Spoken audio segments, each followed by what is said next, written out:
Nichubatirira panash, diye mponisi wangu. Nichubatirira panash. This is the vine. Diye mponisi wangu. Nizobambelela kujesu. This is the vine. Guye msindisi wami. 95th Nizobambelela kujesu. birthday for one of the great legends of Africa. Oh yeah.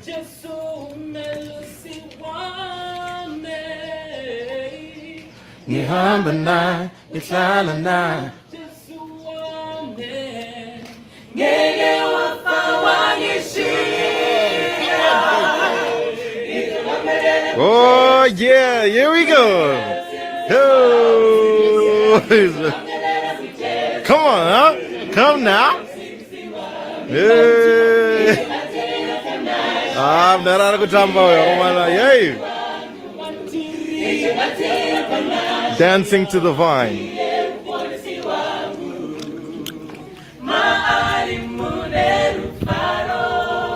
Zinga peri, mari mune upenyu, nadi singu atose. Oh, beautiful. Hapana chandi no shaya. Nichubatirira panash, diye mponisi wangu. Nichubatirira panash, diye mponisi wangu. Nizobambelela kujesu. Guye msindisi wami. Nizobambelela kujesu. Guye msindisi wami. Ah, yeah. He's a friend who really Ah, yeah.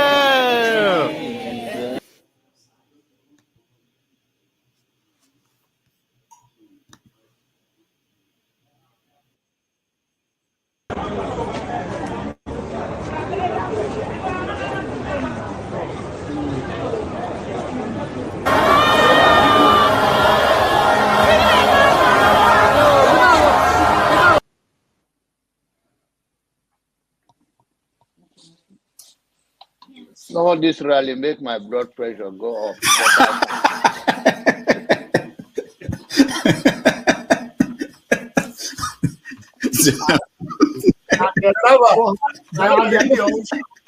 And the people who are on a platform for him, who are supporting him. So you should get a filter sometimes, filter your thoughts before you say. I'll continue to take blood pressure medication. Why are you getting high blood pressure, Jonava? Now, I'm not taking medication for myself. I'm taking it for people like Paula, some of you guys, that after the January, February something, and then people like Soludo, that is a good spoiler. I thank God for his life. He's working for my godfather.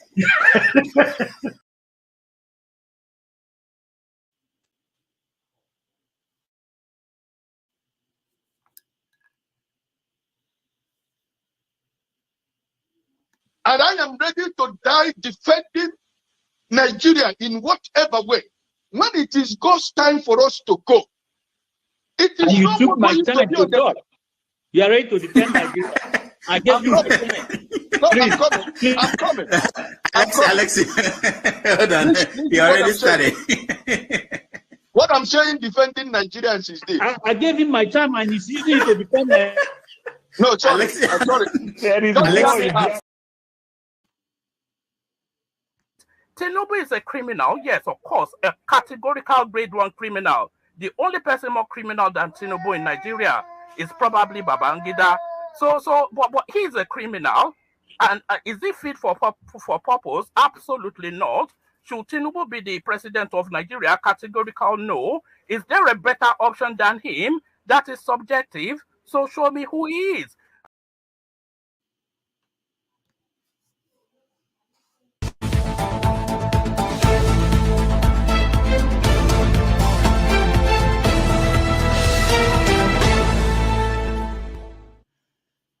All right, welcome to the show. It's Saturday, July the 22nd, 2023. My name is Rudolph Okonkwo. I'm joining you here in New York, and joining us is Show. Tell them where you're joining us from. I don't know where you are in the UK. I'm joining from the Garden of England. That's Kent. Yes, that's the Garden of England, Kent. Beautiful Kent. Let me expose something. I used to work in Kent. Okay. You know this bakery called King's Mill? Yes. Yes, I used to work there. Okay. A long time ago. As their CEO.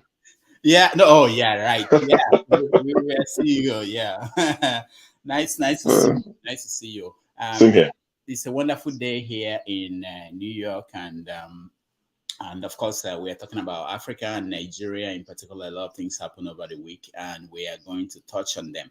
The first one I really want us to talk about is the issue of the coming back of Tinubu's past. You know, there is this lawsuit kind of trying to push the Chicago State University to give information to Atiku's campaign.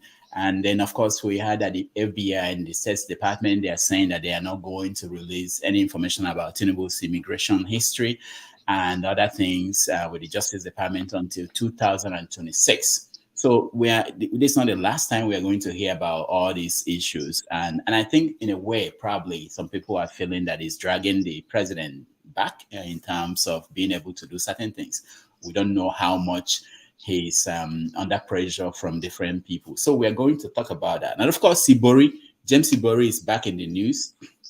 What is going on? The people in the UK, they are after him again. There's money.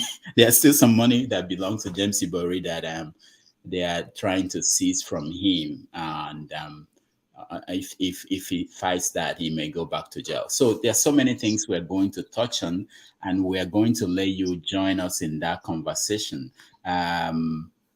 Sure. What am I missing? What big story am I missing?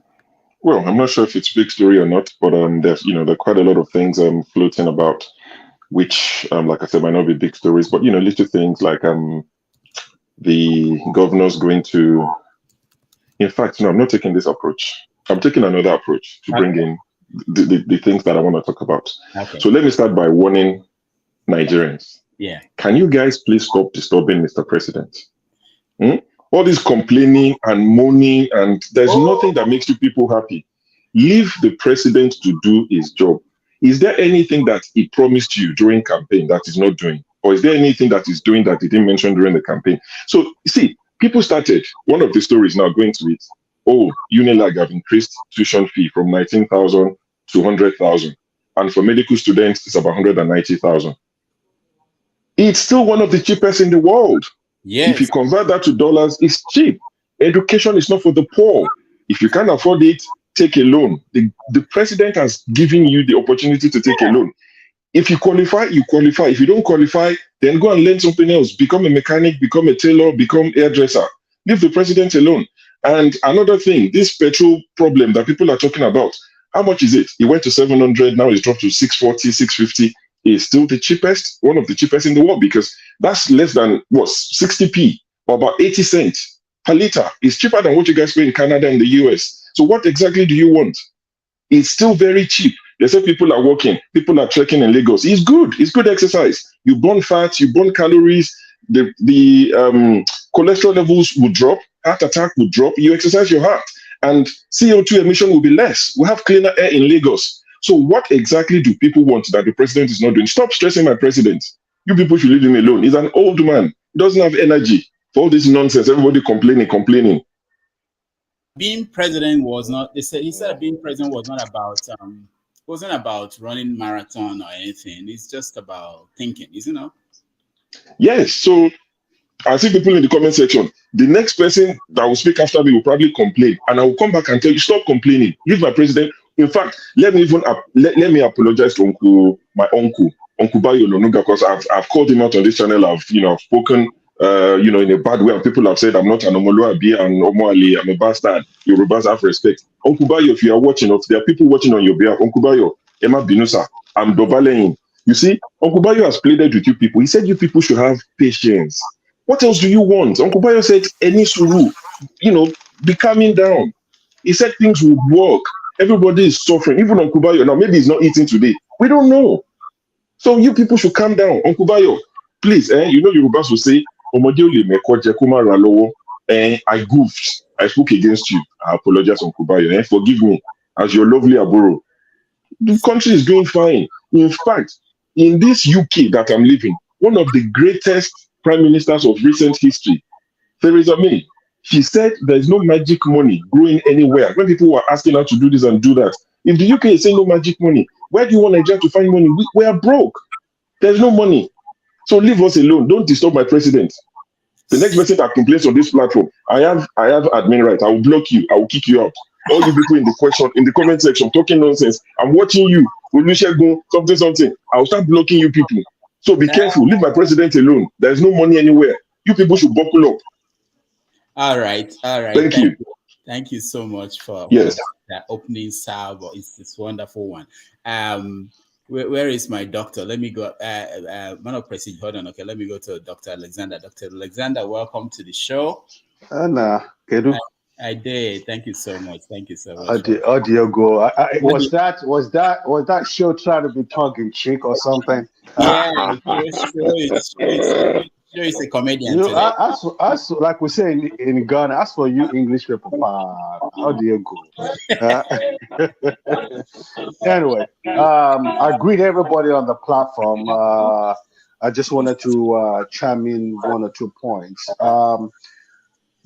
Nigerians, especially back home, are going through a lot of distress. The country is in tatters, is in dire straits. We can only hope and pray for the best. This looks so bleak. My heart breaks to see my state of origin empty. I don't think in over 60-some years since I've been around this world, I've seen Lagos so empty. People can't afford to buy fuel into their car.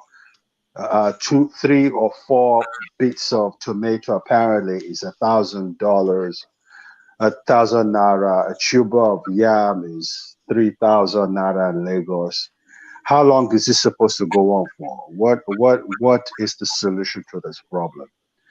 I can tell you, splitting the country into bits is not going to help anybody out. We just have to pray that the present government, incumbent government, bring in investors who would jump or kickstart our economy, and so the suffering of the people would be reduced to the barest minimum. I don't know. I can't bear seeing my people suffer like this. Be you Yoruba, Igbo, Yoruba, Urobo, Benin, Hausa, it doesn't really matter. We are Nigerians at the end of the day. So it breaks my heart, and I pray and hope to God that things can only get better, because I think we are at the end of the road as it is right now. So that's my position as it stands today. Yeah, Dr. Alexander, let me ask you, do you think that he was doing too much so quickly, and is the reason why we're where we are today? I mean, these things were predicted. People predicted that this will happen. Just removing the oil subsidy alone will lead to this. And everything was added on top of it at the same time. Yes. I think he made a naive error to proclaim the removal of oil subsidy the day he was inaugurated, because he really didn't remove the subsidy. That was the Buhari administration, but he took credit for that, and it's come back to haunt him. It was the dumbest thing anybody could have done. I'm disappointed at a seasoned administrator to do what he did, but it is what it is. With the oil subsidy removed, everything was going to end up. Once price of fuel goes up, everything goes up in Nigeria. But the sad thing about it is that when things go up in Nigeria, it never comes down. So I don't know where we would go from here. I think the only thing to do to help in reducing the plight of the people is to increase the minimum wage. Do you know what I'm saying to you? Yeah. If they can do that, maybe the people would I don't know. I don't know what else to. I don't know. Let me. I'm interested. I check my Sahara reporters every 10 minutes to see the list of his incoming ministers. Yes, because that would give me an idea where the direction of the country would point to in the next 1 year. I really check my Sahara reporters breaking news every 5 minutes on my phone, and that hasn't been released yet because apparently there's a lot of reservation in Parliament regarding the list of his ministers. I think the thing is loaded with Lagosians, and I don't think the country wants that. So I think that's where we are right now. I can't see anything until I see the list of ministers that he's willing to work with. Yeah. All right. One last thing, because I know you have to run. Yes. The oil petrol price.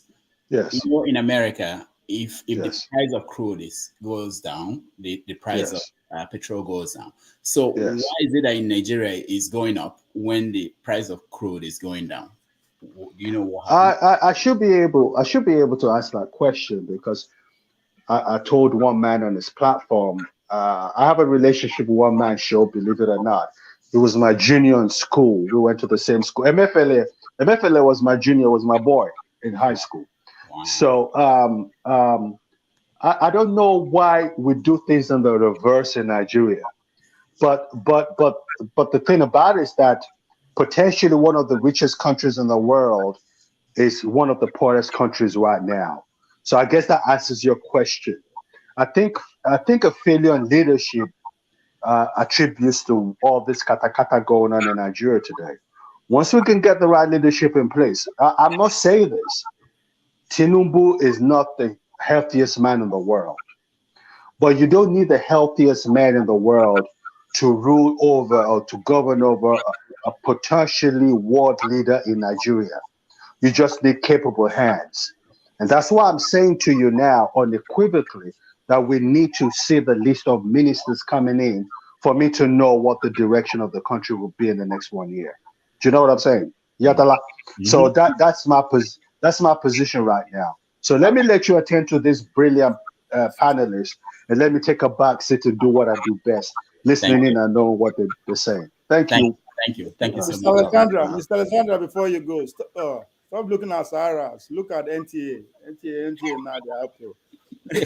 No, seriously, lately they are doing good. I don't know, they break so many news. Yeah, but what kind of news? If they are breaking the news they want you to hear, the government is interested in you hearing. That's not news. We want stories they don't want you to hear. And that's when you go to Premium Times, Sahara, People's Gazette, Yeah, but what we are expecting is government news now. The list maybe. No, I'm not expecting. It doesn't matter. They will eventually give us that list. It doesn't matter. I'm not waiting for it. I'm not losing sleepless nights waiting for it. All right, let me go to you, man of prestige. We're just looking at stories. Is there any major story we're missing? Yeah. Before I comment, I greet everybody. Good morning. I believe it's good morning in the East too, because it's not 12 o'clock over there yet. But anyway, before I proceed, let me greet my brother. Sure. So I think you are being trivial, in that. I thought you are a very serious guy, man. But you're a little bit. So it depends. It depends on the day of the week. Okay. What made you think that he's not serious? He's a very serious guy. He's very trivial on that commentary that he just made, But why? Sure. Yeah. What do you want me to say? See, this is how you're saying. I've just had my say. That's the way I feel. Thank you. Okay, yeah. I enjoy it. But having said that, yeah, there's something I'm looking for. I'm looking at the Southwest people rumbling in the Southwest. The Southwest apart from Lagos. A group has accused Tinubu of Lagosizing the appointment. A group in Southwest. So I don't know if you heard about it. They're accusing Tinubu of Lagosizing, the appointment. So only the people in Lagos. If you look at the appointment currently, even the women, even the so-called women forum. I think it's 6 of them. Regina Daniel is the secretary. Your wife is the president. But out of that 6, they have 3 Yorubas, and those 3 Yorubas are from Lagos. So that's just an example of what's happening in Nigeria. That's an epitome of what's happening. But anyway, the group from Southwest, they think that Tinubu is just appointing everybody, So they are rumbling right now. So I don't know how far that can go. Maybe when they give them the money, they will forget about that. But that's what's going on right now. So they are making their point known to Tinubu. All right, so, hold on, man of prestige. Let's watch this guy. Maybe this is what you are talking about. Bele Fulani. Okay.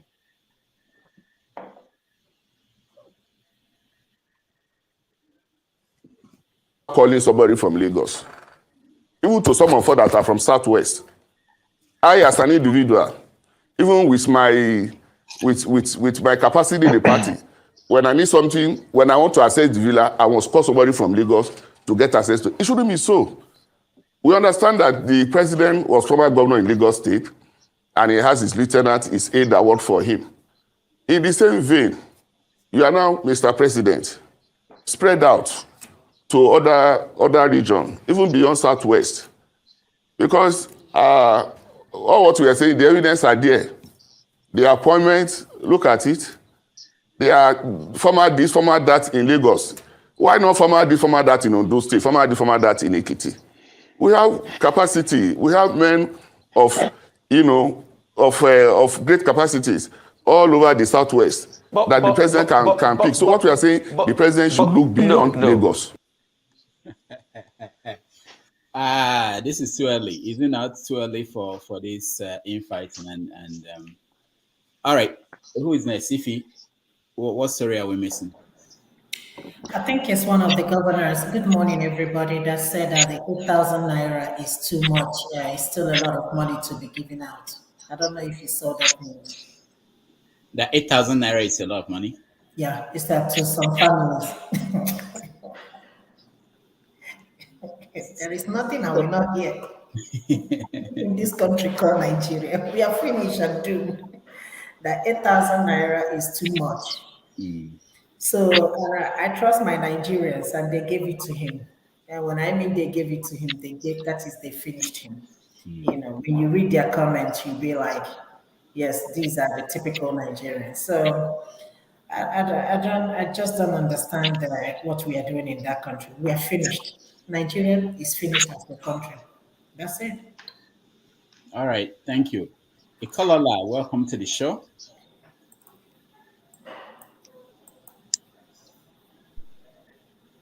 Can you hear me?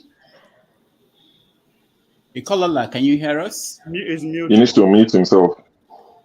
I can hear you. Yeah. Okay. So is there any story that we're missing that is very important? If you have any. No. I actually came in to listen and participate. If anything, I actually hear matters. But what I find out is I think the people are expecting anything from this guy. Even in the midst of your friends, if you have someone who is so desperate to have power, they're not going to use it for your purpose. You don't expect anything from them, because power is, as they say, should come naturally to you by your ability. But when you fight for it and you acquire it by dubious means, nothing good is going to come out of it. So I'm not really surprised. So I don't follow the news. So I actually came to listen and see what people would say. Surprised. In fact, I'm surprised that some people are disappointed. But it is what it is. All right, thank you so much. The Black Son, any story? Black Son, unmute yourself. Thank you, Dr. Rudolph. Good evening, good day, everybody. Yeah, the story for me that is, I like to hear that. Tinubu said that he has set up a panel to review the palliative, the 8,000. So I'm waiting to hear what is their review, what's going to change, and are they going to set up new palliative method, or are they going to increase the 8,000 to 20,000 or to 50,000?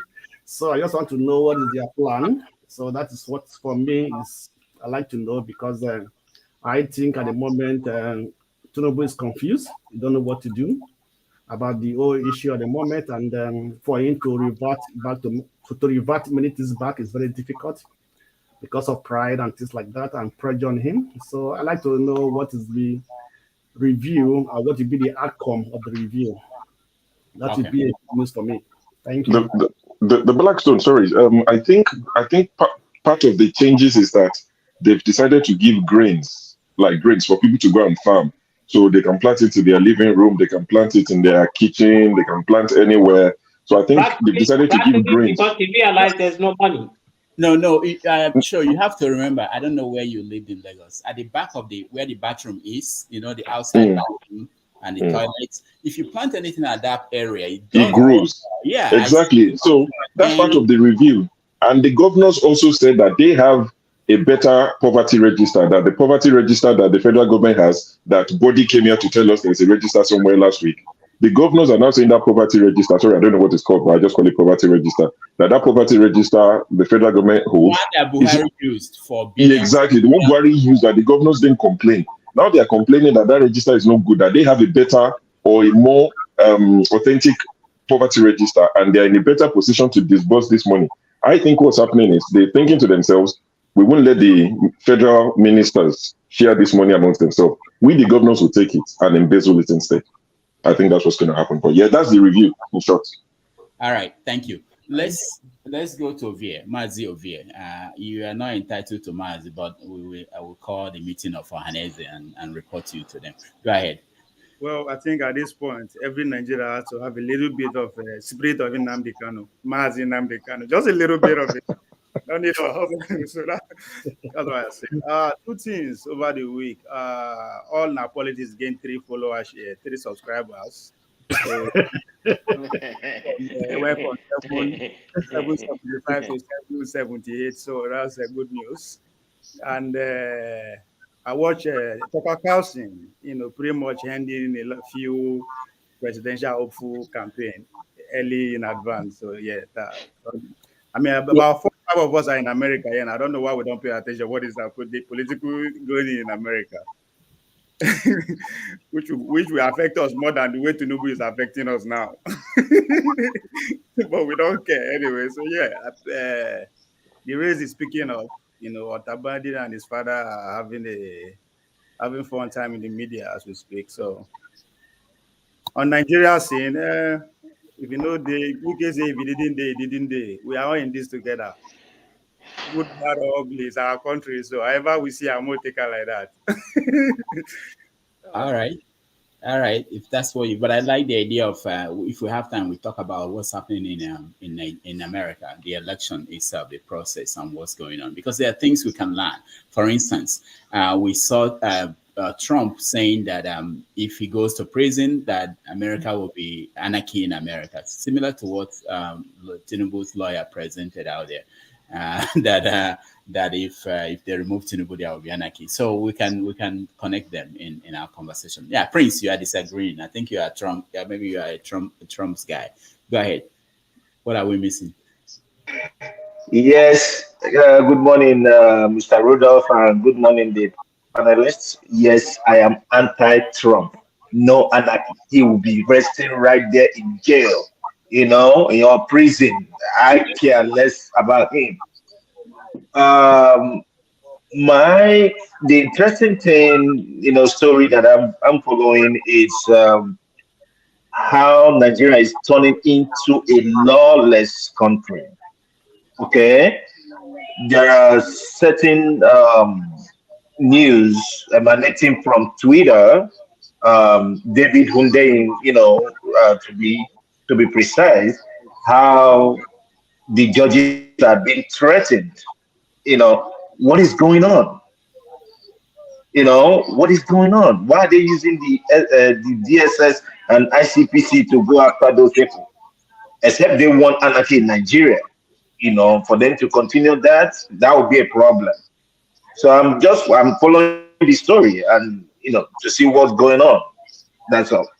All right, thank you. I just want to announce that next on the 30th, David will be here on Sunday. Not this coming Sunday, the next one, David will be here, and we are going to talk about those things.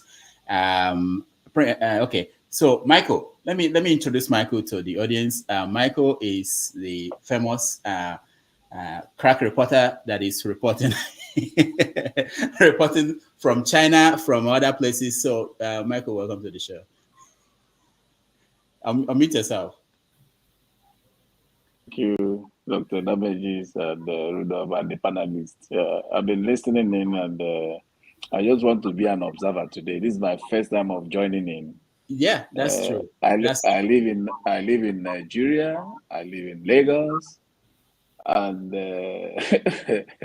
Nigerian politics is very interesting. And I just don't know how to describe it. But sometimes I begin to wonder if Nigeria is part of this world. So, Mark, because everywhere, the more I travel, the more depressed I am. When Tinubu was the governor of Lagos State, Guangzhou in China, Lagos is better than Guangzhou then, when Tinubu was governor of Lagos State. Compare the two cities now. Compare the two cities now and the infrastructure that are in those two cities. So that's the tragedy of Nigeria. And unfortunately, the citizens keep clapping for them, the political leaders. I think what is playing out in Nigeria currently, what is playing out in Nigeria as a country is a tribal war. This tribe and this tribe and this tribe. We have not started the journey for nation building. That's all I can say. All right. Along the way, Michael, if you can hang on with us, I will. Maybe after the first round, I'll come to you. You tell us where you traveled. I show some of the videos you sent to me, and maybe you can do comparison and tell us what you saw, because it's important to get your viewpoint. Electricity, you're next. I'll take a pass here, please. Thank you. All right. One man. All right. Can I go next then? Yeah, you're next. Am I? Yeah, you're next. Yeah. So what's the talking point? What are you talking about? We're basically going around to see if I mentioned some of the stories we are talking about, and if there is any story that we are missing, so that people can help me. They are part of the producers of the show. We source from the audience. But you can now. We are going to go to the first topic, which is where we are, which is that the country is at a point where everybody agrees that people are suffering, that there's something that is wrong, that this president may have taken some steps that are very, very difficult for the country to swallow. Not everybody agrees that, but carry on. Yeah, okay, yeah. I don't know who has not said that. Even the people in government acknowledge that probably things were too fast, done too fast, and that they were not thought. What is your impression? What is your impression on how things have gone? All right. Thank you for having me, Rudolph, and hello to everyone. Oba of San Diego, and the rest of your people, Ovie, and the rest of the clan. So hello everyone, and to your listeners as well. Yes, I concede that there's suffering in the land, but I do not concede that anybody, certainly not everybody, feels that the government has taken a misstep. So the government has not taken a misstep because a good abundance of the steps that the government has taken are steps that necessarily had to be taken.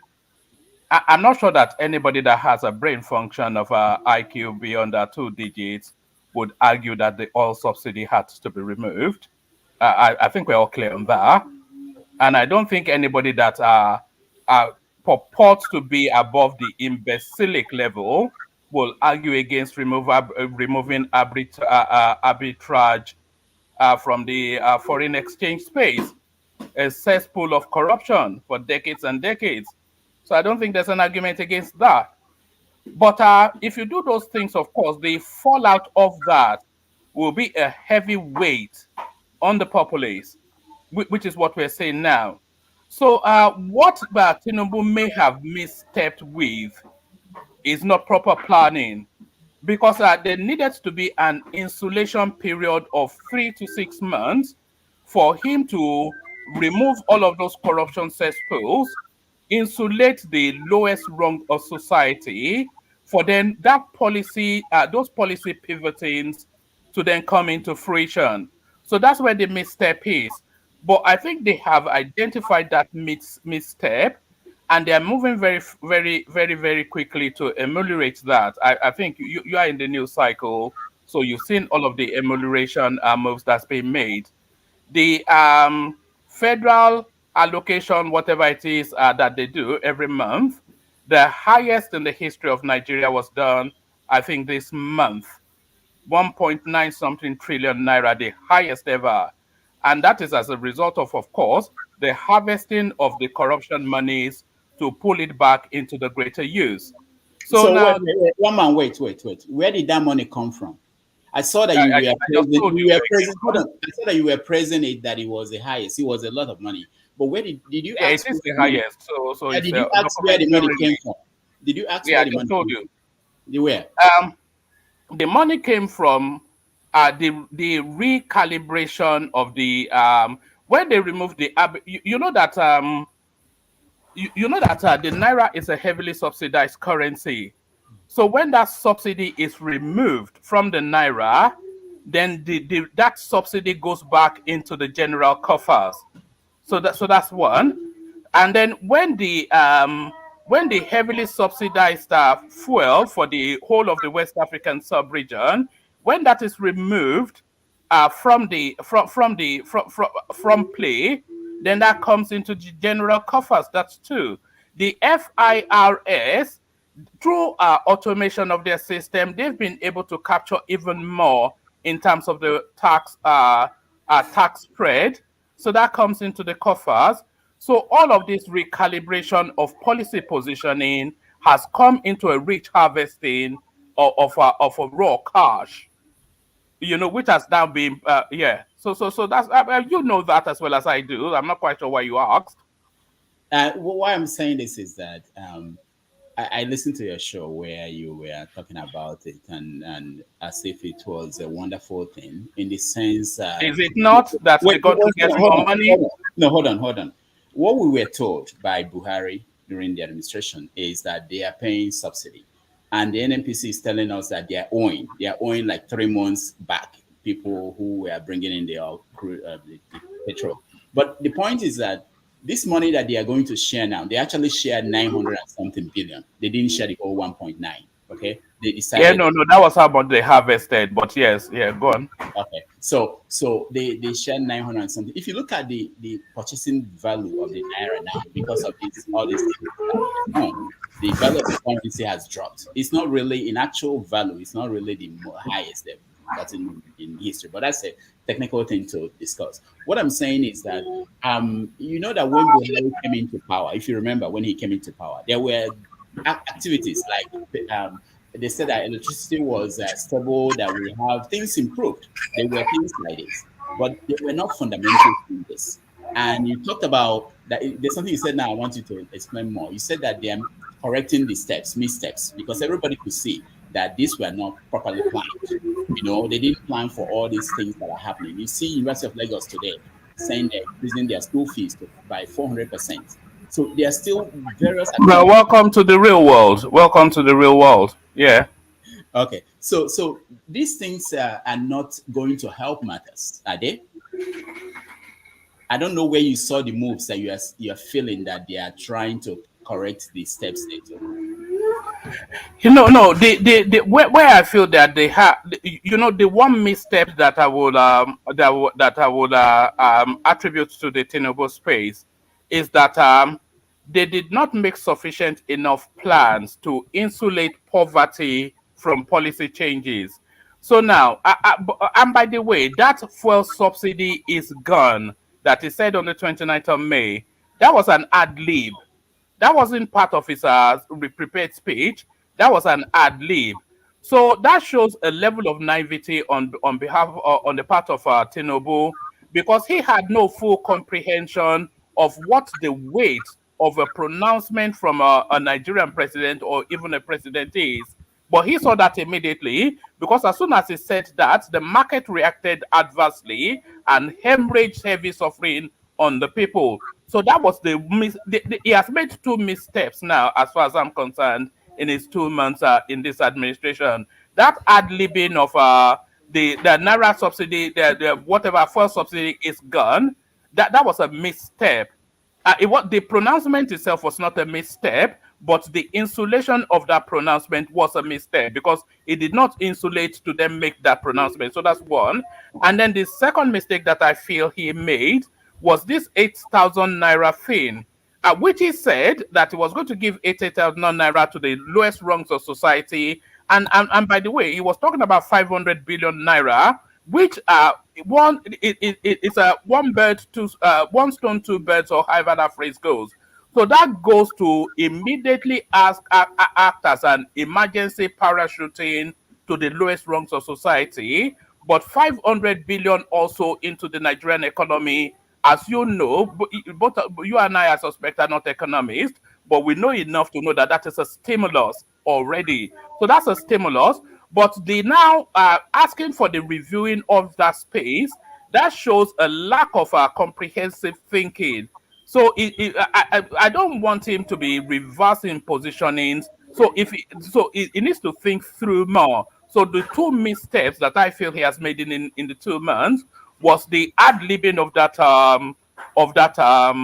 fuel subsidy removal, which necessarily is a necessity. But saying that in that manner and not insulating it, and then the wishy-washy on the 8,000 Naira, which I agree as an emergency insulation for the period between when policy rebalancing comes into play, but the immediacy of the sufferings of the people. So he needed to handle that space better, but he's looking to correct that fairly quickly. They're looking to rebalance that 8,000 to make sure, and by the way, because I've heard it in one of your usual, not yours especially, but spaces similar to yours, that they are going to be handing out, it's a digital transfer. Did you understand? It's a digital transfer. So it's an auditable trail of money. So you have to have that. We have to go with facts in some instances. I know that we don't like to let truth get in the way of a good story. Let me just land it and I'll clear off your screen, and then you can do whatever it is that you do. But those are the two missteps that I have identified. So let's just try and infuse a little bit of fact and reality and balance. I know we like to run wild with this hoopla and kumbayaism that we like to run away with, but in some instances, let's just inject elements of facts to the stories that we tell. All right, thank you, Woman. I will do the show and then Prince Apache show. Yes, I'm not even sure what to add at this point. The digital transfer thing that was just mentioned now, it's a blatant lie. See, these people are they're hell bent on making Nigerians suffer. They're heartless people. They're wicked because they're slightly comfortable and they're corrupt. They have corrupt intention. If they get to power, people like this who defend this government, because I mean, we're saying that this money is going to the poorest of the poorest in Nigeria. It is established fact that these people don't have bank accounts. I mean, I read somewhere that they said 83% of them don't have bank accounts and 75% of them don't even have any means of identification.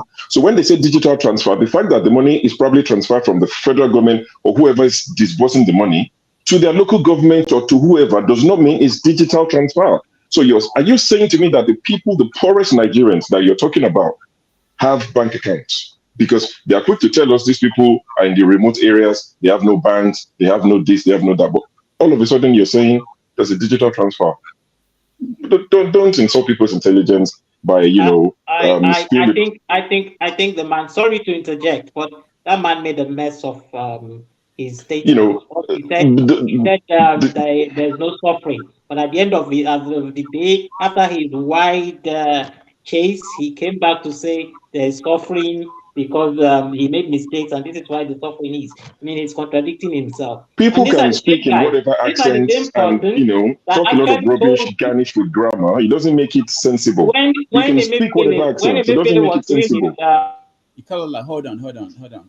Let's finish. No, I'm just saying that the fact that people speak grammar and sound intelligent and bamboozle people with some weird, dodgy accent from God knows where does not make you any more intelligent than you are. Don't come and tell people it is transfer. Transfer to who? Please, I ask him, since it's digital, I ask him, I give him 6 months. In 6 months, please come back here and give us a list of 200 people that collected this money. It's digital. I'm not interjecting you. I'm just buttressing your point. What Dr. nonsense? Damage, I don't understand why. I know you don't have control who stays and who goes on this because the button is not in your hands. The button is in our hands. But unfortunately, he has left, and there is no way one could put some certain questions or ask him to clarify the things he mentioned. And this is, I've heard people say this is his way of doing things. He comes in, say things, and he leaves. And it's not my turn yet. So I just want to chip that in, that if we say if we come to the public space, particularly to discuss issues Nigeria, I think we should afford people the courtesy and stay behind and defend what we put out there, because like what show said, it's just here to insult one's intelligence. But unfortunately he has left, because he was talking, I was taking down notes. He was talking, I was taking down notes, but it's gone. So my notice apparently will not be useful there. So I yield the floor back. Thank you. Yeah, but no, I don't think he should look at it that way. He's listening, and his people are listening. So you have the right to point out your disagreements, and you don't have to say that he's left because of that. You shouldn't point it out. And remember, there are people watching, and we are talking to those people, not really to whoever is here.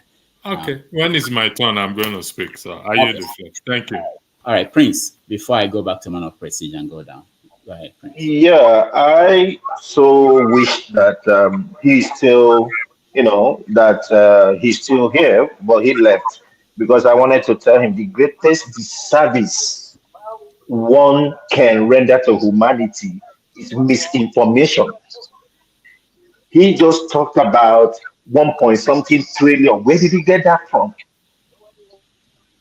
And apart from that, he's talking about cash, talking about digital transfer. They did not agree on digital transfer. They said they were going to do cash transfer. That was said by Soludo. And then at the end of the day, all these things that they say, they even say that the register they have now cannot pass the test of integrity. So where is he getting all his facts from? I'm just saying. But that's who he is. He comes in and goes out.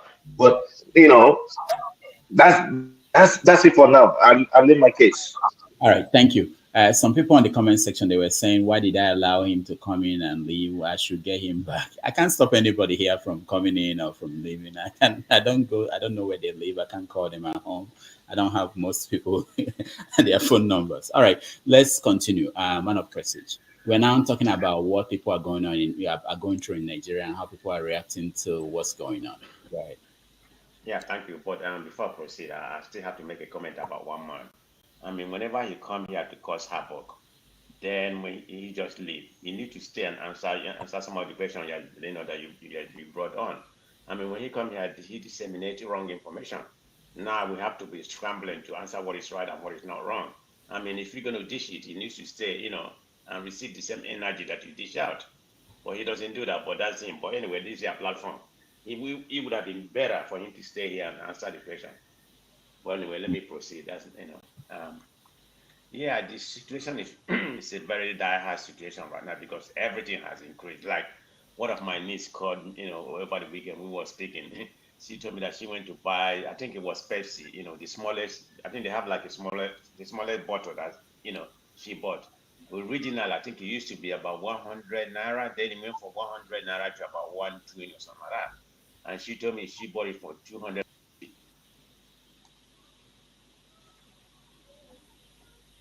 All right, Man of Prestige is out. I don't know what happened. Power failure. I'm sorry. Okay. No, it's not power failure. I'm using my cell phone, so somebody called me there. But anyway, so that's what happened. Yeah, so having said that, so she told me that she bought it, for 250. So that's about 100% increase within a couple of days. So it's not just that. I mean, everything has increased. I mean, drastically. I mean, everybody is suffering in that country right now. Yeah, should you remove the subsidy? Like one man said, that's the only part I agree with him. The way he made the announcement, it wasn't even an announcement. So the way he just said it, he doesn't understand the magnitude of a president. When a president made a statement, it's gonna, I mean, it's gonna shake the whole country. Just like in America right now, when Biden made any kind of statement, it might fuel the stock market, the whole country. But he doesn't understand where he was getting into. Maybe he started learning about what to do. But for now, it's like a free fall all over the country. I don't know what they're thinking or whatever. I'm supposed to have all this autocrat, managing and everything. But all of them there is to, coming there to eat some money. Like we're gonna talk about Ibori. I think he's one of the governors that supporting their so-called president. That's all I have to say for now. So let other people speak. Thank you. All right, thank you. Ikolala, you're next. Hey, thank you once again. I was just going to speak to what Show said to one man.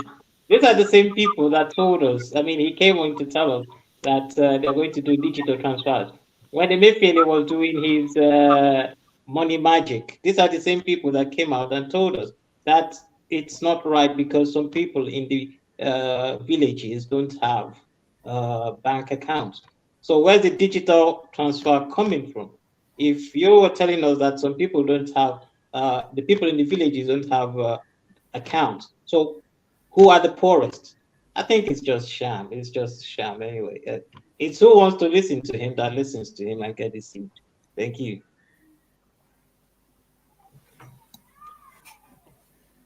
Next. Blackstone, you're next. Yeah, thank you.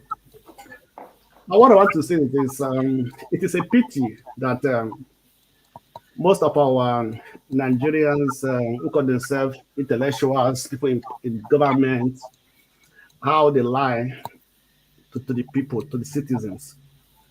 When they were actually talking about this subsidy removal, right? Most people came up and said, if you remove subsidy, it's going to affect everybody, it's going to affect the economy, it's going to affect everybody. They gave out from how many products have we removed subsidy and what were the outcome? We removed subsidy from diesel, the price increased to 700, 800 per liter. They removed subsidy from aviation fuel, the same thing happened, price went up. They removed subsidy from kerosene, prices went up. At least that would have been at least a sign to warn anybody that's going to remove subsidy what will be the outcome and the effect on the citizens. But Tinubu, they never saw that. They were still actually supporting. It is good to remove subsidy, but it depends how you remove it. There's no single country in the world that doesn't pay subsidy, don't subsidize one thing or the other for their citizens in order to cushion the effect of the economy or inflation and so on and so forth. So when Tinubu just came and announced subsidy is gone, he just opened the floor for price to go up. You can remove subsidy step by step. You can either work on the corrupt attitude, the corrupt practices on petroleum subsidies, right? And there were many things that was happening there. They have a oil for petrol swap. What happened to it? Nobody investigated it. And they are still paying money to people to NFPC was importing petroleum. So this has created a very big vacuum for marketers, for people to increase prices because petrol is it's an important commodity in the society, to every economy, right? And once anything happens to it, it affects the economy. And so it's a pity that this happened and people are really suffering. People are dying. I know many of my friends who they cannot find 1 square meal to eat in a day. How the suffering is going on. Cars are not more moving as before. Even those journalists on TV, I hear them say that also said that they're not even using their car anymore. And they are proposing some other measures like CNG, so on and so forth. Those are not actually the issue. So if those are with lorries, with other transporters use CNG, or would everybody be use CNG, and how many filling stations that can go to and buy CNG and refill your CNG tanks? Those facilities are not there. So in the short term, what are they going to do to cushion this effect, this suffering on the people? And people are really dying, people are crying, people are suffering. It is a very bad situation. At least Tinubu made a very big mistake that for him to come out and announce subsidy is gone without even planning ahead. So for me, it's very painful. When I see how Nigerians are suffering, how they are crying, how they are dying, just because they cannot find 3 square meals to eat, just 1 square meal to eat a day. It is very sympathetic. Thank you. All right, thank you. Obia. I think one man said some few things that I would like to start off with. He said, "Welcome to the real world. This is reality now." Then again, he said that Bola Tinubu, I think one of the mistakes he made is by announcing the removal of subsidy verbatim, that it was not on the script, that it was naive. That I disagree with. Two, the third thing that now let me start with that. I said I disagree with that, and Bola Tinubu is naive. How come as soon as he made that announcement, the likes of the Gates was in town, Dangote, everybody, pretty much all the big boys were jubilating, were celebrating. None of them is condemning that, either the announcement or the removal of subsidy, because they are the biggest beneficiary of this act. So no, for him to tell me that at this point, Bola Tinubu will make, not just Bola Tinubu, all the politicians, they are not naive, they are not stupid, they are not educated, they are not intelligent. Every decision they take, there's a reason behind it. Say that deliberate or they know what they are doing. It's not out of naivety, out of incompetence. Never know. Those people, they have, even if they don't have the brain, they have the resources to get the best brain around them. They don't, especially at the presidential level, they don't just make moves just because he wants to do something. No, there's always a reason behind it. And as far as I'm concerned, what I can see here is an attempt to make his cronies rich and richer. Yes, welcome to the real world. I think the third thing is that we should pay attention how the communication trickled down from the top, right? They want us to be arguing about if there's electronic record that they want to use to transfer, is going to be manual. They want us to be arguing about that, and that's exactly what happened during when they passed the Electoral Act. The big argument was that internet no dey everywhere. And the argument was hugely in favor of people who want electronic voting. But we refuse to pay attention to that fraction of people who are saying, "Kono, my village, my community, this guy is not going to be possible." And guess what? INEC capitalized on that. They went 50-50, right? After all the constitution backed it. And that's exactly what these governors are saying, right? They are going to repair the electronic, but at the same time, they also agree that some people are going to get it manual, that they know the register is not complete. So we should not get carried away. These people know what they are doing. But I think the most important thing for us here, just as one man said, in a reality we don't face, what we should be doing now is we should start asking our senators and our representatives, who do they consult before they actually approve that money? But most importantly, if they agree to register, how many will be? Because they're supposed to know. If they don't know, the governor should know, or the state as a representative. But instead of us coming and start arguing and insulting ourselves, we should face people that we actually, okay, even though we don't vote for them, right? But at this point, legally, they are representing us. So why did they sign that? Who are they working for? Are they working for us? If they are working for us, did we say, we need 8,000? So I think this is where the focus is, but they want us to start discussing things that doesn't really make sense. Oh, there's register, there's no register. At the end of 1 month or 2 months, they will tell you say they don't dispose 3 billion, whatever money they say they don't dispose of. That will be another argument again. But guess what? Time is going, and they are getting richer and richer. They want us to just keep hearing it. So, and that's because we lost in this the transition. The communication is lost along the way. We're arguing things that doesn't really will not help our cause. Because whether we like it or not, these people tell they are operating within the law, and they'll back it up. So I think I know what I'm saying. My sound too theoretical, or it's not possible, but that for me, that is the only way to go about it. If not, these people, they will keep enriching themselves over and over and over at our expense, right? They know actors before they award them 40 billion, 70 billion, and all that kind of thing. So who are they working for? That's my concern. Who are they working for? Anyway. All right, thank you. Prince. You know, after Obie says what he says, sometimes I'm taken aback. Obie, nobody's arguing. You know, we just stating the facts. It's so sad that Nigeria is what it is right now. When you talk about, you know, those people that passed the law or passed whatever the bill or whatever it is, who are those that passed the bill?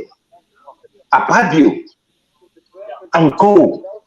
And who are they working for? They are working for their master, Tinubu. Today you see Akpabio wearing the hat he wears. He's now wearing that chain hat. And what does that mean? Means that his loyalty is to Tinubu. When we say all these things, and people will come up and say, "Oh, you guys are bitter, you guys are that." We will all sit here, we will all be looking, we will all, you know, witness how deliberate, you know, these people will be in destroying Nigeria. Look at the economy. I was speaking to someone yesterday, and he told me, this is somebody, a CEO, and he told me that he had about 20 people working for him. But he's so sad that he's gonna let about 15 people, you know, lay them off because he cannot pay. Things are ugly. This is not a joke. I rest my case for now. All right, thank you, Prince. Electricity, you're next. Yeah, thank you. Back to one man. Yes, anybody can make mistakes. He said it was a mistake Tinubu made in terms of that announcement. Yeah. But was an attempt made to correct that mistake? The answer is no. He has no full comprehension of what he was doing. I mean, that is incorrect. It was a mistake, a necessity, and insulation. Listen, let me bust you guys' bubble. I think Ovie mentioned it, but he mentioned it in a different way. That down the line, they will say 300 million or billion has already been spent without anybody receiving. And nobody's going to get any palliative. Forget it. They ain't going to work. There's nothing like palliative. No 8,000. It's gone. That's just the truth, the whole truth, and nothing but the truth. Come 3 months' time, nobody will get it. Now, Ovie said something that it's time we start to ask our senators questions. And this has always been my what I've always been advocating for, which is Section 68 and Section 110 of the Constitution. If we don't ask these people questions, listen, if you look at the topic here is ghost of yesteryears since haunting Tinubu. The ghost of us keeping silent and not asking senators questions is what is haunting us today, citizens. And so, to me, like I said, and I will repeat, Tinubu is not a problem. Never has and never will be. It's not different from Buhari. It's not different from Obasanjo. It's not different from any other president that has been there. Let me tell you something. Real life, like Prince Akwachi highlighted a real life story of a CEO. My own person I know, went to the hospital. Okay. The doctors now don't attend. The doctors in that section don't come to hospital every day. What they do is they tell you the day you should come, because why? They cannot afford to be coming every day as a result of what? The transportation. Now, she has to tell them that you people did not call me, so I came on that day. When I come tomorrow, you will give me back my transportation fare, because it wasn't easy getting there. That is the reality. on the ground. So when one man comes to here and starts saying this, like you said, like rightly, we cannot stop him from coming and going. It is it has the button. Nobody has the button to stop him from coming and going. But the truth is, there's no palliative. I've composed a song. They are working on it in respect of no palliative. It ain't gonna work. Just everybody should just kiss it goodbye.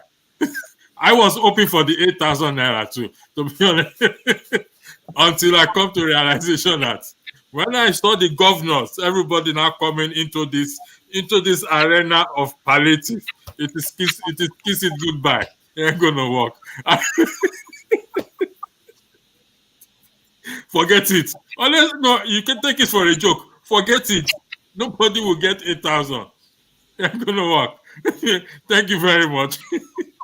All right, thank you so much. There's something going on my screen, but CM, I think you're next. CM, you're next.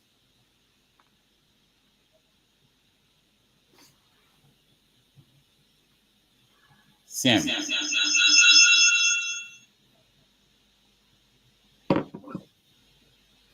Oh, where is my? Okay, yeah. Good day, Rudolph, and good afternoon to the rest of the people on the panel. Actually, he's seeking in discussing Tinubu. I don't even recognize his existence, let alone president. So please, I better say pass. I want to retain my sanity. There are things I don't discuss. There are people that I don't talk about.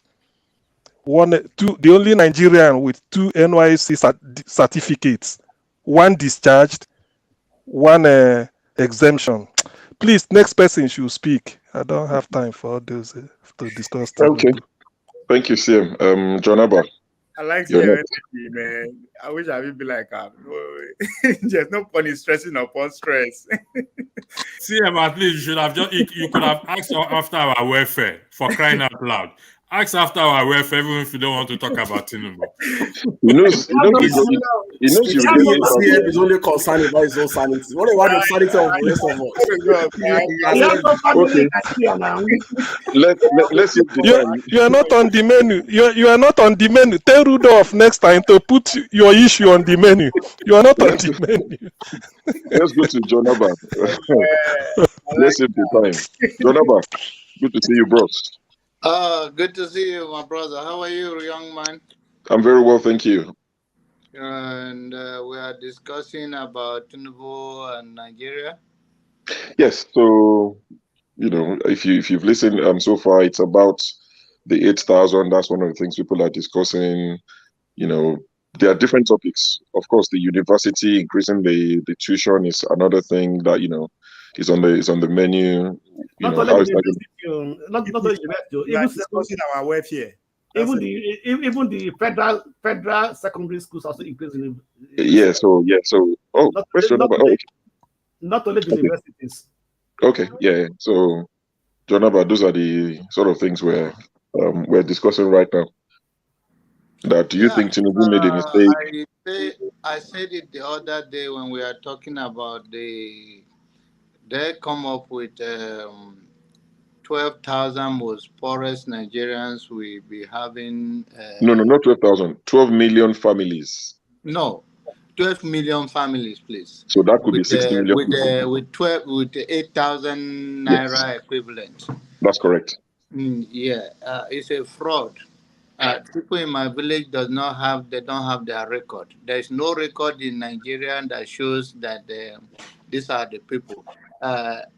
And my question to all Nigerians home and abroad is that we have many systems, whether it's Tinubu or before Tinubu, or even if it's somewhere or someone else, there's not going to be anything different.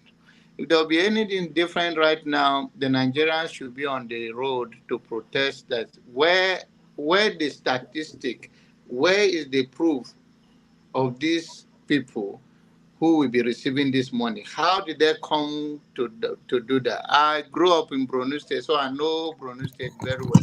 Kanuri, there are a lot of Kanuri in the place called Kum State, Bama. They don't even have their name in the data. So where is it to the people that voted for you? You want to compensate them and you classify them that the people that qualify for that money, How do you come up with that? So it's a fraud. There's nothing like that. And my disappointment is that why those people do not take it on the streets to show the data that say that these are the people qualified for it. I'm qualified for it. Jonaba, I beg to differ. On what criteria do you say you qualify for it? I don't understand. What criteria I'm not qualified for it? That your necklace alone is exactly. That your jeans shirt. How much is that your jeans shirt? One of the poorest Nigeria. Nigeria have never given me. And that doesn't mean you are poor. There is no data that say I'm poor or rich. Then what am I? Okay. The background last week. We all have to be angry about this setup, because sometimes we think politics is about whether you belong to one party or the other. The real politics is a policy that enhance the dignity of the citizen, that everyone, whether you voted to Mr. B or A, that when it comes under the umbrella as a citizen, there's a fairness, that there is a system that we can say this is who are this, who are that, and this is the category you fall to.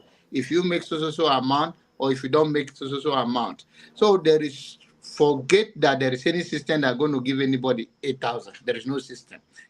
So there is no system like that.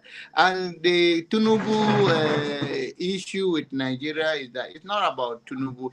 I've never been a supporter of Tinubu. I'm never against him. What I want is that, because I said earlier in this, when we started this program, that even Jesus Christ couldn't help us, and he cannot help us, because the Bible says we are created in his own image. When people, so what he's saying to you is that you have the basic human right to fight and protest for your life and uphold your own dignity. But Nigeria is a country where the thug rules, where the educated, where doing election for the most uneducated. So where the people that the society that see that the strength of a community or of a society of a nation depends on the youth. Nigerian youth are unemployed, and they use everything, poverty, disease, anything that is in their position to hunt and to hold Nigerian hostage. And that is why you can lie to them. And that's why we drive our strength from another source. Whether you are a Muslim, you go to mosque, or you are a Christian, you go to church. And then you are a traditionalist, you go and consult one oracle. We are between the rock and the hard place. So good luck to all of you that think that there will be anything. In Hausa language, you say shege. You now go shege. Okay, thank you, Jonaba. I'm quite happy that Body is right after you, because I remember Body mentioned last week that there's a register. He's not sure of the accuracy of it, but Body reckons there's a poverty register. Sorry, I keep calling it poverty register because that's what I just counted up. But Body, please speak to us on this register. Yeah, there's what they call National Social Safety Net Register, compiled by United Nations with EU in partnership with state way back in 2016. At that point in time, most governors that we have presently, they are not governors then. None of them are governors then. Even the second term, most of them came to power. Even people that are serving their second term right now, they came to power in 2019. So when this register was being compiled by United Nations, even the idea of government giving money out wasn't there right then. So, and what they did then was to send the enumerators to the wards, to local government, to state, to work with the Department of Economy, the Ministry of Economic Planning for each state. That's why they compiled the list. But what they might have not been able to do over years is to revise the list. That's why you see some state governors saying, no, we want to revise it. Because in the process, they suspect, because of our nature, that these civil servants that carry out this thing, they might have had other names to it, their relations and the likes. So, and these governors as well, we know them for who they are. They are ganging up. They want everything that the federal government wants to do to come through them. But this time around, they have a very good reason that they want to subject the list to what they call integrity stress test. By looking at the list, that they are not discontinuing the list, that they will still make use of the list, but they will still bring more people on the list, and they're still going to add to that money. So if we are taking them for their words, we say, oh, that's good. But for who we are, like I said last Saturday, if we actually want to get this money to these people with all sincerity, we can do that. That's why I said we have a record, fine. Is the record completely 100% right? We can't say, but we have a record. We have a starting point, something that we can work with, provided we actually want to serve our people to that. So, to the other thing, electricity said we should work on Section 69. You have 69 in your mind. You have to cleanse your mind. Section 68. Section 68. I don't know why you are thinking 69, but carry on. Section 68 of the Nigerian Constitution. That's part 1, chapter 5. It talks about recall. The first thing I think we have to push for is the amendment of that section. Because at the stand right now, we can't meet it. You know why? It says you have to secure the signature of the half of the registered voter. And we all know, in sincerity of our hearts, not all voters voted those people in that office. Even people that voted them in office, they are not even 1/4 of the registered voters. Why can't they change the constitution and say half of the people that voted them into office? Example, in a constituency, you might have 500 voters registered, 500 people that register to vote in that constituency. On the day of election, you won't see that number. You might only see like 25%. And they're asking us that if you want to recall a senator, if you want to recall an honorable member, you have to look for half of the people that register in that very constituency. That's an Herculean task. I will cite an example. I can remember way back in 2016 or 2017, thereabout, in Kaba, constituency where Dinomila came from. They are pushing for his recall, Bali. You know, the state government sponsored the project. They were able to gather different signatures, the ghost and everything, to make up for the half of the people in that constituency to record Dinomila. You know what? They were able to get it. You know, INEC verified. You know, because INEC didn't have the capacity to verify every signature against the actual name. They said the day for the referendum for the recall. I tell you, nobody came out. So that's an Herculean task. We have to push the National Assembly to amend that section of the Constitution to make it half of the people that voted that person to the office. If it's 25,000 that voted to the office, they should ask us for 12.5 of it. So that's another area. On the issue of the NNPC, you know, we are making progress. Are we? Fine. They've told us a lot of stuff concerning the first subsidy of a thing. I think this is the first time that we see that the subsidy has actually gone. Because if you see the way the price is skyrocketing, we can see that. Because we could see within a period of like 2 to 3 weeks, the price of crude have even tripled itself. So what would they do with the money? Now, state government, federal government now have more money in their hands right now as a result of the subsidy. And Rudolph has a question: where are those money coming from? Over time, federal government for the past year, for 2012, federal government didn't budget for subsidy.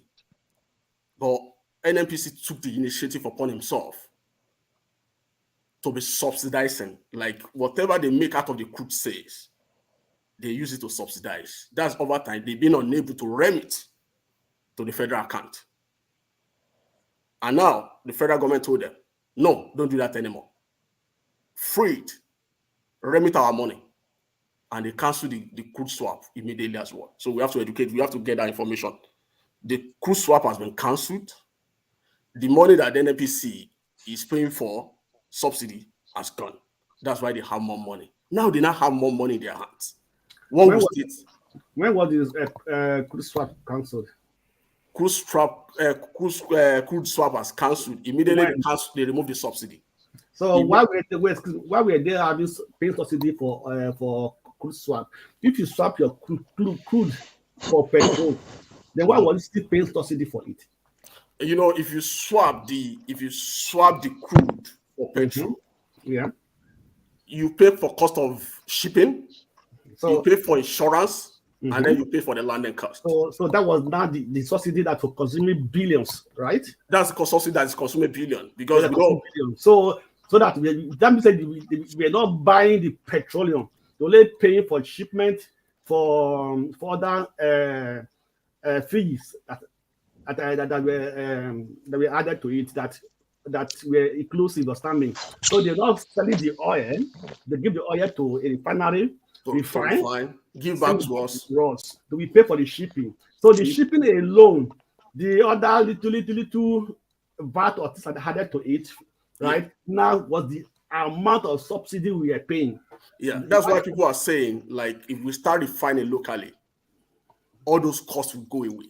No, you're not actually answering my question. My question is that how can those costs, shipment cost, right? The insurance and everything will now consume billions of dollars of subsidy. No, you don't get the point. The point is this. Let's make it very clear. NNPC is doing two things. They are importing petrol, the gasoline, and you get my point. They are selling our crude, and at the same time doing what they call crude swap. There's a portion of the crude they are selling to make the receipts for dollars that we are getting. You get my point? I understand you. Go ahead. There are portion of the crude they are swapping.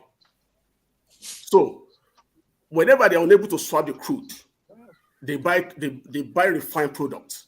When they buy refined product, they have to subsidize it after the money they make out of selling the crude, because the government is not budgeting for it. You get my point? The government is not making provision. They didn't make provision for it in 2012 budget. Sorry, you are mixing up three things together. You understand me? Yeah, three things. Yes, wait, hold on. You are saying oil swap. Okay. Yes. How was Abuja built? Abuja was not built by oil swap with Julius Berger, right? That was how Babangida paid for Abuja to build Abuja. Oil swap, right? Then if you swap an oil, right? I give you my product, I get your product, right? Then the other transportation and everything, I will take off it, right? So don't expect me that for the transportation issues and everything will now be almost as high as the actual cost if I'm buying directly from you. Yeah, that's what I'm saying. You know, NNPC doing three things. They are doing crude swap, they are buying, and they are selling. You get my point now? So that's why we have crude swap, we have buying, we have selling of crude. They are doing that three things. So not just crude swap alone. No, I understand. Okay, I think we have to move on from this. Please hold on for just 1 minute. I understand that because that'll be 60 seconds. Okay. Yes, I am in the sales and distribution business. You understand me? So if I take your product, right, and I give you my product, I say okay for transportation, for insurance, that's your bill, right? So that means that you are not paying me anything. You are only paying for the transportation and other things, which should not be exactly the same amount at the end. Yeah, I get your point. To you. So let's separate it. NNPC is doing three things. They are doing swap. Let's put the swap now has to do with oil. I give you my product, I get the product, right? Yes. Then if you are selling, that's a different thing altogether. You sell to make your the receipt for dollars. Yeah, for dollars, right? And I'm not paying for the finished product that I'm getting as PMS, right? I'm only paying for shipment and other insurance or other fee added to it. So definitely, at least if the total amount of subsidy I'm supposed to be paid was maybe 100%, at least should be able to go up to maybe 30% down reduction. Right. Yeah. Maybe 70% reduction. So I'll be able to save some money, right? So what I'm trying to say that IPC cannot tell us that the oil swap and also the was that responsible for the issue. That huge something they are paying. Yeah, that's what I'm saying. You are correct. That's why we are clamoring for they should cancel everything. Let's have our money and decide whatever we want to do. Let them deal with the corrupt electricity. Let them deal with themselves. Let them deal with themselves. All right. Electricity was asking all right. Yeah, thank you, Blackson. Electricity, please ask a question. Body has to be. It's no longer a question. I'd like to rebut what you said in respect to the Constitution. Okay. 68 doesn't need to be amended at all. What now, I'm going to read it out to you. Okay. It states, a member of the Senate of the House of Representatives shall vacate. No, I'm going to read 1169, I beg your pardon. 69 and 110 are the same thing. Yeah. A member of the Senate of the House of Senate or Representative may be recalled as such a member if there is presented to the chairman of the Independent National Electoral Commission a petition in that behalf signed by more than one half of the person registered to That's vote. what I'm saying, Tony. Register. Relax. Okay. When registered to vote, not vote for the person. You know, the question I'm raising is that in a constituency, let's deal with a number now. In a constituency, you have a registered number of 200 voters. Good. 200 voters registered in that unit. In every of our election, it has been observed that number didn't usually come out. You can't, go and check overboard. Less or more? We usually have less, even less than half of it. Okay. Now, so that's why I'm saying, if out of 200, if 50 people voted you into office, INEC should request just 25. No, listen. In a constituency, don't forget that if 200 people are registered and living in that constituency, anything that is happening in that constituency affects everybody. Yes, I know. Am I correct in that? You are correct. Good. So it's about registered voters, not those who vote for him. So if, for example, we are here now, this is our constituency, yes, and I am your leader here right now, and you are not happy in that constituency, things are not happening as it is in Nigeria.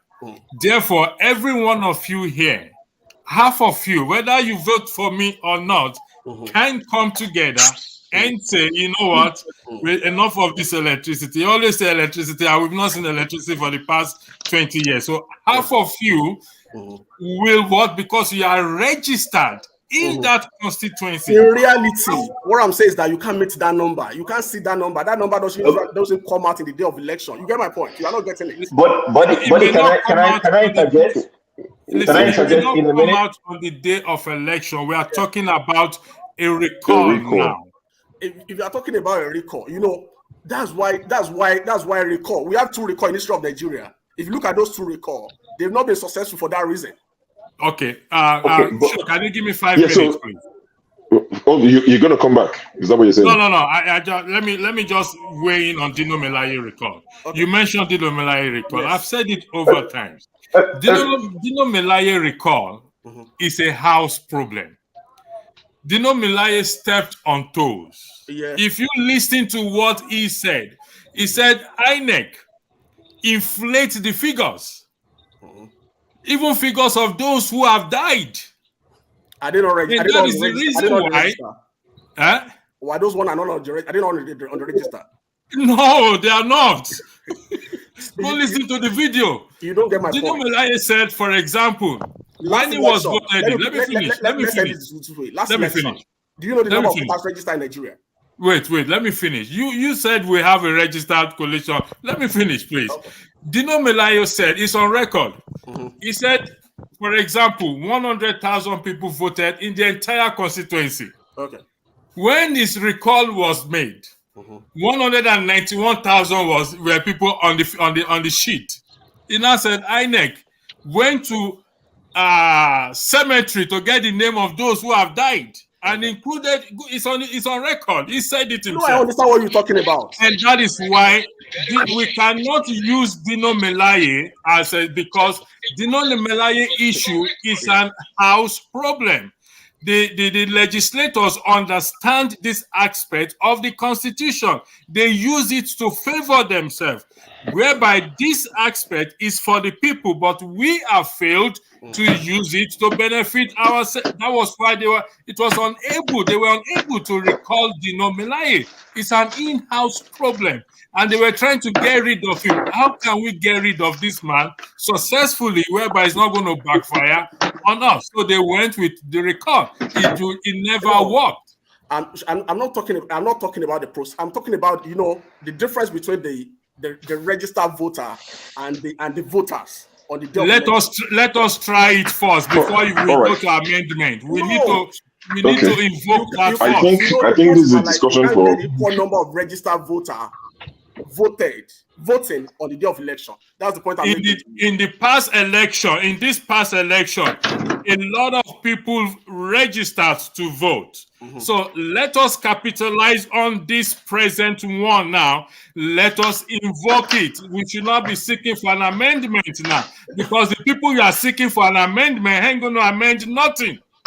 Okay. You have a fair point. Okay, so let's move on to the next person.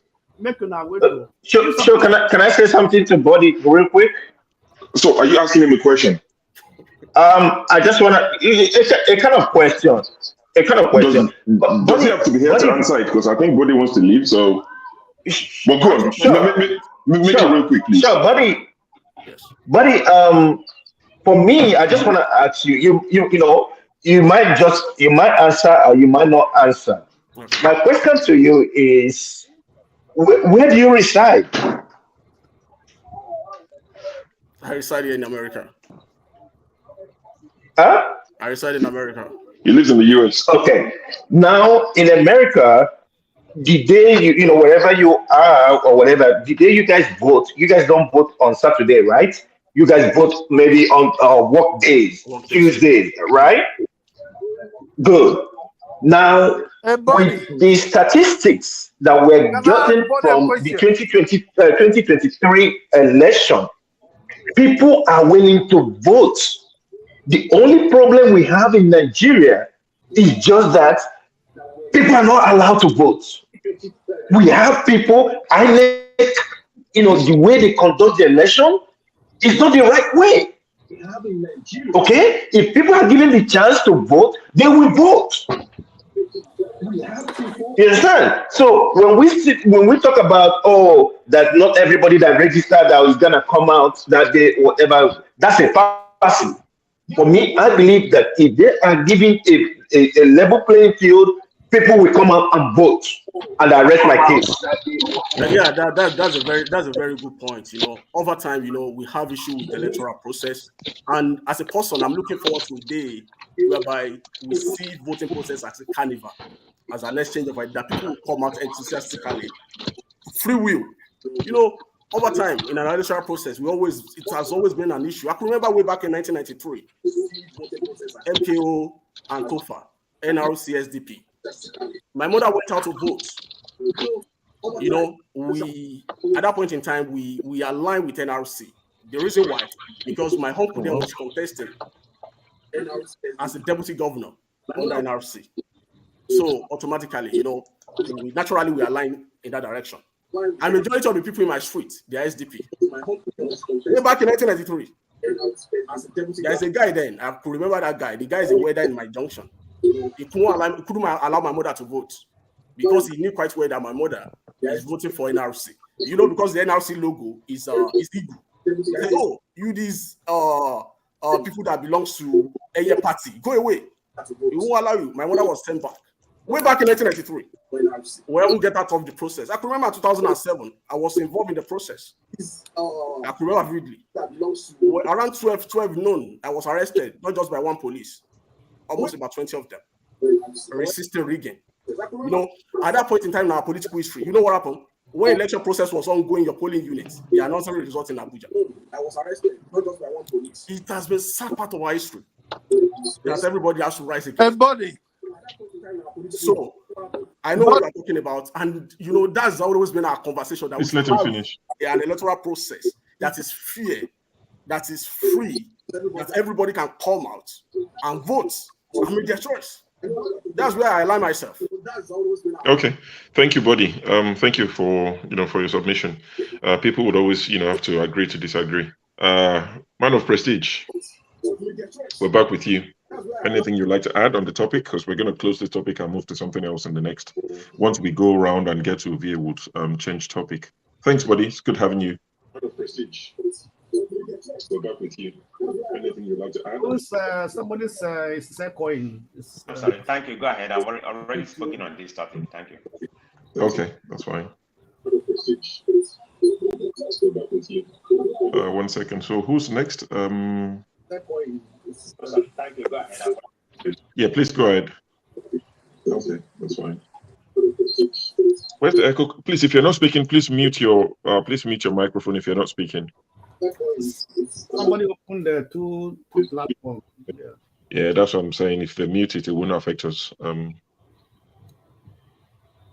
Chief Okoro, please unmute yourself. Welcome to the show. Honestly, I want to ask Body a question.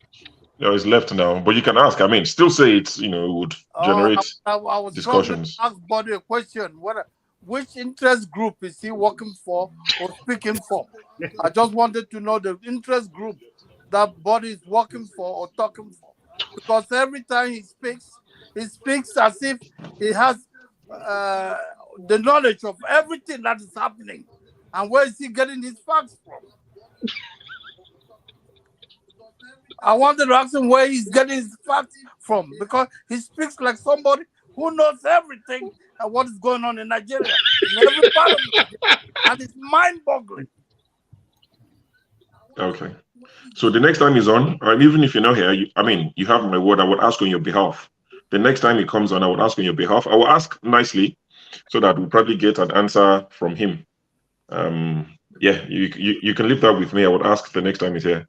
All right. Thank you, Chief Okoro. Olumide, apart from getting rid of our constitution, please speak to us. Okay, so you obviously know where my interest lies. Of course, I know where you stand.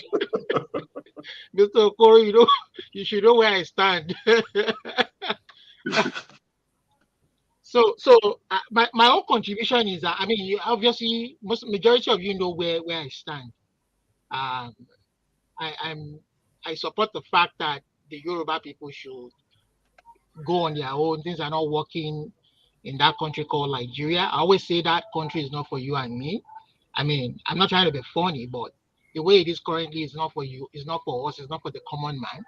It's for a particular set of people, some cabals that have made it the way it is. But I feel that but I want to give the obedience a plus for the way they've showed interest in this election, to making sure that their votes count. And it is up to the judiciary now to kind of set a standard for a new beginning, for a new country, if they make the right decision based on all the facts that we've seen in court, and if they're not intimidated. But I also want to say my brother Electricity, I agree with you that our elected representatives, Senator, House of Rep, are a big problem, and that they should be questioned. We should learn to question them.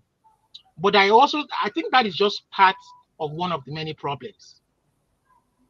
And I also believe that this election, change, whether we like it or not, change, we can only support those who are at home from diaspora.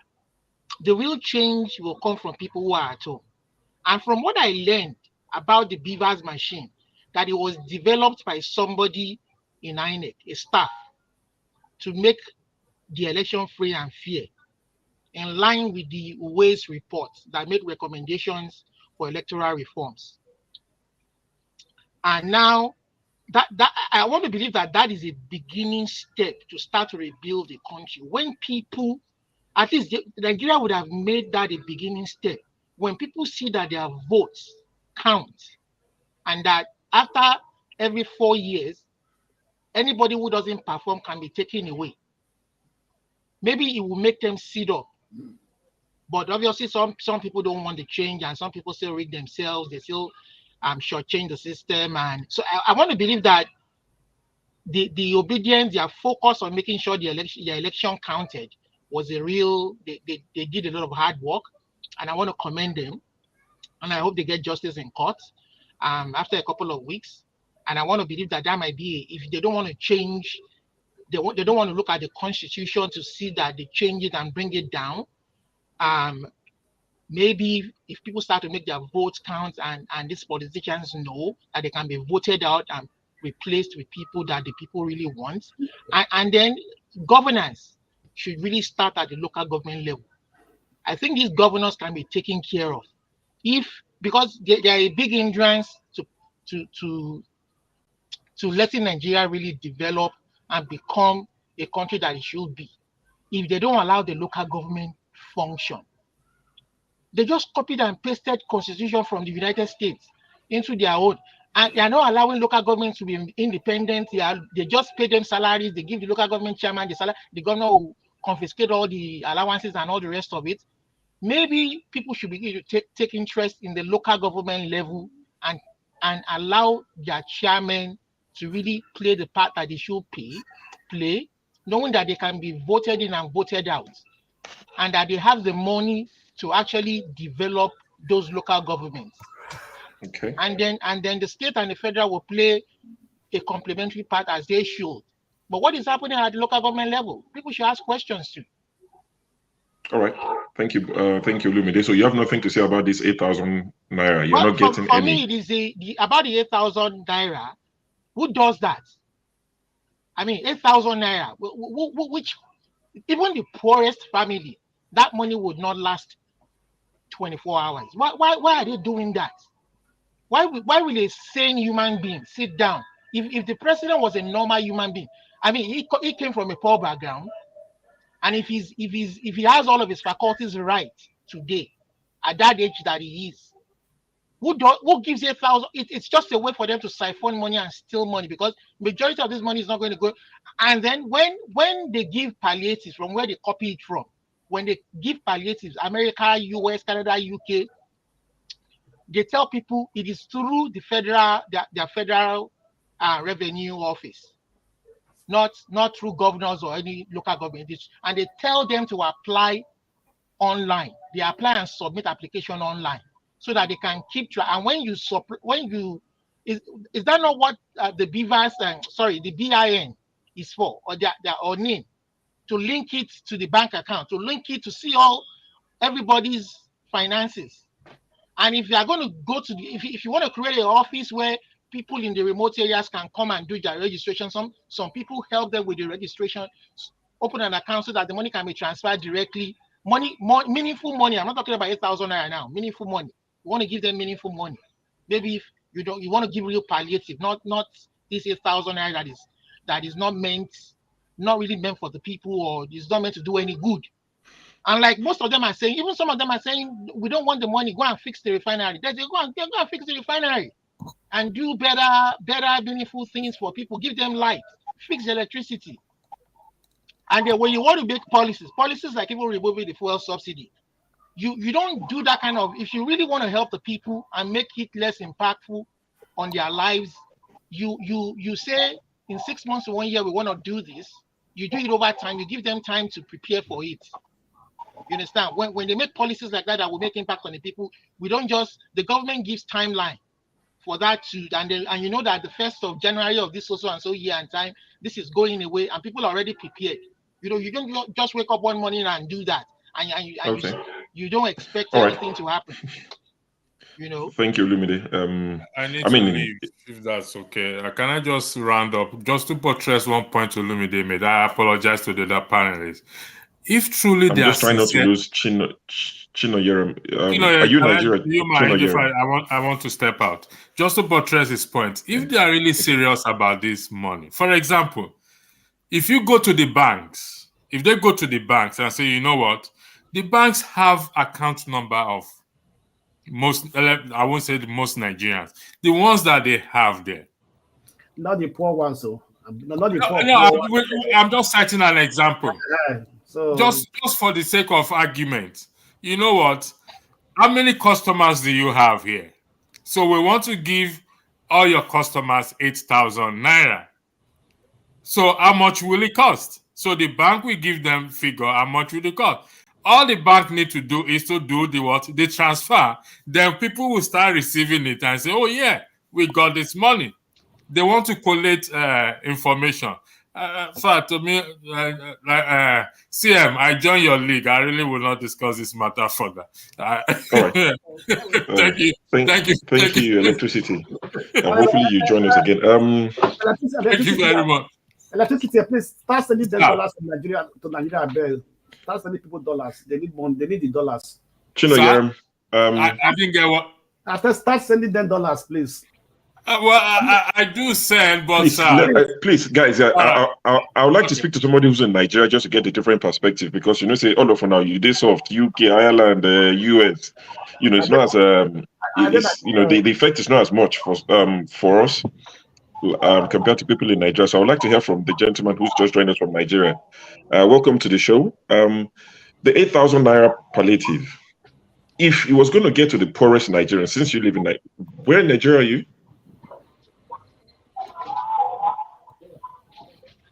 Chino, where in Nigeria are you? What state are you in? Can you hear me? I can't even hear Mr. Phil. You can't hear me? Line is cracking. My line is cracking. Can everybody else hear me, or is it? Greetings, everybody. It's network. Can you hear me? It's on network, yeah. Yeah, we can. I can hear you now. So I'm asking, what state are you in? Nigeria has happened. Okay. Hopefully it comes back. So, the next thing we're going to discuss along the line of this hardship and these policies, a lot of education institutions are increasing their tuition. Some secondary schools, Unilag one came out yesterday. A lot of people confirmed that Unilag, I was speaking to my nephew who's graduating from UI this year. I was speaking to him. I said, how much, because you just asked me for money and I'll send it to him. I said, how much is your tuition? And he said, the tuition for federal university is about between 18K and 30K. But by the time you add this and you add that and you add this, and it comes to about between 80K and 100K. He said, but what happened with Unilag is that their actual tuition, which used to be about 20K, is now, you're back, okay, is now gone to 100,000.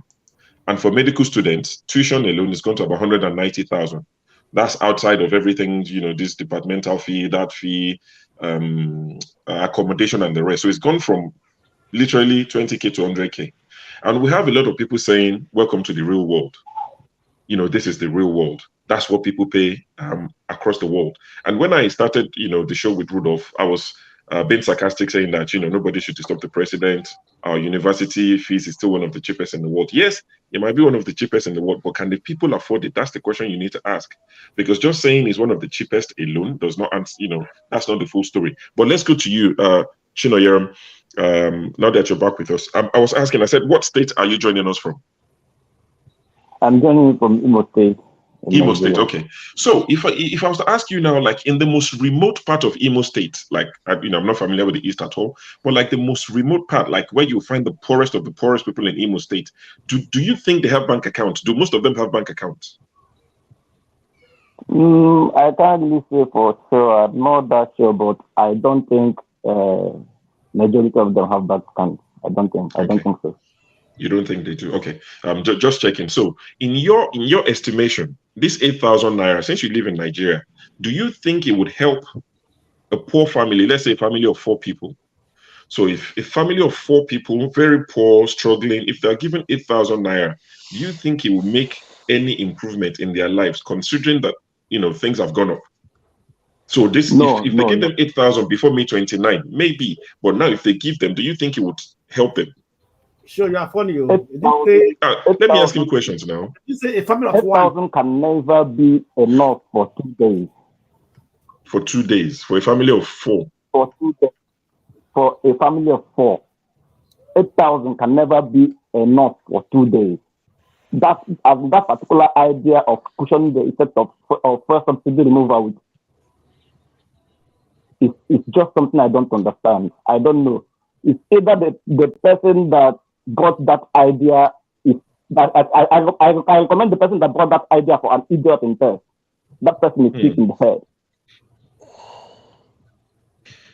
Okay, so in your estimation, or let me find out from you, and the rest of the guys can find out. What do you think if the government asked you, as somebody who lives in Nigeria, the poorest people in Imo State, we want to help them cushion this effect? What do you think they should do? What would be the most effective way of helping them? Let's say subsidy is gone. We're not bringing it back. There's no ways, even out of the conversation. What can they do to help cushion the effect of this subsidy removal for the poorest people? Maybe not for people like you, but the poorest. First of all, I think subsidizing the transportation system in Nigeria, believe me, like people can't even leave their homes. People now trek miles just to get to their workplaces. Like, it's crazy here. It's crazy here. People can't even go to work. So if, for instance, if a poor farmer in the village can get his or her farm produce and maybe they are perishables, and you are not able to get it to the market, who will buy it? How will that person be able to feed his family? So, first of all, subsidize the transport system. If actually you really want to help the people, you don't give them money. You don't give people money. 8,000. It can't go anywhere. So for me, I think subsidize the transportation system. Okay. So that's what I think. If you really want to help people. Okay. Once people can get out there, they can at least find something to feed their family. Okay, because I quite like to ask, this sort of questions to someone who lives in Nigeria, because when people like myself or people who disagree with the government policy or the implementation, when we speak, they think, because I've had a few guys who defended, you're still there. I've had a few people who defended this, saying that, we are, those of us in the UK, in the West generally, we are being unfair because this 8,000 will help people in Nigeria, that we are judging it by our own standard.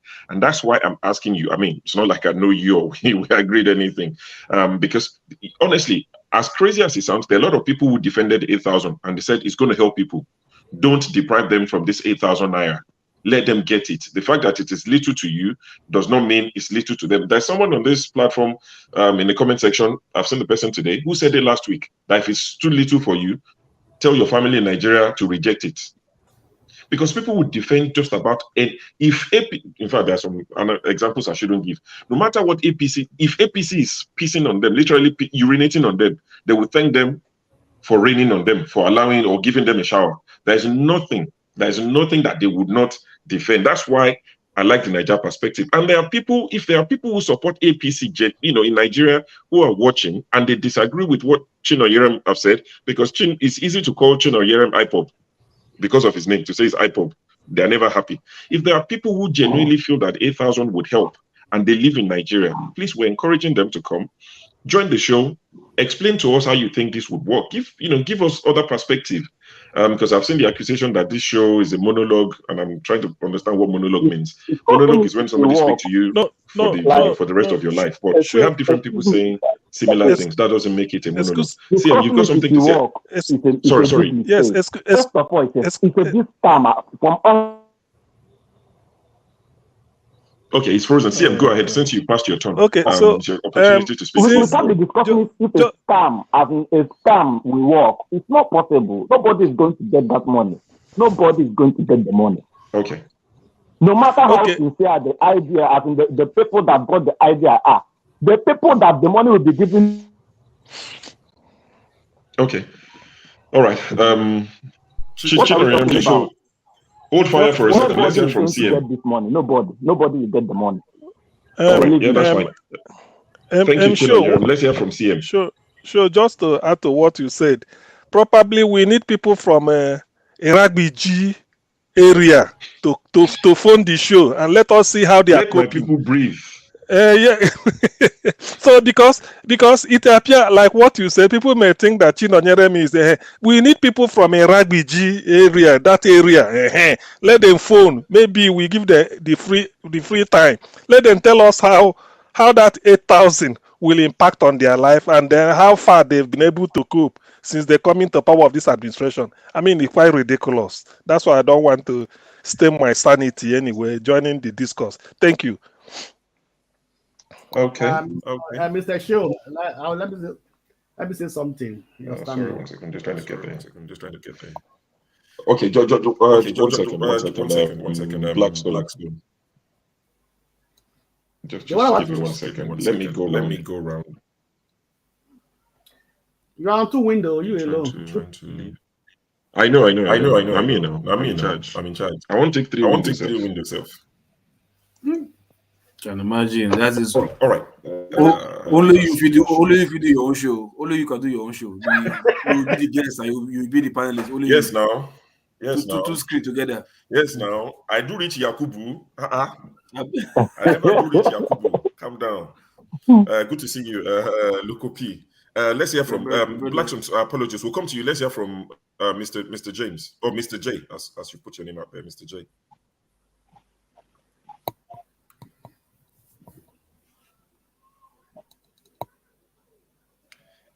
Mr. J. Okay, seems you're frozen. Sorry, if you're driving, I will not be adding you to the show. It's one of the rules of the show. If you pull up, we'll bring you on and we can listen to you and hear from you. But if you're driving, unfortunately, we won't be able to bring you onto the show. So please, I can see 2 people driving backstage. We would love to hear from you. But if you pull up, we would hear from you quickly. Seems like everybody's frozen. Olumide, can you hear me? Yes, I can. Everybody can hear you. I can hear you. Okay, looks like Mr. James is frozen. Look, P. Mr. J. Mr. J, did you unmute yourself, Mr. J? No, he's unmuted. Good to see you, brother. How's London? I'm just guessing you live in London. How's London? Yeah, exactly. The rain is beating us together. So hello, can you hear me? Yes, now. Yes, we can hear you. The rain reached this side too. Okay. So, what have you got to contribute? Oh, me? Okay, contribute. The Nigeria, you have everything to contribute every day. If you switch off this life now and put it on again, you will see a breaking news. So things are too many to contribute. So do you have anyone you're paying their uni fees like myself? I mean, thankfully, my nephew who are paying his fees, like I said, he graduates this year, so it doesn't affect us. Not today. One thing or the because other. Because I don't get money. They must now. But at least they've seen it now. So we told them even the subsidy is still affecting us here too. So they should understand that we are seeing going subsidy. Yeah, one thing I wanted to ask. May, I remember May, didn't Senate approve $800 million for Buhari? Yeah, I think it's the same money. I don't think it's a new one. I think it's the same money. Okay, is it Buhari the same money to dish it out? Man of Prestige, which level now? Slow down, no. Okay. See Man of Prestige, they show himself. Okay, there is God in everything you do in this life. All these things will matter in heaven. Just let me tell you, these things will matter in heaven. Wait a minute. Let's continue with the show. What did I do? You didn't do anything. No, you were just sitting on your own. You didn't do anything. I'm just joking. Mr. James, welcome to the show. I listened to you on another platform, the last few days. I know we've talked about the problem a lot, but I like, something you mentioned, and that's made me do a bit of research. You spoke about an example of a solution because one of the ways we can get out of this mess we are in is to start producing. Peter Obi said it. He said, the way he said it's like a catchphrase, let's go from consumption to production. And you said something regarding cocoa. Like, why is Nigeria not, making the most of cocoa production? I mean, we all remember or saw what Awolowo did with cocoa in the West. I now went to check, cocoa production in Nigeria. in the 70s, we were producing about 310,000 megatons or metric tons. And now we are producing about 270,000. So 50 years later, we are producing less cocoa than we were producing then. I've researched Switzerland, they're famous for their chocolate production, but they don't produce cocoa in Switzerland. If they do, very little. Even sugarcane, they don't produce. But when you mentioned that cocoa on the other platform, which I'm sure you remember you mentioned it, that just opened my mind to think that's just one example. But I would like you to speak on, that kind of solution. Because, one of the accusations is we'll talk about the problem, never the solution. But that one that you mentioned really opened my eyes. We are behind countries like Ivory Coast in cocoa production, Ghana, Indonesia, Nigeria is behind them. And at the time, we used to be in charge of this. So please speak to us. Oh, you're muted. You're not. No. I think ask him to, Mr. G. I think you just sign out and come back again. I think. Yeah. I think it's better like that. Try to come back again. The cocoa you were talking about, okay, those farmers now, right? Are they the owners of the farm?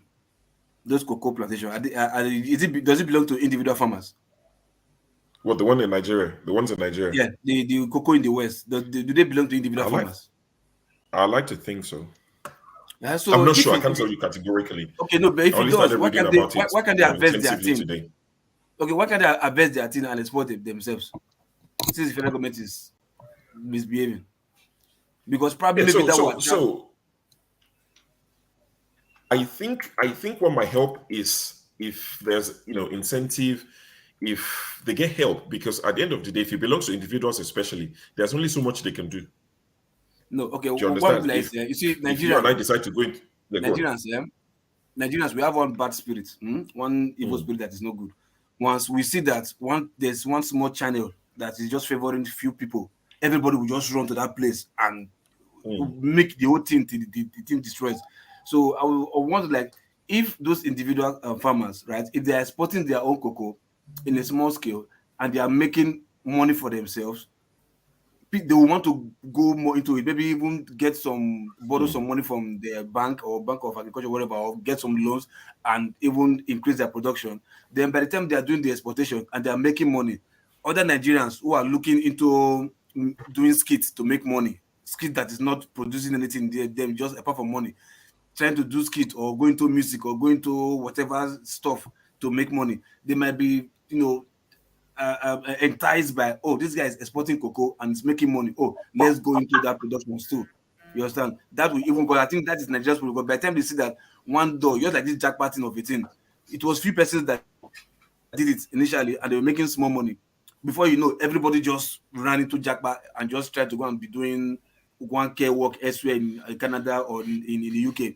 So if those individuals, if they have such farm for themselves, I think they should be encouraged verbally, since the government is not helping, maybe to export their stuff. And if they are making money, they can as well, if whoever is making money will not tell you anyway. So but if they are making money at least, and people see that they are making money, then maybe Nigerians might I think there's something here, let's go into it. Then if Nigerians are going into it, the federal government will not come in to say, okay, we want to look at this into this sector and put money into it or hijack it or whatever, Yeah. All right. Thank you. We'll go back to Chino Yerum. So, like someone rightly said in the comment section that I've only asked you questions which you've answered. Thank you for that. But I'm sure when you joined the show, you didn't come to answer my questions. What's on your mind? What have you come to say to us? What's your contribution? Who myself? Okay, my contribution is okay. Nigeria is not okay. Everybody can you hear me? Can you hear me? Yes, we can hear you. Yes, good. Yes. Mr. Phil, can you hear me? Yes. Can the person? We can hear you. Yes. Okay, can you hear me now? Yes. Yes, we can hear you.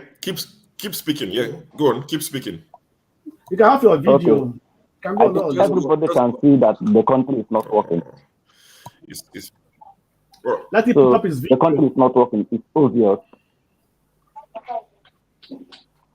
I don't know, I'm confused. I don't know if you can hear me. Well, if you say it's not working, there will be people that will tell you that it's working, that, it's a small sacrifice that you have to make. No, it's obvious it's not working. If anybody is willing to tell him or herself the truth, you can see that the country is not working. So tomorrow, I'm still among those who are soliciting that we should go our separate ways. We should go our separate ways. Break up Nigeria now to save lives. Break up Nigeria now to save lives. Believe me. Okay. That's just that. I'm still among those who are soliciting that we should go our separate ways. And referendum is not a call for war. Everybody can. We have been trying. For let's take for instance, since they believe that the country can work, why has it not worked?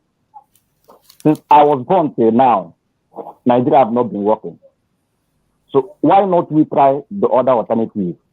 Go our separate ways and see if it will work. It's just my humble submission. Okay. Sure. Can I ask him something? Can I ask? Fine. I mean, every opinion is welcomed. People would agree. People would disagree. Yeah. Yes, make it brief so we can go to Mr. James. You hear me? Yes. Okay. Yeah, we can hear you. I'm not against your narrative about going your separate way. Have you ever thought about what's going on in the Southeast right now by the seat at home? With the anarchy and everything going on by somewhere or wherever they're going. How are you going to be able to rule the Southeast with that anarchy going on in that area? I'm not against your opinion. That's your opinion, but just it seems like you are proposing about going your own separate way. I'm not saying I'm against it. Can you just answer that?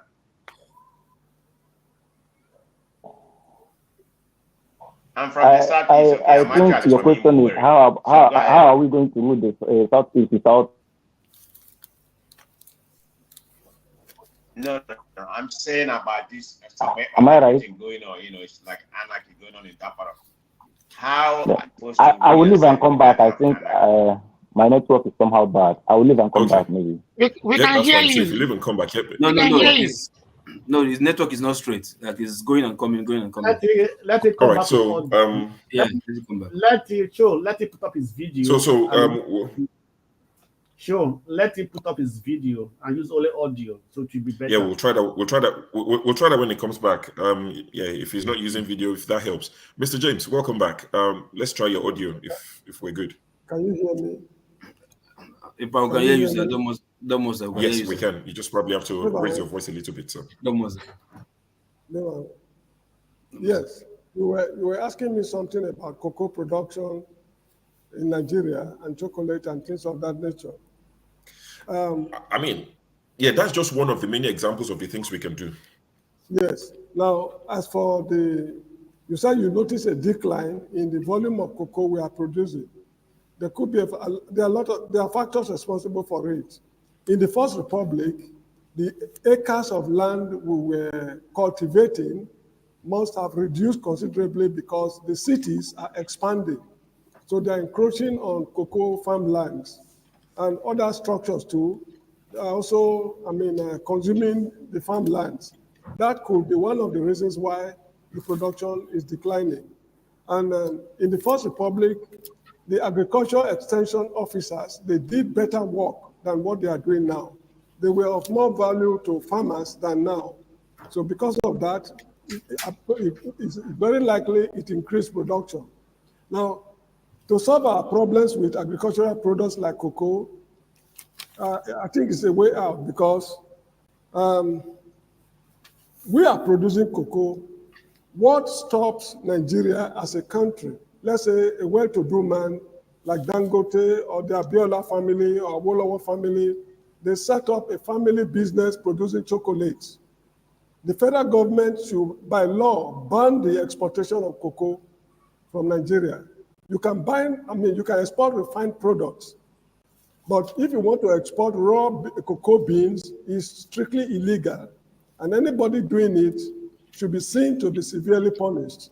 Now, if we are able to make a breakthrough to the Chinese market, for example, that maybe Abiola Chocolate Nigeria Limited is supplying chocolate to maybe just 1/10 of the Chinese population, if they are eating our chocolates, that is a huge chunk of money we are going to derive from there. Now, as for the groundnuts as well, we should try to refine these products before we export it. Now, the idea of telling Nestle company in Switzerland to come and set up a chocolate manufacturing company in Ibadan or Abakaliki, to me, it doesn't make sense. These are things Nigerians can do. What stops even a Nigerian businessman from going to Japan, buy oil drilling rigs, go to the Niger Delta, obtain permission from the federal government, and drill the oil yourself instead of going to Texaco, Shell, Chevron, and whatever it is. Nigeria, it's business. When you buy your equipment, go and employ people from any part of the world. If there's no Nigerian who can do it, when they come, they are coming as expatriate workers working for a Nigerian firm in Nigeria. So it's no longer an international business, but it's a local business. That is the angle I was looking at this problem from.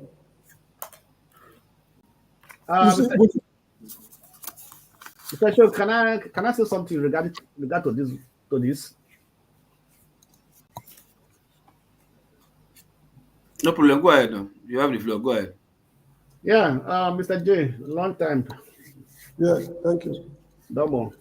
So, I don't see anything wrong with foreign companies coming to establish factories in Nigeria.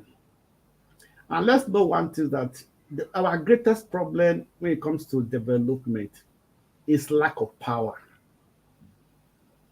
It's lack of power. Every manufacturing company in Nigeria, and every business in Nigeria run their power. Last 2 years, MAN, Nigerian Manufacturing Association, said the power consumption takes about 30%. Cost 30% to run their company. So a company that is spending 30% to run their power, that is producing, what do you expect? It will be difficult. And the second thing is that it's also management. What kills all Nigerian companies? It's lack of management, good management. Maintenance culture. Maintenance culture. In the 80s, we all know that every foreign companies were willing to establish in Nigeria. We even have some. Peugeot, Volkswagen, Mercedes. These are mighty companies that came to Nigeria, established their assembly plants. But today, where are they? Because they left it for Nigeria, they employ Nigerians, managers, directors. They kill it. If you go to Dangote company today, all its directors are Indians. You hardly see Nigeria on the top ladder there. You understand me? Why did Eti Salat left Nigeria? Because of lack of good management. So when we are saying these things, let's first of all look inside of us. What is the reason why we are not succeeding in all these things? Because we put selfish interest in everything we are doing. So because we have that nonchalant attitude to work, why are we, those in abroad, why are we succeeding? Why are Nigerians doing perfect things? Because they can't behave they can't work the way they work in Nigeria. You can't try it. You cannot be employed and you be sitting and be reading newspaper. They will sack you immediately. That discipline is lacking in Nigerian society, in Nigerian workers. That's where the issue lies. Even when we talk about production of cocoa and everything, we can export. If you cannot put them into final product, you can export. They bring back foreign currency to us. So first of all, let us look into our initial problem, the first problem first, before I can solve these problems. Okay, let me respond to what he has just said. If you still remember very well, while I was in Benin City, the days of quickly, Samuel please, so we can Ogbemodia. go to another Mazi. Okay, during the days of Samuel Ogbemodia, that guy performed wonders in Benin. There was a giant poultry at Okoro Road. There was a farm, I think Boreke Agbede Farms. There was what's it called? livestock. Okay, what about knife form? What happened to knife form? Excuse me. No, what's it called? Livestock production somewhere in Auchi area. Now, the standard of discipline in the country then was higher than it is now. What we should fight against is, thank you. What we should fight against is the decline in standard of discipline from the State House in Abuja to market level, to street level, to family levels. The whole country has crumbled. Even the legal profession is rotting. The universities are rotting. The hospitals are rotting. Mention one place in the country that is properly run today. That is what is disturbing us. There is a company in Lagos, I think they call it Nigerian Breweries Limited, NBL. It has been in existence since the First Republic, if I'm not mistaken. Now, what trick did they use to sustain that industry? They must have a very strong hand somewhere. But administering the company. There was a company, I think in the Keja or so, they call Wahum Industries. They were making plastic basins on those kind of things during the First Republic. I don't know if they are still in existence up to now. Nigerians can and they should establish local industries.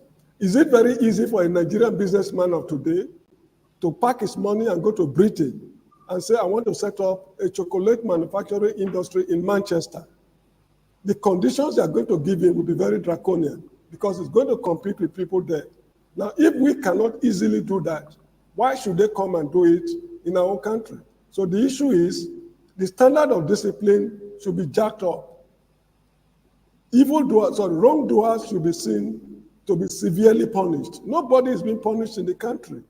This is the root cause of the whole, show. If I set up my company today, like let's say a poultry, and my manager is stealing my money, I cannot tell the police, I cannot take him to court. There's nobody to report anybody to. So this is why the Nigerian firms are not doing well. The law should be enforced. The judiciary, they need to sanitize it because as they say, that is the last hope of the common man. Even the foreign companies coming, many of them are leaving. This also because of indiscipline in the system.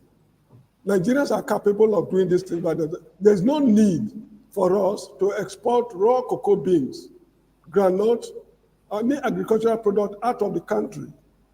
We can produce a lot of soap from from oil products like granite and palm oil.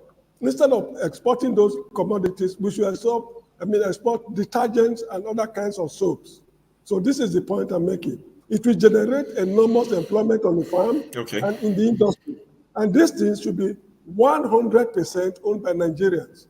During the Yakubu Gowon's administration, there was what they call the indigenization decree, getting shares from a lot of foreign companies and giving it to Nigerians. For how long should we keep looking to foreigners to run the country for us? That's the cricket Nigeria now. No, it's not the decree. Okay, thank you.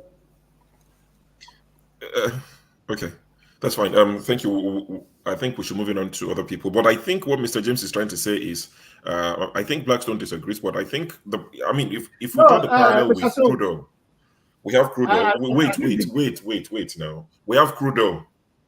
Oh, you didn't disagree? Okay. We have crude oil. We sell it. Then we buy it back at a very expensive price. It's part of the problems we have. So I think what Mr. James is saying in a nutshell is you make more money if you process it yourself into the finished product before you export it. Because at the end of the day, if you plant cocoa, water it, do all of that, sell it at whatever rate you sell it to Switzerland and whoever is, Indonesia, they make it into chocolate and coffee, into chocolate and beverages, and they sell it back to us at a more expensive price. I think that's what you're saying, Mr. James. Is that what you're saying? Sorry. Do you know that a ton of cocoa, when you sell it on the world market, it cannot buy you a complete suit?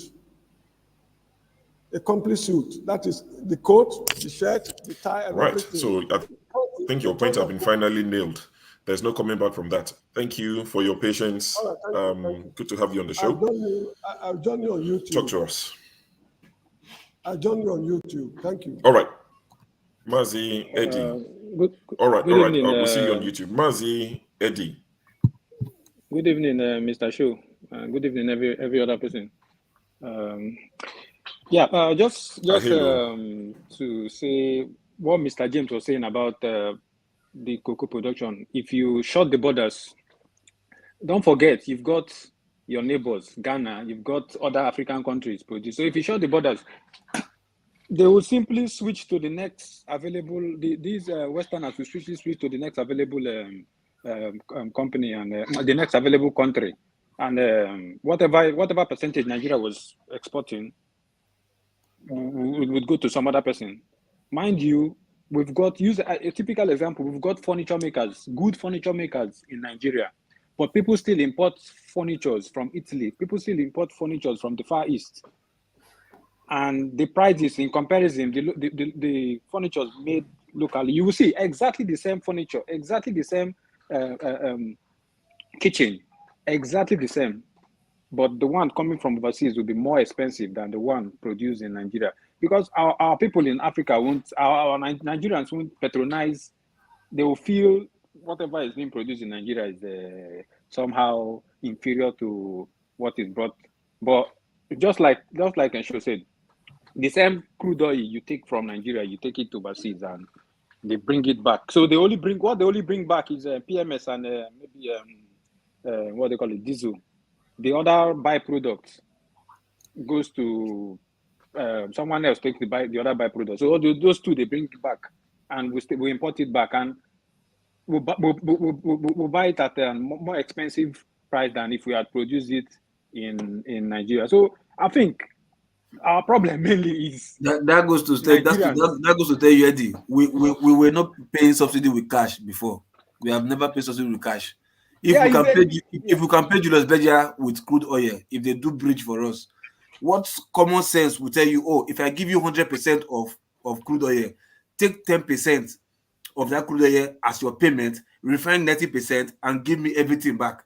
It's just common sense. You understand? But in this case, they tell you they give them 100% and we pay them cash to bring it back. That's we've not been paying subsidy with cash before. They've just been eating the money.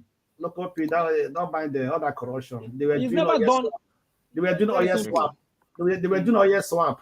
Don't mind them. They all of corruption. They will not pay for subsidy at all. They were consuming the money. They have never paid subsidy with cash. Never. They were doing oil swap. We're being surcharged so much. Let Mazi finish. We're being surcharged so much that is something that won't happen even in the Arabian countries.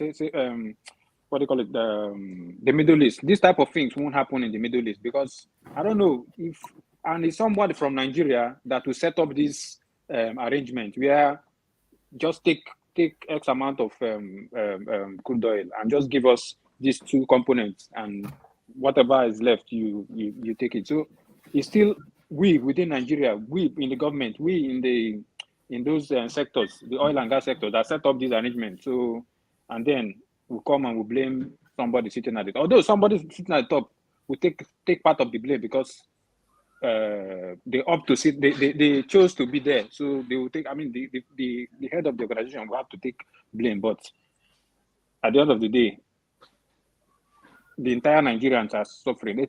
One last point is, if you look places like yes, you know where Venezuela, no, not Venezuela, where this country in South America that produce a lot of cocoa leaf. Is it Peru? Yeah, Peru. The farmers in Peru, the peasants, they produce. I don't know what motivation they have. Even the government, there is no incentive, but they produce this cocoa leaf so much.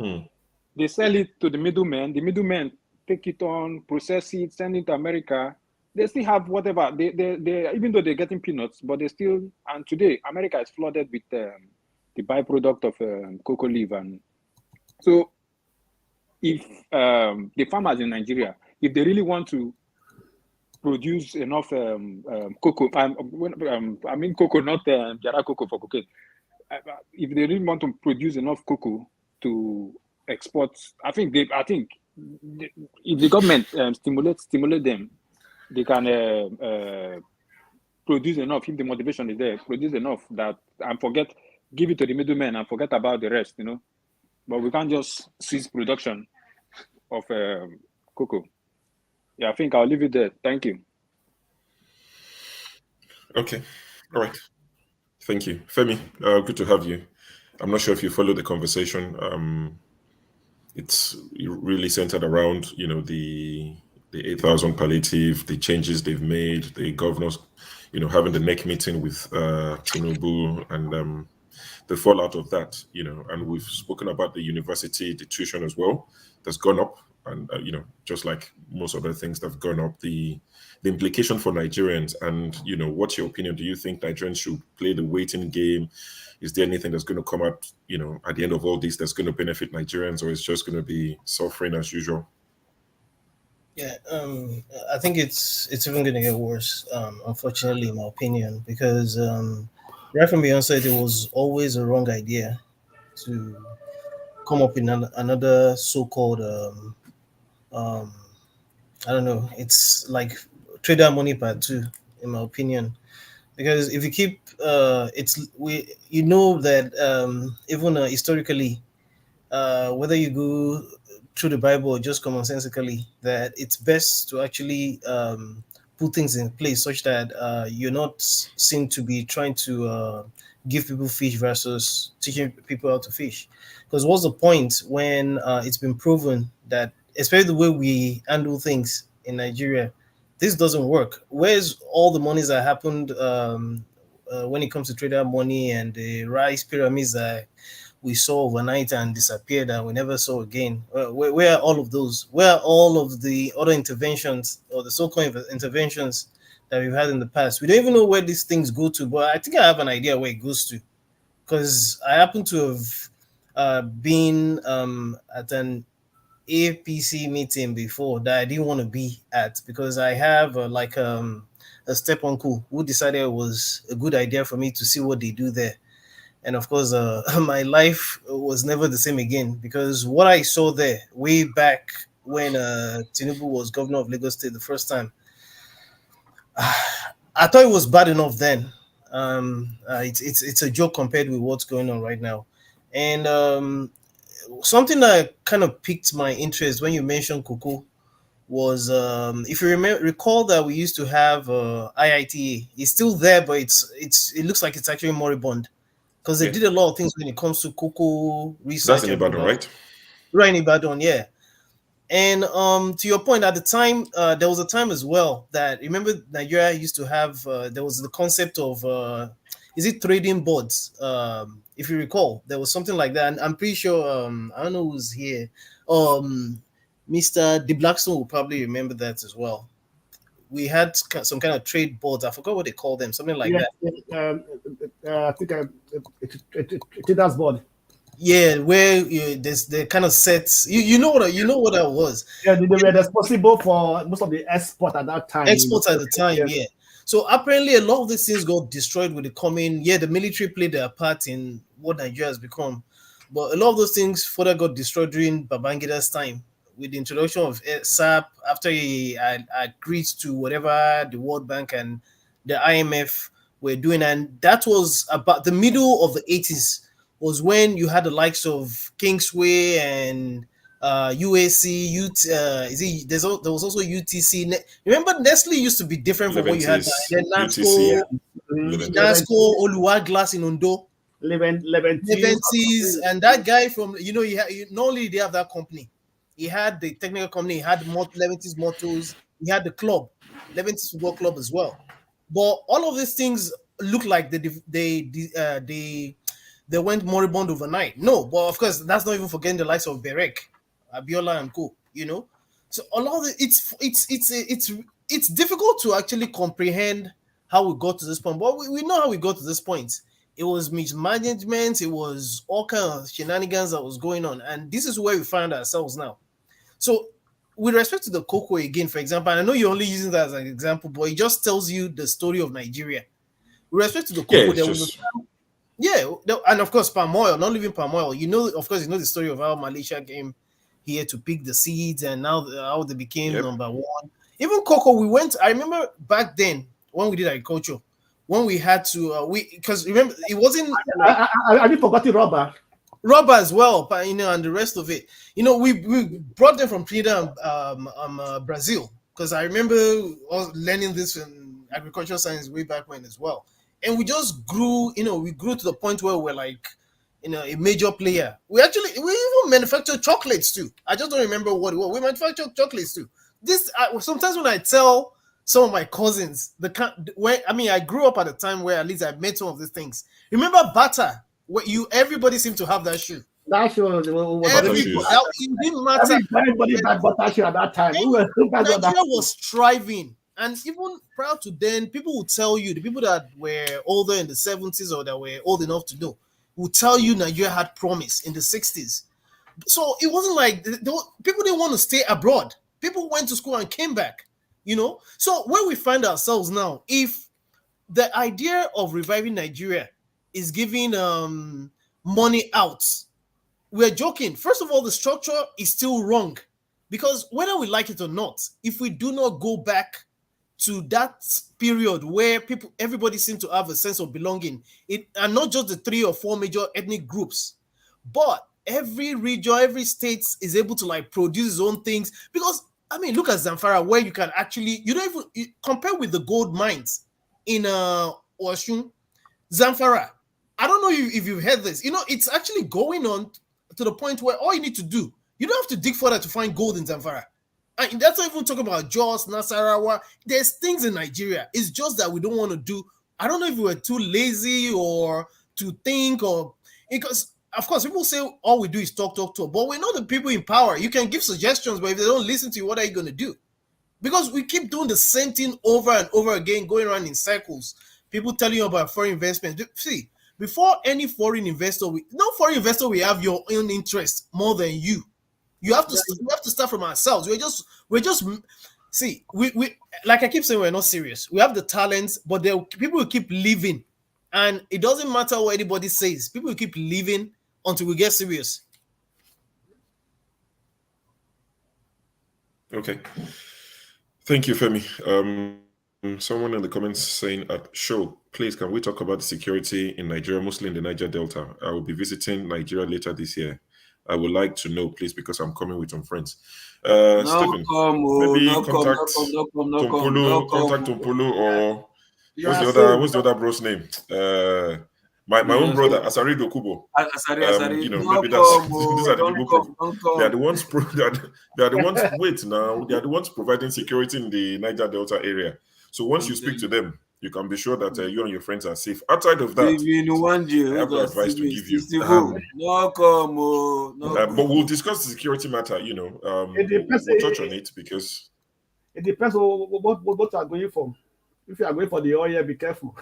You know, I think it's just holiday. Oh yeah, okay. For where? Yes, okay. So I think it's just going to have the good time. Sorry, I'm trying to remove this. So Chinam,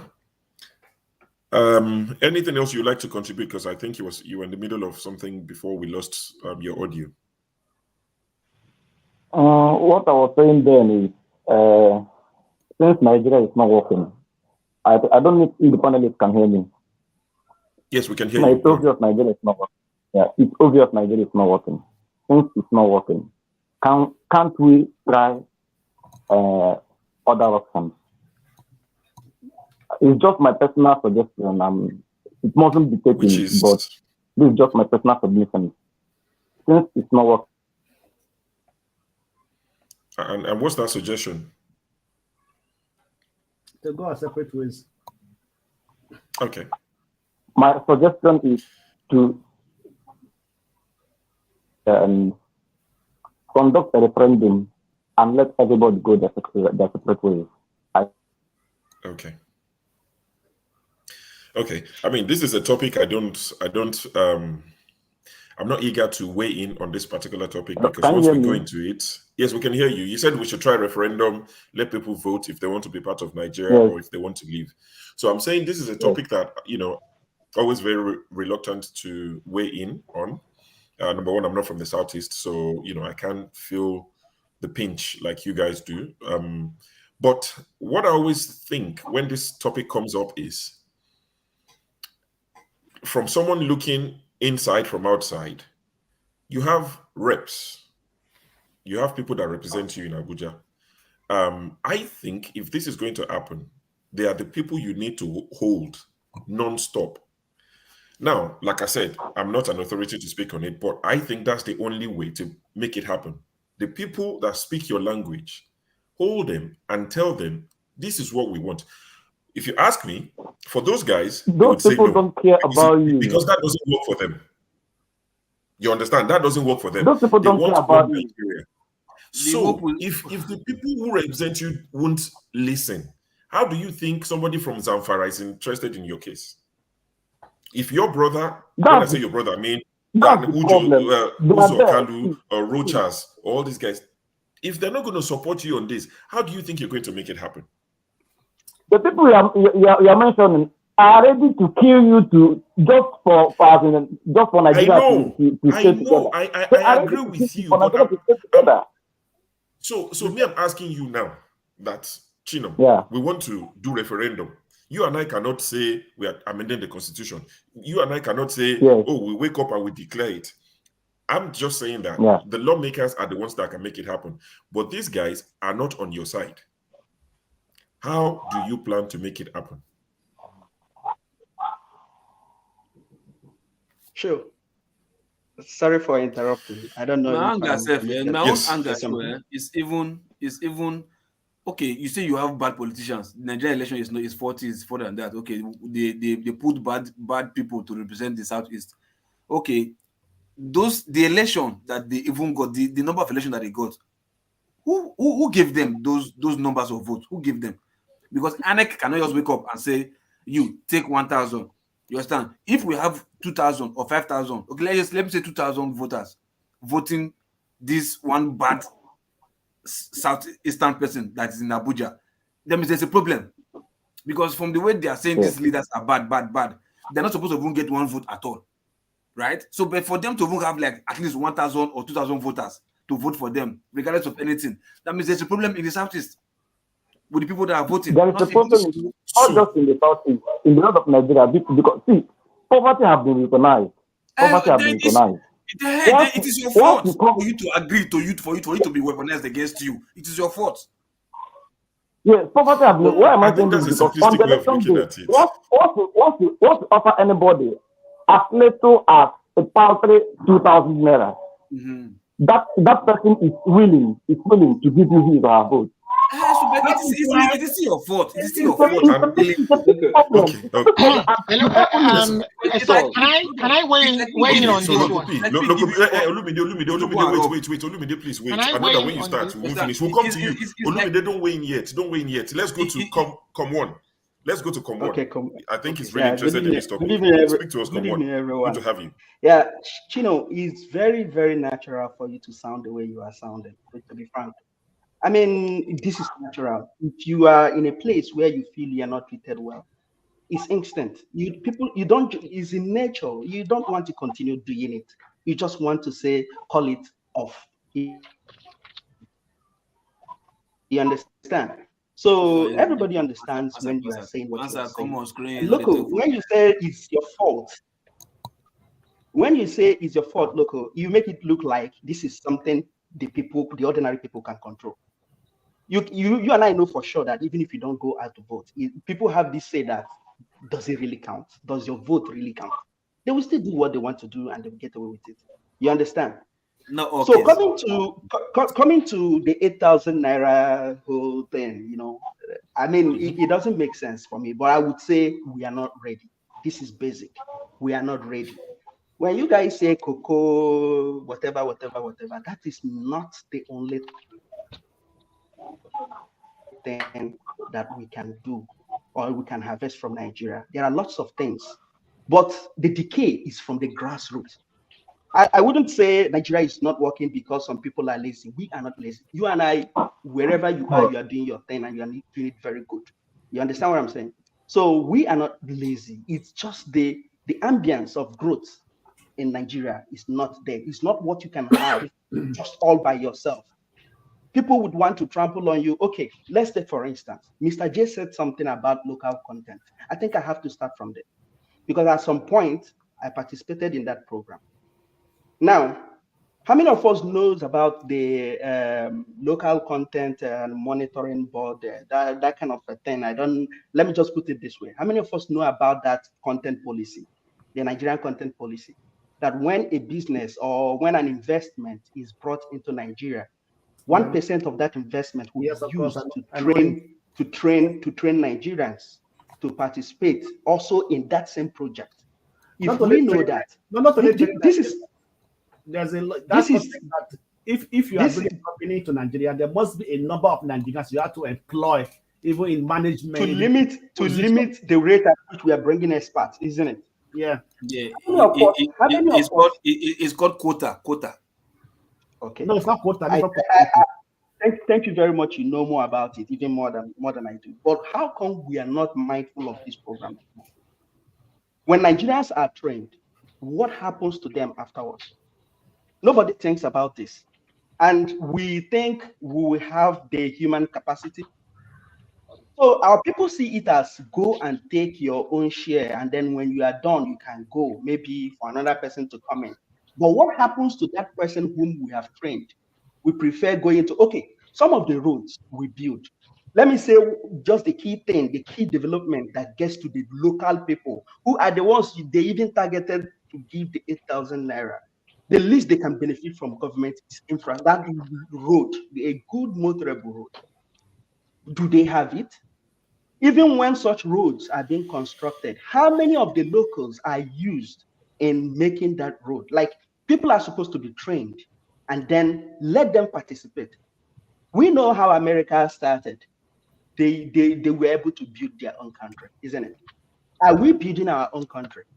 Instead of giving people 8,000 naira to use to buy for just one meal and that ends it.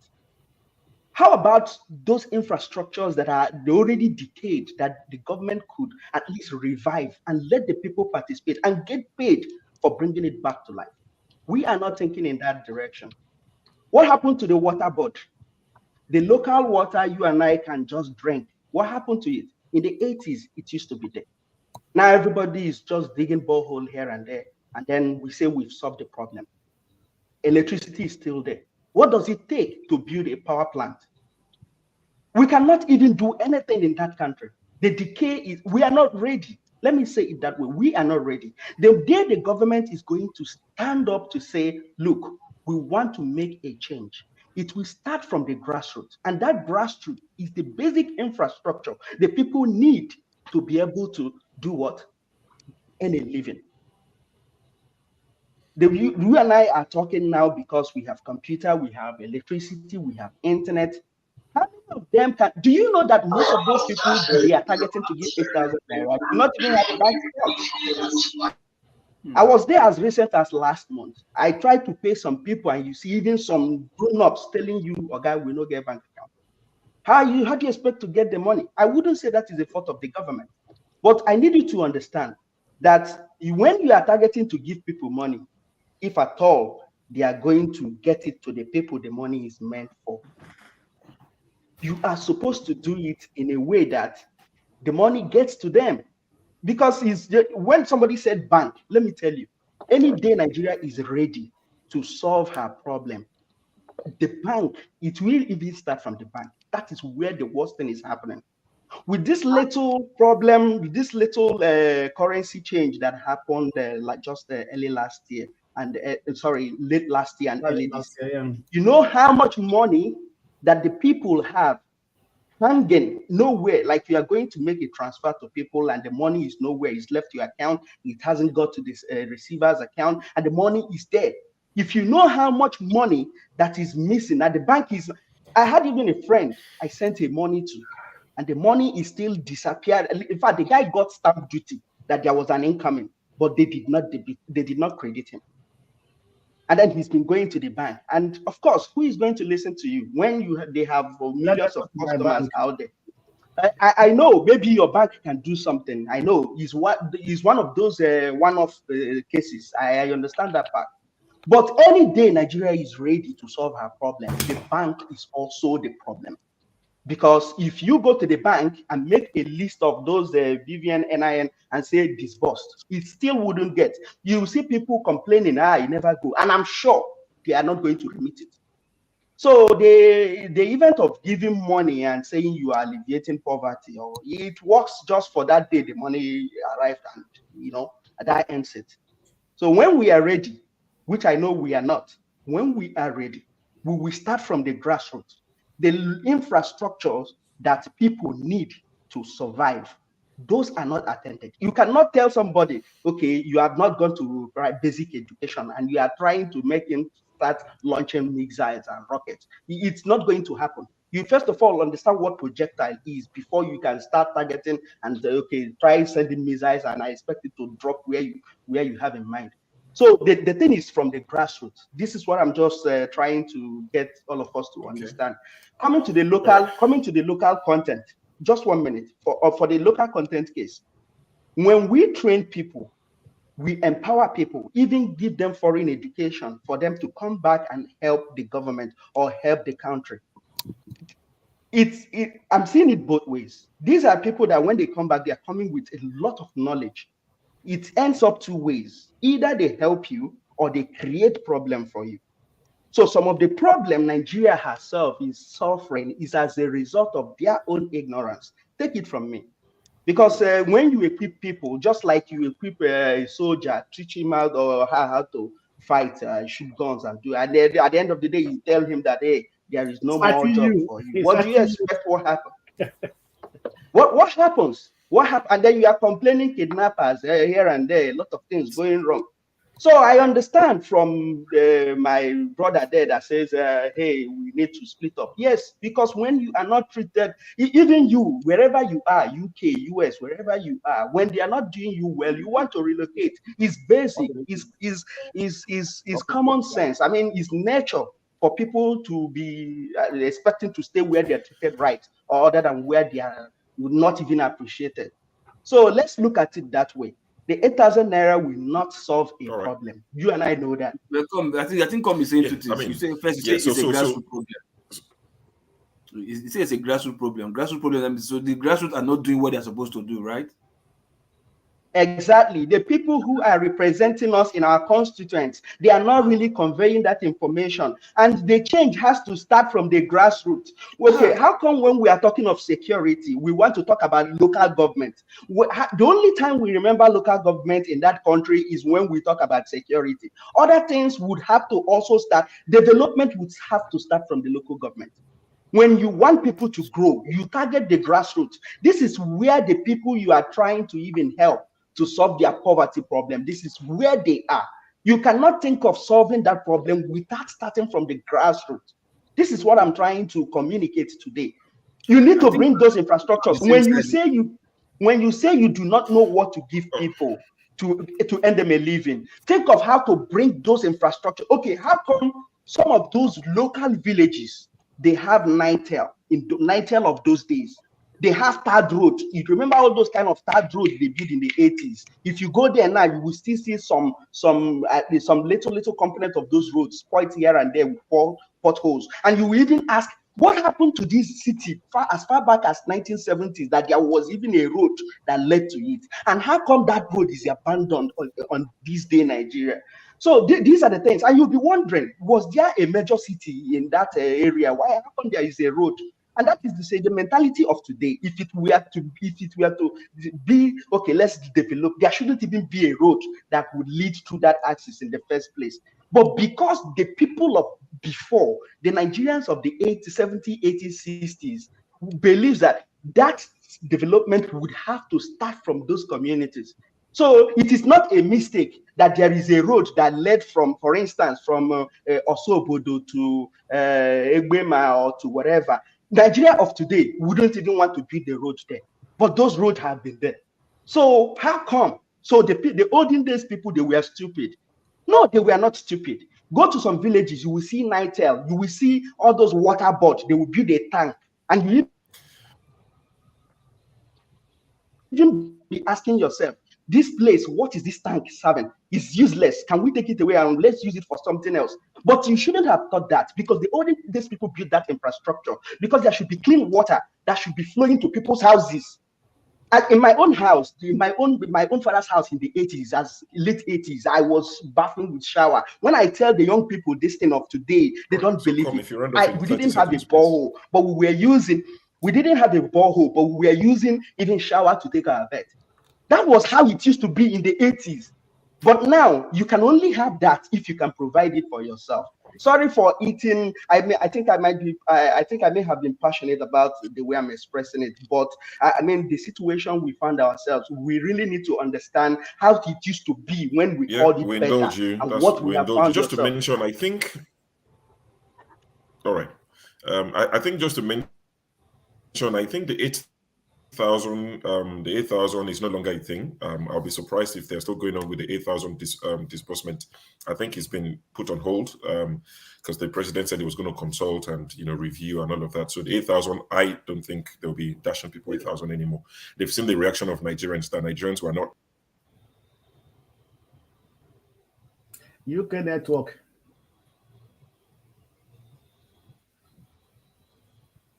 That is UK network. Maybe UK network. Which UK? Hello, show. What is happening? Now you can going for the okay, no problem. Since he's coming there, I think the next man should go. The man with the crossback. I think you should go. The next man you say introduce yourself and tell us what you think about which is NIE or NIE. You can go on and introduce yourself and let us know what you think. Okay. Good afternoon. Good afternoon. Yeah. Please. Okay. Is it clear? Am I clear? Yeah, I can hear you. Go ahead. All right. Okay. So, luckily for us, the president, the incumbent president, I think he has responded to the agitations coming out from people, especially citizens, that 8,000 naira will fall in the hands of sharks. You see, the major fear of the majority of everybody is that money getting looted, because yes, the 8,000 naira to some of us, for those people who are in the rural area, especially in the village, 8,000 naira is not supposed to replace their daily earnings. It's not supposed to replace their salary, because they are not expected to sit idle. But we believe that 8,000 naira will actually be of help to them. However, we suspect the system of disbursement will actually flood that process. And I want to bring you guys to something. Most of us who stay in the city, we send money to our grandmothers who are in the village. These people, they don't have accounts, but they have POS agents around. In Nigeria today, I'll tell you that I think after Dangote, I think POS is the largest employer of labor. All right, POS, you see them all around, POS machine guys. You say graduate, when you graduate today, you can set up POS businesses, start making a living. Most of them made a lot of money during that cash confiscation, regime, which was actually initiated by Mayfield early this year. So in that villages, they can actually have access to own mobile wallets. All right, those women, especially my grandma, who lives in Shagam, she lives inside one of the farms in Shagam. She has about 3 people who do POS. So even if I want to send her 10,000, under 10 minutes, she'll be able to cash it out. Are you with me? Definitely, she can open a wallet if she's aware that this money is coming from government. Understand? But the point was, everybody was against the issue of don't do cash. Don't even try and use that social register. Because we understand that the former humanitarian minister, that lady, they never published all these things. These are the things that they're supposed to publish on a monthly basis, probably on our website. It should be part of our scorecard, whereby she will enlist the names of the beneficiaries and all that. So we complain, and we are happy today that this president has listened, and he has said they will put a stop to it. They engage the state government. All right. And now another fear of the unknown is happening to all of us. We are now getting scared of our state governors that now that federal government is planning to pass the money to those states. We believe the states are closer to the people. Probably the state will collaborate with their local government chairman and all that. You know, but for me as a person, I don't even want those state governments to have any hand in this. Because ordinarily, I would have preferred to see a situation whereby the federal government will call fintech companies. You see, all these fintech companies are everywhere now. We have Money Point, we have OPay, we have Pante, we have First Money owned by First Bank, we have UBA Money owned by UBA. These mobile money agents, they are the ones that go to the last mile. They go to the last mile. Even inside Baramatu Kingdom, that you have to cross the river for like 2 hours. You go there, you will not see any bank. You will not see any bank, but you see volumes of POS agents providing what we call financial services to people. And this is how transactions have been going on for the last 2 to 3 years. Okay, so the 8,000 naira, if the president still wants to do it, he needs to collaborate with those fintech companies that are licensed by CBN, of course. And those fintech companies, there was a time that they had the ability to register BVN. They could enroll people on BVN. Okay, they could do BVN for people, and just BVN by that must be linked to the wallet, so that we'll be able to fight anything that has to do with racketeering, or maybe the case of BVN, or maybe using ghosts. So they need to collaborate with that. I want people in the village to get at least 10,000 naira thereabout. If they need it, my brothers and sisters who are listening to me, let me tell you, people who are in the village, if you send them 2K, all right, they will get that money in the next 5 days, and that's 2K for them in that village, all right, because their own things in the village is way cheaper than us in the city. But the major problem was, how does Tinubu want to share this money?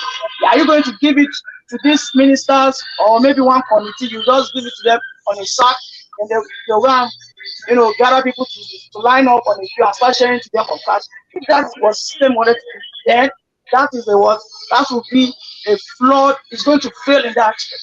But if it truly intends to use wallet system, yes, that wallet system will work. And if it intends to give them 8,000, 10,000 or so, I think they deserve it. I think they need to get that. That palliative. It is very important. Very, very important. All those. Let me ask you a question. Please do.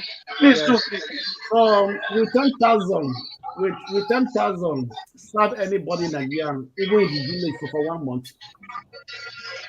Let me tell you something. I told you something. I said the money is a support.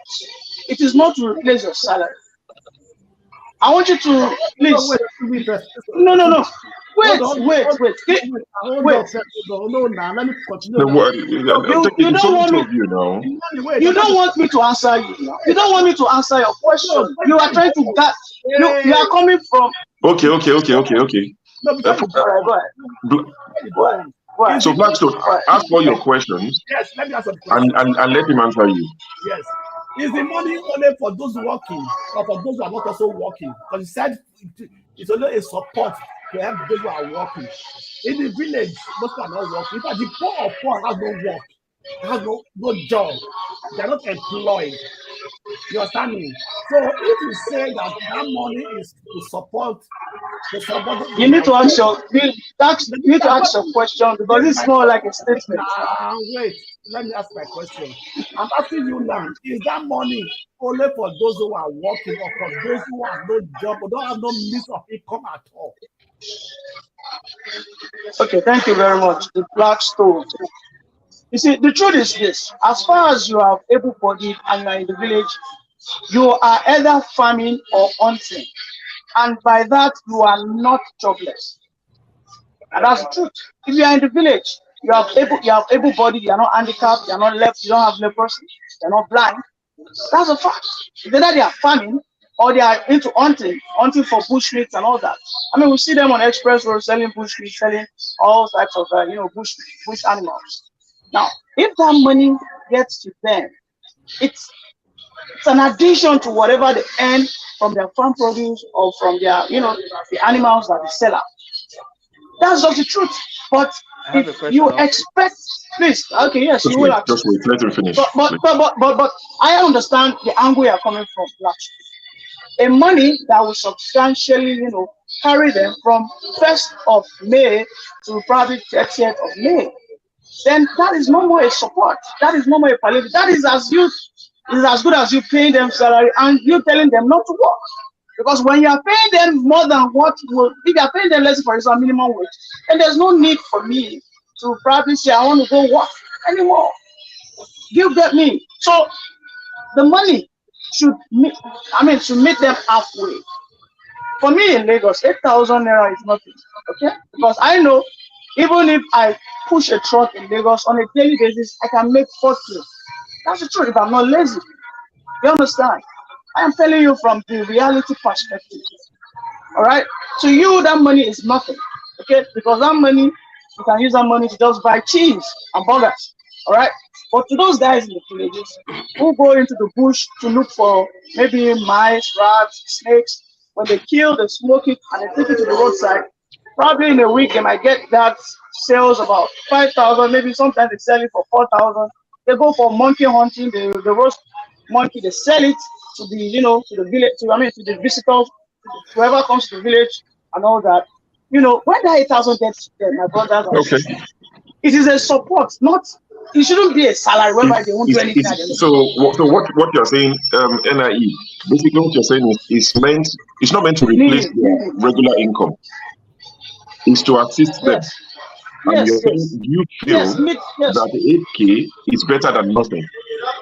Yes. Okay, yeah, that's fine. That's your submission. That's fine. Nathaniel, welcome to the show. We'll come back to you. Nathaniel, welcome to the show. NIE, if you please mute yourself, but the background music is from you. Free money deposit you. Yeah, Nathaniel, please, welcome to the show. It's good to have you. What have you got to add to the conversation?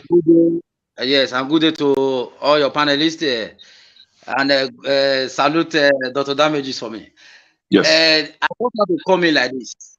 The last, I saw one of the conference which the governors and the presidency, they heard about this 8,000 naira. And I heard from Soludo after that conference, Governor Soludo said the data they use for the last time is incorrect. Yes. And not only that, you saw how many billions Buhari pumped to the Ministry of Shadia, humanitarian disaster minister. And she claimed that she was feeding children when there was COVID lockdown. And there was no data to prove how she sent that money to those children, how she fed the children. And you both should not forget, the government of Tinubu, the illegitimate government of Tinubu, is an extension of Buhari government. And he said it with his mouth. So what I want to say about 8,000 naira, because most of us are now being exposed beyond how we came from different parts of the so-called illegitimate Nigeria. In this place I am, this nation I am, there is a structure they created. First, they broke all the towns to the level that a village is a local government in France. A village is a local government. And in every village, you have post services, you have supermarket, you have a place where they buy all these little cigarettes and the rest. From there, you have little police station, and you have it all. You have where they have what we call social service. In case somebody is out of job, he will just go to that place with his ID card, and they will check really his financial status. They will know that he doesn't have a job. So automatically, for him to come at all, there is element of grant they will give to that person. So these disbursements and so on, how long will we continue to believe these people? We know they are our brothers, they are our sisters. We know that they are unrepentant sinners. And the country they inherited from the colonial masters, they messed up our heads and we are reasoning like them. that 8,000 naira is fake, because by now I believe that Tinubu's supposed to be dealing with this fuel issue, which rose beyond 300%. 247 is supposed to be dealing with that, so that people will see him that yes, at least he's able to have little solutions about that one, which the 8,000 is. Nathaniel, so let me ask you, when you say Tinubu should be dealing with the fuel, what exactly do you mean? What should he be doing? Okay, let me tell you one thing. If you go back and see how much Buhari spent for turnaround maintenance for our refinery. Me, I live in Warri before I came to abroad. I work in the oil sector. I was in Focado Terminal for 5 years. Let me tell you the fact. Do we really want to make this serious, or when they show us something in television, we begin to talk in another form? These guys are not serious. They are anti people.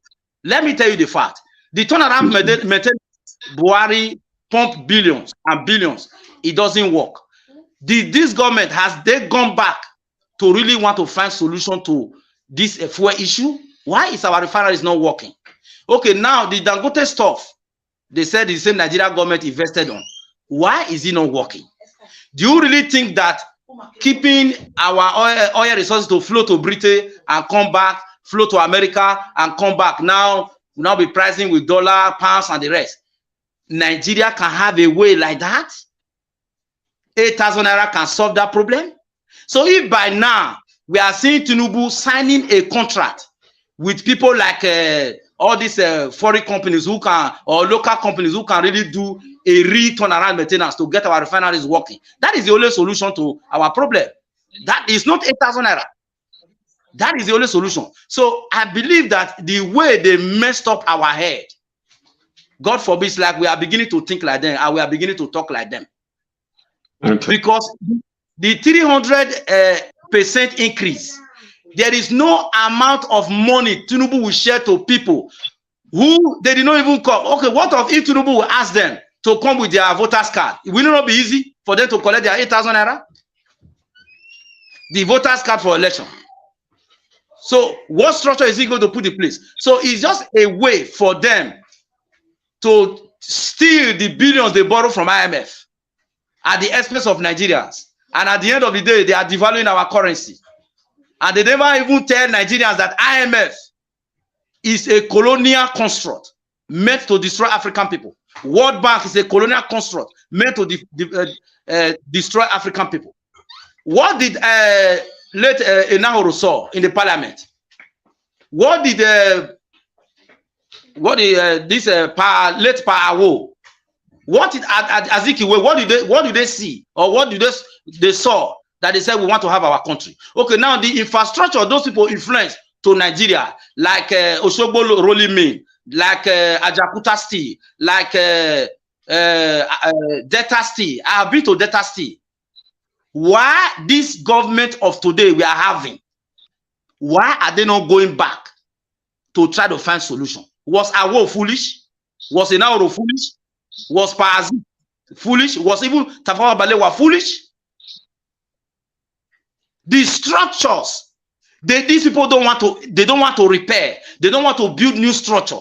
They want to make Nigerians to be the most, God forbid, useless people on earth, crawling about, looking for where to live, to stay. Without a structure, what will the country do? Let me tell you, in this place I am, the Minister of Economy, because of the high price of a product, the citizen came out and began to blame him that because of the war in Ukraine, it has influenced the price of food in this place. The minister came out and he started negotiating with agriculturists and the transporters who transport the agricultural products to the supermarket before people can buy. Now they have found a solution. The food price is coming back. How, since Tinubu came into power, has he tried to speak with those that are farming? Are we crazy? Why are we trying to defend nonsense they are bringing out? Well, they say they are giving grains to farmers. They're giving grains to farmers to plant. Is fake, because if they are giving grains, first, the farmers, we must know them. It is not farmers, politicians. We must know them. In this place I am, the people that are farming here, they are our locals. So if anything comes from up, it will get to there, because the person that will supervise it is not a minister. The person that will supervise it is the mayor of the village. The mayor of the village, the farmers know him. Him know the farmers. He's not a minister. When it comes from up, it is the villagers' business to do and receive it and spread it among themselves. So, Nathaniel, you are saying these grains, they are audio grains. Now, audio. Yes, they are audio grains, because Buhari brought out grains. He brought out grains in Abuja. That was like a pyramid of Egypt. Who ate it? Where does it go? Did you people don't see that grain? The rice pyramid. Where grains today? Who benefited from that grains? They loaded Buhari grains was a stone dust. It was a grass they kept in that bags. Because if people ate from Buhari grains, I believe they would have come out now and say, yes, we support what Tinubu is doing. Yes, these grains will get to us. They are all fake. Let me tell you before I quickly round up. African people don't want to look back to their history. They are behaving like people that doesn't know where they come from. Nobody is reading the book of Awolowo. Nobody is reading the book Tafawa Balewa wrote. Everybody is behaving like an orphans. That is why we are going nowhere. And let me tell you this one the last time. Until Nigeria die, that chain will come off from our neck. The worst thing that will happen to a man is to be carrying a Nigeria passport. If God will make it now as I'm talking, I'm from a man that I will return back to Benin Kingdom. Benin Kingdom will be my identity. I will give glory to God. These colonialists, they messed up our life. Look at our people in France. Any bad thing you will talk about, the TV will show it. It's going to be a black man. It's going to be from Ghana. It's going to be from Nigeria. Any worst thing you will compare on earth is going to be a black man. And none of our leaders in Africa, because they are stupid people, none of them raise voice. The rate of racism and hatred is so much against African people. Nobody is talking. Until we go back, if by now Ajakuta is working, if by now Osogbo Rolling Mill is working, if by now Delta State is working, if by now refinery in Kaduna is working, nobody will mess us up. And if people want to make Tinubu work, and he's an illegal president, if they want to make him work, let him dress now, carry hammer, carry this thing, let him go to refinery and start repairing it. If you repair it, nobody will look for fuel anywhere. So that is my contribution. Okay, thank you. Thank you. Thank you, Nathaniel. That's a lot. Olumide, we've not heard from you, actually. Well, we've heard from you, but not your own actual submission, apart from when you try to disturb other people. Oh yeah, go on. You have the floor. So I say, okay, I want to thank Nathaniel for his contribution, but I'm sure I also want to say that you were unfair to Chinonyere. That the one who called, I was unfair to him. Yeah, the one who called from Imo State in Nigeria, because he had a fair submission that he wanted Biafra. And then you challenged him to say that I didn't challenge him. I asked him questions. Yeah. You want Yoruba nation? I would ask you questions to say how do you go about it? Let me just make a statement of what I thought happened between both of you. Okay. Because you and Loco kind of pressured him to say you can't ask for that here. You have to call your representative to task. You have to do that. You have to do this. See, you and I know. Chinonyere is I'm happy that it's somebody from back home speaking on this forum, not like me and you calling from abroad and saying and asking for. See, the reason why what you should be asking him is, Chinonyere, why are you asking for your own state? I know why he wants it. What is it that can happen that would change your mind? This is a young man. I'm sure he's in his early 20s or even less than 20. From his age. Can you imagine that from the time that guy was born, I'm sure that the period that he was born, this guy has never seen anything good about that country, except that country going from worse to worse. Okay. And some of us who have seen the bits of goodness in that country from where it started and seen it decay till now are saying that the reason why things are the way they are is because during Parawo's time, things functioned a lot better than what it is now. Okay. With Cocoa, look at what Power did. With oil money, look at what these ones are doing. You understand? So the country has not worked. We've lost faith, and people are hiding under the guise of one Nigeria. You understand? To further decay or make situations worse. So rather than, the kind of answer he got, I don't think it was the best answer that he got to say we all know that there's no free and fair election. And when these guys get there and get elected, they don't answer to us anymore. They answer to whoever they are beholden to up there. You understand? So it was unfair to just chastise him. I felt it was chastised. By myself. You and Loco. No. Wait. Olumide. So because this is, because this will be on the internet for as long as internet exists. So I'd like to correct this. I asked him. I said, how do you plan to go about it? See, let me put it on record. No, you asked him to call his elected representative. No. I asked him how. Yes. I thought it was unfair though, knowing that why is it does not unfair? work. Look at Obi, for instance. He's still Olumide, I put it to you. How do you hope to get Yoruba nation? Sorry? Let me ask you. Would you be offended if I ask you how do you intend to get Yoruba nation? I'm not offended. I'm hoping I will continue to make that noise and speak and hope that my people will listen. Which people? Exactly. Majority of our people are elites are not listening now. You understand? Okay. But majority of our people who want change, who desire change, are helpless. Okay. Because the country there will either kill them if they go out in the street and protest. We saw the killings at Lekki Toll Gate. They will get arrested by DSS. We see that happening all the time when they speak against the powers. You understand? And we have supported groups like Ninas. We have supported groups like you understand, who have done it the peaceful way, written to the government, but they've not listened. But whether they like it or not, a time will come when they will force people to carry arms. Whether you want to hear it or not, they will force people to carry arms. Okay. Like what is happening in the East, you understand?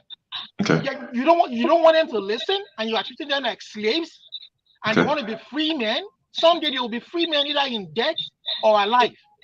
Okay. Understand? The British stole these countries from us. They stole Benin Kingdom, they stole Biafra, they stole the Yoruba nation from us. They have even left us a long time ago, and yet we still hold ourselves under bondage. Okay. I have no objection to everything you said.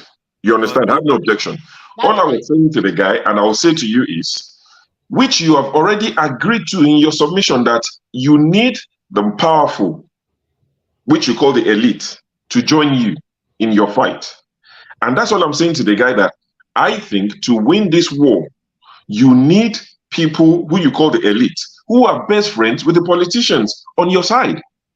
That's all I'm saying. So we don't need them. We don't need them.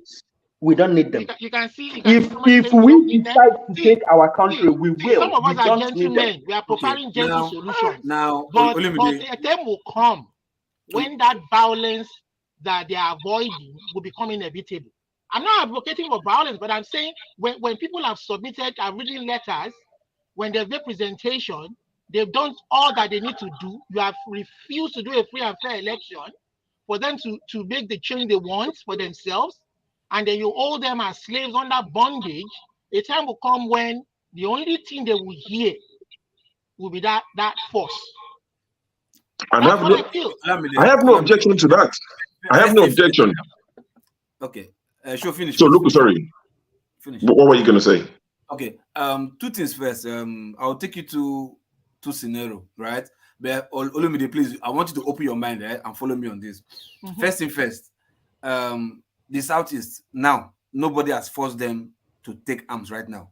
You understand? The arms you are seeing right now is coming from somebody that's outside of this country that's benefiting in arms dealing, that benefits in war. I'm not even talking about this. I'm not talking about Southeast. I'm saying that if Nigerians continue to be treated this way, whether Southwest, if they don't see the change that they want, they will resist someday. They don't see the change they want, because this cannot continue forever. That's what I'm saying. Yeah, of course, I agree. Okay, no, I now agree that Free and fair election cannot hold. People can't change their leaders. They will go to court. The court can't give justice. I'm saying that things, whether we like it or not, we can run away from it forever.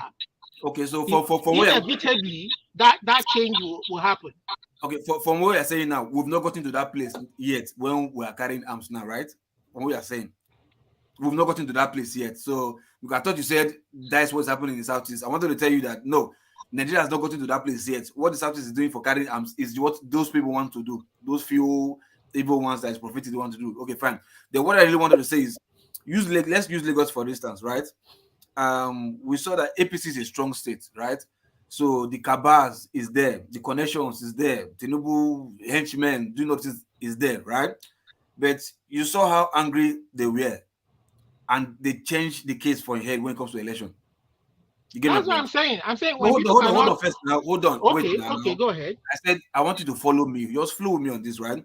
You see that because it was enough. It's enough in Lagos, right? Both the people there, whether it's Yorubas or Igbos, Benin or whoever tribe they are, but people that are currently residing in Lagos, it got to a point they're like, man, enough is enough for this guy, man. Yeah, we'll get to push you out of this place. You understand? Right. So they did what they had to do. Nobody told them. They saw the air that this is not favoring us. It's not going to favor. We can't continue like this. Despite the money that business people are making in Lagos, they still come to like, no. We can't continue like because poverty is still high in Lagos than any other place.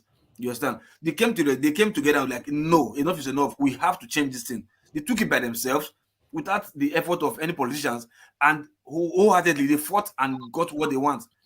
Yeah, it might not go around Nigeria to win the whole election, but the people that are anti-APC, anti-PDP, you understand, and they might not necessarily be obedient, they might not necessarily like labor. What they just want is, you see, enough of these cabals. You get up from this place. Let's put somebody's fresh. And this guy, Obi, happens to, by mistakenly, fall into the category that suits them, and they went for him. You understand? So they changed the whole narrative for Nigeria. So what I'm saying is, it can also be done in the Southeast. You understand? You might be complaining that such a But there was no change in. If you are making that analogy, there was no change in Lagos. No, it's not changing. Hold on now. Hold on. Listen, the vote came out. You understand? The vote came out. What really destroyed the vote in a gubernatorial election was this issue of tribe. Like, we're not going to allow Igbo person to come and this and this and that. You understand? He goes this and that. But I'm using the presidential election. It got to the neck like, no, enough of Tinubu in this Lagos. We don't want to. That was what they did, and they had their way. But in the local, I understand where you're going to, but let me help you finish it. Let me help you finish it. I understand where you're going to. Like I'm saying is, they can also have like enough is enough with this thing. If they allowed a free and fair election all over Nigeria, Obi would have won. Obi would have won if they allowed a free and fair election. There would have been a change in Lagos. And so many other states, you understand? But what I'm saying is that these people don't want change. My brother, hold on, listen. See, if we both do election, right, and everybody knows I'm not good, and you are better off, you have a larger chance of winning me the election. You understand? For INEC, for me to bribe INEC to help me, right, I must at least get legal vote. You understand? Of 30%. Then I will not bribe INEC to add another 20%. You understand? From your vote and add to my own. So we will now have 60-40. You understand? Then before we now go to court, do everything, put everything like the court will not give me, okay, I won with a slim margin. You understand? But my problem is, if I have that 20% first, that is all I need for my calculation to do whatever I want to do. But the Southeastern people that gave me that 20%, who are they? Legally gave me that 20%, who are they first? So you are supposed to have 80% free and fair, right? But I had to get 20% first legally with my own might, whether bribe, crook, or whatever. Not forcing anybody. You understand? Before I would say, okay, I have 20%. Let me give Annex more thing, so that Annex will take your own 20% and add to my own, making you 60. Then I'll come 40. They will now go to court. Court will now change, and say I won you. You understand? So I have to have something to stand on first. Well, what I'm saying is that let's run this off in the next minute. What I'm saying is that Chinyonyeren's so we can go to other people. Chinyonyeren's own standing or the question wasn't addressed. That answer given him that answer before he left. You understand? But you chastised him. You understand? And the guy had every reason to want to believe that, you know what? For me, I don't see any hope in Nigeria, and Biafra is my answer. He's a young man, and this is the story. See, listen, this is the story they told your father, my father, our fathers before our fathers, and now me. I'm in my 40s. I'm not going to see the real Nigeria that I want to see. He's a young man, and it's already being afraid he's not going to see a young Nigeria the way things are going. So he wants answers, like many other young people like him. He wants answers. And he believes that where he's going to get that answer is when we as a people, as a culture, have our own place to call our own. Because the way things are, maybe the way we are together, we are deceiving ourselves, we are lying to ourselves, we are not seeing that thing that we want to see. In the next date, they will tell you. I think we have to move this on. So it's not just the two of you speaking. Sorry first. Yes, 30 seconds and we move. Right? We have to move this. Apart from Southeast, who else? Which other region do you think is marginalized? Apart from Southeast, is what? Is marginalized. Southeast, that you think is marginalized, according to you, right? Which other region do you think is marginalized? I think there are some groups in the north that are marginalized. You understand? Okay. Look at the middle belt. Look at the deaths happening in the middle belt. South are still being marginalized because that is where the wealth of the nation comes from, the oil, and they are suffering in squalor. So when you say squalor, you understand? Even Southwest, some of them are marginalized. You understand? So almost all the country is being marginalized. The only people exactly. That's what I want to hear. Exactly. You know, you understand? I don't want to. All right. Thanks, gentlemen. So everybody must go their way. The Fulanis, Buhari Fulanis. That's fine. Look at everywhere. And you want us to say one idea? So let me say it again so that we can distinguish these things. I have no problem with breaking up Nigeria. If that's what people want, if they can get it, I'm happy. I have no issues at all. Yoruba Nation wants to go, fine. When we go, then Lagos will tell us. I'm not sure if Olumide had this. There were a lot of people. Anyway, I don't want to carry on with this conversation. There are a lot of people in Lagos who are saying Lagos will not go with Oduduwa Nation. You can't tell me you've not heard that before. As somebody who is interested in Oduduwa Nation. So when we go, then Lagos will tell you, wait now, Lagos will tell you they are not going. Tinubu and his voice, politics. But did you hear that or you didn't hear it? I heard it, yeah. Okay. So just letting you know that there's more to solve. And like I said, honestly, I have no issues. And now when he came to the election, he started telling the Igbos, don't vote. It's Yoruba land. Okay. All right, that's fine. Let's keep it moving. Also, another topic that Mr. James will come to you. Another topic that Rudolph actually put up was I'm not sure if you guys followed the story that the British government are trying to confiscate what's this guy's name? The former Delta guy that is going to Aso Rock all the time now. James Ibori. About £100 million they are trying to retrieve from him, from the case that he had with them in the past. And this is a guy that we're saying, go to Aso Rock frequently. What his visits to Aso Rock, do you think it has anything to do with this British government still pursuing him, trying to get the money off him?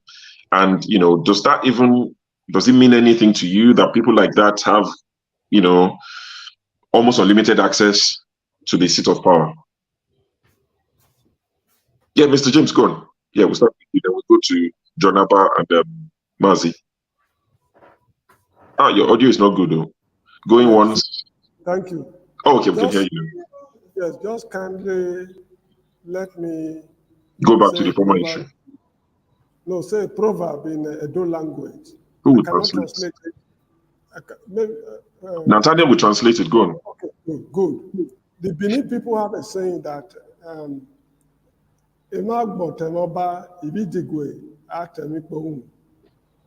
Mr. Nathaniel. Mr. Nathaniel. Can you repeat it again?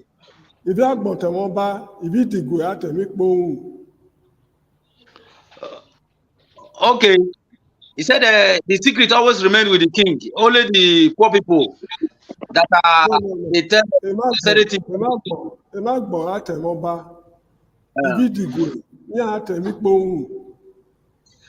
Okay, he say better people are talking about the king, but the brain men are talking about useless people, useless things. Good. You know, reasonable, yeah, very good. Reasonable Thank you. people are talking about leadership. But good for nothing people are talking of trivialities. This is the problem with the country today.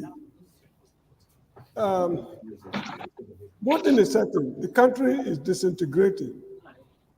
And I want us to believe something. There is no need for us to go through the Sudan way, Northern Sudan and Southern Sudan. When Southern Sudan break away from Northern Sudan, they slided into a civil war. Leaders of thought of all the major ethnic groups in Nigeria, by now, I expect them behind the scene to be arranging how the people will be governed in a post-Nigerian republics. Because one thing is very certain, we are inching towards the emergence of post-Nigerian republics. How should we be governed when we get to that stage? For example, let's say in Benin City, among the Edos, are you going for a monarchical government or constitutional monarchy, or you are going for a republic? Or this is the time for them to settle it behind the scene. Should the country break up, they just take off smoothly instead of sliding into anarchy. If the country is reorganized, fine. They forget all about the plan. This is how to build or to avert possible problems in future. Because if we don't do that, and we find ourselves in that terrible confusion, what is happening in South Sudan will be a child's play. Anyway, back to your issue. Thank you for the time you gave me. Back to your issue. Now, why should the British government at this time raise the issue of James Ibori? This is a question we need to answer. He is my man, he's from my mother's village. I'm an Urobo man. I grew up in Benin City. Why is it that it is now they are raising this issue? Personally, I don't see anything eye to eye with James Ibori because they plunge us into this crisis we are facing. It's part of the ruling cabal. Now, the country is in crisis at the moment over election matters. Probably, I'm just guessing, probably he's taking a stand that is not in favor, that does not favor the British. So they are now saying, okay, we know where to get him. Since he's doing this against us, your assets here, we want to seize it. This is the problem we've been facing in this country since independence. Those who were meaningful leaders in the past, like Awolowo, Ambrose Ali, Lateef Jakonde, Bisi Onabanjo, Bola Michael Ige. Ajashi, and all. Bola Ige, very good. Taiso Lare, Beneza Babatokbe. If you look at these men, they did not amass properties in the West. Maybe they have one or houses because they go there frequently. For economic reasons, it's good they have a house where they stay. They never amass properties. And because they did not amass properties, the Western countries, particularly Britain, could not hold them to, they could not squeeze their balls while they were in government. If, let's say, Awolowo was having massive properties and investments in the West, the Western government will just tell him, this is your free education policy, do it the way we want. Or your assets here will be frozen. Then you see Awolowo backpedaling. The same thing with all the leaders I've mentioned. So what is happening is what actually transpired at Chatham House. I've said this on the platform. What transpired at Chatham House, I'm sure when future generations hear it, they will vomit. All those who went to Chatham House, they went there to mortgage the integrity of the country. So the British government is being mischievous to have raised the issue of James Ibori's wealth. Now, you jailed James Ibori in Britain. When you jailed him, why did you not seize his what's called wealth at that time? Because process of wealth, process of crime, if you land someone into jail, automatically those processes are forfeited. But they allowed him to keep it while he's in jail. He has come out of jail. He's still having the properties. Something is happening behind the scene. You are not telling him, we want to seize your properties now. It doesn't work like that. The British government has been a nuisance to the whole of Nigeria. If they tell you the havoc, the irreparable havoc they created in Benin City in 1897, my friend, you weep for the Edo man. I'm not an Edo man, but I grew up in their midst. I saw the impact. I saw the impact of what those people did. The scars are still in Benin, in the minds of Benin people up to today. The British government have never let us know peace. I hope you are getting me. All the 5 leaders they had in Benin in 1897 were carted away into captivity. Their Oba of Benin, Oborame, was carted away into captivity. He never returned. He was buried in Calabar. Even his body, the British government did not allow them to return it to Benin. Now, I always say, Africa is for Africans. It's not for the white man. We have a long way to go. And from the look of things, according to the Bible, the world is passing away, and so are its desires. But those that dwell the will of God remains forever. Nigeria is passing away, and all that Nigeria stands for is only those who prepare for a post-Nigerian republic that will get out of this mess. Thank you. All right, thank you, Mr. James. Mr. J, that's a good history lesson that some of us got for free. Based on what you've just said, one would wonder if the political elite in Nigeria know these things. I'd like to believe that at least they know some of these things. One would start to wonder, why do they do wrong by the Nigerian people? It's a rhetorical question. I'm not looking for an answer, but just thinking, you start to wonder, if you know these things, why are you not doing right by your people? But that's for another day. I love listening to you. John Abba, James Ibori, they don't catch up. Just like James said, I just laugh because James is not like a Bible man, but I think he understands the good side of that Bible. He quoted it because that is the chain that they used to hold us in our leg and in our hand. So I'm glad that James is, as far as he says he don't believe in God, but he knows that the majority of Nigerians are still a slave to their masters where you live. So the Bori stuff is just like it's a play. This is what the British have done to us over the years, and they're still doing it to us till today. Everything that's happening in our country during the election, I believe that they can only go with who they can control, not the people that can do anything for their people, because that is what favors them. A strong person from any country in Africa at all that want to do good for their people, they will never support it. And by any means, the person succeeded, they will eliminate the person in one way or the other. So, and then the question is that why do we allow ourselves in this age of in time that we allow how long will we blame the slave masters? When are we going to continue with our own destiny? And when are we going to say enough is enough?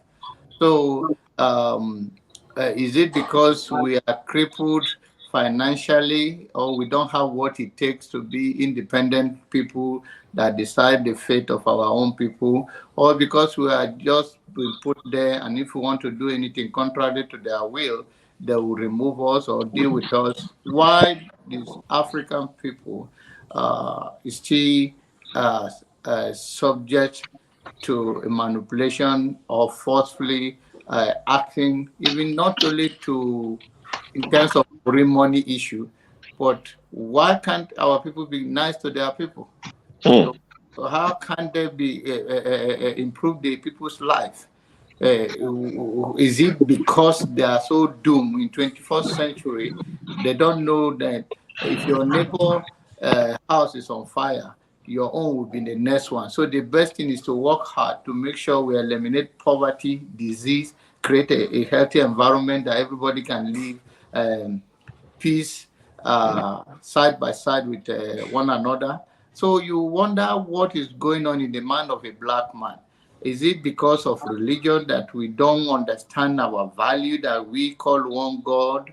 Or is it because of our divisiveness that say this is a Igbo, Yoruba, Hausa, Benin, Idoma, Igala? What's wrong with the black people? And then I'm so disappointed when I hear you to talk on this platform about, we are going separate ways. Is that what is our problem? Do you think that if we go separate ways, whether you have Igbo nation, Yoruba nation, Arewa nation, do you think that the problem of Nigeria or Africa is solved? So, well, let's give it a try, though. Let's give it a try. What's your fear? I know what. What is your fear? Let's give it a try. Let me tell you one thing. A narrow-minded individual will always. No. You are the one. Let him finish. Olumide. You've asked him. Let him come. You can talk all you want to talk, right? Don't insult me, though. I didn't insult you. I only asked you a question. Can I insult me? I will insult you. Olumide, come. Just become okay. I do not talk to you, by the way. Right?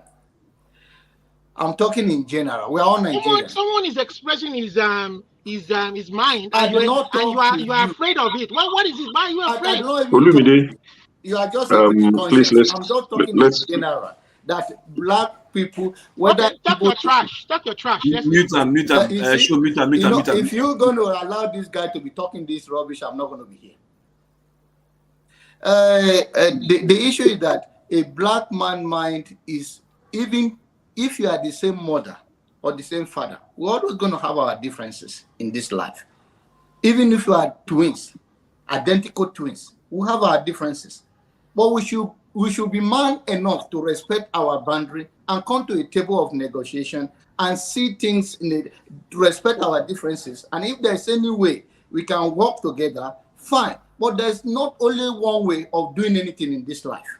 There are several ways to get it done, but let it be done with a thoughtful mind and put things in order. The problem why we have never had any improvement in Africa in general in terms of producing anything, whether it's anything. Cocoa is our own raw material. Rubber is our own raw material. We never try to improve anything.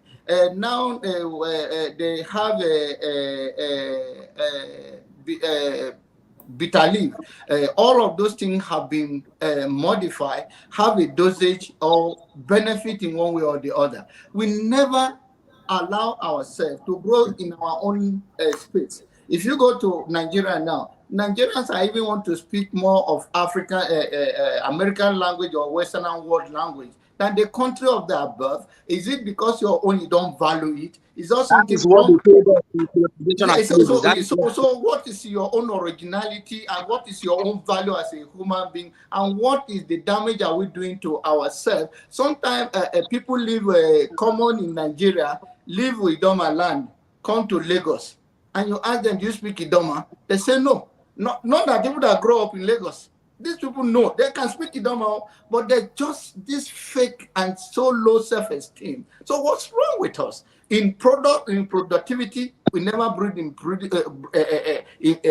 refine our own thing and grow in our own space. When it comes to whether political, whether religion, whether anything, we always want to imitate others. And while our own is the organic, is the original, but we abandon it and go for something else. And is it the leader that's doing that to us, or is it because of we are a product of our environment that thing is so much embedded in us that we cannot leave it? So something we have to start tackling that issue of our own who we are and how to improve and grow in our own space than all this imitation, all those political, even politics. The politics we are practicing is not our way. Do we think our own could not be improved while we govern our own self in our own way, that we have to be forced to do it in another way? And then in 21st century, somebody will come here and talk all they want to talk on you, talk about you. You are not offering anything substantial, anything different. It's okay to rant, but if you rant, offer something that, okay, after all of this, this is what I'm proposing. The end of the day is about cursing one another out, whether you are Igbo, Hausa, Yoruba. Where is that going to take Africa or Nigeria to? All right. Thank you, Jonaba. From your submission, I think probably one of the things these guys will complain about, people who want to leave and agitating, because I know you said let's come to a round table as siblings. I think one of the things they'll probably complain about is we've tried to say, let's have a sit down, let's talk about, should we restructure, should we go back to regional government? But it's almost like the ruling class have an advantage if they keep Nigeria this way. And they are not ready for that conversation. We don't even want to entertain anything you guys. I think that's what Olumide will say to you. And Olumide, I know you're still in the backstage. I'll bring you back on, but all I would plead with you is please let's keep it civil. You do not have to plead with him. It's a rule here. We don't tolerate. If we're going to go on national, I know. So we carry that's why I put him in. That's why I've applied the timeout, and I've left a message for him in the private chat. Olumide, let's keep it civil. We don't want to, turn into argument. And this is one of the reasons why when people see this, wait, Nathaniel, I see you. And this is one of the reasons why people, when the conversation turns to, Southeast, Yoruba nation, people are like, oh, please, we don't want that conversation. Because Nathaniel, I've seen you, don't worry. I don't want to make your hand hurt you, just, yeah. So, this is why a lot of people have an issue with this conversation. We can have it without arguing. We can even argue, but we don't have to shout at each other. Mm-hmm. Wait for somebody to finish. Then you say your own. We save more time than 2-3 people shouting at each other at all, at the same time. So, Olumide, I'm going to bring you back on board. Nathaniel, you have something to say. And, anything you want to say, try.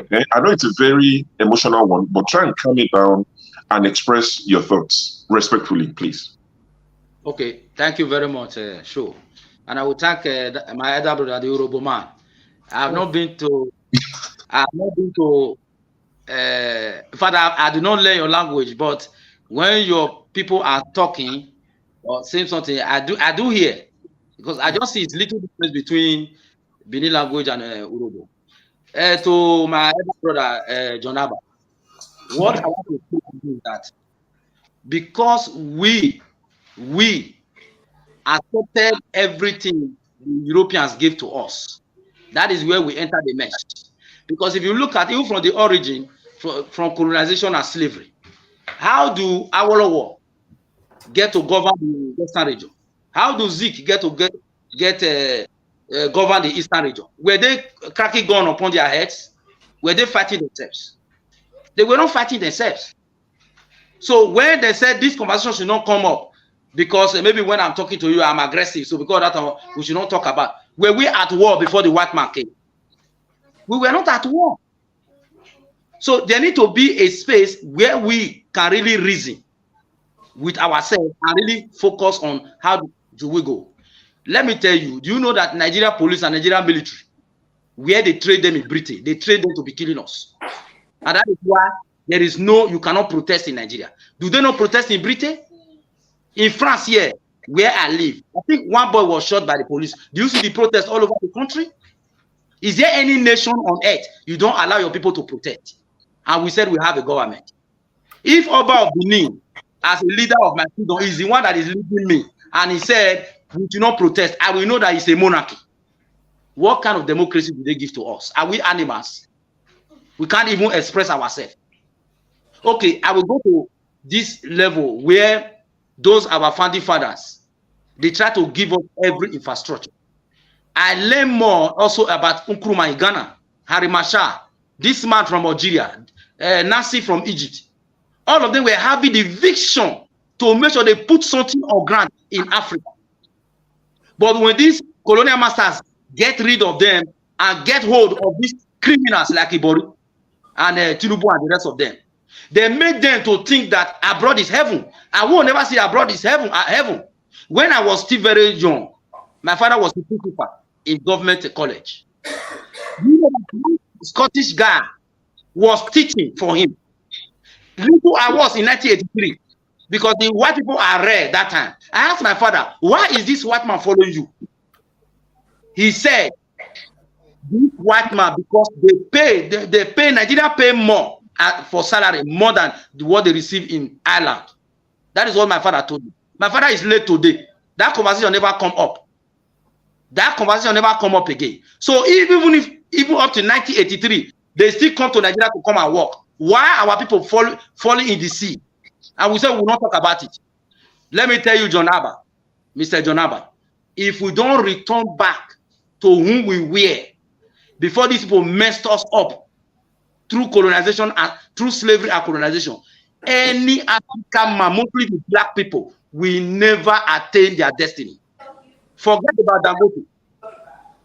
I think Dangote as one of our brothers that is falling inside the Mediterranean Sea. That is the way I see him. The black man worth nothing because the British and the colonial masters, they messed us up. And if we don't take our work back, we will never. And let me tell you, you see these colonial countries, right from Egypt to South Africa. Do you know that in world economy, we don't add up to 4%? The whole of Africa. Do you know that the whole of Africa, none of the Africa have a permanent seat in the United Nations? Do you know that when Africa go to World Bank to go and borrow money, they will give them 8%? But this nation I am, France, when they go to World Bank and borrow money, they give them 1%. Do you know that these nations were constructed after the Second World War? And do you know what happened before that Second World War? How they divide Africa for themselves? You Mr. Abba, and me, you said we should not sit down and talk about Biafra, Yoruba, Edo, and the rest. If we don't talk about he didn't say we should. No. He said we should sit down and talk as brothers. Yes, we to decide what we want to do. But I'm saying that they are not allowing that conversation. He said we should sit down and talk. Okay, thank you. We were brothers before they came. Whether it's Fulani, whether it's Igbo, whether it's Yoruba, whether it's Edo, we were brothers before they came. They gave us the Bible. I am in France. I'm still a pastor. I don't see them going to church and pray that Jesus will come and construct a road. A black nigger they put in power in Africa. He wants us to pray that Jesus will come and construct a road. Or Prophet Muhammad will come back and construct hospital. Okay. They want God to come and heal us, to come and build school for our children. And Tinubu now is increasing school fees. They messed up our prayer. Our leaders, I see them like little children. They are see them like big babinos. When they sit down in their house or they go to hospital in London, they are rejoicing. They are less than monkeys. Because in France, here, the France president goes to hospital that is close to him. And that's the hospital I have to eat. Thank you, Nathaniel. They admitted in that hospital where the people go here. Thank you, Nathaniel. So we need to sit and think and talk to ourselves as brothers and get rid of all the nonsense they used to mess up our head so that we can move together and work together. I agree with you. I agree. Thank you, Nathaniel. Jonaba, you raised your hand. Please, if you make it brief. Just to set things straight with what my brother Nathaniel said. I don't think my word from yours is different. I don't think you understand me well. I said that Igbo, Yoruba, Hausa, that is what you even, I don't belong to these three major tribes. So I feel even left behind, and we're all still Nigeria. I feel that in 21st century, if we will come together on table to talk, you should not be a tribe. If you are, except you are a narrow-minded individual, we should even go further and talk. Because if Nigeria is doing well and Ghana is not doing well, it's still going to affect the whole African nation. So my point is that we should go bigger than the narrow-minded of Igbo, Yoruba, Hausa. And Nigeria is not only consisted of this tribe. I don't belong to any of these two tribes. So I'm not a Nigerian. So then where would my position be? So that is a narrow-minded issue. And it's about the elite using us again, because end of the day, it's their children, it's their father, it's their younger ones that will still come and decide for us. But if we already put ourselves together, our worth and our value, then it doesn't matter whether Urubo man, whether Idoma man, whether Igala man, as far as you have what it takes to lead Nigeria, if we are still one nation, then we can go further. But when we are already divided by the elite and by the religion so-called that, whoa, you are this, you are that, divide and control strategy, then we are still stuck and we are still backward. That is not moving forward. And end of the day, you look at you, there are places in this world where you see a black man, you run to as a brother. Not because you are from the same place, it's because you look around, you feel safe with your brother. You feel safe with your sister. Even in United States of America, I've been to a part of in America here that I see few black people, and the other black people will come, whether in the restaurant or anywhere else, they want to come close to me and ask me questions. I even ask me, why did I have this mark on my face? And they ask me some questions, then of course, I have to be honest with them. What it means, what time I get it, it was during Biafra war, the tribal issue. So it's amazing to them. And while they are still trying to look for their own identity, which nation they come from, whether they are Nigerian or they are from Ghana, that they are there, we are still fighting ourselves within this line. It's irrelevant. There was a time they say Ghana must go in Nigeria. Today, Nigeria have gone backward. It's now Nigeria must go in you can say. So this is not the conversation. To me, everybody is entitled to their own opinion. But if we're going to move forward, let us talk about humanity and the suffering of black people and the brainwash from the ancient days, not even today. Okay, thank you, John. I've seen only 1 second. I'll come to you next. Let me just acknowledge Ify and Paul. I see both of you. Welcome to the show. I'm going to come to both of you. Olumide, in 2 minutes. When I say 2 minutes, I mean literally 2 minutes. Okay. So see, I'm not against Abba's what he's expressing. But what I'm saying, Abba, John, is that you can't say that when some people express their opinion, you say they are narrow-minded. So if I want better opportunities for my Yoruba people, if I want to see better healthcare, leave them live a good quality life, you understand? It doesn't mean I'm narrow-minded. I want a better life for my people. I believe I'm in my mid-40s, and I believe that our people have suffered for too long in that conclave called One Nigeria, all because of One Nigeria. You understand? There's something better than that. Whether you like it or not, new nations will be birthed today, tomorrow. You understand? And it doesn't stop them from achieving or stop any. I mean, nobody should be stopped from believing and wanting their nation. If Nigeria wants a particular set of people not to agitate for their own nation or country, give us a reason why we shouldn't do that. Show us why we shouldn't do that. If we feel that being together as one, we're not saying we don't want to be together as one, but if you feel that we should be together as one and we stand to gain more, begin to show us now. Don't just come and tell us, don't do that. Don't do that. It's narrow-minded. It's this. We've heard all of that before. You understand? And we shouldn't just shut them down. You have to listen to their even in America today that you are in. Do you know that if there's still the Confederation, there are still people who believe in the Confederation, who raise the flag every day and they are not threatened by the US states. They put it in their front door. They put it on their cars, the Confederate flag, because they still believe that is the answer for them, where they want a pure white American country. That has not stopped America. But that is so painful to say that. I'm sorry, I'm not interrupting you. Especially where I live in Texas, that even in downtown here, my children, when they go there and see that, it's a threat to their basic human right. So for you to promote that kind of racism, that they want pure white, American does not belong to pure white people.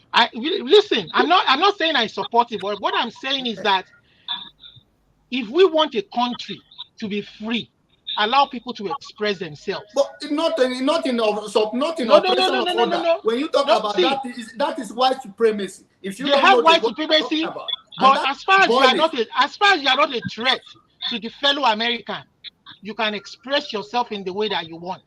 It doesn't mean America will break up today, but if Nigeria will not address the very issues that people are going through today, which is real, economic, you understand? Not able to talk freely and express themselves. Whether we like it or not, we can't run away from it because you and I are Nigerian, my brother. Don't you think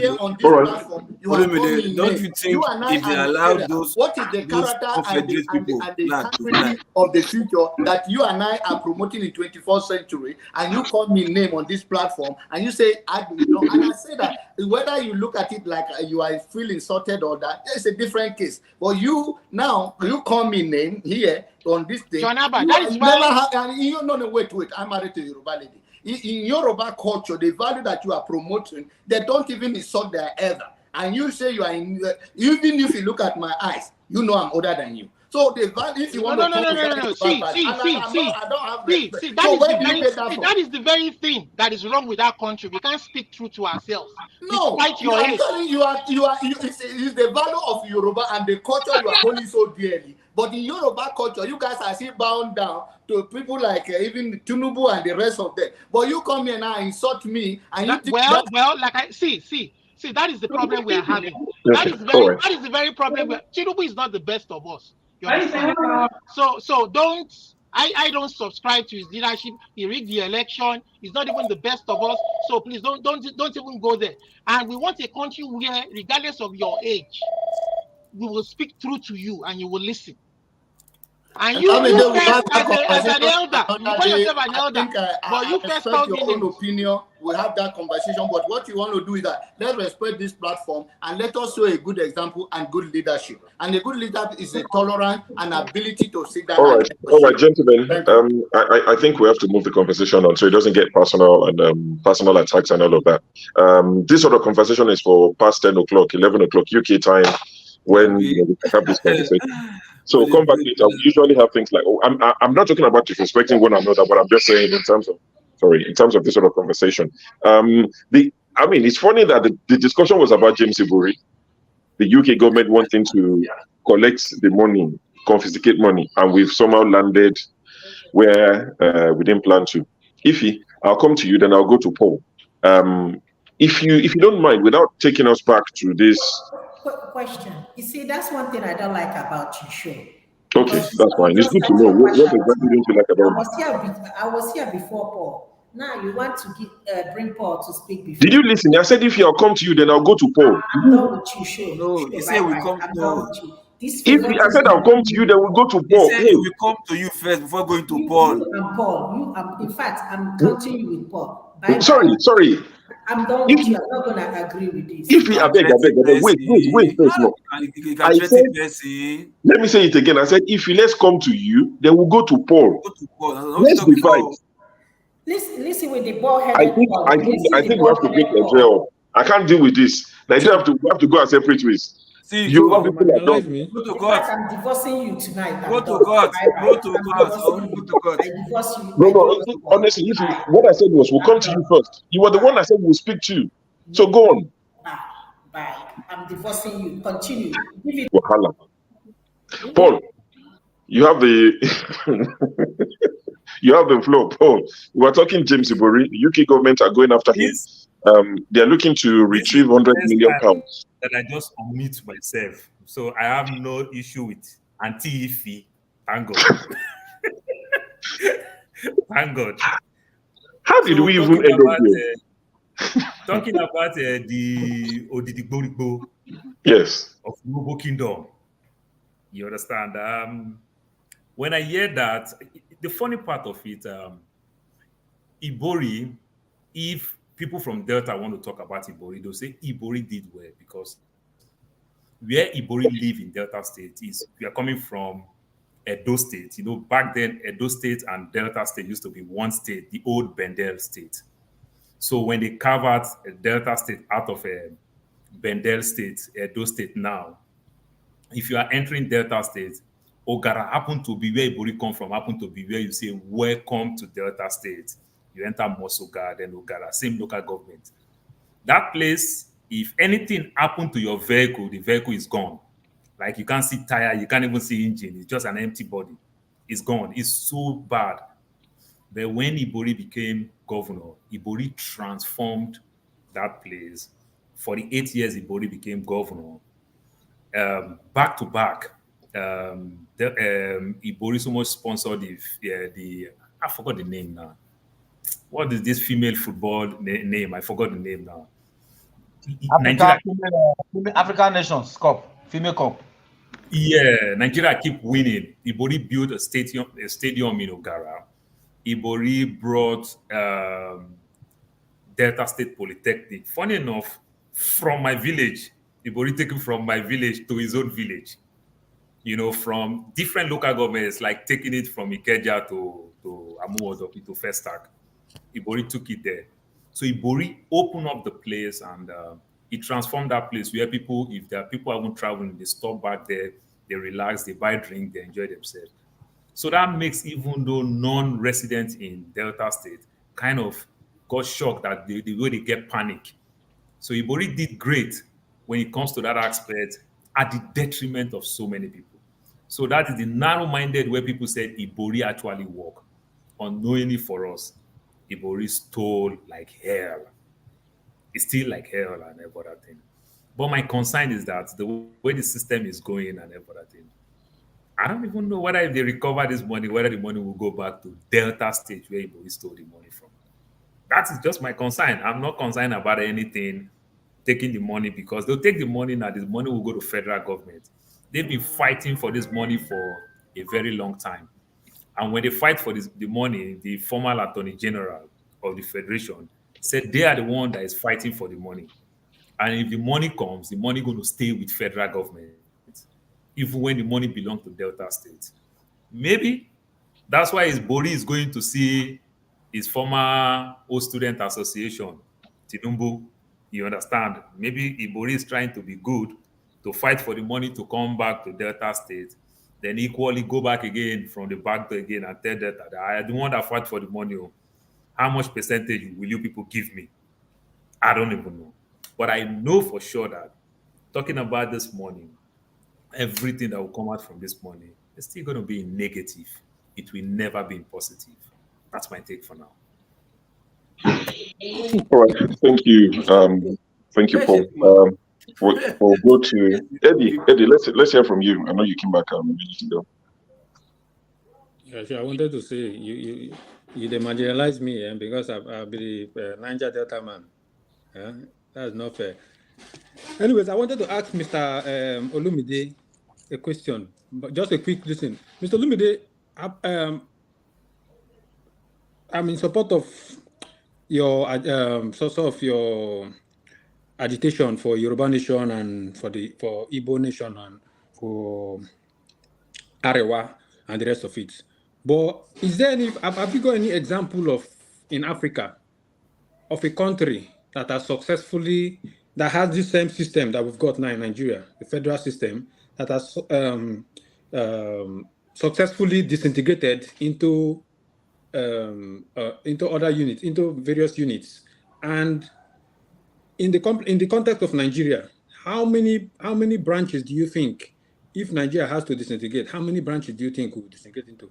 Because at the moment, Nigeria is structurally, Nigeria is composed of Igbo, Hausa, Yoruba, not considering the South, people from the South. I'm very, very sure people from South, say Port Harcourt, Delta, Edo, and they won't want to go with the Southeast or whatever part. So how many branches do you think we're going to break out? And what country, have you got examples of a country that have disintegrated successfully without bloodshed, that has federal system operating in that had federal system for disintegrated successfully? And that's for you, if you can just. Okay, so I do understand your questions, but what I want to say is that I want to speak for the Yoruba people now. That see, some of us who are advocating for secession are doing that because, to have our own sovereign state, is because we believe that is where we can have the kind of opportunities that we see in civilized country happen. You understand? Because of our multi-ethnic culture that wasn't put into consideration when the country was put together by the British. They did it for their own economic benefit and reason. And when they left, all of these things, they began to bite us up until this day, and this began to get worse and worse for it. You understand? I want to tell you that, see, if the federal government means well to be fair to every ethnic group within Nigeria, you understand, they can conduct a referendum if they want, you understand, and say, okay, Do you raise ethnic group elect to stay with Nigeria, or do you want to go on your own? And let them do an open referendum. If the South want to go on their own, I believe some groups in South are also agitating for their own country. They are like Biafra. Majority of them are agitating for their own free sovereign state. You understand? If that is where we believe that we will get the kind of prosperity and liberty that we want for our country, then let it be. Allow it. You understand? These things happen in other African countries because the powers that be at the center don't allow it. They want to force things down the throat of the people and keep them enslaved. You understand? And then they fight back, and then they get support from people outside the country or from interests outside the country, and mainly because of their resources. You would see that majority of them has to do with resource control. Maybe where the diamonds are mined, you want to subject them to poverty. You subject them to poverty, you keep them, you oppress them, they don't benefit from it, and then they fight back. But we don't. We, the Yoruba people, are very educated people and enlightened people. We had our own kingdom way before the British came. We had people who had been going to school outside the country. You understand? UK, Europe, even before the English people came. You understand? And we can sit down at a round table and talk. You understand? We can talk. We can talk with the federal government. They can, if they want to listen. And we have our resources to start on our own and create a prosperous country for ourselves. But if people are saying, if the referendum comes back, in Canada here, they've done about 2 to 3 referendums. Quebec has elected to go away from Canada. But Quebec lost, and they had to stay with Canada. You understand? So it is not the only country, Nigeria is not the only country in the world where, this has been asked for. Czechoslovakia, they sat down together to talk, and amicably they broke into Czech and Slovak. Why do we have to fight? Why are you making an example of Sudan? They have their own culture, they have their own way of life that is unique from us back home here in Nigeria. The Yoruba people are not carrying arms to say they want to break away. They are only voicing it out. You understand? And saying we want to go on our own, we want to create a prosperous nation for ourselves. Then why would anybody be afraid or be upset with that? What is wrong with asking for? Thank you. So let me just comment on Ibori. All right. So for Ibori's, thank you, Mr. Olumide. Thank you, Mr. Olumide. Mr. James, I'll come to you in a second. I saw your message. But yes, for go Ibori, ahead. I think whatever happens, he was jailed in the UK. They've got, even irrespective of till today, we still have Abacha loot being returned to Nigeria. So maybe it will take them, and I don't think it has anything to do with politics or they're coming after him like somebody earlier asserted. I don't think it has to do with politics. It's or to control the government. It has nothing to do. If it's taking them 10 years, 15 years to investigate, if you watch crime and documentaries, cold cases. So it might be that how will I say, they try to hide whatever in sort of interlocking. How these guys try to hide money. So anyway, they're going after the money. So it doesn't matter whether they take 20 years to come after the money. They come after the asset. They will come after the asset whenever they get the evidence or get all everything they need. So, and why will anybody make excuse for Ibori? He was jailed in the UK. He was jailed, and if the case is still ongoing, it's still ongoing. So they should go after the asset. For me, I have no sympathy for him. Okay. Sure. Sorry, let me wear my one Nigeria coat and contribute to that Ibori stuff. Quickly, 30 seconds, please.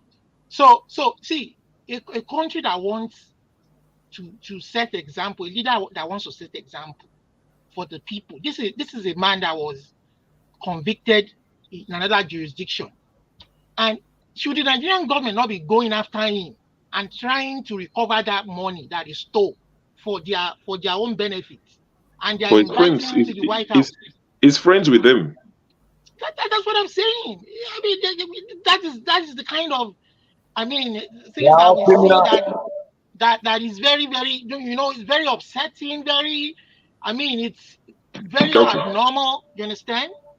All It's right. very clear that I mean, he was convicted outside the country. The government should be trying to recover that money for the Delta State people, and they are cozying up to the man. And I mean, it's very, very, very clear. Yes.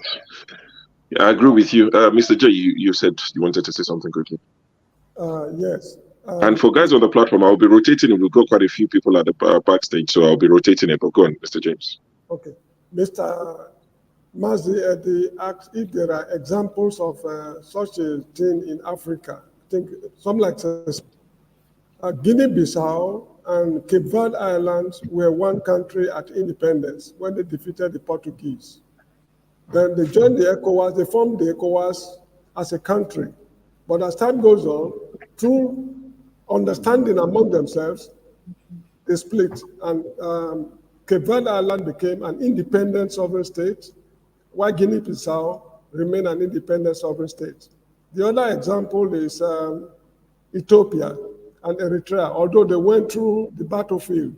At the end of the day, Eritrea was carved out of Ethiopia. These are the two examples I know in Africa where a split has taken place. Thank you. All right. Thank you very much. Ngozika, welcome to the show.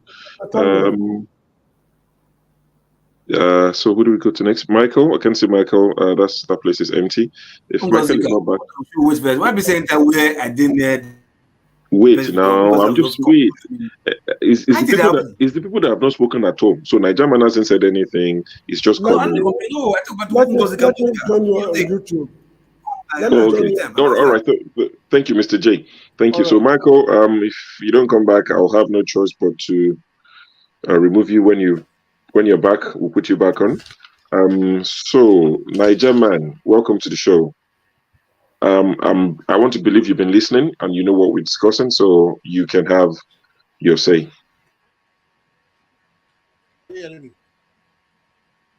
Yes, we can hear you. Good evening, everyone. Good evening. Yeah, I'll be here for quite long. But there's something I don't understand. Every time people will come here, do we come here to discuss it? Hello? Please, if you're not speaking, please mute yourself. Please, if you're not speaking, mute everybody. Come here to discuss it. Hello? All right, go ahead. Hello? Are you hearing me now? Yeah, apologies for that. Yes, go ahead. Okay. So we are talking about James Ibori. All those people are criminal. Like this man that was talking now, what is his name? Olumide. That he's saying that these people should go one side, this one should go, this one should go. Is it not people like that same Demo Ibori that will still be in that country?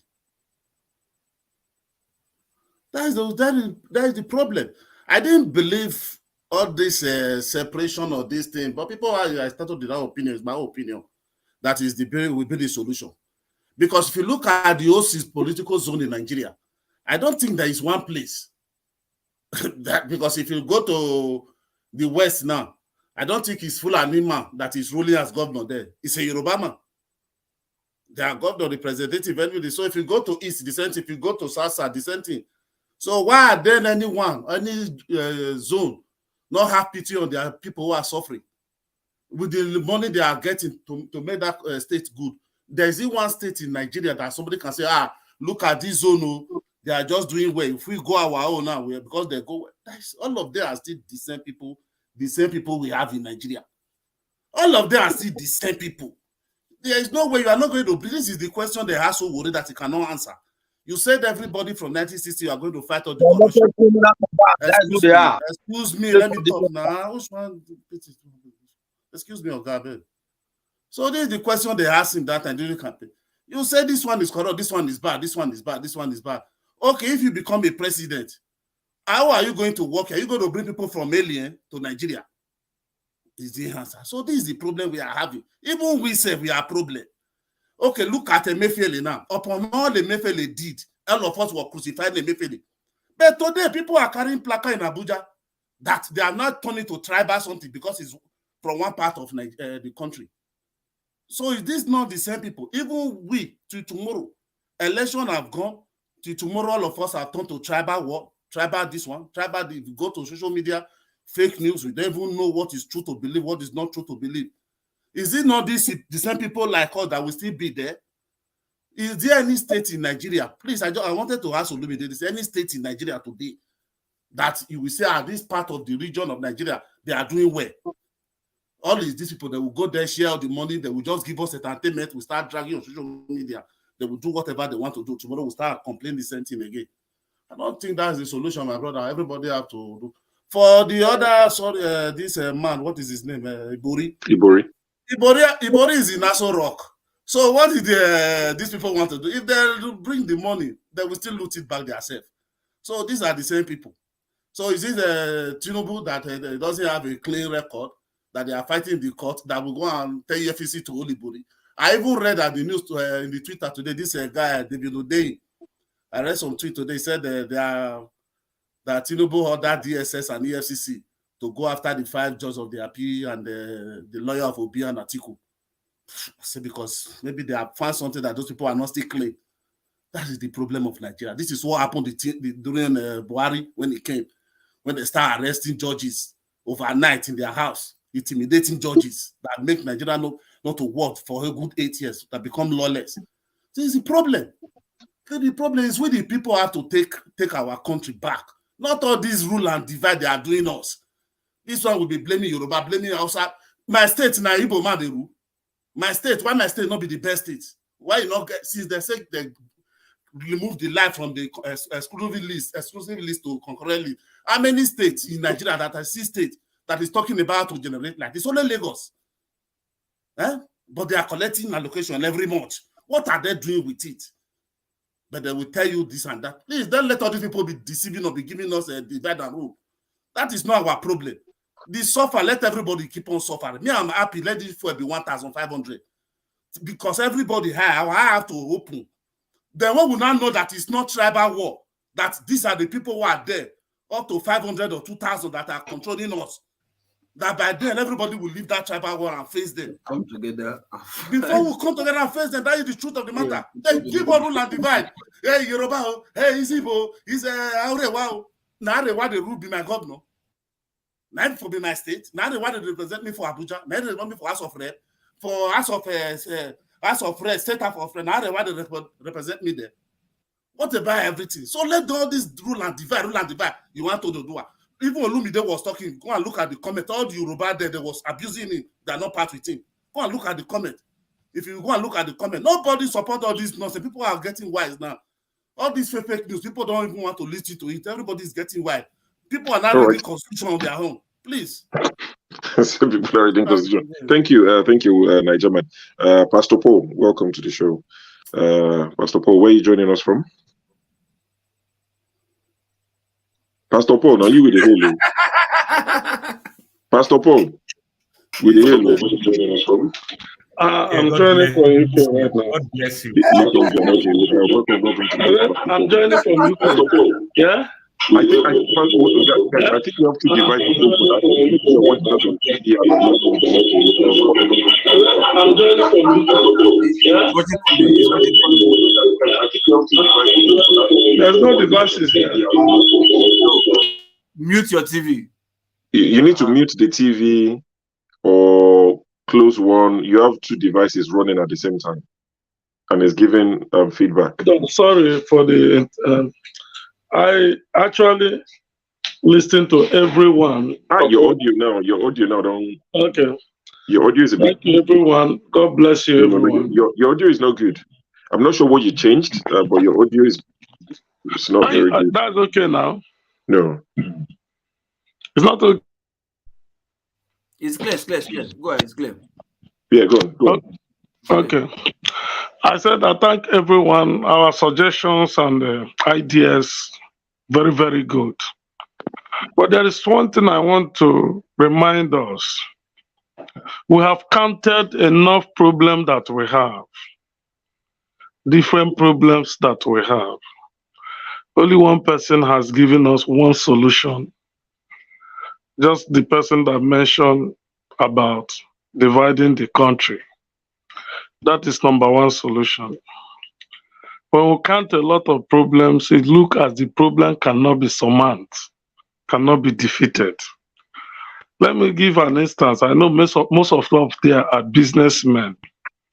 When you are going into contracts, into business, and it's not working out for years it's not working out. What will you do?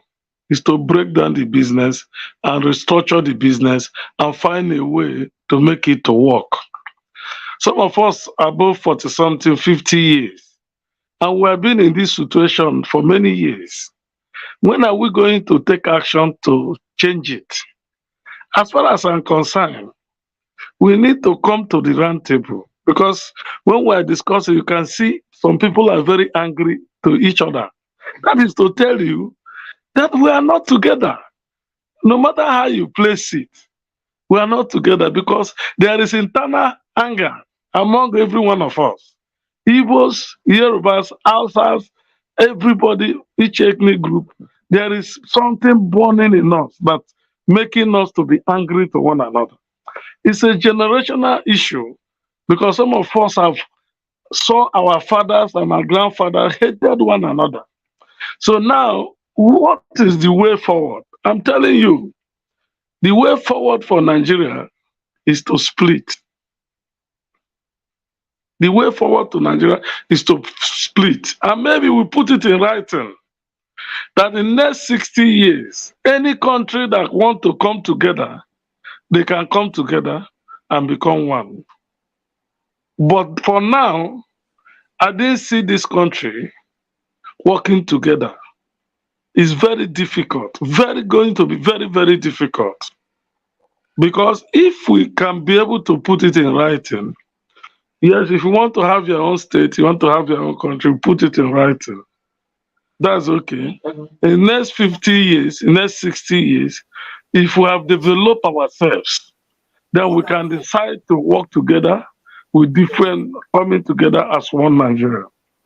But I want to let you know, sincerely speaking, the country we are now, the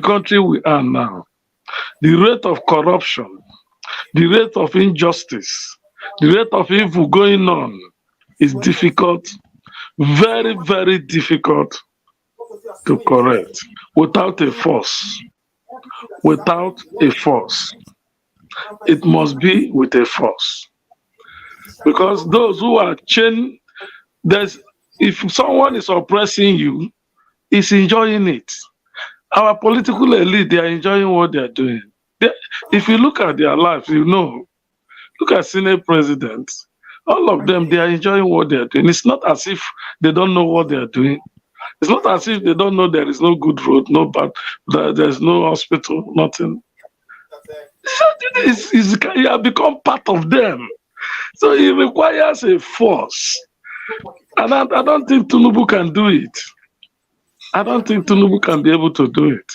Okay. So I am praying that young men like us, who have clocked 40-something, 50 years, should not allow this country to be handed over to our children like this. It will be very, very appalling and disgrace that we hand over Nigeria like this to our country, to our children. Let me tell us, if you are waiting for manna to fall from heaven, it's not going to work. Because these people have strategized a way. They have a way. Right from 1966, after the Civil War, during the Civil War and after the Civil War, they have mastered their game. And apart from, let me tell you, there is a hidden agenda which none of us know here. And that hidden agenda is about Nigeria and stakehold of Nigeria. We cannot continue this way. God knows. Thank you. Thank you very much, Pastor. Jerry, one second, we'll come to you, Nigerian. Jerry, welcome to the show. Where are you joining us from? Oh, sorry, Ngozika. Sorry, because I was just following because you came in as a co-host, you are at the top. My mind is just following the route. Sorry, Ngozika, I beg. Jerry, sorry, we'll come back to you. Ngozika, I think she came in before you did. Ngozika, I don't need to introduce you. Good evening. Good evening, everybody. Good evening, Mr. Show, Mr. Pokoli, Mr. Jonava, Mr. Maziedi, Mr. Michael, Mr. Jerry, Mr. Paul, Pastor Paul, Nigel Man, and Mr. Paul. Good evening to our audience. Good My evening, name is not everyone watching. Pocolio. Okay, I'm not Pocoli. Loco P. I'm sorry about that. We are talking about James Ibori and the sins of Tinubu from yesteryears that are coming back to haunt him. I want to believe it's karma, but I'm no longer sure if I believe in karma because if karma does indeed exist, we won't be having as much problems as we do now. But it's not karma. I Is someone think watching? he's Sorry, someone watching TV or something playing at the background or listening to us somewhere? Please.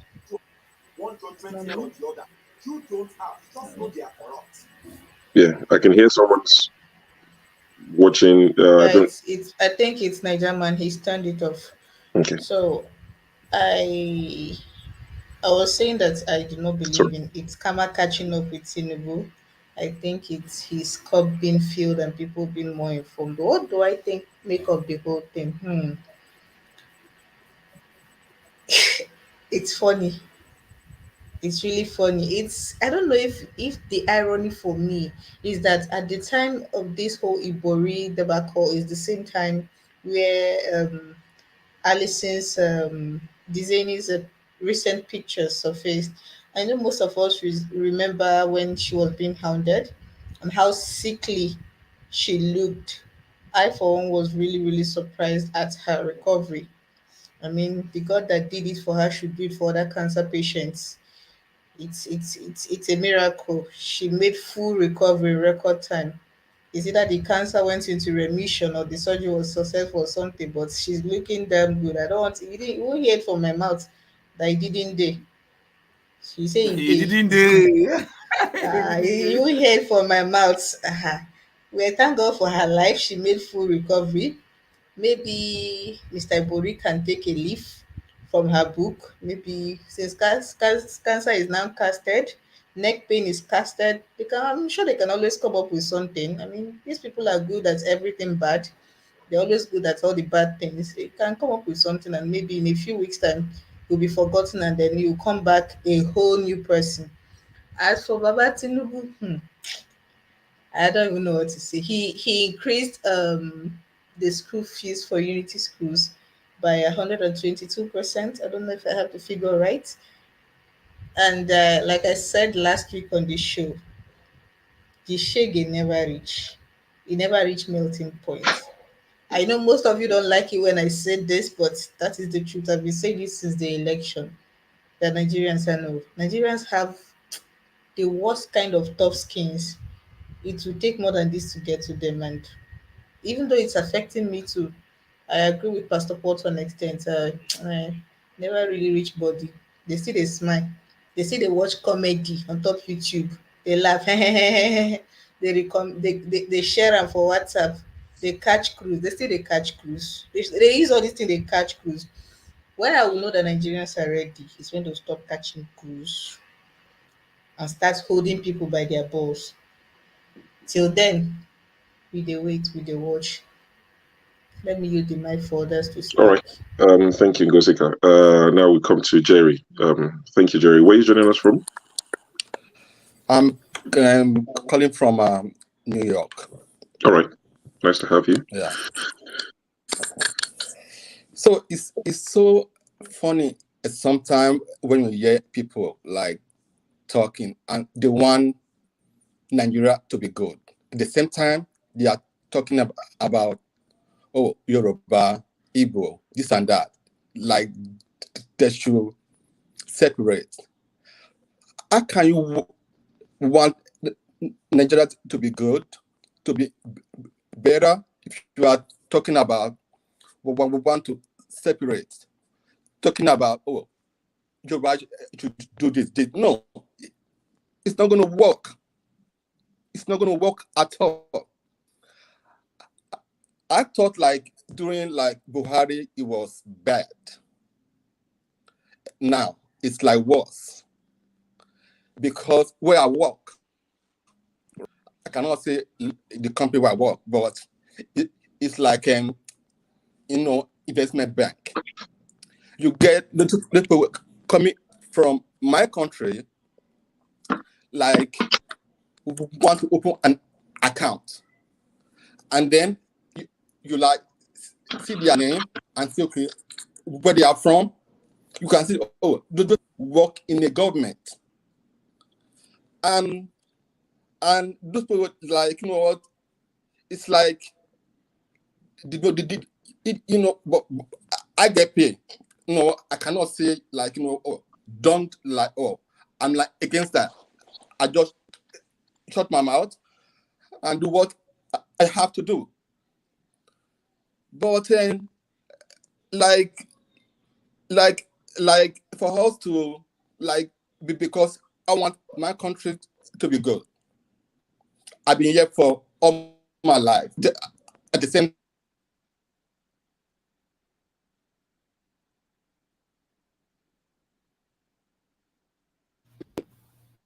I want that to be good. Your audio is bad. Every time, like you want to work on your audio, is bad. No, I think it's probably they were a call me. There was a call. Oh, there was a call. Okay, yeah, carry on. Go ahead. So like for us, like to make this country good, we have to stop talking about like we want to divide the country. It's not going to work. And then we need the elite.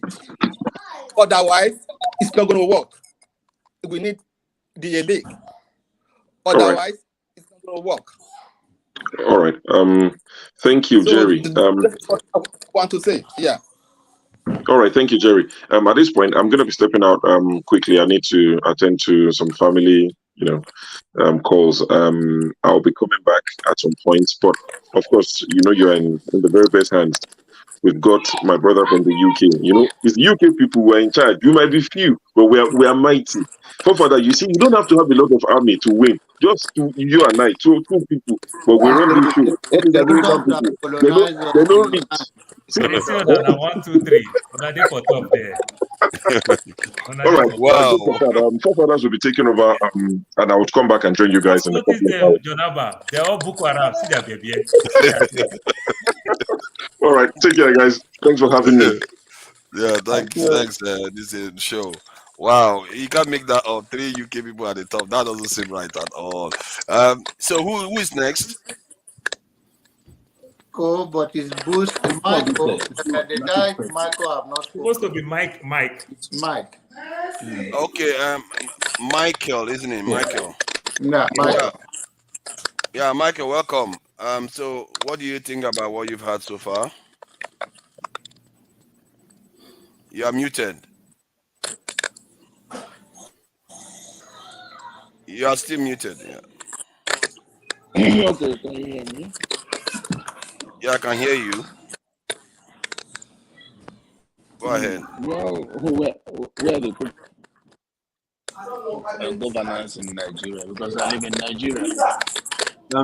Forefathers, mute Jerry. Yes, Jerry, yeah, please. I'm doing that now. Yeah, go ahead. Can you hear me? Yeah, there's a bit of a. Can you hear me? Yeah, there's a bit of noise coming from your mic. Yeah, but we can hear you. Go ahead. Can you hear me? Yes, we can hear you.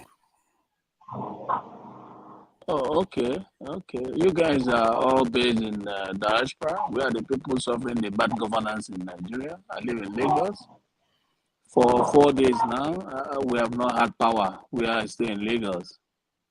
So these are some of the challenges we are facing here.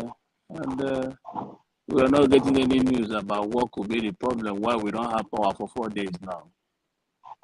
So the challenges of Nigeria is endemic, and I don't know how the solution can be found. I don't know how the solution can be found. The leaders don't seem to care. They live in a different Nigeria. Why the government live in a different Nigeria? Can you imagine Asorok not having power for 4 days?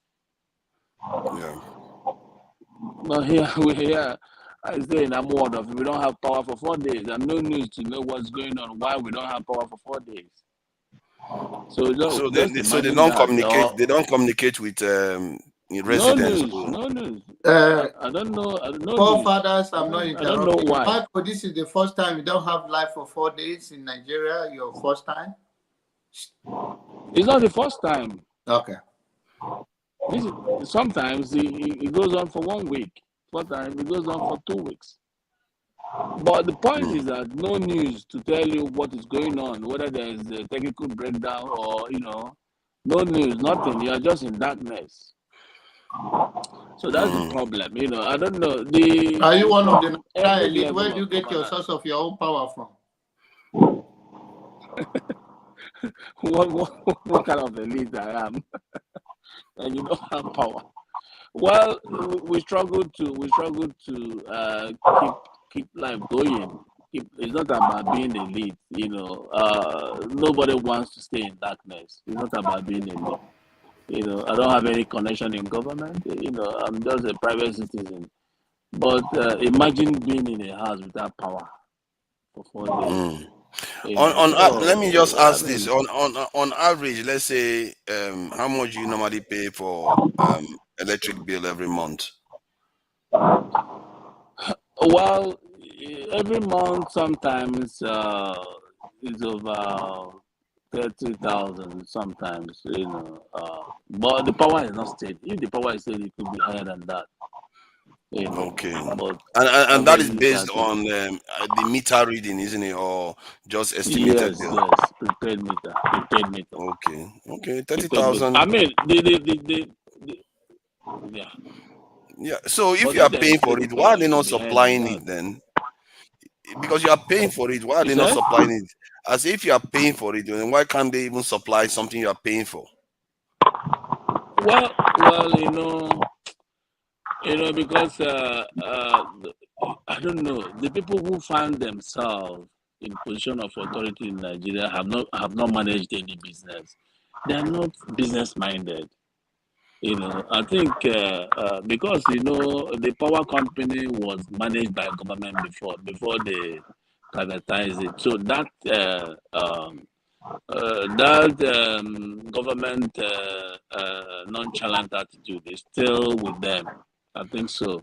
Otherwise, if you are running a private business, and the income is not coming in, you'll be worried. So I don't know. Say you have 24/7 power supply. How would you say that would improve lives or your life in Nigeria? Would that make a big difference if you had 24/7 power supply? No, power is everything. You can't talk of because I'm part of the real sector. You can't talk of developing any country without power. I honestly, I feel so bad. The more I travel out of Nigeria, the more depressed I am. Because when you go out of Nigeria and come back into Murtala Mohammed Airport, which is #1 gateway to Nigeria, you begin to imagine who is running this airport. How could an international airport be in this way? It's very shameful. So and the strange thing is that, let me break this to you, that the strange thing is that the people that go on to run this airport are one of us. This is how it happens. The question you have to ask yourself is, what happens? How did they transform from being like you that is complaining to being like, hey, it's all good. This is Nigeria. Let's keep going. Let's just let me make my own money and let the rest suffer. How do they transform? Well, you see, because people are not punished for their actions. I tell you one thing. I have a place I run in Amuodofi Industrial Hub. When we move in there, all the roads there are good. But pay a visit to Amuodofi Industrial Hub. All the roads there have broken down. Every road that leads to Amuodofi Industrial Layout has broken down. Every road. You can come and investigate. Every road that leads to Amuodofi Industrial Layout is broken down. There's no There is no way you can go in there and go out. This is industrial hub, and the state government comes all the time to collect taxes and levies. All the roads leading to that industrial hub has collapsed. So, honestly, I don't know how Nigeria can be fixed. I get worried because I traveled a lot. I don't know how Nigeria can be fixed. It's the infrastructure deficit is so huge. I mean, a country that cannot provide a road, as simple as road. Does road need so-called rocket science to be fixed? Road. But I heard about road. at this time now they say there's no traffic in Lagos. So Well, you guys should it's be not enjoying about the road traffic. right now. Where it depends on where you live. Where do you drive your car through? I started living in Lagos in 1987. When I came to Lagos 87, I knew how Lagos was and now. And I want to make comparison. I tell you with all honesty, Nigerians are just fooling themselves because I make comparison. If you have been to China, Guangzhou in 1999, Lagos is better than Guangzhou in 1999. Google Guangzhou and see the kind of infrastructure that are put in place there. You see that we are joking here. We have not started. So that's why we cannot compete. Our young people cannot compete because they don't have the necessary infrastructure to compete. Michael, don't you That's think why we our are where we problem? are. Michael, don't you think our problem in Nigeria it is spiritual, and we refuse to employ pastors and imams to be our leaders? Come on. What? Well, They say everything is spiritual. Maybe we can just employ pastors and Can I tell you something? Can I tell you something? I go to church because when you live in a society, that is so religious minded, you try to go to church. Otherwise, I won't be going to church. Because what did they tell you in the church? Israel. What business do I have with Israel? Nothing. I mean, Nigerians their mind has been so controlled that they don't know. I used to think that, pastors, they say a lot of, this man is devil. Sometimes I begin to think maybe the leaders may be the devils. I don't know. Because how can... Michael, sorry, please, let me ask one question. Forefather, please, I'm so sorry. Let me ask you one question. Last year, I was in Nigeria. I live in Magodo. And they have this thing that they call right now that they introduced not so long, I think so 4 or 5 years ago, the premium line. I saw it myself. Yeah. They spend up to 100 to 150,000 naira a month. Sometimes I want to believe the way the light keep going off and on. Don't you think to some extent maybe they try to reduce what they give to people because people can't pay or some people just refuse to pay? That's why they do what they're doing. Because when I was in Magodo, they almost have power for almost like 20 to 22 hours. But at the same time, that amount of money, very many persons can't pay it in a month as a bill. Well, it's not. It's not about the ability to pay. If you have power, you manage your power as a family unit. You try to manage the power you use. But the thing is this: without power, Nigeria can't go anywhere because power drives the economy. Power drives everything. Everything you can think of, is being driven by power. If you have power, if Nigeria begin to have 247 power, a lot of things will change. A lot of small producers will come up. We have many fabricators in Nigeria, but they can't work because they don't have power. So that is the challenge. The problem is not the masses. The problem are the leaders who have failed to provide the so-called infrastructure to trigger multiple development. That's the problem. Because I went to China. I traveled to so many cities in China. When you go to China, the people that drive the economy are the small businesses. They are the people who fabricate the parts that the big companies use. And they are scattered everywhere in all their industrial hubs. They are everywhere doing what they know how to do. So, Nigeria can borrow from there. But the point is, what is in the head of the leaders in Nigeria? What do they want? Do they want to be punishing their people in the name of leadership? Because I tell you, all the 36 states of Nigeria, when you go to any of the states, all the government officials are almost the same. They have the same character. If you want to come and put any investment in any of those the states, the officials, their first concern is the money they will exploit from you as an investor. They're the same everywhere. So what do you think, from your point of view, is the major reason why Nigerian government is unable to build the necessary infrastructure for like power? What do you think is the main reason? Well, in the past it used to be centralized, but now they have decentralized this. And some politicians are gaining from the system. That's why they don't want to decentralize power.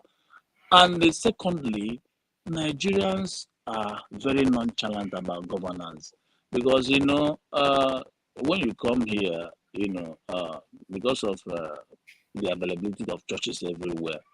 People go to church to be giving hope. They tell you Jesus is coming. They tell you to sow seed. Pastor will tell you this and that. So that gives them hope.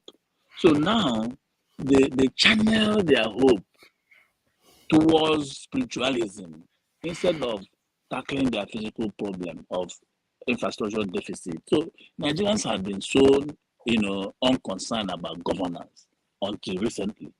Otherwise, if a lot of people get more aware and know that after God, the next people are the government officials, the government, the sovereignty of a nation, because they have the power to make a country rich or poor. After God, it is the leaders. So, but the leaders, because the people are not participating. Somebody was talking about talking to your representative. Where do you see them? Since I started living in Amoda, I have not seen the local government chairman. I don't know him. I've not seen him. And all the roads, most of the roads in Amoda, they have collapsed. And he doesn't care. Here in Amoda, I don't see him. I don't get to see him. So you can imagine, you don't see a local government chairman, you don't see a House of Assembly person, you don't see a House of... It was last year during the election that the House of Representatives guy came. He was sharing rice, sharing money to the people, but I'm happy he lost. You don't see them. Okay, They use police to. So the guy that is there, the one that is there now, is he doing any better? Well, the guy just came in. He's reaching out to the people. He's a young guy. I believe he can do better than the old man that left. Because the guy, you don't even see him. He doesn't call town hall meeting. So these guys, they understand the Nigerian scene. So they behave anyhow. They use police to, ward up people. You don't see them. You don't see nobody. You don't see them. They don't have constituency office. You don't see them. So what kind of democracy is this? Where you don't see your representative. Thank you. For this power issue. I think everyone agrees that it's a big problem for the country. And personally, I don't see why all the cities in Nigeria should not be lit 24/7. There's no real reason. We waste more money. We waste more money every year just on inflation than it would have taken to light all the cities up. But they will not tell us why. Like you guys are talking about. You guys are. But I want to ask Michael one question. You guys are talking about fuel. Hold on, please. Just hold on a moment before your question. You people have spoken about the fuel subsidy removal and rest of them. If the ferries are functioning, the fuel won't cost as much as it's costing. How can the government be importing fuel? Can you imagine that? Fuel. Government is importing fuel. And the same government is talking about industrialization. And you're importing fuel. Come on. I think there was a question. There was a question that was being asked. I think a moderator was flagging it on this thing. It was about how much Nigerians are willing to pay for electricity to get 24/7 power supply. I don't know. Let me see. Yeah, I think that's a question there, if I'm not mistaken. Can I hear your question, please? The question is, how much are Nigerians ready to pay to have power electricity for 24 hours and 7 days a week? No, you see, all fingers are not equal. If Nigeria have steady power supply, you mind how you use the power. If you have to disconnect some of your appliances, you do to save money. It does not, you can't say, it's how your ability to pay. Because if there's power everywhere, some people might discontinue some of their appliances in order to save money to pay. That's what it is. If it is only light you want to see, or maybe your refrigerator, well, good and fine. You may not own your AC. It doesn't matter. You see, don't look at aspect of individual paying. Look at aspect of the impact to businesses. That's why you should think Okay, about. let me ask you this. Let's say they were giving you 24/7 power supply right now.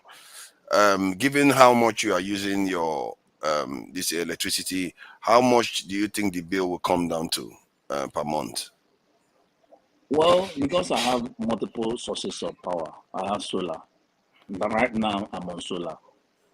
I may choose not to use public power. I may choose not to use public power if it's too expensive. Because I have solar. Mr. Michael, sorry, So, what is the current price per kilowatt? You said? You say you're paying 30K a month and you still have solar. What is now the current price per kilowatt hour? Price per kilowatt hour of the units that you buy. If you for power. Yeah, it's on your receipt anyway. It's on your receipt. It's there anyway. I just want to know. No, sincerely, I've not had time to check that. But you just buy your prepaid and slot in. Because how many like for maybe maximum 5 bedroom you're staying is maximum.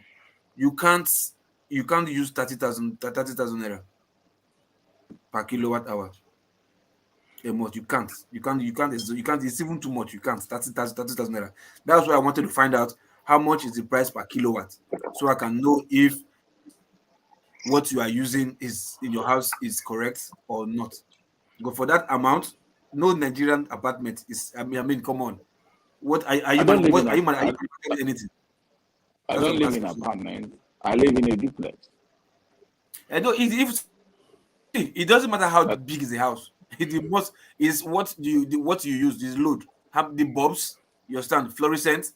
And these days they use energy saving bulbs. Okay. So I have. it's maybe If there is light, I have 3 sets of pumping machines that work simultaneously. Then I have the one that uses constant electricity to work. It's called pressurized pump.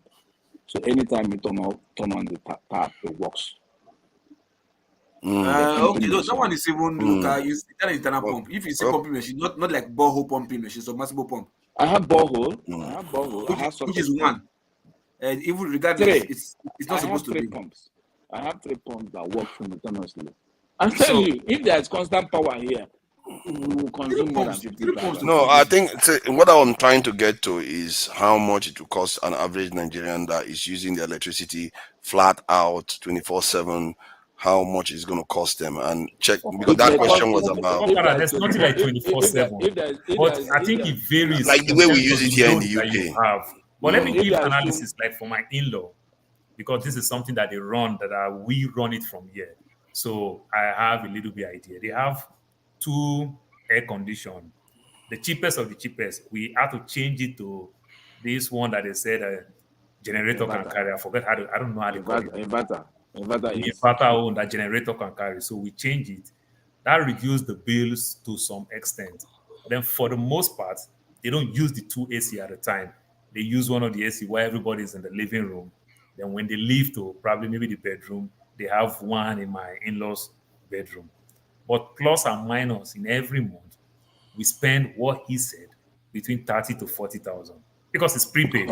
Before you know, 3-4 days, they say, oh, the money is gone. We repaid it again. You understand? And everything. So 30 to 40,000. But let me tell you how you can say it's expensive. Right now, though I live in the desert, right now I have spent $522 this month on electric. And that is almost 250,000. And I just check it right now. When I check it, I still have just 5 days to go with that amount. So 5 days. Nobody should die. No, I'm just telling you. But guess what? I can do everything possible to still pay that money than stay without electricity because I will die. If electricity is not in my house, I will literally die. There is no option to constant power. There is no option. If Nigeria have constant power, unemployment will be reduced by a very big margin, because a lot of people will begin to start small businesses that are powered by power. So that is because I'm a consultant. I deal on industrial machinery. But Mike, don't you think you might think electricity? Don't you think Nigerians to some extent are very, very underpaid? That is another bigger problem too. Well, because if minimum wage is 30,000 and somebody can spend up to 40,000 on electricity, and all his kids is going to private schools plus transportation and feeding and the likes, an average Nigerian is a magician. I don't know how they do it. Because we're speaking of electricity, mine just went off. Because there is inflation. Maybe people are still talking about electricity. Look at my own electricity. Just went off right now. Many Nigerian workers, they have That's Nigerian for you. They have sources of income they use in complementing their salary. It is impossible. Let me try to get to the point I would ask to flesh out something about the numbers in Nigeria and compare it to what is going on in other parts of the world. If it's around 40,000, as Paul said, that on average, if a Nigerian runs their electricity normally without any power failure, you should expect 40,000 naira. It should be more than that. It should be more than that. Okay, so would you say 60,000? I'm expecting it could be, depending on your appliances, it could be as much as 100K, depending on your appliances. Okay, it means it's coming along then, because there was a time like in Abuja now, like they give estimated bill in a whole big compound, they would bring 18,000 naira. It is cheaper to do estimation now. Cheaper. And it seems like the producers of the energy, they are not making enough money to be able to even generate enough power. Well, everything is so confusing because everything is so confusing. I don't know. The more you think about Nigerian problem, the more confused you get. Sometimes I'm sorry. Sometimes I talk to myself. What is the place of a black man on this earth? I don't know. Why can't we solve our problems? Why can't we solve our problems? That's the mystery of all time. The greatest mystery of all time. We'll figure it out. I don't know. That's why we are here. I don't know the place of black people on this earth. They seem to be wandering all over the world, looking for a comfortable place to lay their head. Meanwhile, they have the best place on earth. They have the best place on their home. They have the best place. Look, you see what I posted on the link there.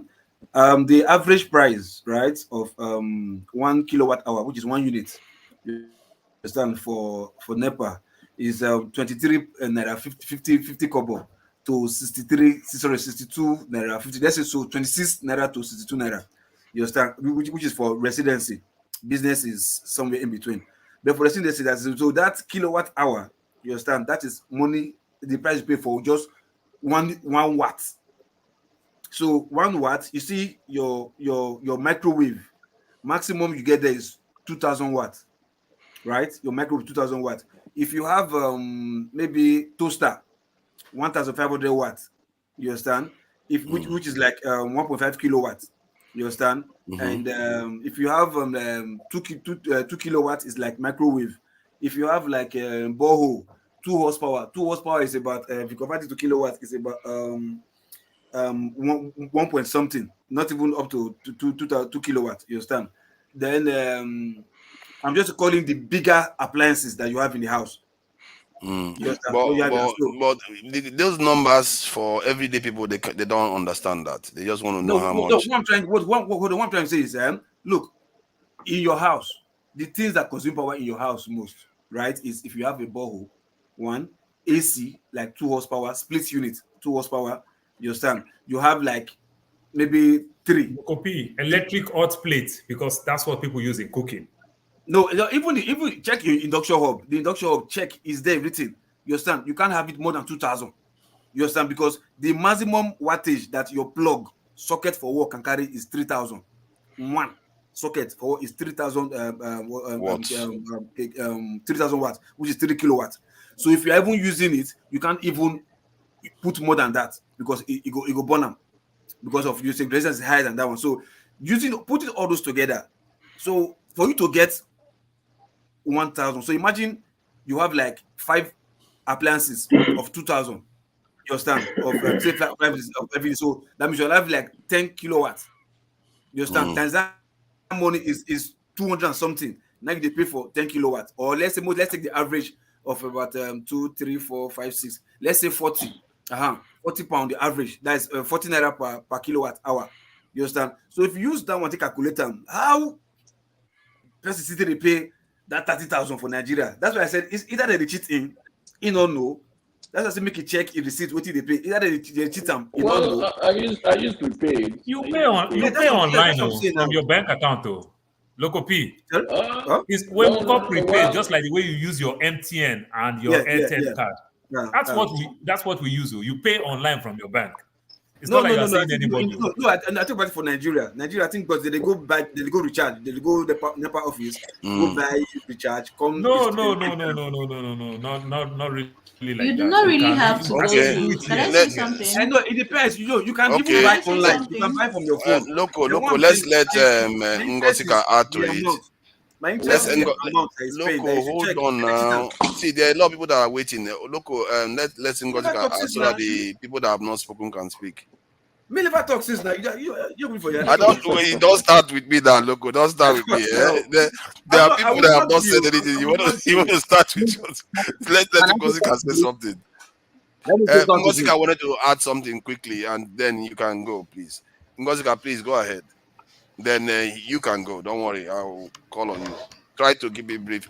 It's not your statement, Ngosika, is it? It's just an interjection. I was saying that the audio is gone. So I was going to tell Mr. Loco down now there there are several ways you can actually recharge your lights these days. No, I know. You can do so on your bank. I know. Yeah. I bet on that was what I wanted. That's what the idea of going to. I don't know anybody that still goes to NEPA office to recharge their lights. I don't know that. I don't know anybody. The only time it happens that way now is if you're using postpaid meter, which unfortunately since I moved, that is what this place uses. I don't know why. I remember at the last show I was telling Dr. Damages that compared to my former residence, my former residence actually, we used a prepaid meter. We were 3 people, 3 apartments that used a prepaid meter. On average, every month I paid 3,000 naira for light. And we used to, I've mentioned it on this show several times, we used to have light compared to other places. Then I moved to this new area. The place, the building has postpaid meter as opposed to prepaid meter. Now, when I moved in, I was told I was going to be paying 4,000 every month for electricity for the prepaid. Now, you see that thing with it. I think this is what I just wanted to point out, that it will not be an issue. It's not the money you're paying that is paying you. It's not that the light can just suddenly go off and it won't be NEPA. It is your transformer that has blew. This one is not NEPA. Your transformer just too much load. It is still NEPA in a way because they are supposed to know how much load a transformer should carry, but they are not the one that took your light at that moment. The transformer blew. Okay, if the transformer did not blow, somebody I have witnessed a situation where thieves went in the night. I didn't know there was those transformers used to have oil till that day. Thieves went to the transformer in the middle of the night, in the dead of the night, and sucked out the oil in the transformer.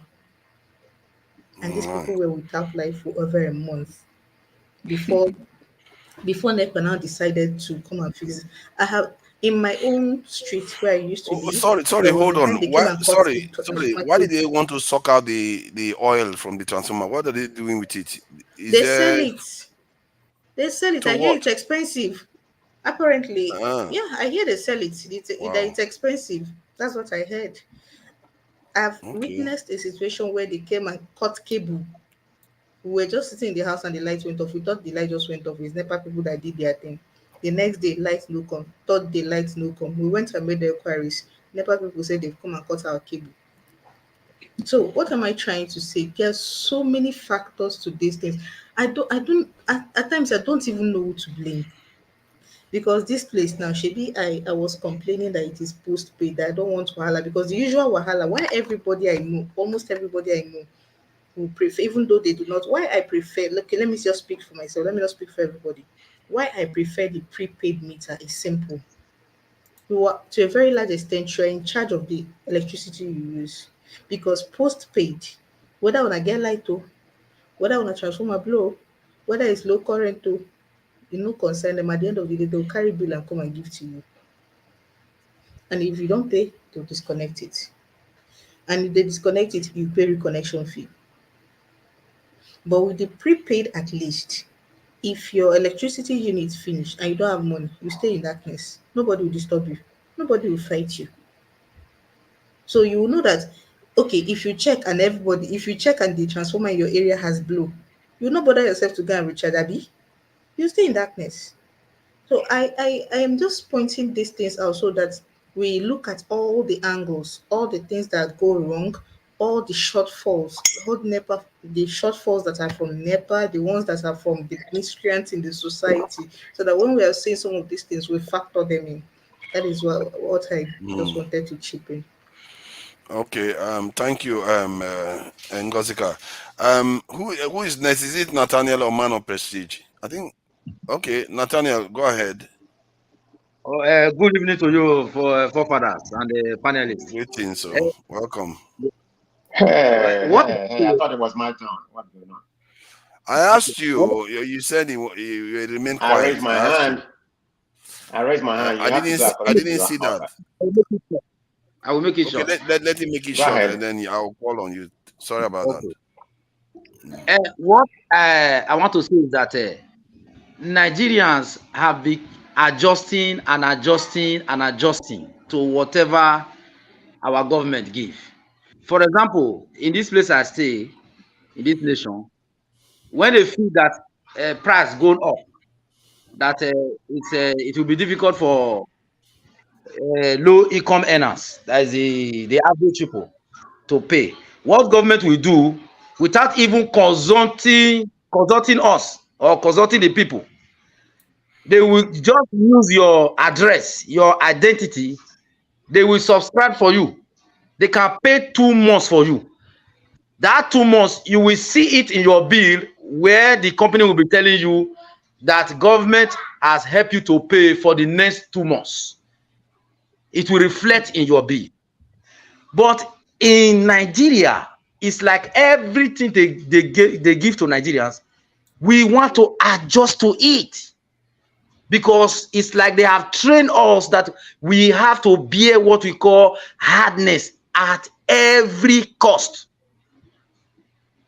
At every cost. It is too bad. And it is time we have to rethink and proffer solution. If our leaders, these cabals, this feudal democracy, according to one Yoruba man, that this thing is imported because those that our founding fathers who started Nigeria, for example, if we can still remember what Awolowo was trying to do. But the Yoruba politicians now, they are now operating feudocracy. That is how one man qualified. Because they don't care. If that is our problem, I think we have to proffer solution that these guys, we know them, that every nation we are in the world, we have to have something against them so that they cannot be just slaving our people and they come to America, have a free day. They come to the UK and so on. Because even the bill that is upon our people's head at home, we suffer from it. That is why when you see from other citizens in other countries, they can easily buy apartment, can easily do this. But we that come from Nigeria, Africa, we keep sending money home to food bills because these bills are being imposed on our people. Okay, electricity, why is it becoming so hard and hard? Do Nigeria doesn't start have a structure when it comes to electricity? Awolowo build is it him that build the Osogbo rolling mill, where is just rolling mill? Is it not Atiku Abubakar that privatized with Obasanjo, privatized this nonsense? I think Buhari did it again. They privatize this to themselves and they can't offer services and they are keep squeezing our people, squeezing our people, squeezing our people. For me, I think we have to think different because when we go to China, according to my brother, we are seeing different things. When we come back to Lagos, we are having heart pain because it's like we are coming to a war zone. So how are we going to change it? We need to have something on our leaders because they imported a kind of a way of life that is contrary to even our culture, to our way of living. We don't believe in this one man being a governor. He will carry everything. All of us, we need to go and bow down, be begging him to give us electricity. That is not the way Nigeria was found. Those that still believe in Nigeria, I don't believe it in it again. So they have been squeezing and squeezing and squeezing. And how long we continue to talk about this? So we have to provide solution and engage these leaders so that they will not come to America and go free. They will not come to UK and go. They will not come to France and go free because our people are dying. Look at the fuel price, the diesel price, where we have crude oil in our backyard. Look at these companies. They gave lots. Look at the way they are stealing our oil. Stealing our crude oil in a daylight. The commonwealth of our people in France here, one of the highest investment is this aeronautic and a car. You don't go there, even if you are the president. If you try to mess up, you will die. They don't joke with it because they believe that they don't have another nation. It's so dear to them. The infrastructure that keep this nation moving. You don't go there because if you go there, the nation is bigger than individual. Even if you are a president, the people will bring you down. They will bring you down. There was one minister they traced because he was a pharmacist. So when he became a minister in the government, he influenced business to his pharmacy. So they trace it. They say because when you are in government, you don't influence. It's against the law. You don't influence any contract for anybody or to your company. They trace this man, his money he made from that. They trace it to Switzerland. And before they could get to Swiss, the man have moved the money to Asia. Even the press were the one that dismissed the man. Every day they will say it in the news. Every day, this man. And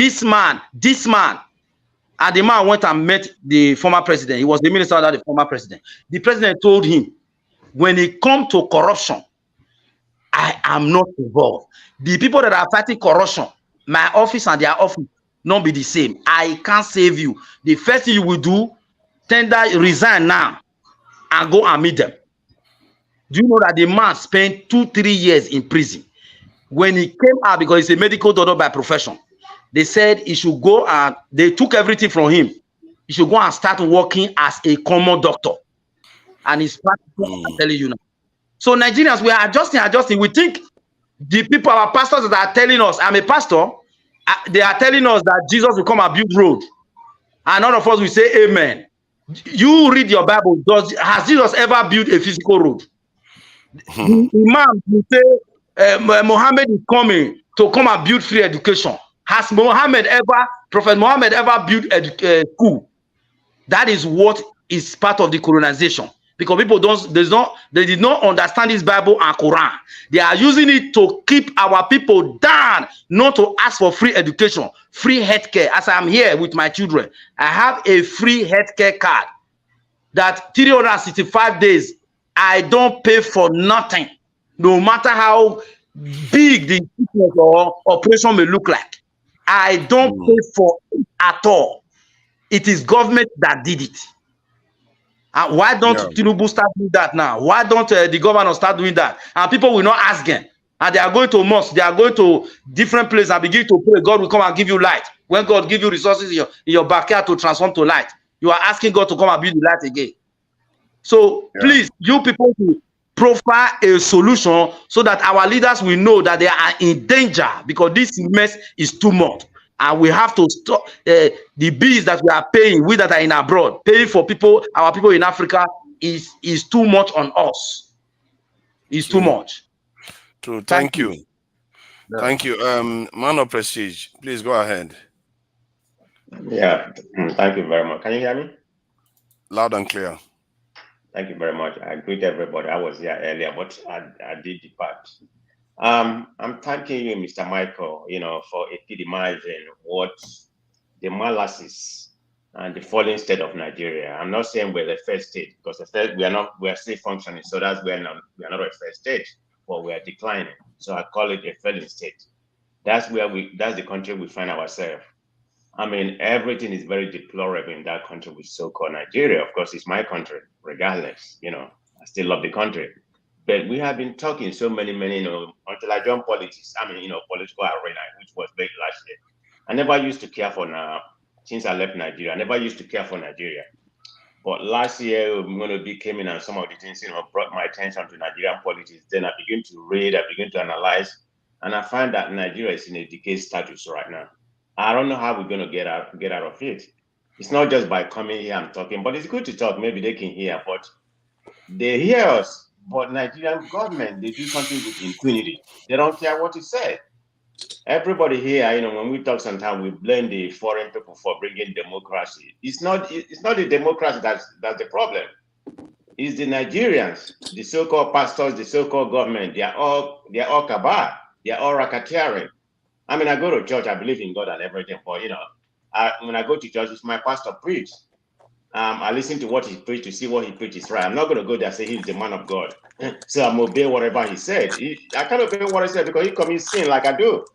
I'll just listen to see if he's preaching the right thing. Then I will utilize what he preached, I'm not a senator, just to shape my life. But Nigeria is in a different angle. They are the most prayerful nation I've ever seen in the world. I don't even consider it as praying. I consider it as racketeering. I'm sorry to say that this is Nigeria where we find ourselves.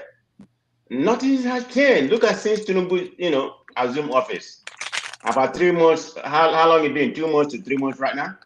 I mean, everything that he proposed, nothing is heading in the right trajectory. I mean, I don't expect him to, any miracle within the next 6 months or whatever, But we need to see a right direction. Maybe something subside. Subsidy removal is a good thing, but the way he did it and everything, I mean, there's no cushion on what to do. All this palliative is like a handout. Nigeria don't need handout. Are they going to even get it? And I have a friend of mine in Nigeria, who live in Owerri. Me and him was conversating about, 2 weeks ago. I asked him to go do some investigation to see if we have a register in Nigeria. When he did that, he found out, yeah, we do have a register, but what kind of update does he have? Zero. He doesn't have anything. Then he went to the village by himself. He went there, to people and knock on their door. He called some people by the phone, talking about the previous palliative, about 4 or 5 palliative they have been receiving, even Buhari, before Buhari regime. None of the poorest in Nigeria receive any of those palliative. So tell me how this palliative is going to reach them. All is a scam. That's what I believe. They're not going to reach it. Maybe they'll go outside and I tell you, we're sharing like Osibanjo did in Port Harcourt or whatever. And the other Buhari person say they're going to share money. Yeah, that's all you're going to see. They want it to be open, deceive everybody in Nigeria. I think Nigeria has trained. They have trained Nigeria to be what they are right now. People don't protest anymore. You protest I think last week I saw people protesting in Abuja. Yeah, about a few hundred protesting. But guess what they are protesting? They are protesting for the present government. They are protesting for Tinubu. They say the removal of sales subsidy is good. Everything that is going on right now is good. It's going to be for the betterment of Nigeria. That is what they are protesting. We know how they are. They are hired, but they are the one that protest. Nobody's going to tell them. But people go out there to protest for the pure things. They're going to kill them or shoot them. So they just put us in a state of default life that we can't protest. Speaking of Ibori, is he not the one that went to He's not part of Tinubu government governor forum. Is he not? I think somebody said that he's the head of the governor forum because they gather some previous governors. This criminal called Ibori is going to be the head. Look at that man history. I believe everybody know how he became whatever governor he was. I mean, this man was a petty thief. He used to work at I think it was home improvement shop in London in the early 90s, and he was caught for stealing with him and his wife. Then they caught him again for American Express. So that man had, is a convict in British. Then how did he become a Nigerian politician? The same thing. This is what happened. This is exactly the same kind of story. Whatever Tinubu did in America, drug deal or whatever, maybe it's not whether it's convicted or forfeit or whatever, it doesn't really matter. But they're all criminal. Ibori did the same thing. He was a criminal. How was he able to get in power? During Abacha regime, he was able to make a guy, a major general called I think Mustafa or whatever, Hassan Mustafa. He became his friend after he became a criminal and everything in London. That's how he decided to go into politics. So after Abacha era, then he got into politics and become a governor in a delta state for 8 years and looted the whole Nigerian money. He has a house in South Africa. He has a house in America. Has a house in London. You're talking about 130 million. What is that?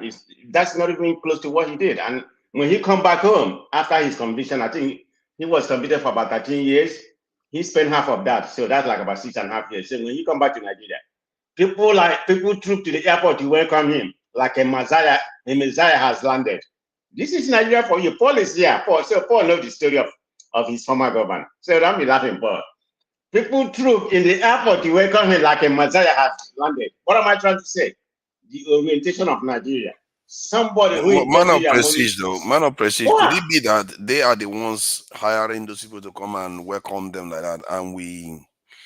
Yeah, that's part of it. But believe me, even I thought some ordinary people, some mumu Nigerians. That's what I call them. I was a mumu in Nigeria before I left. So I know how the orientation work over there. Yeah, but I know during that was when the Niger Delta people started fighting. That was when they were fighting Obasanjo over this oil thing. And if you could remember, so why they were coming him like a Messiah has landed after this? All those foreigners, Ibori is the one that go bring them from the rig where they kidnapped them. Okay, hold on, Paul. This is the problem with Nigeria. Hold on. This is the problem with Nigeria. Let's just use $100 as as an example. Ibori has $100. He gave the state $10 and took the rest of the money. So because of that little $10 he gave you, he becomes somebody has produced. This is the same thing Tinubu did to Lagos. He invested the whole state money, but he was able to do something small things. He became the best governor ever ruled in Nigeria. He became an example of an epitome of what a governor should be if you ask some Lagosians. That's what they're going to tell you, what Tinubu did. I didn't mean to digress to that. But I'm just making an overall. That's happening. That happened in my state too. Look at Okorocha, from Imo. He did the same thing. I don't know what the whole Uzodinma is doing right now until he got out of office. So it's not one person. It's not one tribe. It's just every Nigeria. Look at the Ganduje. He's going to be the chairman right now of this Abuado APC or whatever they call them. It just, I don't know. But we need to stop. We can't stop talking. Regardless, we need to keep on talking. And hopefully they can hear or whatever. But I don't think anything will change. Hopefully when this generation leave, maybe the next generation or whatever, if I'm still alive, maybe Nigeria will improve. But it's not a good telling at the present Nigeria, man. We need a reshape. I don't know for how long, but oh no, this government is going to be the worst. I can bet my money here. So because some of the people that I used to have on different panels, even before he took over, they were saying that investors is going to be coming to Nigeria. People like Kulata or that kind of thing. I hope investors is going to come into Nigeria. Want to, take over because he's going to be that. He's autocrat or that kind of crap. But anyway, this is Nigerian for you. So let's just hope, okay? Things get better. We don't know fully yet. Co-host general, he's been here for a very long time. It's true. It's a bit of a shame that he's had 20 years to prepare for this office, and it's been over a month now, a month and a half. There's no ministers. This is why I like the UK system. The UK system. You know how the UK system works? They have what they call the shadow cabinet, whereby you already have the cabinet ready to go. when you are elected into office. You already know who your ministers are going to be before the election, so that you can select the best team that is going to. But now they are busy trading horses and all the rest of it. But the problem is that he doesn't know who. He knows some of the people there, but the problem is that they are trying to work out, who's going to get this position, who's going to. I mean, they are fighting. It's an infighting going among the party, because everybody wants a better position whereby they can go there and eat money. That's all it was. It wasn't about it wasn't about efficiency, what you can do. That's not the problem. Man of prestige, I don't think so. I think one of the greatest things is that if we don't push, he will want to hold on and see the outcome of the tribunal, because he is too early for him to offend some people. So that's why he's pressing pause, because by the time he releases his cabinet and every other thing, some people that must have fought for him so much, if he didn't give them what they felt in their mind that they deserve, you understand, they might want to throw the towel. So I think he's just try to hold back and see the outcome of the tribunal first. Before Thomas go, let me just table my own critique of because I think everybody has had their own view of this is so far. For me, one of the biggest puzzling things is the currency exchange rate unification. I thought when he did that, what will happen is that Nigerian official rate will be depreciated, while the black market one will, appreciate a little bit, or maybe just stay still.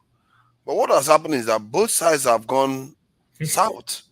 It's like, what kind of genius advised this policy? Because you can't. I'm in a situation whereby I was like, maybe it's better that billionaires are doing round tripping than what we have now. The currency has depreciated 25% in less than 2 months. Both sides. So now businessmen in Nigeria, if they want to buy stuff overseas, it's going to be more expensive for them to do that. Importing is going to be more expensive. So I don't understand. I don't understand the kind of policy that is. Let me help you, forefathers. Today, somebody I know went to change, to buy. If you wanted to buy, it's 870. If you wanted to sell, it's 840 in the black market. Imagine that, and the pounds is already over 1,000 naira today, now. When it came in, it was around 800 or something. Now it's already over 1,000. According to their own excuse, because it's summer period, people when are he traveling. Came in, it was not 800, it was 600 and something. That's a school in the West. So there is high demand of the dollar. That's why. But the thing is, it hardly comes down. I can't observe the dollar ever coming down when it goes up. It always seems to be trending up all the time. Let's cut slack for them after the summer. The summer is just November. September. It does come down, eh? Yeah, at September, I summer is remember over. last year, it rose to almost 1K. Then later the dollar? came down. Yeah. The dollar always. I didn't know. I can't remember. There was a time it rose. But I know the time money go Nigeria. It rose to almost 1K. No, I do. That's why I may be puzzled. I've never seen it. Somebody is cutting the teaching me somewhere, but I've never noticed that before. Like it goes up and just comes down. No, I think Thomas is next. So, please, Thomas, go ahead. Thank you for your patience and welcome. How are you guys? Good morning from Australia. You know Australia. me, I would not call Is there power outage in Australia? Power outage, no. Yeah, it seems to be in darkness. That's why I'm just checking. Yeah. Guys, I greet you now. I salute you now. Tinubu criticism, we have to criticize him. I think people are coming from that premise. I don't even want him to be president, but now he's the president, so he has to deal with it. I can't tell you, forefathers and everybody listening to me, something that has spoiled for 8 years. So you expect a magic wand in 2 months. I don't think we are being fair. To build is very difficult. To destroy is very difficult. So, but you guys know that to build To destroy is is very going to take a difficult. while. Or you mean okay, Huh? Right. I thought you said to Yeah. destroy is very difficult. No, to destroy is very good, but to build is very difficult. So I think we should give him some slack, cut some slack for him. Let's see how it goes in maybe 6 months, 1 year. You guys can say that Buhari has really spoiled everything. You have forgotten Buhari now. Father, you have forgotten Buhari. Buhari is I, just your president 2 months ago. I'm sorry, but Buhari is beginning to look like a genius at this stage. But you see, I'm actually giving him time. I'm not passing complete judgment now. I give him at least 100 days to get an idea of what direction, because by that time he will have his ministers, isn't it? So I'm not passing complete judgment right now. You're already doing that, isn't it? No, I have to criticize what I'm seeing. I have to criticize what I'm seeing, because what I'm seeing right now doesn't make sense. Nigerians are losing. Life has just become harder for every Nigerian, from the ones that want to import and export. Nobody has gained anything. And for what purpose? So the only Forefathers, savior that have is not been. if the refineries don't come online, there's going to be hell to pay sooner or later, because we can't just suffer for nothing. What is the point of the suffering when everything else has just become expensive and people have to pay more for it? Exchange rate is more expensive. Everything is just more expensive. No, tell me, what is the purpose? The purpose of doing this, was it not to make things easier, improve? So that's why I say if the refineries don't come on stream, I don't see how he can make things improve, except he fixes the security of the country. But sorry, go ahead. Oh, forefathers, I understand what you're saying, but I can tell you categorically, to build is not easy. Nigeria should expect more hardship. I'm not saying this to scare anybody. It will be more harder, then it will be coming down gradually, gradually. This policy of Okay, can you try to removing. spell the part so that we understand? Because they are not doing a good job of communicating this to He's people. not even talking to us. Yeah. We Can don't you have his yeah, roadmap. they don't If tell you want to people. rule a people, why are you ruling a people like an Oh, Ogoni thing? Ogoni and the pastor thing. It must be secret. We must Mr. go close Paul, to. Mr. Paul, this is my own opinion. You have yours. No, that's Yeah. no. So when Thank we you. criticize and you say we shouldn't criticize because we I should give didn't say him you time, shouldn't criticize. you understand? I So we will didn't. see something. Let me tell you. Let me tell you funny thing when you talk about this exchange rate. If me, I want to cut slack for Tinubu. If me, I want to say certain things. I live in the West. I can tell you that I'm gaining from the so-called dollar thing. But let us tell ourselves the truth. You in Australia, if I send you dollar, will you receive dollar in Australia? The answer is no. You get a conversion to your host country currency. You understand? If I send a dollar to forefather in the UK, he's going to receive it as a conversion, as the British pound. You understand? Not dollar. There are certain things that we do that goes a little bit not so abnormal that we've not seen anywhere. And we've not seen it anywhere, and it's not working for us. If it's working for us, then we might want to work with it. We say, okay, this is our style. But right now, it's not working for us. Why not do that? You understand? Then you take subsidy. You take subsidy even when we still even have 1 month to go on the Mr. Paul, subsidy. you are taking my time now. Yeah, no, don't worry. Your time is preserved, and let Thomas finish. Thomas, I think as I was saying, communication with the people, letting the people know why they are suffering, and with the light at the end of the tunnel. You need to communicate these things. Don't you think it would be good? Like now, I would like to hear from you too. You say suffering is going to be there. I don't have any problem. Hard times sometimes, given where we are, is probably inevitable. So now, what is the path to to the light at the end of the tunnel? Yes, forefathers, I'll tell you for fact. I'm in Australia. Um, my interest rate has been raising time, six, six time in 3 months. I'm paying, I'm paying 1,500 for my mortgage. Ask me how much I'm paying now. I'm paying 2,500. Thomas, don't come here to do that whataboutism. I My think brother, you please, are misinforming people. Let's let him flesh out because I need to hear the part. I want to hear the part.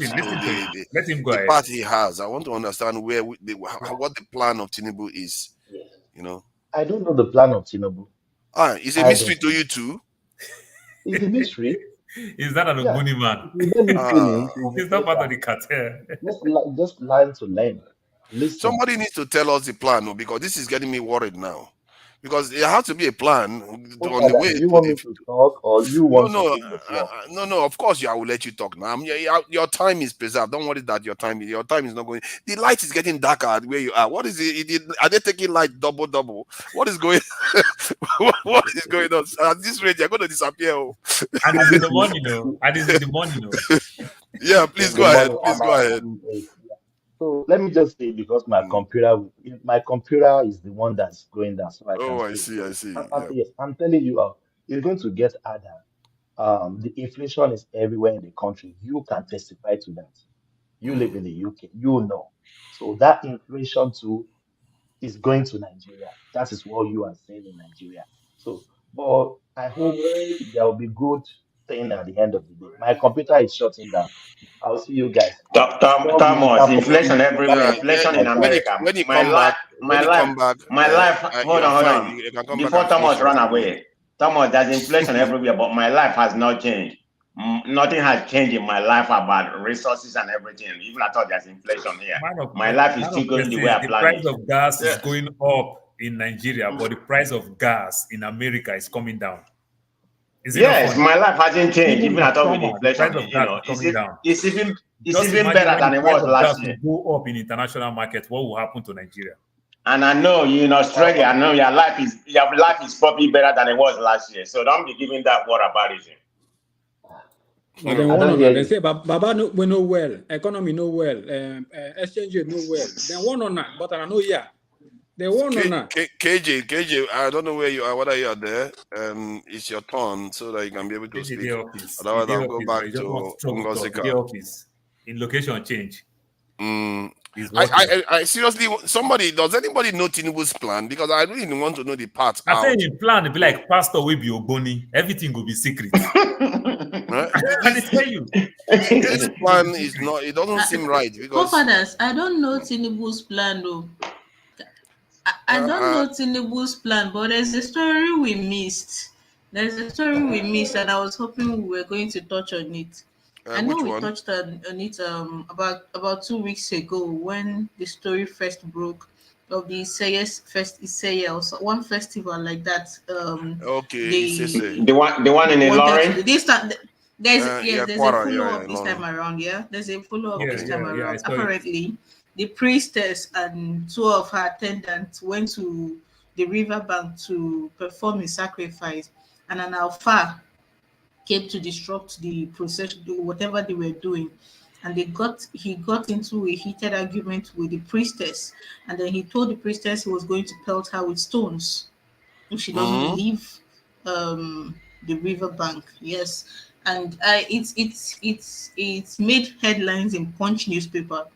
So I don't know how low the situation over there is going to degenerate, but I think it's something we should keep tabs on. And it's really, really worrying that the same people that were running, Yoruba run, Igbo people want to take Lagos. Yoruba run, they are saying Lagos is no man's land. They are now quiet. The hypocrisy stinks to high heavens. The same people that the Igbos could not drink water and keep cup for barely existing, for going about their normal businesses in Lagos, obstructing nothing. They were obstructing nothing. These people were just doing their business, going to their schools, going to their churches, going to their shops, living their normal life, minding their business. It came to election. The politicians played with the minds of those that they could get access to their mind. And the Igbos wanted to take Lagos away from them. And suddenly the Igbos were disrespectful and should be humble and obey their and respect the traditions and customs of their homes. I'm coming to something. That was the reason they gave, that the Igbos were not respecting their hosts, that the Igbos were trying to take away Lagos, that the Igbos should learn how to cohabit. The same Yoruba running people cannot find their voice again. Muslims in Kwara and Alfa in Kwara, Alfas in Kwara, Ilorin, are chasing traditional worshippers away from performing a sacrifice. Those are fast that you talk about. They are also Yorubas. Good percentage of them. That is what I'm saying now. Wait, they're also Yorubas. So where is the other side of the Ronu block? See what happened during Obasanjo's time. Let me finish now, Mr. Paul. Let me finish now. So hold on. You don't know where I'm leading. Are you an Ogboni? Are you inside? Are you inside the Kaba? Mr. Paul, how do you know where I'm going? People have seen Mr. Paul now. Yeah. It's not necessarily Yoruba versus Igbo on this one, but what is common is that people are discriminating against each other. Technically, against the law. Because people are allowed to have their beliefs in Nigeria. It was a certain group. I know what I'm saying, Mr. Paul. It was a certain group of Yoruba people that was running. It was not Europe. It was not the Muslim Yoruba people in Lagos that were running. And now they are silent. Suddenly, nobody wants to take part in Ilorin. Suddenly, everybody is cohabiting in peace. They are silent. The silence is so loud that if you drop a pin, you will hear the sound. And it speaks to the kind of arguments we make sometimes. Why do we always say things only when it favors us? Why can't we stand on the the facts are stubborn. No matter what you do to us, it don't go away. And the truth will always be where it is. It is the lie, like Mr. Dero Farusubi will say, it is the lie that will have to come back and meet the truth where it is. It is not the truth that will catch up with the lie. It is the lie that will still come back and meet the truth from whence it took off. So this whole thing, I brought this thing up because I see that all of a sudden, the whole move on thing has happened. And I've remained one of the people that said I will not move on. I will not move on. People died. You can't take that away. People died. If people did not die, if it was just all talk, it would be easy to move on. But people died. Relationships were scattered. My relationship almost scattered. People died. I don't know. And all of a sudden, the people that were carrying this things on their head, Ilorin thing suddenly move to the Igbo stuff again? Because we're supposed to be dealing with the current issue. It leads to it because you are talking a lot more about the Southeast stuff. I drew that. Go online and see very well. The Kwara people, the Kwara Muslims, were the one that fought heavily, support Tinubu over this Christian thing. They support Tinubu. But equally, they also Yorubas. Then also add to this. That is what I'm saying, thing. Mr. Paul. If you are going to claim that it is still Yoruba versus Yoruba, then you're not being honest with yourself. Because we know the branch of Yoruba people that were shouting run. No, Ngozika, it is both parts. The Yorubas who being the Christian or the Muslim and everything, both parts. There is a caveat in Kwara State. Kwara State is a Yoruba state, but the Gambari. Okay, Kwara State is a Yoruba state, but the Alpha told them specifically that Kwara State is not a Yoruba state. Let me explain the issue. So why are they not screaming on his head? Why are they not calling for his head on a platter? So listen now, the Gambari of Ilorin, just like the king, what we have in Warri, the Olu of Warri is an Ishekiri person. A minor minority due to the power of Awolowo and the likes, even when Urobo dominates that place.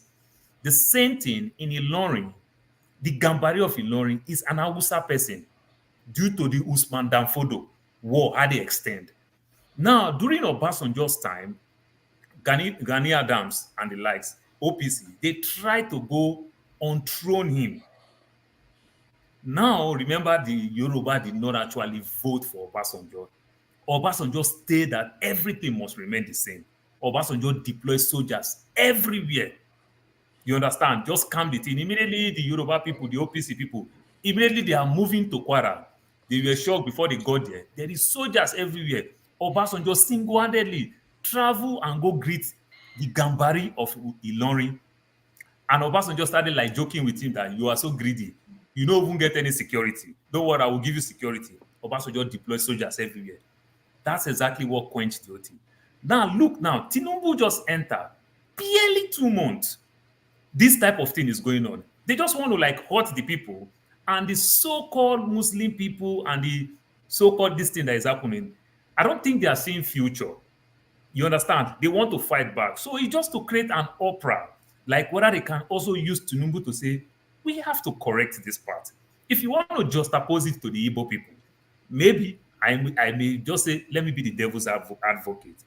Oh, this is how Hausa people take over Kwara. This is how Igbo people too are coming again to take over Lagos, to take over.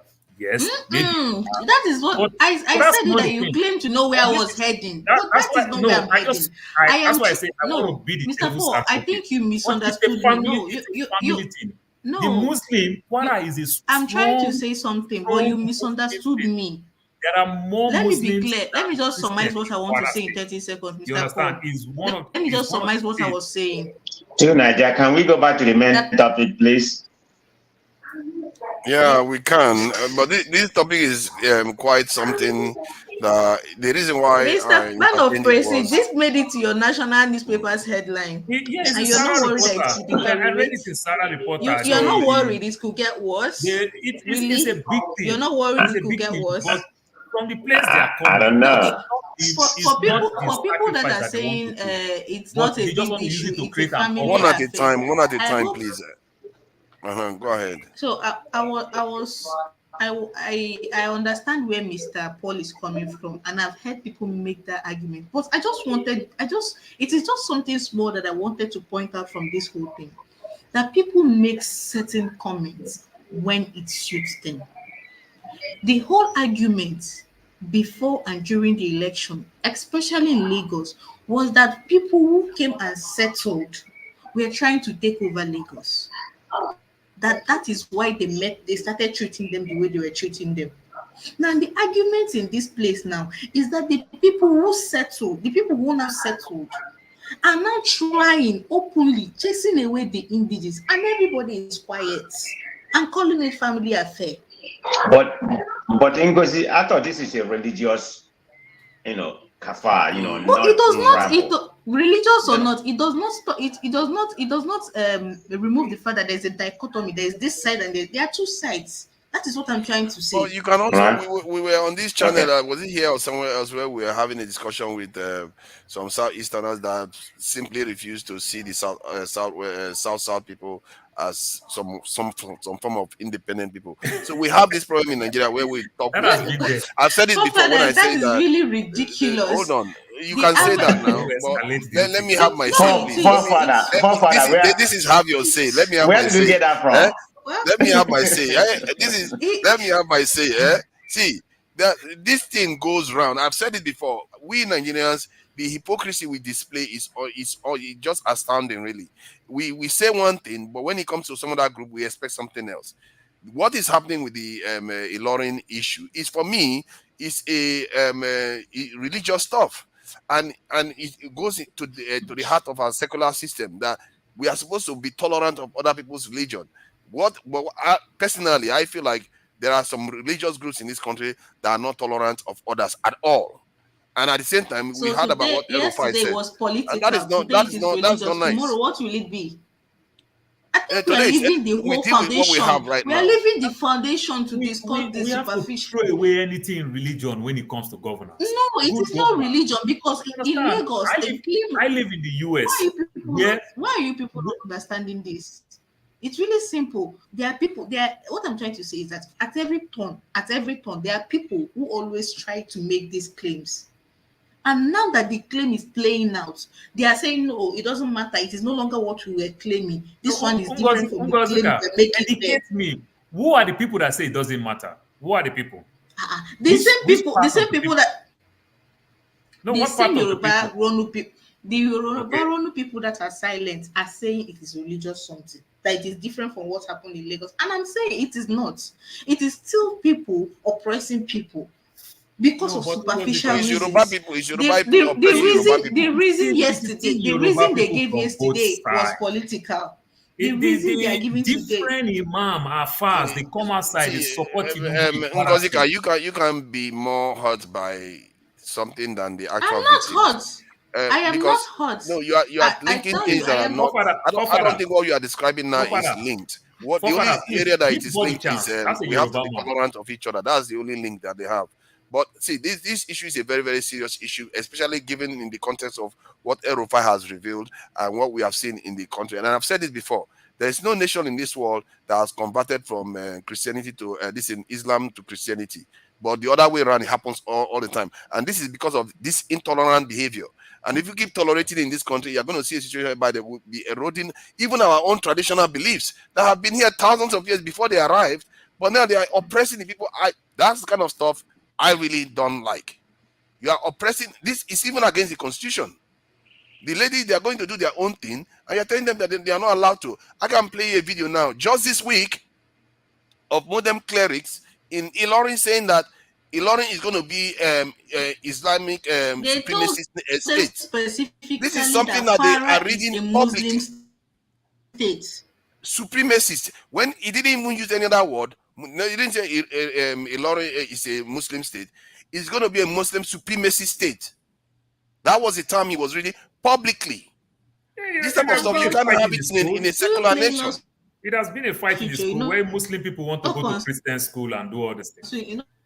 That's kind of stuff that can cause problem for countries. And that type of behavior, they should be ostracized. You can't have people just going around telling people, if you try that nonsense in America, they'll throw you inside prison. Before you talk 1, 2, you are in prison straight. So sorry, who I think Ngozika was having has said. No, please give Body. That's a Yoruba man who live in a Michael is living in Nigeria. Body is overseas. No, Body, Kwara village in America. That's where he's living. He lives in Chicago.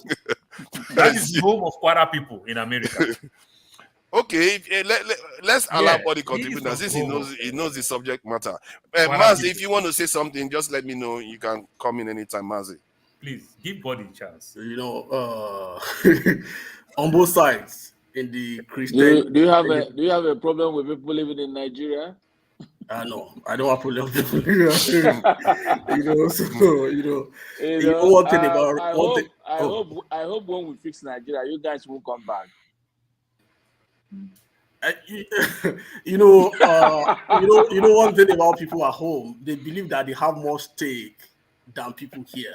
We both have nearly the same stakes because we do. Responsibility of people back home.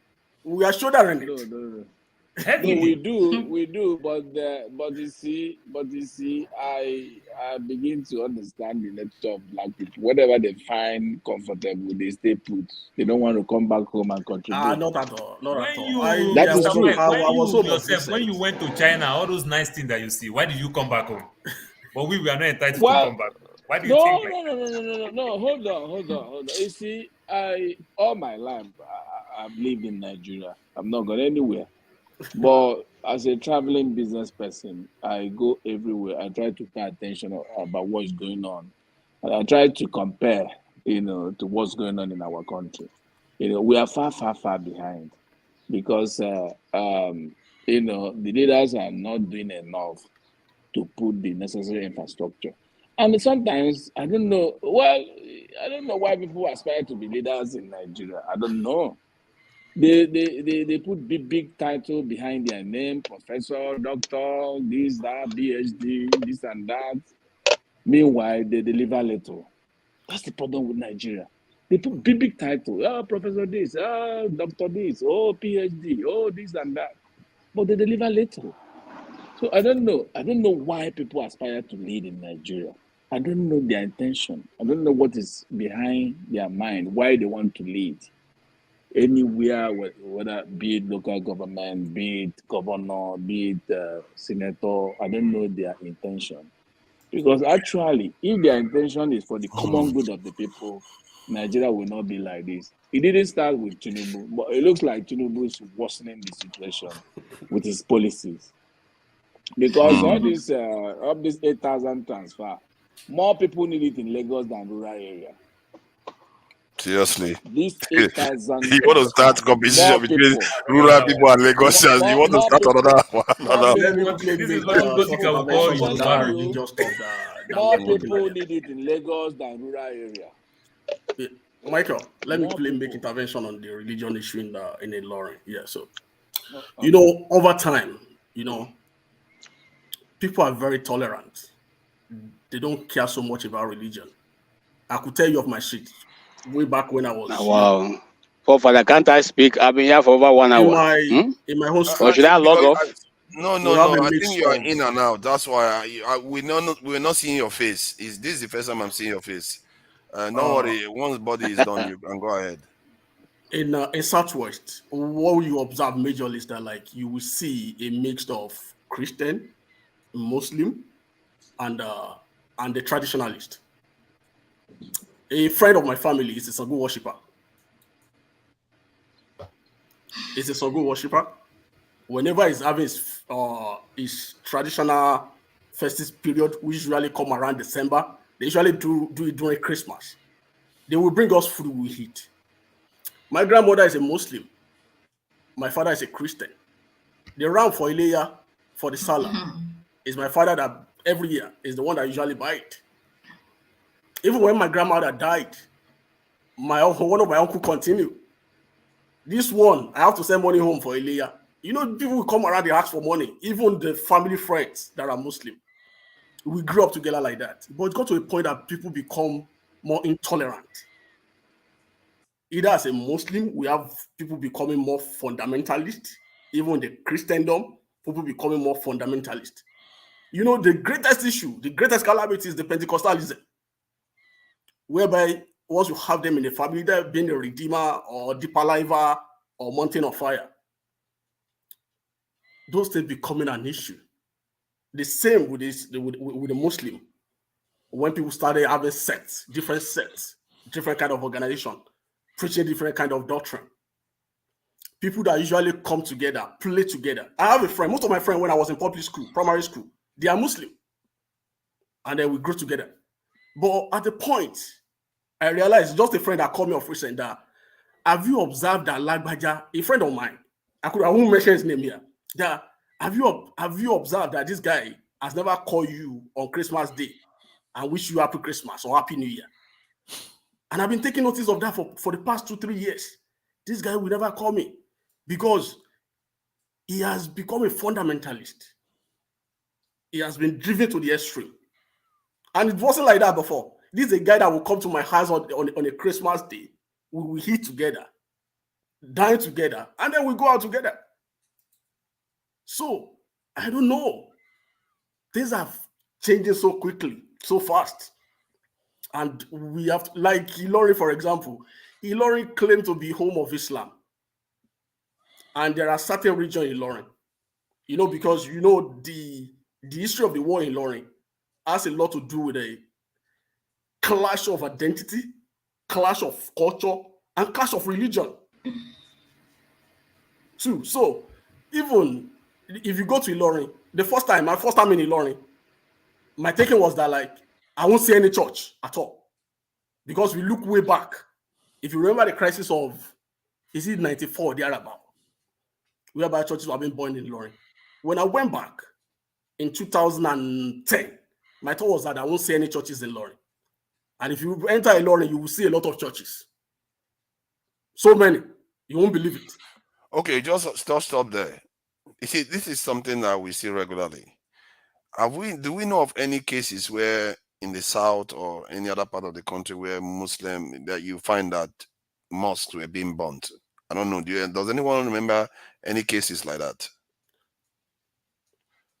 So why is it only one-sided? I will tell you the reason why. In 2012, when subsidy was removed, that was January. I think January 1. Yeah, up to January 20. You know, the protest span for like 20 days. When the protest started in the north, all this Lalimojiri, they don't even know what subsidy meant. They don't know. All they know that they removed subsidy. They even thought that subsidy is human being. They took over the streets. They started chanting Allah Akbar, Allah Akbar. One of the Malim has to like call them to order. You guys, you have to stop. This thing has nothing to do with religion. You know, education has a lot of role to play because they see other religions as being, you know, as like you've lived in a community for over time. if you see something that is strange, whenever there is an uprising, that's the first thing that you attack. And they don't know that those things touch on our 40 lines. That's why when you see if they kidnap in the north, it's that they kidnap a Christian. Because they know that those things touch a 40 line. They know that those things will speak louder. So, and ignorance play major roles. Because if you look to now hold on.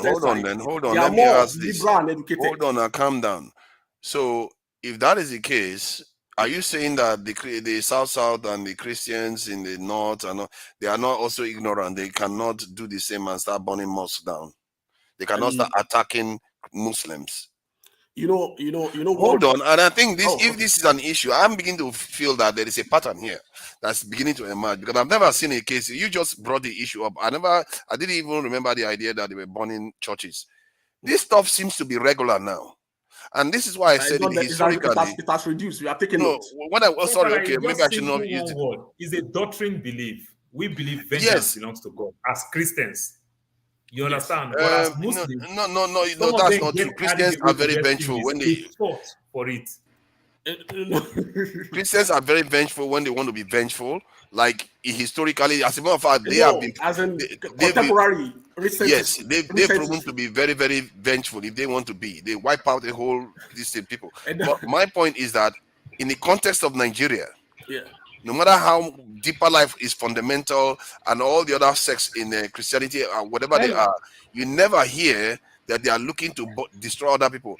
And it's all about teachings. Because if the teaching was the way it was in the ancient times or in the Middle Ages, you will see that Christians will be going on crusade against the Muslims like they did in those days. But they are not doing it anymore. So it means that there is something still in the Islamic side that still seems to be pushing this jihad against other people. And we can't have a nation, if we expect it to function and we have to be a nation, you have one side keep attacking the other side repeatedly whenever there's a crisis. Yeah. So one thing that government has to do is this. The problem in Nigeria is that we give crime colorations. Is it that we give it religious coloration or tribal coloration? Crime is a crime. Period. The only agent that has the power of coercion, power of enforcement is the government. Power of rule of law is the government. When government sees it like that and they rise up to their responsibility, they're like, oh, if you burn someone else's property, you are committing an accident. If you kill someone without taking that person to law or court, you are committing a murder. Can I contribute, please? Can I contribute? Is just a crime when it is Can I contribute? We don't see that way. Sorry, is my mic too low? You can't hear me? No, we can hear you. Can you hear me? Yeah. Okay. Go ahead. All right.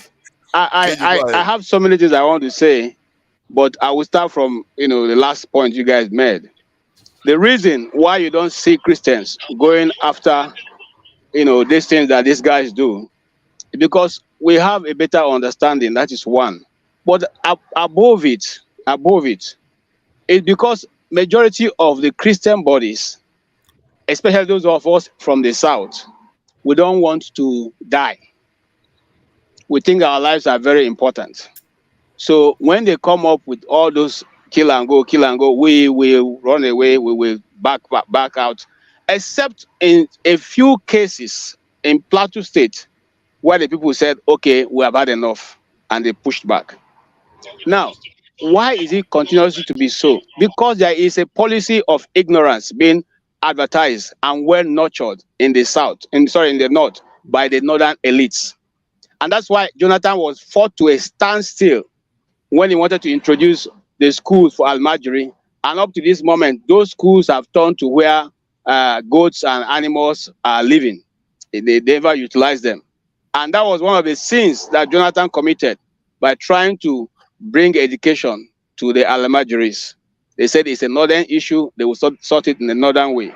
Now, what is the northern way? Those guys are a force at any time because they have no understanding except what their Malam says. So if the Malam say, go and meet Mr. KJ and we don't want him alive, they will do the same without question. It is deliberate. Let nobody be deceived. It is deliberate. And it's going to go on for a long time. It's not going to change. is not going to change. Mark my word, it's not going to change.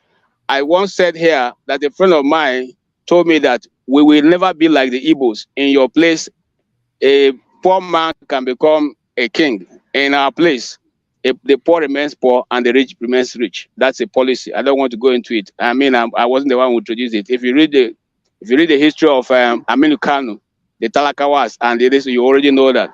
But where what I wanted to intervene in, there are so many things that have been said. There's one guy who spoke. I wanted to come in, but I wasn't given an opportunity. Some things we say here. I mean, are you surprised what's going on? I didn't want to come back to this platform because last week I got tired. You see, we said this in many times, and I still say it. If you think we have a remedy going the way we are going, no disrespect to Tinubu, okay? I don't think so. No country moves the way we are moving and succeeds. No government, and I like what the contribution show was making earlier. No government will just sit, and policies are not thought through. Okay, you are leading a nation. Policies are not thought through. It becomes charge and bail, charge and go. Fire brigade. All right, we implement policies, then we begin to think how to now enumerate what has come out of that policy. Let me tell you something. You see, there's one thing I wanted to touch a bit before I hands up. We keep using the word palliatives. Please, can we go and a government that is running a nation keep using the word palliative?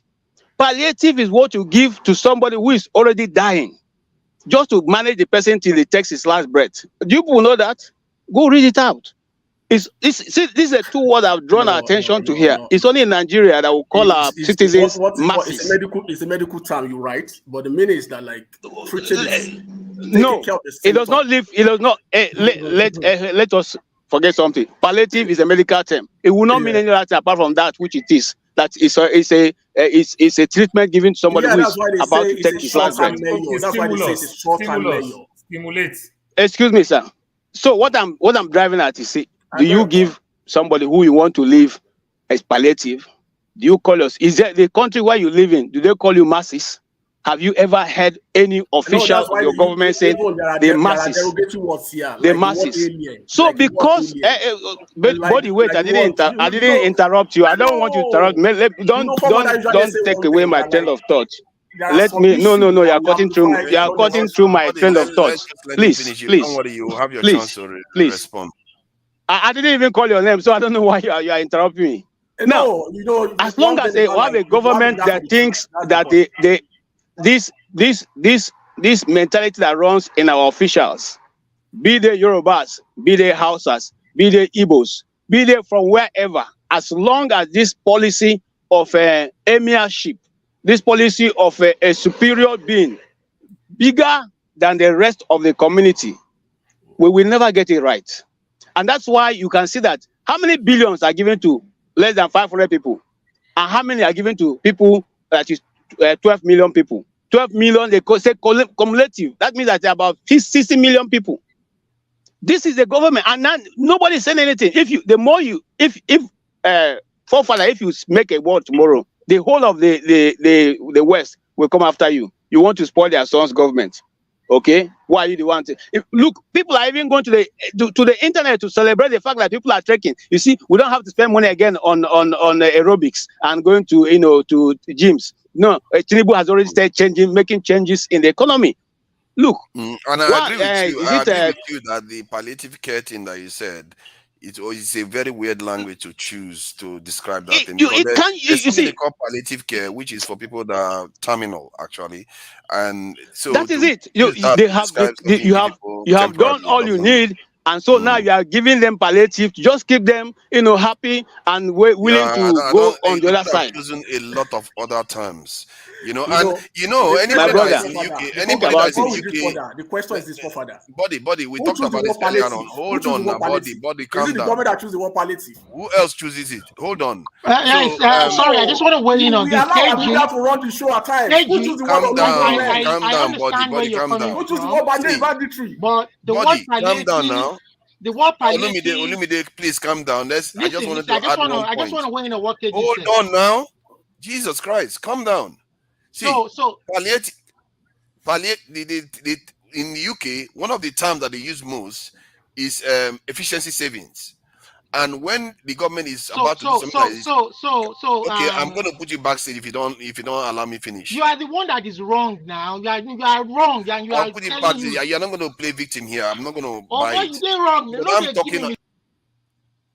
Okay, so in the UK, there is this thing that they do whenever they're about to carry out a serious policy. Let's say they want to make people's life a little bit harder. They will do what they call efficiency savings, so that people don't lose a lot of money, as much money as they would have lost because they implement those things. In this policy that this government is doing, if it is anything close to advanced or developed policy, we should have been hearing about efficiency savings, so that people can be able to save on their petrol or whatever they are doing in the country. None of that was done. Then you come and use the term palliative. Who gives the name? It's the government that gives the name. It's not the people that decide the name. When the government releases a policy that they're about to pay people money that they call it palliatives, that's what the people call it. What else do you want the people to call it? It is the government that gives them the money they're about to pay out, whatever program. Like when they say Operation Python Dance, is it the people that gave it Operation Python Dance? It's the government that gives the name. So please go ahead, make the point you're trying to make, a body, so that KJ can carry on. Okay. So the word they use is, to get that right, it's not palliative care, it's palliative. So that's why it's palliative. Palliative means relieving the symptoms. It only had that's my point. It's the same spelling. It's not palliative care. There's a difference between palliative care. I know, I agree with you. Yes, one has care, but the palliative is to relieve but not to treat the symptom. And that is not a very healthy term to use. That's why they say this country, they don't use it. They don't use it in America. We have to get the contents right, because we are not getting the contents right. That's why we are missing the point. That's why they say it's going to run for 6 months. They don't say it's a long-term measure. They come up with a long-term measure. Listen, Mr. Body, and I like you. I like the way you try to defend the system. I like it. I mean, none of us. Sorry, there's a mistake. Hold on. There's a mistake. I only disagree. There's a mistake we make. There's a mistake we make sometimes when we come to this platform. When we argue, or when we bring up a point that some people do not agree with, they make it look as if we are the ones who do not like Nigeria. No, I know. I'm not saying far be it. We also love Nigeria, but the reason why a lot of people now have taken to the point where they are is because nobody seems to be listening. Nobody seems to be listening to the people. Nobody seems to be listen. Some people come here and defend. In fact, I remember the guy who came here to say that, and it's going to get harder. People should get ready. You are telling the Nigerian people to get ready for more harder times, but you are buying bulletproof cars for the people that we elected to go and represent you. You are giving them money for furniture. You are giving them money for dress allowance for people who have voted in to go and help the system. And you come here to tell us that it's going to get harder. Nigeria should prepare. Really? So that okay. Just like Ngozika said, let's keep preparing. Let's keep tightening our belt. Okay? And then they'll be losing their own. All right? So it's neither here nor there, and like I said, it's not because you see, nobody has monopoly of violence. It's just that for one reason or the other side have kept cool. It will not be for too long. Just like Nigeria have come to a point of the point of elasticity, we are getting to that point. It's not going to go beyond this point, and that at that time nobody is going to tell his neighbor this is what to do. Everybody will know what to do. Okay. It is sad, and I'm serious. I'm talking about. I didn't want to come back to this platform because yesterday, throughout last week, I was thinking to myself, are we not human beings? What is wrong with a black man? Is it that something is wrong with us? What's the problem? You okay for whatever reason, even if you are looking for a legitimacy or whatever you are for, you just turn out policies that don't have any correlation with where you are. I ask people for example, and for those who want to defend the government, who owns NNPC today? Is NNPC a Nigerian company? Is it for government or for individuals? Where does the collection that come from NNPC go to? If crude oil is being done by exchange, by trade by barter, then where did the money they are charging us for the fuel come from? These are things we should ask. Nobody is asking any question, and when you ask it, they single you out and make you the enemy of the state. Okay, KJ, everybody said, KJ, "Oh, it is right. KJ, It is right that to sell question has been fuel." answered in the morning. You know, the reason why we come to this platform is that like we learn. I learn from you. I learn from others as well. You know, NNPC is a public limited company as of today. Yes, it's a public limited company. Owned by who? Who prioritizes? Who are the owners? Who are the people? The CEO? Who? Owned by the Nigerian government. Those are the questions. No, it is not owned by the Nigerian government, my brother. And I'm serious about this. It has been sold. It was sold by Buhari government, and it's being run as a private company today, being headed by the man who is Abakari, who is there right now. They only know who owns NNPC. Don't say you know, my brother. I have people who work in NNPC. They are senior managers there. I understand what you're talking about. One thing that you have to understand is that when you have a government corporation transitioning to a private, you don't do it overnight. It has a process. That's why they have to immediately they pass PIB to law, and it's been assented to. It ceased to be a government corporation. You understand? That's why they have a. My brother, I don't want to listen to this explanation. You people came here the day we came here to point out the flaw that was behind the Nigerian Airways. You are one of those people who came out to support it. You said I was lying. What I was saying, we didn't have any stake. But today, Nigerian Airways has come out, or Nigerian Air, whatever they call themselves, to be one of the biggest stunts. Nigerian Air that was launched some time ago. There's nothing called Nigerian Airways. Nigerian Airways used to operate a long time ago. What you are talking is Nigerian Air, my brother. Don't play ignorance. You know what I'm talking about. You know what I'm talking about. Don't play ignorance. Don't play ignorance. Okay. You guys said it was it is done. It is, you people are just making noise. You people are just shouting today. Where are we, sir? The same thing. Calm down. KJ. This is just a matter of education. This is just a matter of education. KJ, I understand where you are coming from. Please. The word palliative is not a problem. There's nothing wrong with it. The guy is right. Please, it is the policy and the implementation that is lopsided, that is upside down. Palliative just means to relieve symptoms for a short while. That is what it means. You understand? So the only they do and here. And Mr. Olumide, listen to me too. Listen to me. I understand English. I read theater arts. That's my first degree. I have masters in media arts. So English is for me I'm not an illiterate. Okay, I'm not an illiterate, bros. So palliative, whatever you decide to, however, I'm coming, sir. However you decide to take it. Is there no better English word that you can use to replace apart from the one that relates to the dead? To look like he has sense. It doesn't have his not KJ. Okay, let me ask. I'm not an expert in here. Body. Mr. Paul is an expert. Let me ask Body a direct question. Body, hold on now. He can educate you more. Hold on, when you talk about aviation, I believe. Oh my goodness. Okay, everybody stop, please. We need to get to somewhere here. Body, I'm going to ask you a direct question. Please don't waffle around. Don't waffle around. Calm down. And listen, Body, I wanted to understand something. What is the share of Nigeria in NNPC company? And if Nigeria doesn't have any shares, whom are the owners of that NNPC? Because it's important that Nigerians know these things.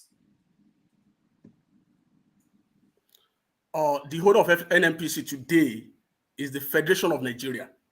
Federation of Nigeria means the federal government of Nigeria and the federating unit, the 36 states and FCT of Nigeria are today. Until they go to stock exchange and listed it, which they are in the process of doing. So, as at that point in time, we become a fully public liability company. I see. That's the answer. Okay, thank you.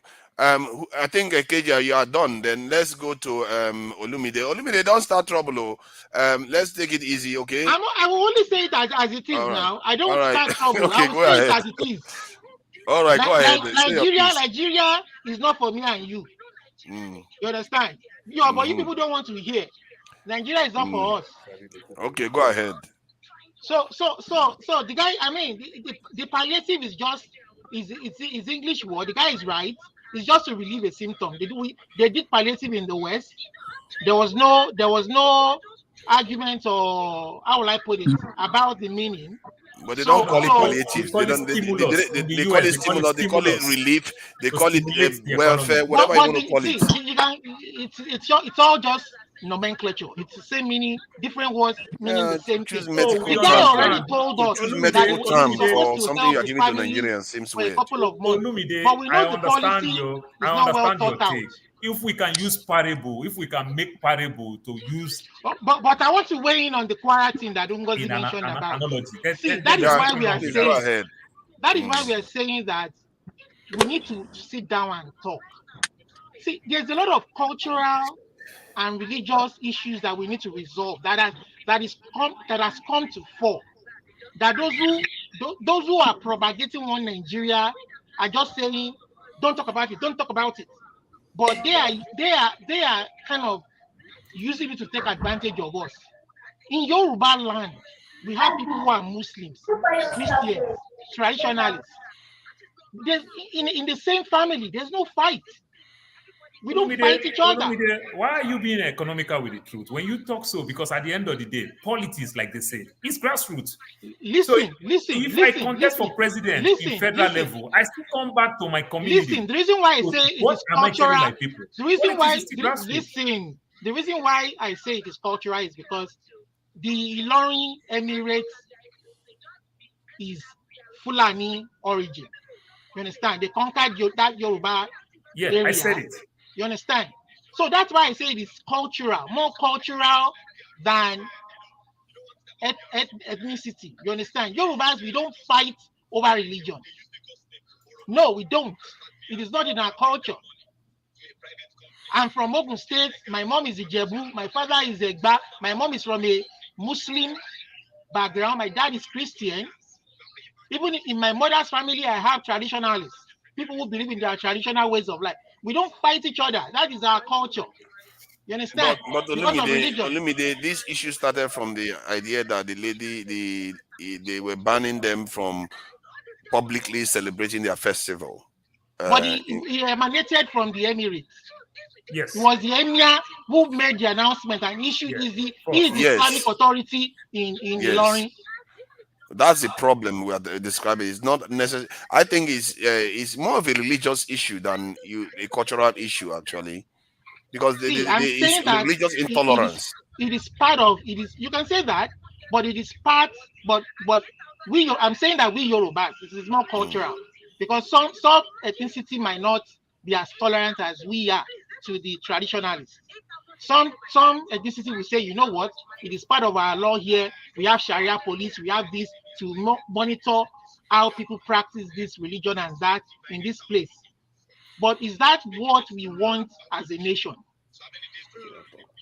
Is that what we want as a people?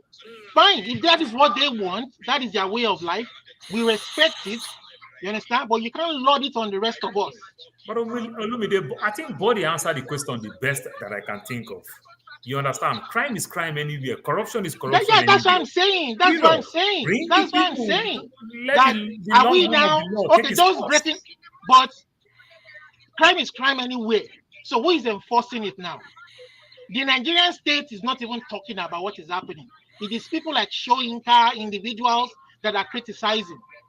You know, the law enforcement agents that are supposed to enforce our laws and make sure that laws are followed. People are not threatened because of their religion or their views, are not saying anything.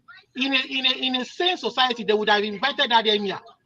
Exactly. The police would have invited that emir.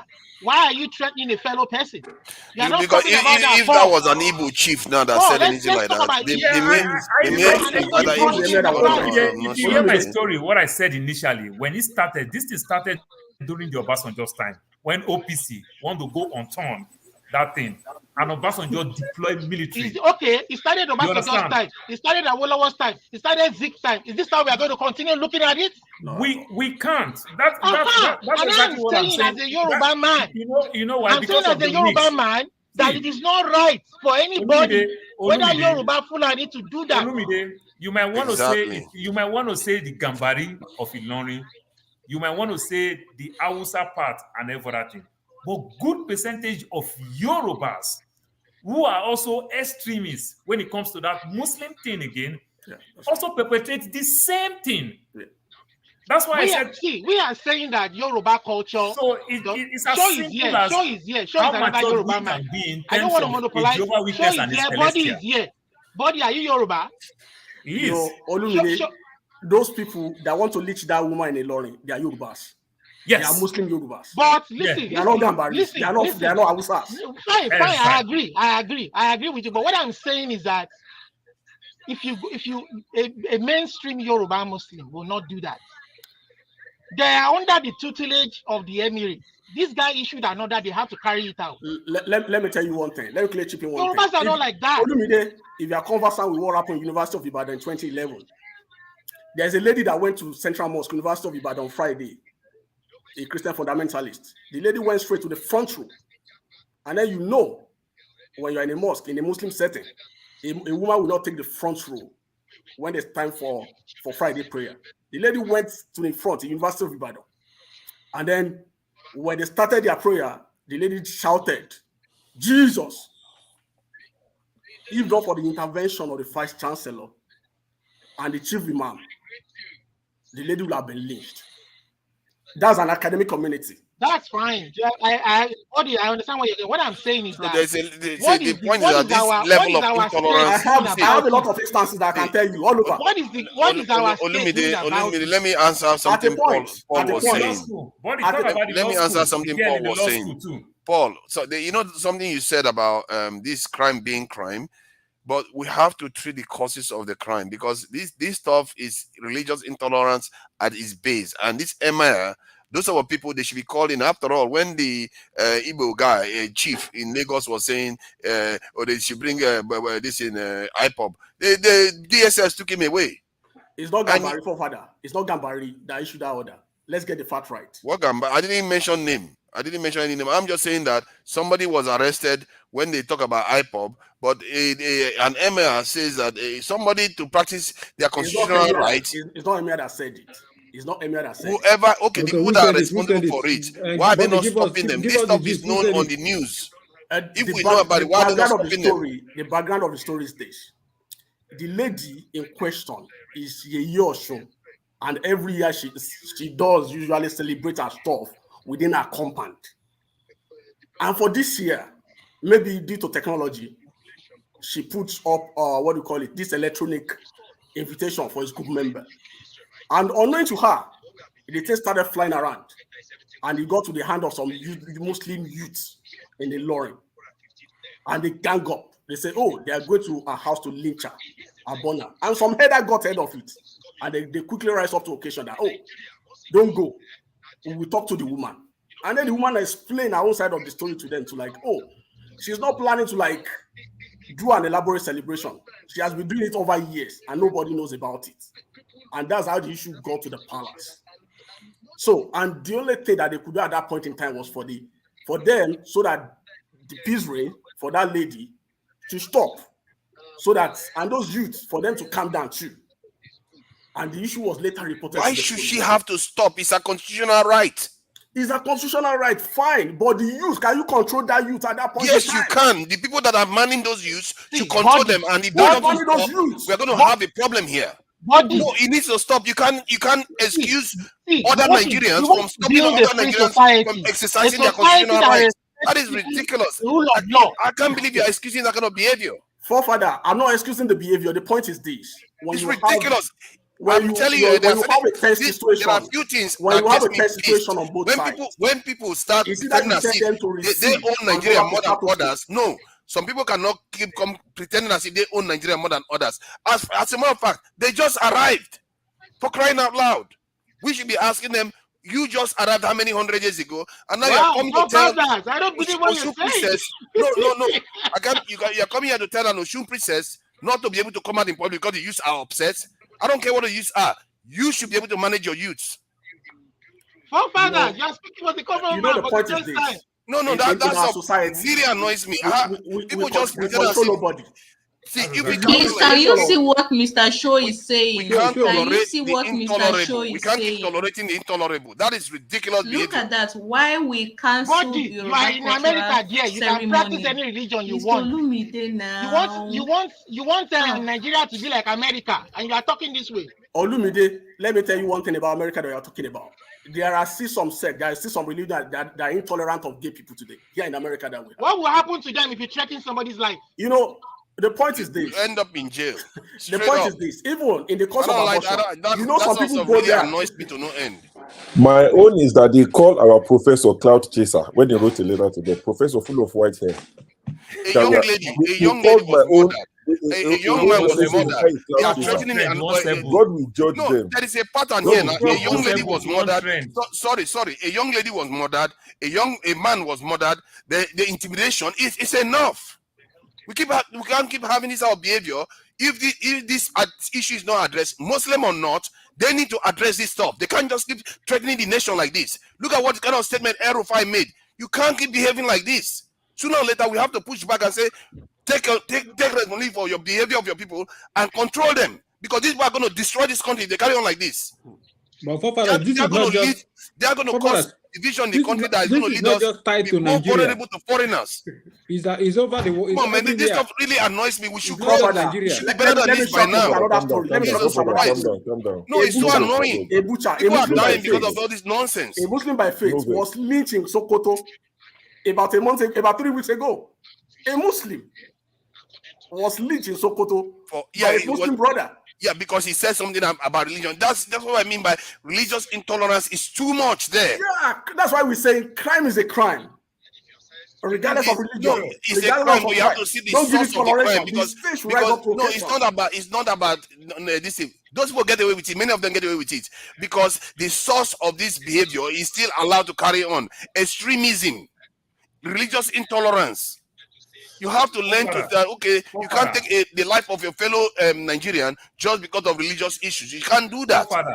Here in the US, if a Muslim extremist commits anything in Sweden, here in the US, you will see police will guide every mosque in the US. It happened in Sweden. They will protect, every mosque, you see a police van will park there. If it happen anywhere in the West, they understand it, they will protect them. But what I'm saying is that it's just good, but if we can't bring people to book, we cannot quench all these things. I can't wait to see a day where religious intolerant behavior, they take that person and swing that person into jail. Because they wanted to pass a hate speech law a couple of years ago. They blocked it in Nigeria. The next time we have an opportunity to pass that law, we better pass it. Because we can't keep having this type of behavior where some people keep intimidating when you see others. policeman, they enforce law. You go fear.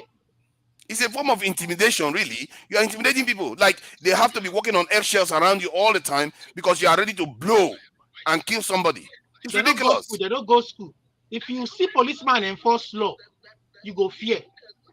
They're going to enough of that, man. I'm tired of it because this type of nonsense. This is why politicians get away with stuff. Because instead of us to focus on what they are doing, we are listening to all this nonsense. They allow all this ignorance to carry on. Sooner or later, the diasporans have to step in and take care of this problem. Yeah, I think I'm beginning to realize now that it's too hard for Nigerians on the ground to fix this problem. Because those leaders, they know where all the Nigerians are. Pardon? Okay. Go Nigeria, go die. If people in Nigeria, no fix up the problem. No could live where they go Nigeria. No. I'm not saying you should live here. But you have some protection when you are here. And when you go to Nigeria, you do have some protection, especially if you are a foreign citizen. You have a level of protection compared to Nigeria. Nigerian discussion where they discuss like your own Telemundo. It just has just like a soap opera to you. No, it's not, because that's why I don't want to be talking about it. This stuff needs to stop. I'm tired of watching people intimidate other people because this is how the stuff keep getting eroded. If you go to Plateau, you see the same problem. You go to Benue, you see the same problem. What is this? We have IDP camps in Nigeria because of all this nonsense. It's causing too much problem in the country. This stuff needs to be stemmed in the board. People are making people extremists. Religious intolerance is not just peculiar to Nigeria. In India, where you have the what they call these Hindus, Hindus and the Muslims. They do this to the Muslims. They do the same thing to their Muslim brothers. Yeah. So it's not peculiar, but for the even in other Muslim countries, you see where somebody does maybe say something and they will lynch them in Pakistan. So it's not just peculiar to Nigeria, but Nigeria has. I think Hindus. The difference between them and Hindus is that Hindus don't expand. They are not looking to expand. But the Muslims generally are expansive. They are expanding this religion. They always want to encroach constantly, and this is a fact of life. We have to speak it for what it truly is. How many countries in the world have you got Hindus? How many countries compared to Muslims? Because they are not expansive. They are not trying to force people to convert. They are not looking to do that. But you can see clearly in the context of Nigeria. Cross the line. They still lynch them. Oh no, I'm not. Of course, they do that in India itself, but they are slightly different. When you look at the behavior of the way some Muslims behave, they tend to want to expand. Look at Turkey. Turkey was once more of a secular state. Look at where Turkey is today. This is how it happens slowly, and they keep intimidating people constantly. We can't keep having this, because sooner or later it might actually destabilize Nigeria. You can't let them get away with everything and believe it's going to change. Those people that you exactly, refer to as Muslim in the north, those Fulani that you refer to as Muslim in the north, those bandits, they are not Muslim, they are animists. Can I say something? They don't pray. Can I say something, please? So that's why we have to get our fact right at times. I don't know about that one. Those people that's why Can I say something? They are animists. They don't believe in God. It's more about culture than Let's religion. allow the lady speak, please, because she hasn't said anything for a bit. Ngosika, please try to make it brief so that Nigerian man can say something. Yes, I'll make it brief. Whenever we talk about this whole Christian-Muslim thing in Nigeria, I always ask myself one question. Is Nigeria the only state that has Muslims? The only country that has Muslims in Africa? Okay, let's not even go far in West Africa. I lived in Ghana for a very long time. I mean, that's why I had my secondary school education. So, and I had close friends and classmates who were Muslims, Ghanaian Muslims. I can tell you for free. That's my Mr. Show will say I can tell you for free. So I'm telling you for free. So I can tell you for free. They are nothing, absolutely nothing like Nigerian Muslims. They are one of the most forward-thinking, liberal people I've ever met. All these things that our Muslim people are always doing here, they don't do it. The way I want to ask something. Please don't interject. I just started speaking. Now I won't take time. I'll just keep quiet again. Oh God, I lose my train of thought. They don't do all the, and it makes me wonder: is the Muslim I don't want to start saying something and before they will accuse me of blasphemy. Is it different for each country? Because I don't understand why these people have it easy. They have an easygoing life. They mingle. My best friend is a Muslim. When I was in when I lived in Accra, my best Ramatu is a Muslim, a co-Muslim. That girl, when we were in secondary school, any Ramadan, you know, the time of the month that the woman goes through, any single day that she sees her period, she calculates it. It was later that I learned it was a thing with them. She calculates it and keeps it. And when she's free, when the period is done, she adds those extra days. That is how much of a serious Muslim she was. I'm telling you, but we've never for one day, we are still this close till today. We've never for one day disagreed. She prays for me. I pray for her. If I go back to Ghana today for a visit, it's very likely that I'm going to sleep in her house. These things do not. I don't get when we can't. Why it has to be Nigeria all the time? Why is our own always different? Why do we always carry the not so good aspects of everything we learn on our head? Is it us, or is this just that we don't learn it the way other people learn it? I'm trying to understand why it has to be Nigerian Muslims that are stoning their fellow Nigerians for what other countries that are even called Muslim nations would not do. Why is it Nigeria all the time? Take the life of your own blood for religion of other people. I can understand that kind of idea. If you are winning, if you are playing football, if you are winning, you don't chase strategy until you start losing. So if government choose not to nip this thing in bud, you understand? It will get worse. They'll keep increasing it. Isn't that how Boko Haram started? That's how things get worse because you keep leaving it and leaving it. Really It's sad. getting worse. RBN wants to talk. No, Nigerian is Nigerian. Oh, sorry, we are not ready for RBN yet. Why can't I interject? No, you can interject, but it's Nigerian now. To be frank, I'm scared of you. See, okay. You want to say something for 30 seconds? Yes, please. Okay, 30 seconds. I want to ask the panelists something. In all the countries the British Empire was part of, was any of them countries Britain had created like they did Nigeria? You have to look at this critically. Why was it Nigeria? In all the countries Britain was part of the empire, they did not create any of those countries with Nigeria. They created Christians. The Christians in the south and the north, they put them together to form a country. But Nigeria, since 1945, when these Muslims have been butchering Igbo people, this is a country that you have to ask yourself, why is it people are not shouting for a referendum? They have been butchering people since 1945. We shouldn't be using those type of terms, okay? You've gone past your 30 seconds already, okay? You're going to 1 minute now. Let's Nigerian talk, okay? Nigerian, please go ahead.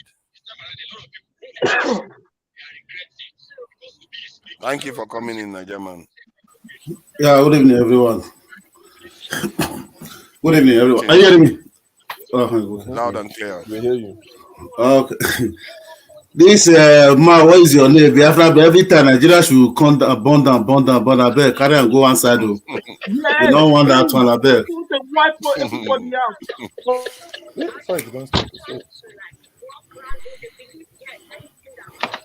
All this Nigeria should separate. Go to regional.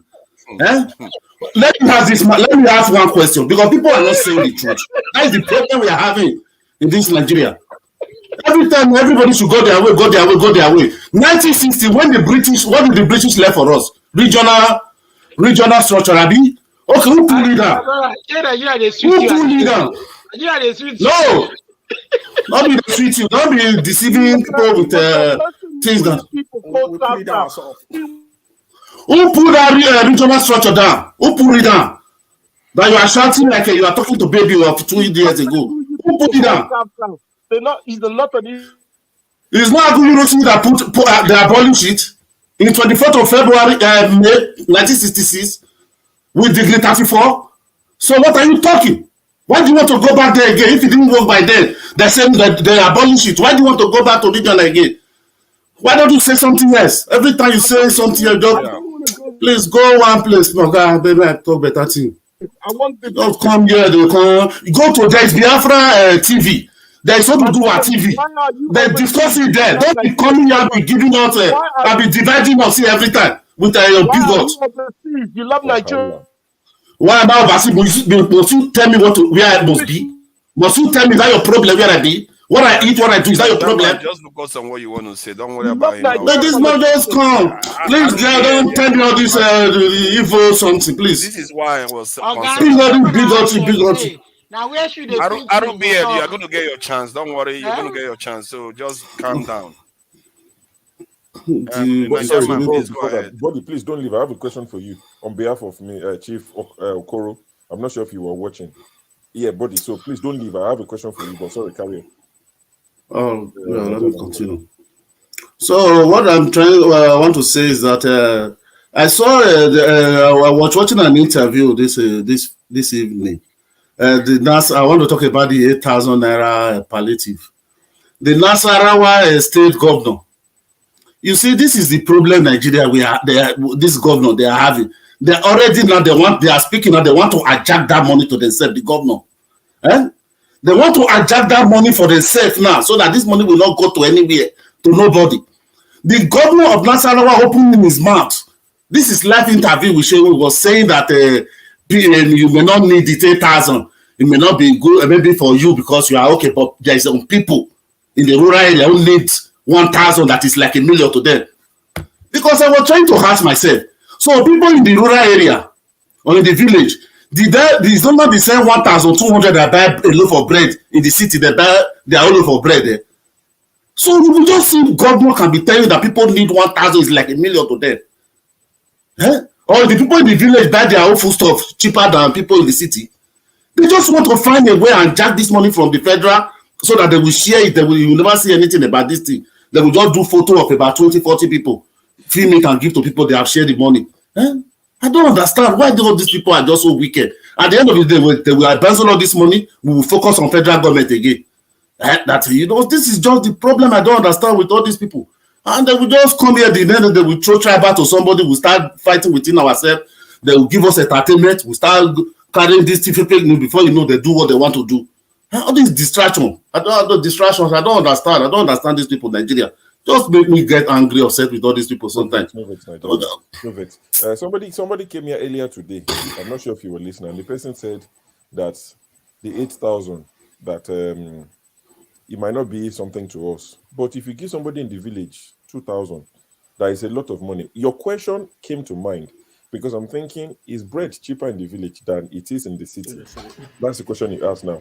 But the person said, I think they should have asked which of the villages. So let them give them. In fact, he said, some of these people in the villages, in the rural parts, they are either farmers or hunters that they go and kill rats, mice, they go and sell it, kill snakes, they go and sell it. If you give them 2,000 like this, you'll be chairman for life. Yeah. I didn't want to argue because to me, as I did now, I don't know anybody that lives in a village. Yeah. Like I don't relate with village. Okay, they said 12 million household. That is a family for 6 or 5, according to the evaluation. Yes. Okay, now we have 133 in dimensional poverty. If they remove 60 million out of it, what about the almost 80 million? Almost 80 million. What about those people? What about those people? This thing now. One thing we have to know is that I mentioned something earlier when the show started. It was the first thing I said. Of poor is it not rich? Who tell you say my brother where they criticize local government chairman, councillor, we poor go get money there? Nobody go get money there now. Who want get money there? The Buhari DC humanitarian affair there. You get money there. Let's see the money. That's what I was going to say. Get money there, for example, now in Amu Odofin local government, where they unanimously vote against Tinubu in Lagos and they call that area Igbo community. Those type of funny sentiments will come. At the end of the day, the people that we are fighting for will end up not get this money. At the end of the day. So that's my own concern. But even the state governor now, they said I think the federal government said there is a lack credibility. That is the register of Buhari lack credibility. But if the states now, they said, because one thing the states want to do now, what I understand, I've been following all of them now, what they want to do now, they want to handle that palliative from the federal, so that we go and pile that list on their own with more name and bring and collect more money and siphon it. For me, it makes no difference. If don't know the real poor people in his own place and choose not to do anything as a governor, you understand? But now they don't hear money now from Abuja now. It makes no difference to the recipients. What have you been doing? Because these are the people you govern. Paul, even Soludo even say something better, because what Soludo said, he said if they brought the money, if they bring the money, most of the government will say, okay, we have not paid teacher for so years, we have not paid, they will divide that money to stay there. So the money you don't get K-leg already. The point is, judiciary. It makes no difference. But what? So please let me just finish. Let me just end my. Because my own suggestion, what I'm trying to say, what I want the government to do, that will be just better. There is primary and secondary school. At least let's forget the university, or they are saying 400%, 500. Who get money go that one, no problem. But that primary and secondary school, let it be. Why government can't fund that one? Just say okay, free education. If it's for 1 year or 2 years, primary school is free. No, it's free, but free, no book, nothing. You sit on the floor, no chair, no board, nothing. You see, Nigerian man. You see, Nigerian man. That is why I want Yoruba nation. Because Yoruba Nation. Okay, why the old school for Yoruba Nation not good? I beg carry that one go one side. Maybe go talk on for that side. Why the old school for Yoruba Nation not good? If not that one be the solution. That is why Yoruba not be marking this they do well for your state. All of us they only dey. Everybody see one kill and marking there for them say they do bad. See the cost and beg. Maybe forget that one. What Parawo did for us in Yoruba in Premier Region. The time. Let me tell you, Olumide. The time of Awolowo, the Masiki way. Go and ask people who work with them. They will tell you that time in a government, a civil servant, a government official cannot drink tea with government money. If you want to drink tea off, you have to bring it from your home. Not like today people do the charge card. Is it not? Oh God, forget that. Is it not Yoruba, Hausa, Igbo, everybody, all your tribe that Abuja side funding all your money? Is it one tribe? Is it one tribe? You see that time? When that region with Yoruba man. Why Yoruba not revoke against all the Yoruba states? If not true, they will copy from them. Let's manage the conversation. I'm gonna leave all those things. Let's talk something else. People to the back. Please, let's manage the conversation. Okay? Sure. Manage it in the meantime. Over other people doesn't mean you're making any more sense than they are. So let's understand that. It would help. So, Olumide, are you still there? Yeah. He wants you. Olumide is self-fencing. You're still there. We'll go to Paul. Paul has something to say. Hey, let me ask you the question, buddy. So after you left, one elderly man came in, Chief Okoro. He was very angry. Oh, really? It was a good thing that you had left. He said, why is it that we should ask you, that why is it that you are, not in his exact words, but you're an authority over every subject, that you know everything? He said, where do you get your information from? Who do you represent? What interest group are you speaking on behalf of, that you are, you know everything? That you come here and you know about election tribunal, you know about this and this and this. So it was so I said, I promise you, I would ask Body the next time he comes online, that what interest group do you represent, one, and why do you know everything, or why do you think you know about everything happening in Nigeria? Body now, have Body junior brother. I need to see I have boss. I have a senior. I name is Apo is my senior. You know, I have seniors here. Mr. Apo is one of them. So, the issue is this. There is, I don't know, maybe you are familiar with Yoruba language. Me? Yoruba ni ogoto ba fowo se. Eyan ro lo ngbe. Me and only nkan to ba dayo. Whatever you are so sure of, or you do what with it. And I want nkan fee, whatever you use your money to acquire, you'll be so proud about it. One thing about the point is this. My first encounter with the news was way back in primary school. Right. When my dad finished reading newspaper, my dad is always like this in our home. Me and my dad, we had different opinion. Whenever I finished reading the newspaper, the next person to read is me. It would dump it on me. That's the only way we communicate in our house. And it started way back when I was in primary 4. In the days of black and white. When there is no online news. When you have to go to Junction, to Express Road to go buy a newspaper. When you have to queue to buy the news magazine. During Abacha era days. And tell. Yeah. So, those are the areas where I've started, my first encounter with politics was in 1992-93. When my uncle, I said it in the morning, when my uncle was a deputy governor, he wanted to contest. Those are my early encounter. And in my streets, we have a lot of politically literate people, very educated people, people that just come out of school, people that just finished from IFE, UI. I live in that arena. So you see them talking, you sit down, they will be playing drafts, they will be discussing politics. As if they start with Babangida discussing. You will see them, you won't talk, you listen. Before you get to a level, you must have studied them over years before you can even say you raise your hand to contribute. If you contribute to nonsense, you'll be spanked. I joined a political party way back in 99. AD then. There's no campaign of Bola Tinubu following Southwest. And you understand that kind of environment, whereby even when I got to college, there's what we call Abegi, the newspaper stand. I'm not a category of people that discuss sports. I'm a category of people that discuss politics. When I got there, my 100 level days is when I know there's seniority in our institution. As an undergrad, you feel no contribute. When your senior are discussing politics, you listen. I'm the only first person that break that record in my school then. Everybody was like, where did you come from? Where do you know all these things? Because the only thing I have in my house is to read newspapers.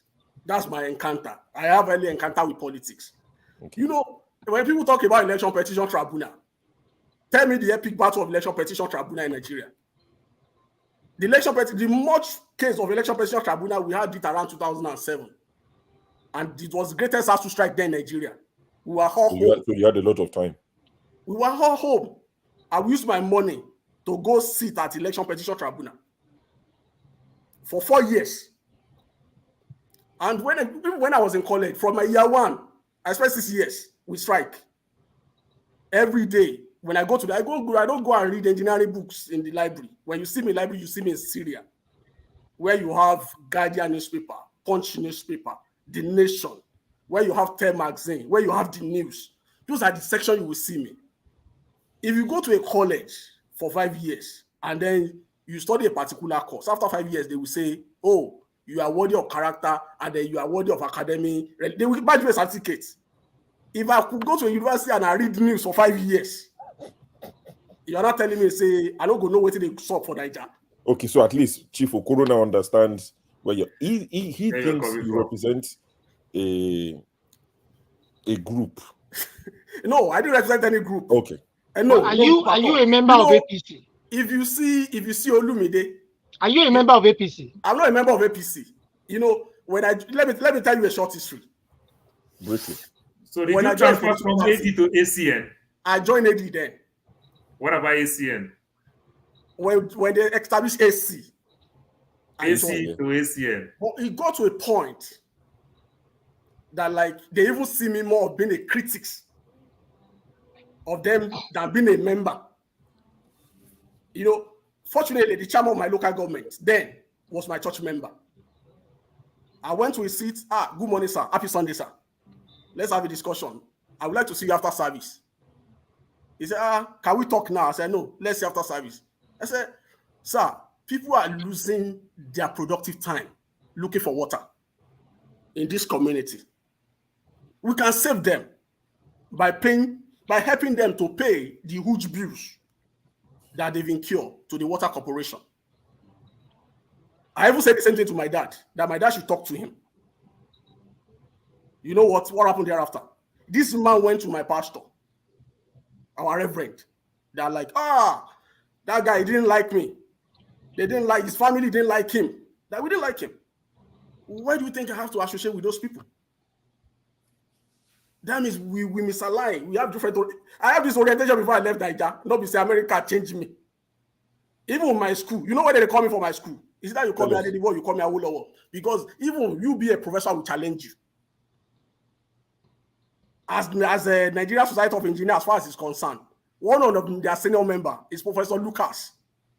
I challenge Professor Lucas in class. That's why you are a professor. You are renowned. I know. What have you professed? He nearly sent me out of class.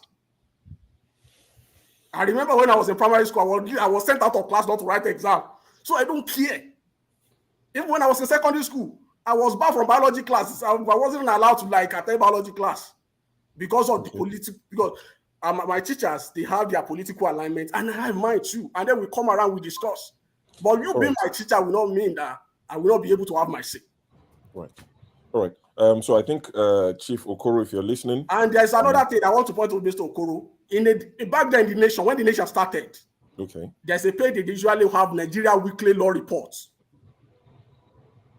Like they call it Nigeria Weekly Law Reports. Whatever that's transpired in most courts, most prominent cases, they report it. And you would digest it. So you digest it. You know, like now, look at election petition tribunal between Obi, Atiku, and the likes. They've been filing their final addresses. None of us pay attention. We're not looking I've at read it. all of it. Well, Until they give the judgment, I've read the you LP. will come here, we say, I've read it. When the time comes and I start speaking, they will say, how do you know? Have you So seen? basically, you are saying that a lot of people don't read. We don't read. We don't follow up. Okay.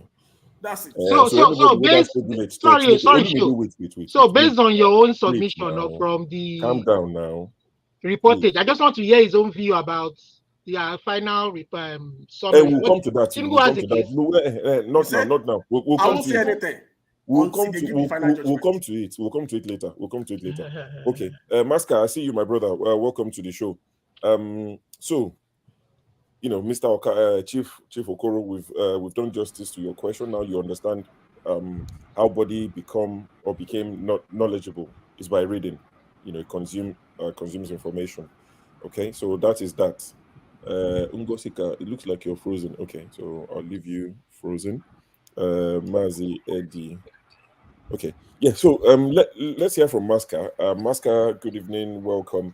I'm not sure if you followed the show for a while, or did you Maska is just coming from Arise TV. You had an interview. If I don't close now, Maska's volume will start. Then 10 seconds into it will go. Maska, can you hear us? Can you hear me? Yes, we can hear you now. We are start.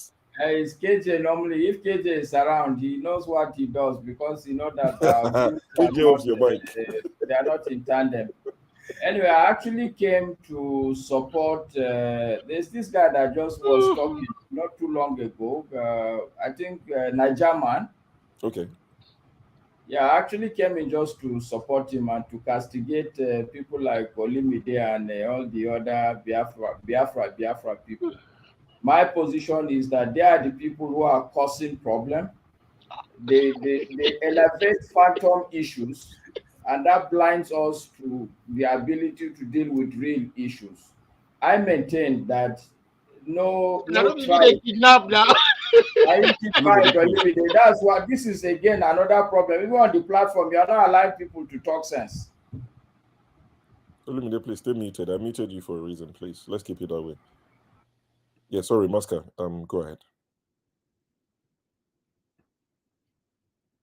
Maska, your mic. Your mic is gone. Olumide, you see what you cost. It was mid-flow. Now we've lost. Maska, please. You know the drill. Just if you drop out and come back, maybe that would fix it. Okay. Just before Maska fixes that, just to let you guys know, especially the guys. I mean, this is mainly for the guys in the comment section. So I remember we spoke about this book. I ordered my copy and it came the next day. I spoke to Rudolph about the guys he's meant to post the books to. The trouble he went through to get these books posted out. I can't even begin to explain to you. Because Amazon US won't ship to like someone in Japan, for instance, they won't ship there and all this. And so Rudolph has had to get the books physically and start posting them. If I tell you how much it cost in the end, you just shake your head. So the books have been posted. Beg Maska, don't be me raise fuel price.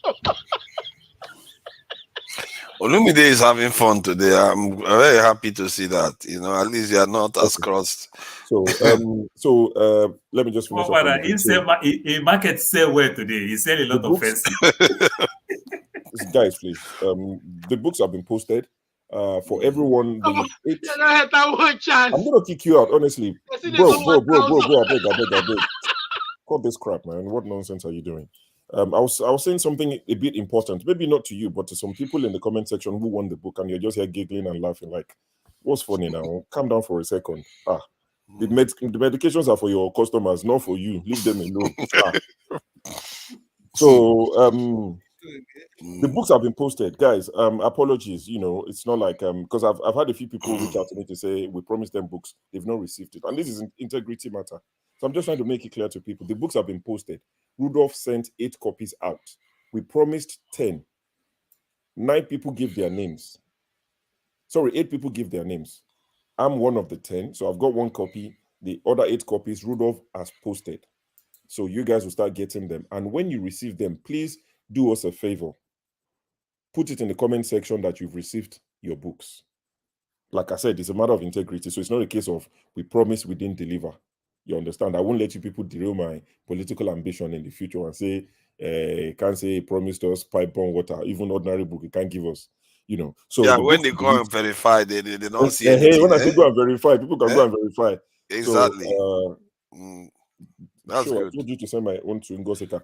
Whatever names were sent to Rudolph, he said he received 8 names and he's posted all 8. So guys, you start receiving the book shortly. When you do, please just let us know in the comment Can section. you give us like a kind of what is the book about? Like this America self.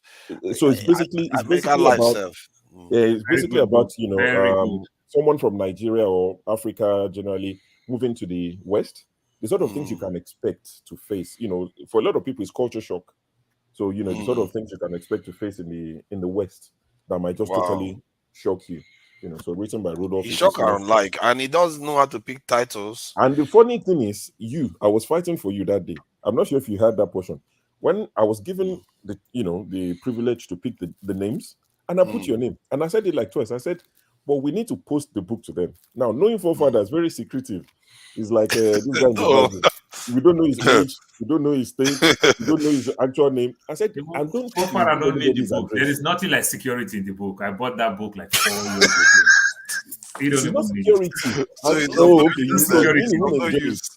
You won't enjoy it. So I was saying that forefathers won't give anybody his address. How can you post it to him? Except you tell him, meet me at London Bridge Station.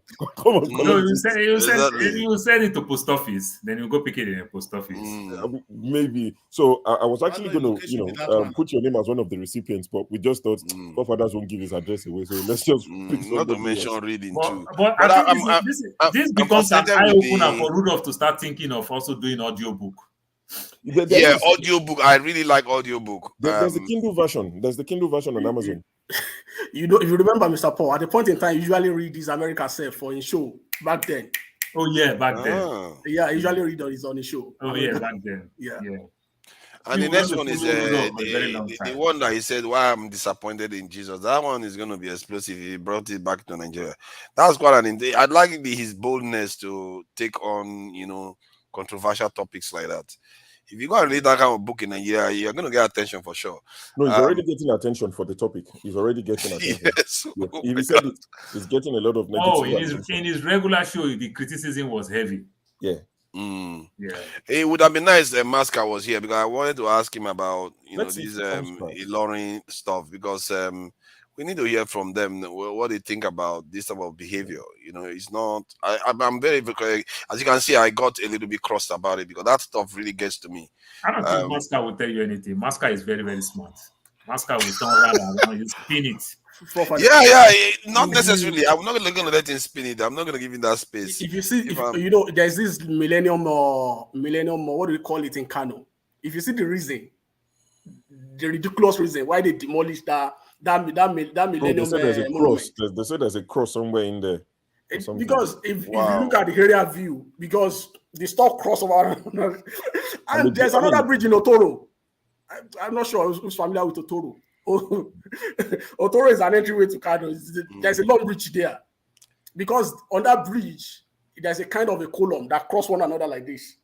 They say, imagine it's a cross. And as funny as it is, there's a friend that was telling me that back then when he was in Kaduna, he bought Chevy Cruise. The logo of Chevy Cruise, the logo of Chevy. Yeah. It's like a cross. I never thought of it. I used Chevy for like 2 years. I never thought of it. I like, no, why will you buy as a Muslim? Why will you buy this kind of car? If you can be so they can be very, very particular, and this is the issue. It's almost like they need to keep reinforcing. They are very, very that's generally anyway. I'm not going to say it's everybody, but generally they tend to want to destroy every semblance of any other religion around them. Every semblance of it. It has to do with education. I was in a taxi one particular day. There seems a school audio. Is the education in Saudi Arabia is the same? In Afghanistan is the same. In Pakistan, is the education that is causing it? A particular Malam was preaching that, like, as a Muslim, if you don't have a dagger, you are not a true Muslim. That's an heresy. But those people that don't know anything, whatever you say to them, they pick it up. Pick it, hook, line, and sinker. Somebody that don't have a place to stay. There's this one day I was roaming around my compound and I saw a guy under a shed. He's an Okada man. He has rode around the city. He was so tired. He has nowhere to go. He has to be sleeping on his bike. And discussion ensued because I usually sit with them. When you see me in the evening, I go and sit with them. You know, I look like them. So I sit with them, we start the conversation. You know, you look like Ambode, you say you look like even back there, before they don't even know, say I come from West. So some will have spoken Hausa to me before they realized that, like, oh, Hausa kada, you know, little. So, you know, at that point in time, they are talking about the truthfulness of Buhari way back in 2011. That, like, that stuff that Jonathan did, I didn't mean that is Buhari will kill himself. That's the kind of conversation. I was like, what are you guys thinking? How will Buhari kill himself because of this thing? That's how primitive they are. And we have to recognize one thing. Is it primitivity or their leaders are indoctrinating them this way? You know, in a culture, their culture is like, you know, body, system. Please, hold on. Let me just touch this place a little bit. Okay. Fofara, the same thing that I said 2 days ago, thank God Body was here. You see, the police will take an African American life. African American, they don't go. This, I'm saying now, that family, they don't go to church. Go look the statistics of every one of them when they take their life, when they want to do the burial ceremony and everything. They take them to church, they do everything. You see the family will do what? They forgive or they just think they make her take money and go. So religion has played a very, even though to the man who don't even believe religion, they quote the Bible, they make you understand, oh, vengeance belongs to God. You understand? Have you ever seen any white person that they take any white person down, they go to church? Have you ever seen that? You understand? So this is the thing. And that's how also religion in the so-called Nigeria, Christianity, still see it like vengeance belongs to God. I don't want to go take life. What is the need? If I take life and I'm serving God, you that can't give life, if you take life, you serve God, you're only wasting your time. You won't make heaven. And it's only Nigerian Christians that practice that. Western Christians don't practice that nonsense. So when you talk about Western Christians don't practice that, to some extent, it may not really be. Just remember, only France and England fought 100 years. White people on their own, not religion, they like to fight. But because of religion, they burnt each other at the stake. I don't know whether you know about the Qatars. These Qatars, they are really, really large community of people in those days. And because they didn't believe in the kind of Christianity that this would be, they decimated every single one of them, destroyed everything. No, Christians are brutal. They launched 2 crusades. They launched 2 crusades. Like the Arab world was minding their own business. They just brought war to them. Like, we are hungry for war, religious war. They brought war to them. That's why I'm saying when you look at it very well, it still starts with all those things with white people. So naturally in them on their own, they like fights. Like these so-called ignorant people who are waiting to say, just say anything, we are ready to lynch. You understand? It's only us that don't seem to like fight now, because even the Arabs like fight. Only us are the ones that still sit here and think everybody can keep slapping us, other than our Muslims.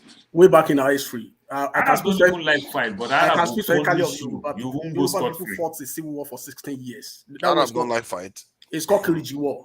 You know, after the fall of Oyo Empire, the Ibadan warriors, they came up. They wanted to dominate the entire landscape of the West. So they started going to Egba, Ijebu to collect taxes, going to Ekiti to collect taxes.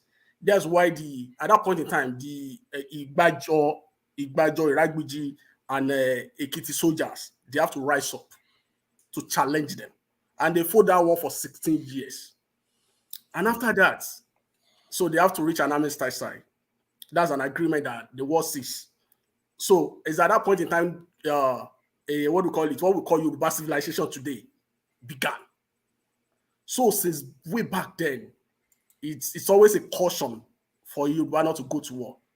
So they become more united. They have a unified language. So at that point in time, they're integrating to become one nation. That's why when they're talking about war, Yoruba will be the last person to push for it. The one that we have, one nation is a very, very the recent one that we can say the recent in our history is the Modakeke Ife crisis, and that lingered for a very long time, and then it consumed a lot of people. So and since then, people have always been very. Which one was the conflict between Oyo and Lome?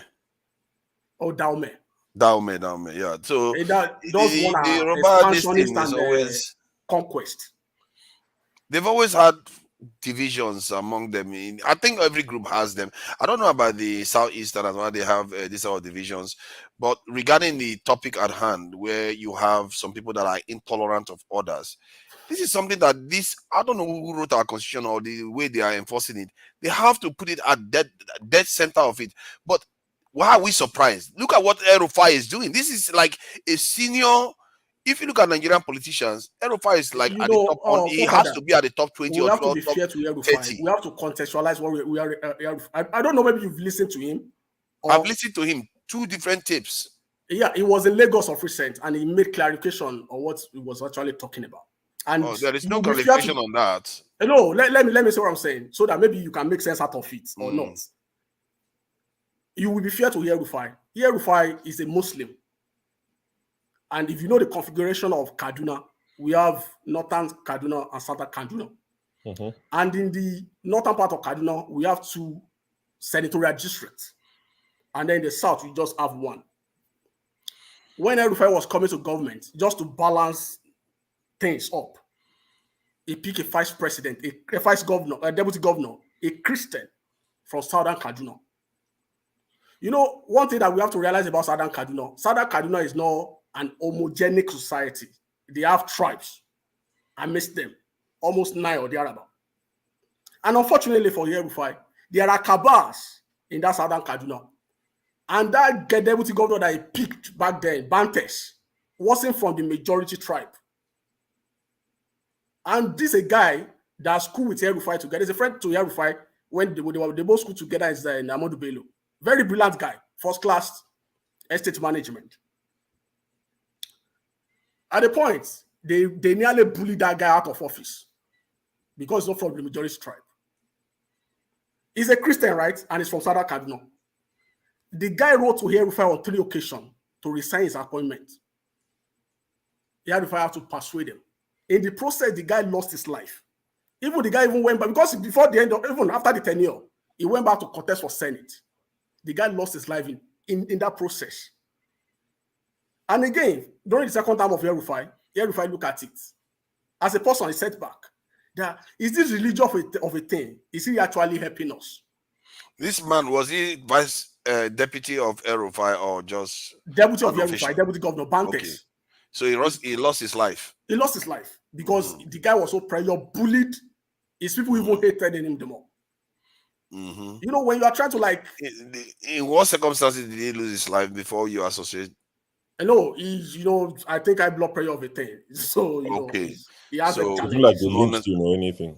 Not like they attacked him. But the guy was bullied out of office. You know, El-Rufai couldn't reappoint him for the second time. When you say, did he leave office before he passed, or he passed while in office? He left office. Okay, good. Okay, then that's fair. He attempted to resign within that 4 years, 3 times. He said that persuaded him to stay put. And during the second time, El-Rufai looked at Southern Kaduna. He said, oh, okay, we pick a Christian. Let's look at the other tribe then. Let's pick a Muslim, a woman. He picked that woman. The same thing happened. As a leader, you will see back, you will realize that like this religious of a thing doesn't really play a role. Doesn't really make sense at all. Doesn't really affect what people actually need. Doesn't matter to the need of the people. That's the question he was asking himself. So I think if we find ourselves in a shoe, maybe we might ride that way, or we might have other way. Okay, so what you did was just give anecdotal cases of 2 officials that were employed and it didn't go so well, which you can accuse Ambode of being one of them. I think they say you are a lookalike. So if Ambode experienced it, you know this stuff happens. But for an official of the Nigerian state, that's a high level politician, to be coming out and start making statements that are clearly anti the constitution, and also showing religious favoritism, it's just unacceptable. And he said it openly. He didn't think anything was wrong with it when he was saying it. Then he said he wants to replicate it all through the country. Donald Trump made a lot of statements. You see what Budi said? What I believe what Budi said, because after that, when Rufai came, I think it was even about 2 weeks ago. 2 weeks ago, it was in Lagos. Debunk the story, but everybody who doesn't give a damn. Say after many times, now you are coming to debunk it. But you know, after that day, they called the Christian Association in Sata Kaduna. That I think the secretary or this thing. When they call that guy, they come and interview him in Arise. Where I know that this thing you are saying is true, because I listened to it, but I didn't go well with Hausa. Later, they translate it. I don't want to believe it again, because I said this one they translate it. No, they can't change anything. So I didn't really believe it anything again. But what you said about reason with what that man said, that Christian Association from Khan in Sata Kaduna came to say Arise, I now believe this thing is true. Because when Arise want to ask, when he was asking that man, see what Rufai said, the man was trying to say, no, leave Rufai. He's not addressing the issue. He was deflecting. But you try to defend this thing and let know if this thing is. The way where I say, there is something this man is hiding. This is Christian now. Why is he I try to bring Rufai down. Yeah. I say, no, don't me. They try to ask him like 3 to 4 times. No, forget Rufai just try to be irrelevant. He just try to. He's nothing. I say, it's not wave it. So maybe he's not a good person in the media, or he's scared for all you don't know. No. It's like no. You can't use. Even when they said, I don't care what he said. I care what Rufai said. When Daily Trust brought bring that headline, no, because in Nigeria now they will just take a lot of context. Just read their own commentary on it, start posting it, share. So no, tell me the worst that man could have done to have made Rufai make the statement he made. Tell me what he could have done. The man that was on the that he said didn't represent the South very well. So what could he have done that would have justified what Rufai said? If you I'm asking Nigerian man. They ask you that question. If that question is really like, okay, you are not in South Kaduna, no, but majority of here we don't live in Kaduna. But when Rufai, we saw that video, that clip, everybody was so brutal. Everybody was so upset and angry about it. Like you understand? But somebody that lived there, this is the Christian from the Sata Kaduna, this is the Christian, this is secretary. There, you come, that you were just trying to wave it off, that they should forget it is nothing, it doesn't mean anything. Well, that thing look like there is something under it now. Because you could have you got this opportunity being on a live stream to talk, live media, to talk, save us, so they are be killing us. So maybe that is why the killing Sata Kaduna, that's what every majority was expecting. Maybe to say, that's why they are killing, they are buying them there, or this and this, or you have seen the security there, this and that. But the man was just trying to make it like, we even take it serious here. They didn't even take it as anything. Go and watch it in Arise again. No, see, to be fair, I've seen cases where they were highlighting issues in Southern Kaduna. I didn't even know they were not Christian. I thought it was like natives versus maybe Fulanis. So the Southern Kadunas were complaining on TV. That was 1 year or 2 years ago. I've seen that before. So I remember them complaining about this issue. I didn't think it was like targeted in any way. Because even Boko Haram, when they were operating there, they seem to be hitting those areas more. And the people there are saying, this stuff is happening to us. And I remember the lady was even saying something about it then. Maybe that official that came there that day, for whatever reason, wasn't enunciating the issues as well. But you can't use one TV appearance. No, Papa, you cannot be judging all this reprobate and appropriate anytime. This is the person who is living there. This is what he said. That is what we will take. If it's something you can't take. But the problem is that but you can get people come on Russia TV and say that Putin is it's one person. You can't use that one person to define what is happening on the ground. This is not ordinary person, Papa, that we are talking about. This is the CAN, from CAN, Christian Association of Nigeria. Was it not CAN? Was it not CAN that this thing Erufai told to shut up or something that they will shut up? Could you imagine how will a CAN? What's the place of CAN? You can't be speaking for Southern Kaduna. It's a useless organization. Useless. Southern Kaduna has they have leaders. It's useless. See, what you call the place of CAN is a useless organization. It's actually useless. Can I say something about that man's interview? The CAN chairman for Kaduna, I watched that interview. The interview Miss Niger man talked about. I watched that interview, and two things stood out. The man was not straightforward. I'm not missing words saying it. Yeah. He was just playing to the gallery. He did not want to offend Erufai, and he did not want to offend the Christian community in Kaduna. He was just being lukewarm. It was disgraceful at best. You know the part that got me really angry in that interview, where he said, "Oh, leave Erufai, he's a madman. Oh, leave Erufai." I'm like, okay, yeah, you really watch it. I don't want to use that. I'm like, so are you serious? No, you know where that place. Maybe what they sent him to do was to come and tamp the thing down, not to come and you could see. That sounds like what he was doing. You could see. No, forefathers, from that interview, two things were clear. There is no love lost between him and Erufai. That one is clear.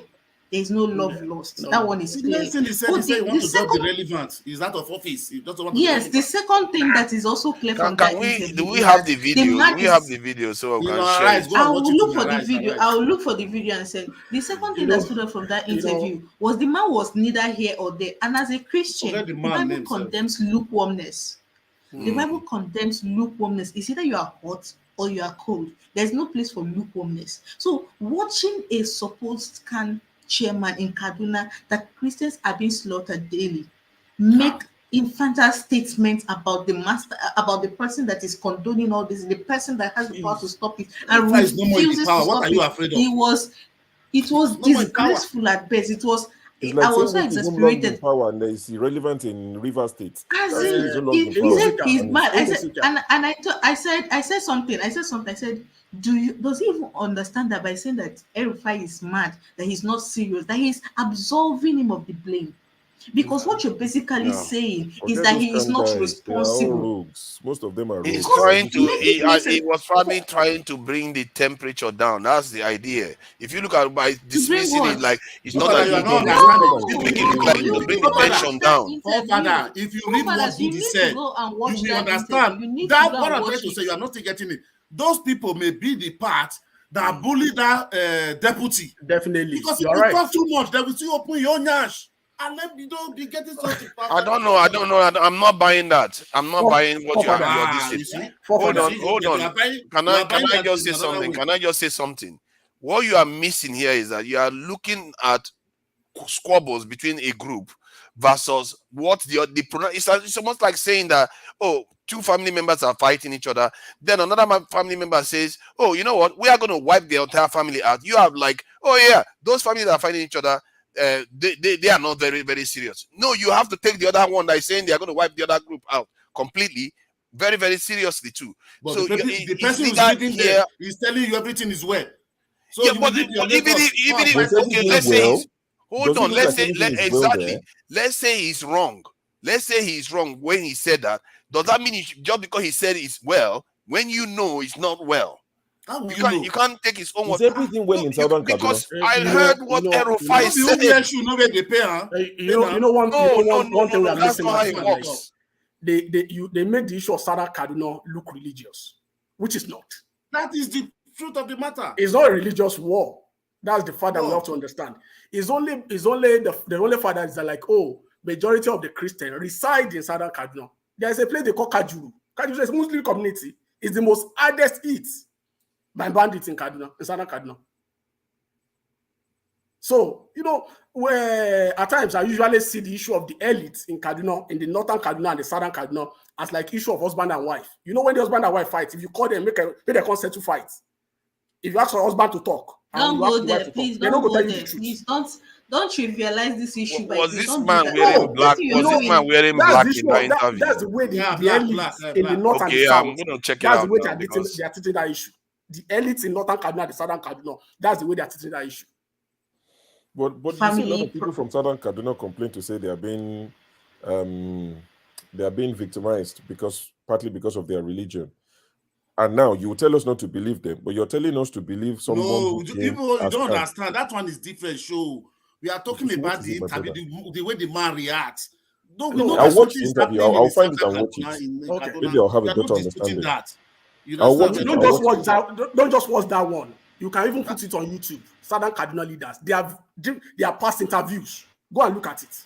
That they said Southern Kaduna is fine, that they have no problem. No, we are talking about by the time you listen to them, you make sense of it by yourself. Okay, I'll watch it. I mean, I've not seen this guy, so not just that recent interview. Watch the previous interview by leaders of Southern Kaduna. By the time you listen to them, Google something about Kaduna itself. Find information about Kaduna itself. Okay. But my point still stands. CAN is a useless organization. For all I care, they're useless. It's not about this guy. I've not watched. You see, I've not even watched this interview, so it's nothing to do with this guy. But I think. But the bill that we are shouting, the bill that we are crying that they want to regulate Christian, the time Tinubu just inaugurated. But is this CAN that take the bill to the National Assembly? Yeah, that's why I told you that CAN is useless now. Is this same man that come to clarify it on air? You know, is them that take the bill to National Assembly. Follow CAN. The North and the South. If he's here, please, everybody, I beg you, in Jesus' name. We are all crying, thinking maybe they want to Islamize Nigeria. You know, when Yakuwa died, you know what happened when Yakuwa died? I was supposed to be Let Ify talk. Let my sister talk. If I try keep her, they start to give all of her time. She can do whatever she likes, so. If literally on this live channel, you remember, she divorced Yakuwa was from Southern Kaduna. This man is talking about. If you see the way the Northern people are celebrating the day Yakuwa died. Hello, mic check 1 2 1 2. Can you hear me? Priceless Ify.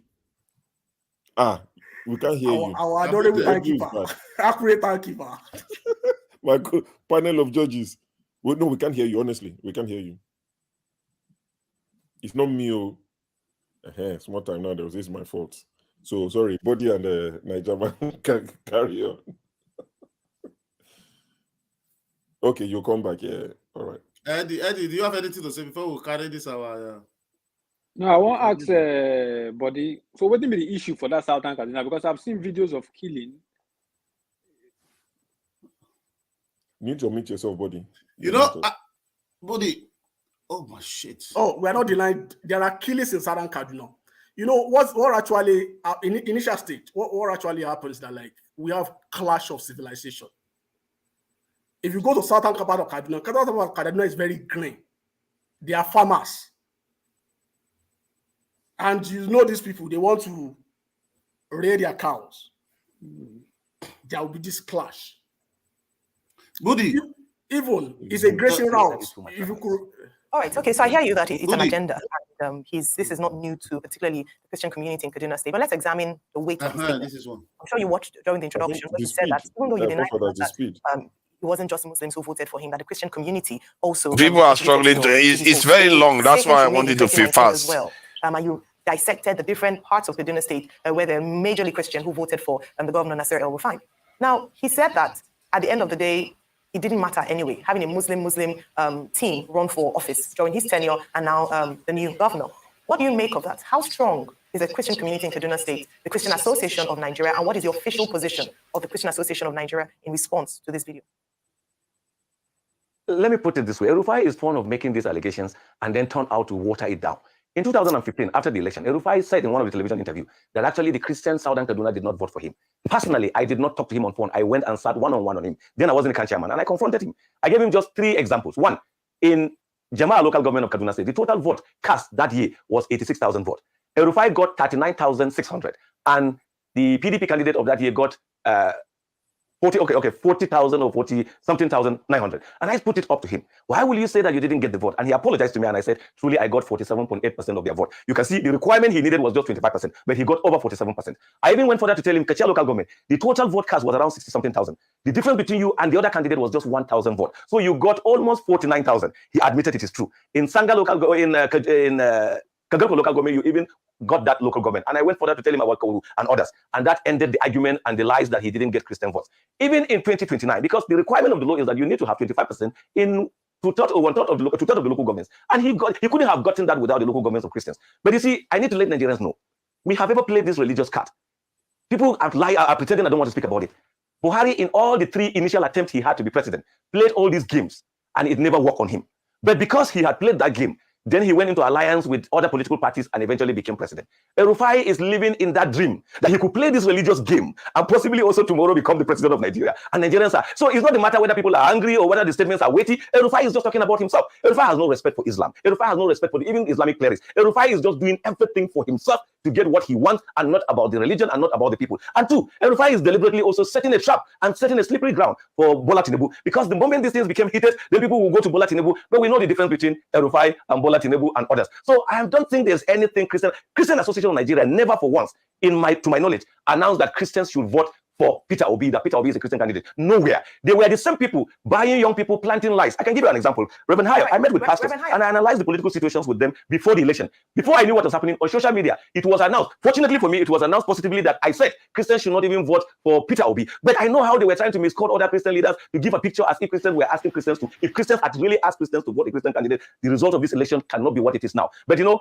since he's up to something, he's playing a game. What he will do is to confuse people, to set up Christians against Muslims, to set up Christians against the current government, and then he will stand to benefit tomorrow. Unfortunately, I will say to him, he has failed from the onset. He has actually proved to Nigerians that he's not even in the first place fit to be a leader. I think that's one of the problems in Nigeria. We give people power without testing their emotional stability, whether they are mentally all right to lead. But they get to lead. Reverend Haya, very quickly. When he was Reverend Haya, can you hear me? Okay. The second question, what is the official position of Christian Association of Nigeria? Are you speaking in your capacity, or are you speaking on behalf of CAN, of which you're chairman in Kaduna? What is the position in response to former Governor Nasir El-Rufai's statement? Just an official position. Truly, if I want to say our response, our simple response is that ignore the madman, ignore the man who is calling for attention, ignore the man who is up to a gimmick or to an agenda. Don't even take him serious. I believe, even if Rufai's son is the one who succeeded Rufai, he will not behave like Rufai. And I know Obasani or whoever is in government now will definitely find a way of uniting the state and taking the state to a higher ground. If his Muslim ticket has actually succeeded, we wouldn't have had the killings we had in Kaduna, we wouldn't have the division we're having in Kaduna, we wouldn't have the problem we have in Kaduna. So there was no even success to record about. So Rufai is just trying to play game, and we don't even want to glorify his game. We simply see him as someone whose era and influence and power is over, but he wants to still be relevant, and he wants to bring up something that will give him relevance, because he knows that there are so many ignorant people around who may think that he's defending faith. But I can tell you, so many imams will remind him how he demolished their mosques, how he denied them even going to Makkah, how he maltreated them and never respected them as people of faith. So it's just politics to gain. I've said there was a precedent he's trying to take advantage of. But Rufai, Buhari had some kind of 3 things you do not have. 1, Buhari was seen by the people at that time to be honest. Buhari was not a talkative and careless talking like you are. And Buhari was seen by people to some extent as someone who they can deal with. But you, 90% of the people know that everything you say is lies and only for your own game. So we will not fight Muslims, we will not accuse Muslims, because we know Rufai is not speaking for them, and we know that Muslims will not think that way. The few ones that he has paid them money to go out and say as if it is a Muslim thing, we also know where they belong. We want a united Nigeria. We want a Nigeria that whoever we have given him mandate to lead should lead us as a people. The Constitution of Nigeria makes us citizens, not by religion or by tribe. We are citizens because we are Nigerians. So someone who have eating and becoming fat from our commonwealth should not, because of selfishness, divide us and create unnecessary confusion. Nigerians must not take such a person serious, because if truth is to be told, he needs a little check at the psychiatric, so that let me stop it before we become a branch of Arise TV, and it's a bit long. It's 23 minutes. But everything I've heard from this man now, what is the issue with him? Why do people have a problem with him? He is sounding more mature than El-Rufai. He is saying that we need to isolate this guy and make him irrelevant, because in the end, you have to bring people together. That's exactly what I'm talking about. So what makes him a sellout? Because he's not calling for fire and brimstone. I don't understand it. Now, Jama, you are the one that was criticizing the guy. So what did he say here that was wrong that you found? Christians voted for El-Rufai too. No, he was saying about 215 or 219. That is not what we are talking. The one that happened now. The answer he gave them, that they should not marry Rufai, they should not marry is a madman or this what or that one. That is not the question. If El-Rufai said, El-Rufai, according to that video, because it was translated, I didn't understand also. According to the translation, El-Rufai said he has succeeded in having a Muslim Muslim in Kaduna, and they are going to replicate it in the federal. I mean, that is exactly what they said the translation is. I don't understand. So now, that state Kaduna is Southern Kaduna, and the Northern Kaduna. Okay, the Southern and there, which are the Christian dominant area, and they have been complaining that the way they are having insecurity there because they have been neglected. Abi, okay, that is caused by El-Rufai. Okay, now he now made that statement and said, okay, for example, let's be realistic. If you want to look that thing, let's say out of context, let's put it there. If he's saying that he are making there, first and foremost, what comes to my mind that day when I hear that, I'll be like, maybe that's why the insecurity there, they have been waving it over to the south to be killing the Christian. According to the way they always said it, is the Christian side, is the Christian side. You know, sir? Okay, now this man can be saying you are from Khan, and somebody is telling you that he's not going to replicate or be it into the federal, and that is what he's practicing, and this is the state you are. Then you are saying we should not mind him, we should not give him relevance, that he is no more power in the government, he's just finding the way to be relevant, he's a sellout, is this one, he's a madman. What do you mean?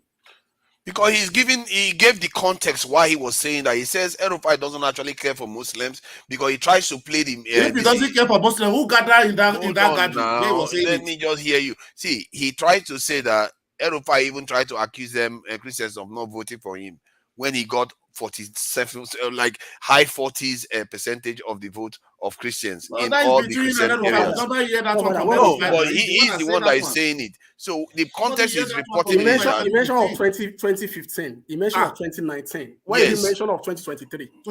No, because that's not the point. Hold on yes, now. When they used to allocate any number that they liked. Exactly. The point he's making is that El-Rufai is trying to divide the people. He's not buying the bait. He actually said it, that we shouldn't fall for it. El-Rufai is trying to break the conspiracy, the theory of the elite. The theory of the elite is that, like, you have to have a Muslim from the northern Kaduna, and a Christian from the southern Kaduna for you to win election in Kaduna State.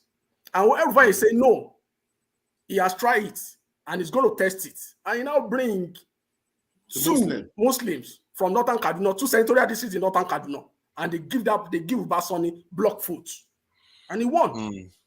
Yeah, just because he won doesn't mean but it's not a context. The context, what we are having issue with is not because he chose Muslim ticket. He is describing a conspiracy, not even a conspiracy, an open agenda that they want to have more Islamic people in office. That is the issue.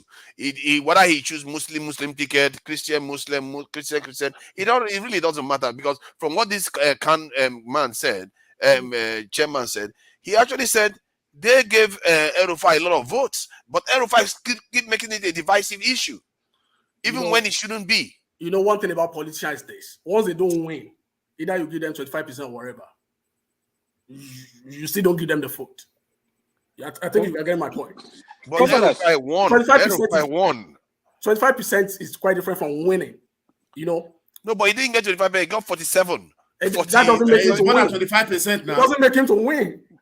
No, but he won the state. Is he not the governor of the state? Was he not the governor of the state?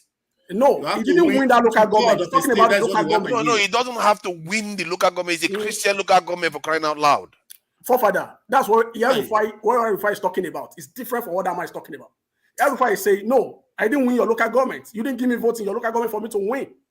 That's what he's saying. That's not what that's not what El-Rufai is saying. El-Rufai is saying that those who don't vote us, we know they don't vote us. But in reality, they do. What does voters mean to you? In other words, to him, he feels like they don't give him enough votes for him to win. But in reality, what he actually said in words were, they don't give us votes. And because of it, how can people almost give you 50% of the vote and you say you're not going to give them as much when you get into office? You know, the issue if they didn't give you vote, how will he get 2/3 of that state to win? Exactly. If they, body, and you are a Muslim, and I think you are a little bit biased on this. No, because you're not being objective here. Listen to me. In 2015, El-Rufai picked a southern Kaduna person, a Christian Muslim president. Buying into narrative of, for you to win in Kaduna, you have to be a Muslim governor to come from the north, and you pick a Christian from Southern Kaduna. And he did it. He blamed himself for that. He did it in second time. He blamed himself for that. And by third time, He changed here. He said, oh, Ubasoni, we are not looking at Southern Kaduna this time around.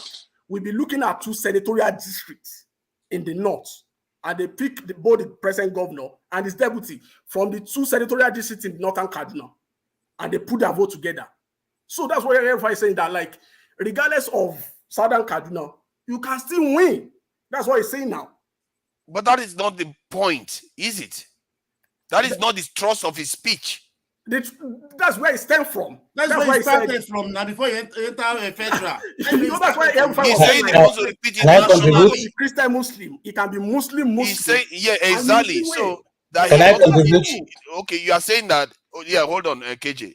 You are saying that if he said that if just because he's able to do Muslim to win, that they should translate the whole thing in the entire country because that is good for them. No, your own excuse is hold on. Okay. Your own excuse is that he said that the previous elections that he was involved in. Oh my goodness! Hold on. Mute your mic, please. Muted him. It's fine. Okay. So your excuse is that, or his excuse was that because he ran the previous election and he actually won, and they gave him a vote from the southern region, but because he had problem in office because the person is a Christian.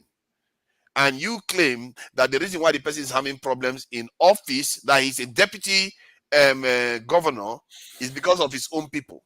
That's why he's having problems. So because of that, now he decided that, oh, I've chosen somebody from the south, and because he's having problems, let me choose somebody from a Christian. How is that a solution to choose a Muslim as a solution? Then hold on. Then he used that as a solution first, then went on to say, okay, now that we know that we can do this, even if the other side of the state, that is almost 50% of the state, is there, we should just colonize the power for the next 20 years and look to replicate it all over the country. This is in a democracy. Yeah. Our forefather, what everybody says this, that like having a Christian religious Muslim basis. I can't believe you're sitting there trying to justify it. No, I'm not justifying. Let's just look at it plainly. He's saying he has tried it. It's an hypothesis. It's an hypothesis. And you have won. You are using an excuse that because the guy had he won with a southern candidate. Stop wishy-washy stuff. Listen to me. He said in the first term, he won. He didn't lose. He won, and the second term he won too, but he had issues. He said, listen to what he said. He said, now this term ended. He said the term has ended. No, this third time. No, are you talking about this last election that we? I'm talking about the last election. The guy that succeeded him. Yerufai said, "Look at what." The guy that succeeded him. The guy that succeeded him. Yerufai said. Okay. Yerufai said he has practiced. So, are you saying? No, hold on. Are you saying that because he had a Muslim in office as his deputy, that's why he succeeded? No, listen to me. During the era of Yerufai, first time in Yerufai in office, he ran that election with a Christian deputy governor from Southern Kaduna. And he said, that's why that he picked a Christian deputy governor for Southern Kaduna. Southern Kaduna didn't give him total support. That they nearly bully his deputy Bantes out of office. That the guy came to him 3 times to tender his resignation. That he has to persuade that guy to stay put till the end of that term.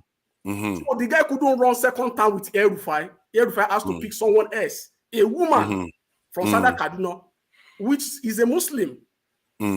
So Yerufai, on the balance of probity, he now said, "Oh, does this thing actually affect the quality of governance?" No, hold on. No, you are just shuffled again. When he chose a Muslim, hold on. When he chose a Muslim, when he chose a Muslim for Southern Kaduna, he won. Did he? He won. And did he have a problem? He said he had the same problem. Hold on. Oh, he had the same problem. So now he decided that now the final solution is go Northern Kaduna and Muslim. Let me land. He said he had the same problem because they said that lady is not from the majority group in Southern Kaduna. He still faced the same issue. He now came to conclusion by himself that like this issue of Christian Muslim Christian is a narrative of the elites. That like and that this recent election, now look at the permutation again. That like if he's picking a deputy, this Ubasoni, if they pick deputy for Ubasoni from Southern Kaduna, they're going to lose that election, and they need to win to be in office. He now pick a Muslim from they have 2 senatorial districts in Northern Kaduna. whereby they only have one territorial district in Southern Kaduna. So that's the combination, that's the permutation they did, and they won. And he said, he's always been winning. I don't care how he won. The idea for me, what I found problematic was that him advocating that they should be doing Muslim. He even went on to say, hold on, he even wanted to say, when we want to choose people, we know it's Muslim, we won't tell them. Come on, man. What are you trying to do here? Like my state as a president. Over time, there's no issue of religion. We have Christian, Muslim. There are no issues. But didn't you hear what he said? He said because of their religion, that they actually believe that they are going to govern justly. The other side should just sit it out, let them keep governing and doing it over and over again. That's that democracy. they will be choosing people, but they will not tell them that it's going to be based on religion, but they know it's going to be based on religion. That is not how a statesman of Nigeria governs to expand the control of one religious section of the country. That, for me, disqualifies him from holding any national office at all. Because it's not do you know he has to work with other Christians and other people in Nigeria that he has now said he's going to sideline. It's not saying he's going to sideline Christian. That's what he's saying. He said, no, get him right. He doesn't. Everybody didn't have issue with Christians. He didn't have issue with Christians at all. He literally said it in that speech. Like, no, look at what he said. He said they are going to watch us. We are not going to deny them anything. No, we are going to govern them very well, but they're just going to sit there and watch us be nice to them. That's what he said. Not be so. That is not the word he said. Okay, he what said did he say?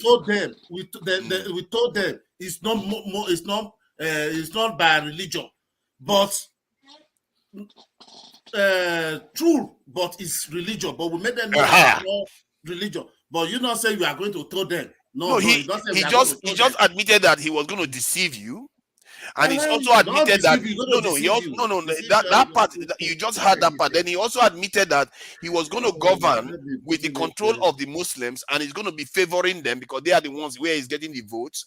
Then the others will just bask in the glow of the justice that they offer. No, he said Muslim. They have saw it. Obi did it. Christian didn't work. They see it. You didn't hear Usa said, no. I had a translation. What you are saying is not right. You are completely misreading what he said. What you are saying is not right. Okay. Let's not just. Okay. Let me ask. So what is the difference? What is the suffering? Okay, in the part of the north where you have Muslims ruling, Muslim. Are they living a better life than in the part where you have Muslim Christians? I don't even think so. So what is the argument of contention? What is the bone of contention is that they are dividing people based on religious line and creating tensions between them. Just like, come on, hold on. Because for me, this one is very, very serious. If they have Muslim ruling, if they have Muslim ruling and they are doing well, what's the problem? They're not doing well. So why no. See, let me tell you something. If you say that it is because they are doing well under Muslims, and that's inaccurate. Otherwise, most of his achievements, that's my point. Exactly. So most of his achievements, nobody would believe in that he did anything good at all. See, I'm not going to say that everything they did was everything that happened in Nigeria is evil and everything is bad. But you are seeing what is happening in Lauren Round. That's what led us to this conversation. We are seeing a situation whereby some people are using religion to be dividing people. They use tribe, and when a national politician like that comes on and makes such a speech, and people are going to have to work under him to pretend as if what he said was not what it is. That I don't like that. I really don't like that. You have to confront the truth for what it truly is. This guy has an Islamization agenda. What I truly means I think this one is not from Africa, or you are from Alien. Oh, God, get out of that. You are saying, why are you saying I'm from this thing? I'm from Alien, because you are saying something as existing in Nigeria. What are you talking about? What I said is a fact of what he said. You said I don't wonder if you really know what is going on. See, I think you are just saying stuff without even tell me what he said that I misquoted. Tell me one word. I'm not talking about Rufai. I said what you said they are using religion. Is that started today? To divide us, So does that mean that you should encourage it and leave it to carry on? Who are good? Okay, now you tell us, who do we need to hold responsible for that? Rufai. How are we going to reach Rufai? Can we send a message to Rufai? No, no, of course not. But I think the state should hold him accountable, and he should not hold any national office anymore, because he has to instruct Christians, so the state now is traditional Muslim, religions, and other people. You Christian, I want to go and report Christian to him. I be what? That's what we are talking about. That man that he didn't go ground. You say what he did is all right. No. I think what the Christian did. I think what the Christian did was responsible. But for you, maybe he should have come out and start doing brimstone. Please, can I say something? It's after 12 here. I want to turn in for the night. Yeah, sorry about that. Please, Go ahead. can I say something? It's after 12. I want to turn in for the night. Yeah, go ahead. Papa, I want to respond to you. You said you didn't see anything wrong with what the CAN chairman said. I beg to differ. No, I didn't see. The reason is simple. The reason is quite simple. We did not expect him to call for war. I don't think anybody expected him to call for war. Even if he did, it's not in his place to do that. What I expected him to is to man up, be a proper Christian, and call out evil without mincing words. And in that interview, he did not. He was I think you have a point. Is that what I'm doing here? He was pandering, So and that is the whole point. He had no business pandering to anybody. He had no business sugarcoating words. He had no business trying to be politically correct. He had no business doing any of those things. And that is the issue I have with the interview. And that is the issue a lot of people have with the interview. Nobody is saying he should go and kill Erufai. Nobody is saying that he should incite Christians to go and kill Erufai. That is not it. People wanted him to say it the way it is, without fear or favor. Good night, guys. You know what? I know what. I take correction on that one. I think you have a point. You see, the way she made the point is very, very clear.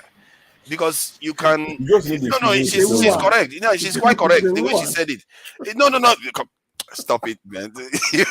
I disagree with her last week. No, she made a very clear point. Because the truth is, what she's saying, I will be a hypocrite to disagree with her. Because I'm doing exactly the same thing. What what are we saying since morning? No, Nigerian man, you are talking the opposite. You are literally siding with Erufai. In my dialect, they say Ebo Aremere, that is what Papa is. No, come on there. That's not what is happening. Seriously? That's not what is happening. White man come, what problem come? Oh my God, you are just twisting it. That has nothing to do with it. I disagree with Ngozika all the time. I think she made it very clear, because the truth is, I'm doing the same thing that she's saying, that the can man should say good night. Because I'm doing exactly the same thing. I will find it a little bit hypocritical to say the can man shouldn't say that when I'm doing the same thing. So it wouldn't be fair. She got me on that one. Let's face it, she got me on that one. And that's exactly what I was saying. That the guy, nobody's asking him to be spitting fire or anything. It will be counterproductive. But there's a way you can disagree with someone's position. I mean, let's say there are a few guys in Southern Kaduna who are Christians who feel that we're suffering because we're Christians. Imagine them listening to that guy. How did they feel after that interview? And that's my problem with CAN. They are lukewarm. They never stand up. It's a political organization, like you said. My fear is that, you see, I don't know why I can do it, but I fear that if they do it, it's going to come across as a war. Like, and Nigerian politicians, they are not very polished. They'll just come and say, hey, Erufai is doing religious stuff. We too are going to do our own. The guy is even not the right person. The guy is not even the right person to speak for Southern Kaduna, because he's representing an organization. The issue at hand is not an issue of CAN. It's an issue that concerns Southern Kaduna. It's the Southern Kaduna leader that should speak to that issue. If he has been very patient, let's let that guy is very personal. It's like he has a lot of issues with everybody. Buddy, let's let Ify say something, because she's been coming in and going with her. Oh no, she's already shaking her head. What have you got to add to the debate? If you got anything, okay? I can't hear you. He said we should carry on now. We should carry on. Okay, let's see. I think this issue, maybe we should let it rest, because I think we are all in agreement that we should allow people to exercise their constitutional rights in Nigeria. And that's something that the Nigerian state should learn how to enforce. So we are all in agreement on that one. So what is the next topic that we've got on this thing? Is this Ibori this thing? I know one of the things Rudolph put there in the Ibori, Ibori, I want to say Ibori. When they go for Ibori, they go in Ghana. Yeah. Oh, okay. Ibori is one of the things. You're a troublemaker. I thought she wanted to talk about Lamidi Papa. No, me, Lamidi Papa, my bad uncle. I know Rudolph also. Olumide is driving. We've discussed this many times. Eh? Removing. So another thing Rudolph added is the news by People's Gazette, which some people are saying it's not news, but for some reason News Gazette, People's Gazette, they published it, I think it was 2 or 3 days ago, to say the FBI blocked the request for Tinubu's criminal files and his immigration record. The FBI stating that the earliest, they didn't say they would release it in that year, but they just said the earliest they will release Tinubu's record to the people who requested it through the Freedom of Information Act is 2026. It's one of the things Rudolph included. So, I think the thinking behind that is Tinubu been, is he being blackmailed by the FBI or US in general? Because 2027 is a year before re-election, and they're telling him indirectly that we have the record, we have, immigration record and criminal case. It doesn't mean you are found guilty or found whatever, but we have everything that we can present to your people, but we won't present it until a year before your re-election. So if you do as we say, we will keep it, because what we told your people is the earliest we can release it is 2026. They didn't say we will release it in 2026. So if he plays ball with America or the US between now and 2026, they will just tell the people requesting it to say, oh, the earliest we can release it is 2032. So that's something that Rudolph put out there for us to discuss. Different people will have different opinion on that. Some people say it's rubbish, it doesn't mean anything. Some people will say, someone like Forefather will be thinking, oh my God, our president is a mole, our president has been blackmailed. But he is a mole. It's just obvious. It's so clear. Look at how they are running the country. Like, it's not even, he can't even make it up. The guy comes. There's something that scared me. Why would the FBI say it in 2026? Our president is an American asset. No. Do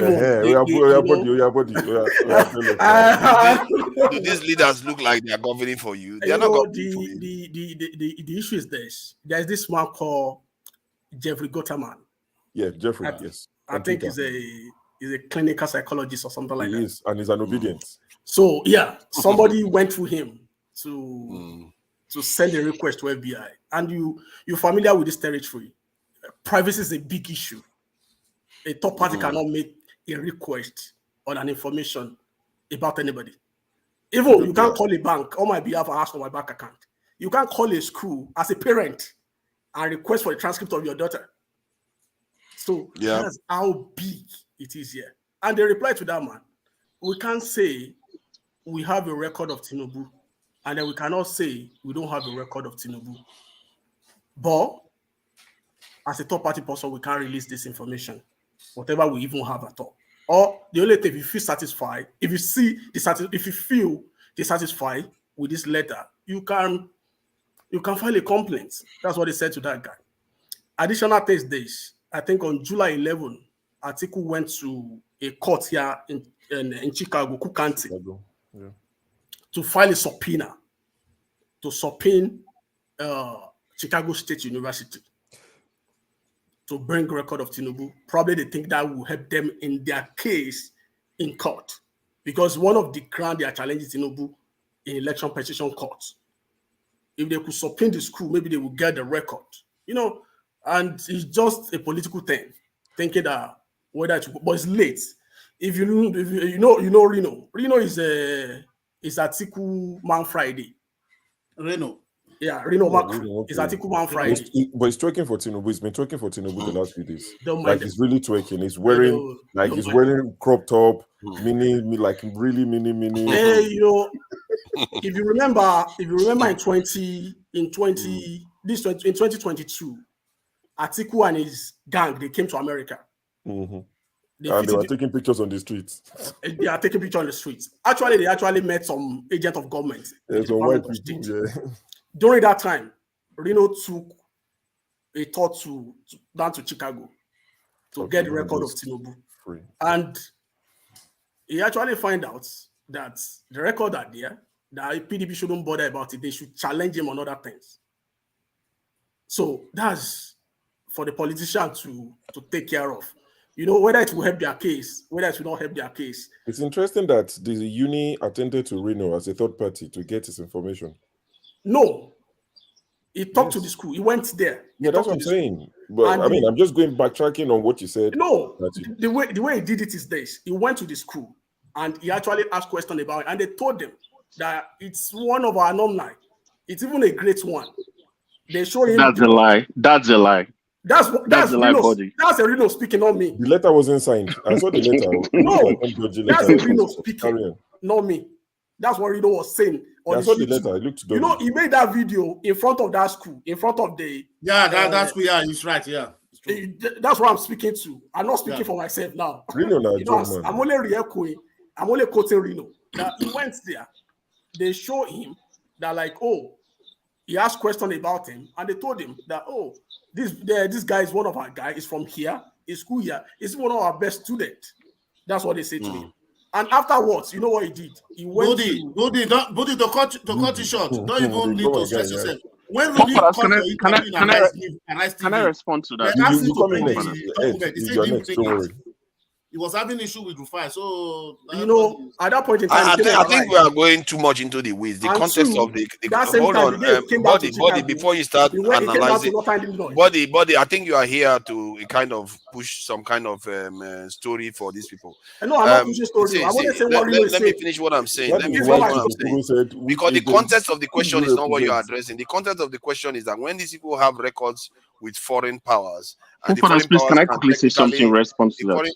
The foreign powers can technically manipulate them or blackmail them to doing their bidding. So that is the context, not necessarily about, I don't know, mockery and all of them. Ed wants I'm not giving you the context of that story. Okay. That's where the story is coming from. Because if you look let Ed add something to it. Let's just hear. You know, I think if you look at what David finish. He quoted Gazette. Body is going to spend 5 minutes explaining the random mockery and everybody else. Eddie, talk. Okay, first, I think the issue of Mr. Tinubu's academic qualification is very convoluted. And this is why I say so. I think sometime in 1999, when he was running, he ran as an alumni of the University of Chicago. And I think somewhere along the point, the story became he went to Chicago State University. Okay, Mr. Reno's point is that when he wrote to, I think you write to the registrar, and then the registrar responds to you. So nobody's having an issue with whether a Bola Tinubu went to Chicago State University, right? The problem we are having is that the Bola Tinubu that applies to Chicago State University is a female, right? And the one who came out of Chicago State University is a male. So that's the bigger question. Not interested. That's the big question. Then on the question of the issue of the Freedom of Information Act that Mr. Guterman interrogated, that's a very different case from the recent one where the response of the State Department was that the earliest they can speak to that issue would be sometime in 2027, right? Because these unusual circumstances as their reason. Exactly, and this more recent one, it was actually initiated by a lawyer in working not Atiku. It's the working with on behalf of Atiku. Yeah. Well, I don't know. I don't know if he's a lawyer, but I know David Udeyin was part of the people who initiated this. That's another one. No.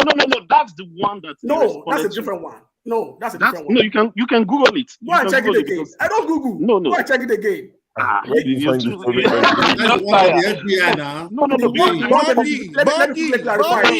Wait, body. The document. If we have been following the court case, yes. The document obtained by David. Presidential tribunal. We have been following it. Body, wait, you've made your point. Olumide, wait now. Olumide, wait. Father, you get the I know. This is your section.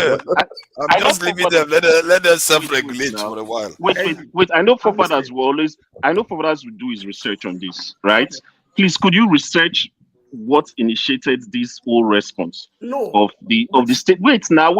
Of the State Department saying they would not respond until sometime in 2027 and beyond. A good way to start this is just go on Twitter and check David Udain's timeline, because he posted it there, right? No.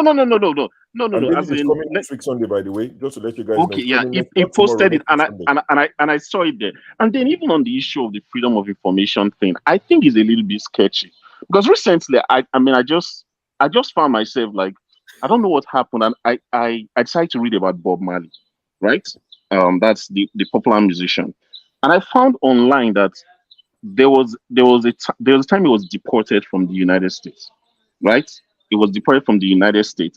And then I think there was a lawyer, whether it was a Jamaican lawyer, that requested for all his immigration documentation. So if you go to Google now and Google Bob Marley's immigration document, even the interview he did during his deportation proceedings, you're going to see it there.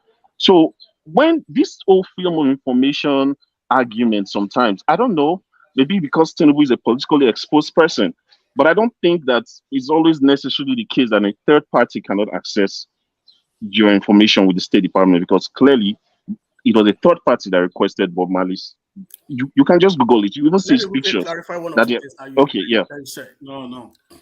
Please. The one that you talk about, David Udain, was way back in 2022, whereby they used a lawyer in Chicago to request those information, get his information from the school. And they took this was not for the school. The State Department. The one from State Department. Listen, I'm telling you that the one from Guterres wrote to FBI. Guterman. Jeffrey. I said that earlier.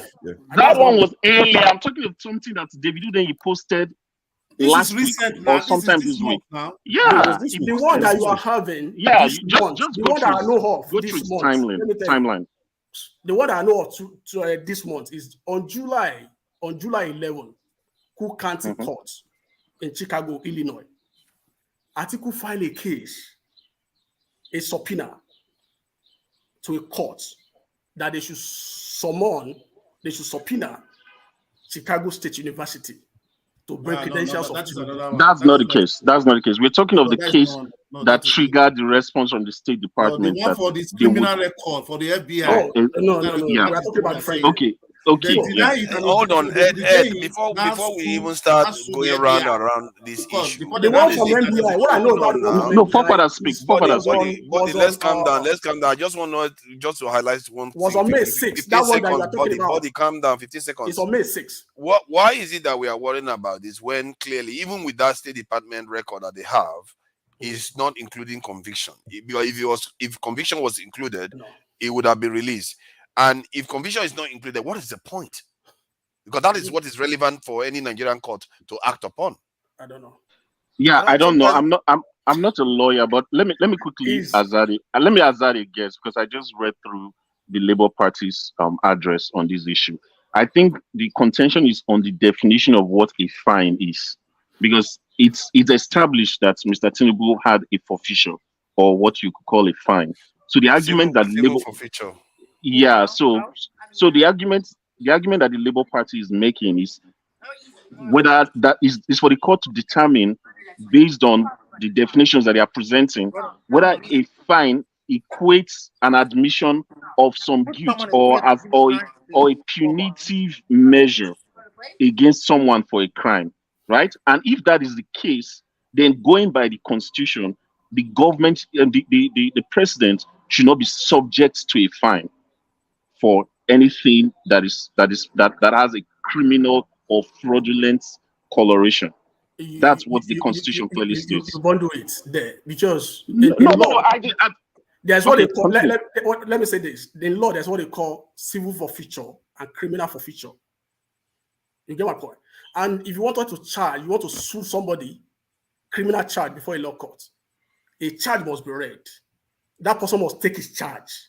Those are the elements of criminal litigation that you ought to know. That like you must file a charge against that person. Not fine. It must be a charge.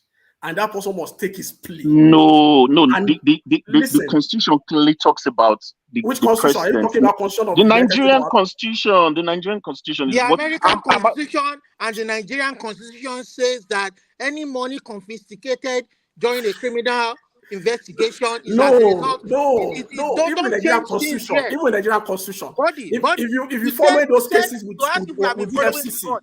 So, did you know that the lawyers, Obi's lawyers, tendered a paper from the University of Chicago saying that it was Tinubu, whatever, is a female. You know, no male graduated from that university. I said earlier that I don't want to discuss this because you don't want to discuss what you asked us if you are following. You said you are following. Olumide, he just made something that is not accurate. That the Constitution says that any something that was confiscated during a criminal investigation. That is not accurate. No. If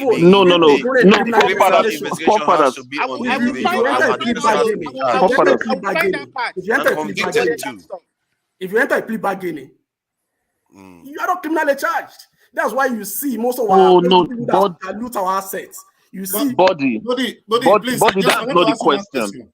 Body, that's not the question. You are familiar with the Nigerian Nigerian Constitution. What did the Nigerian Constitution?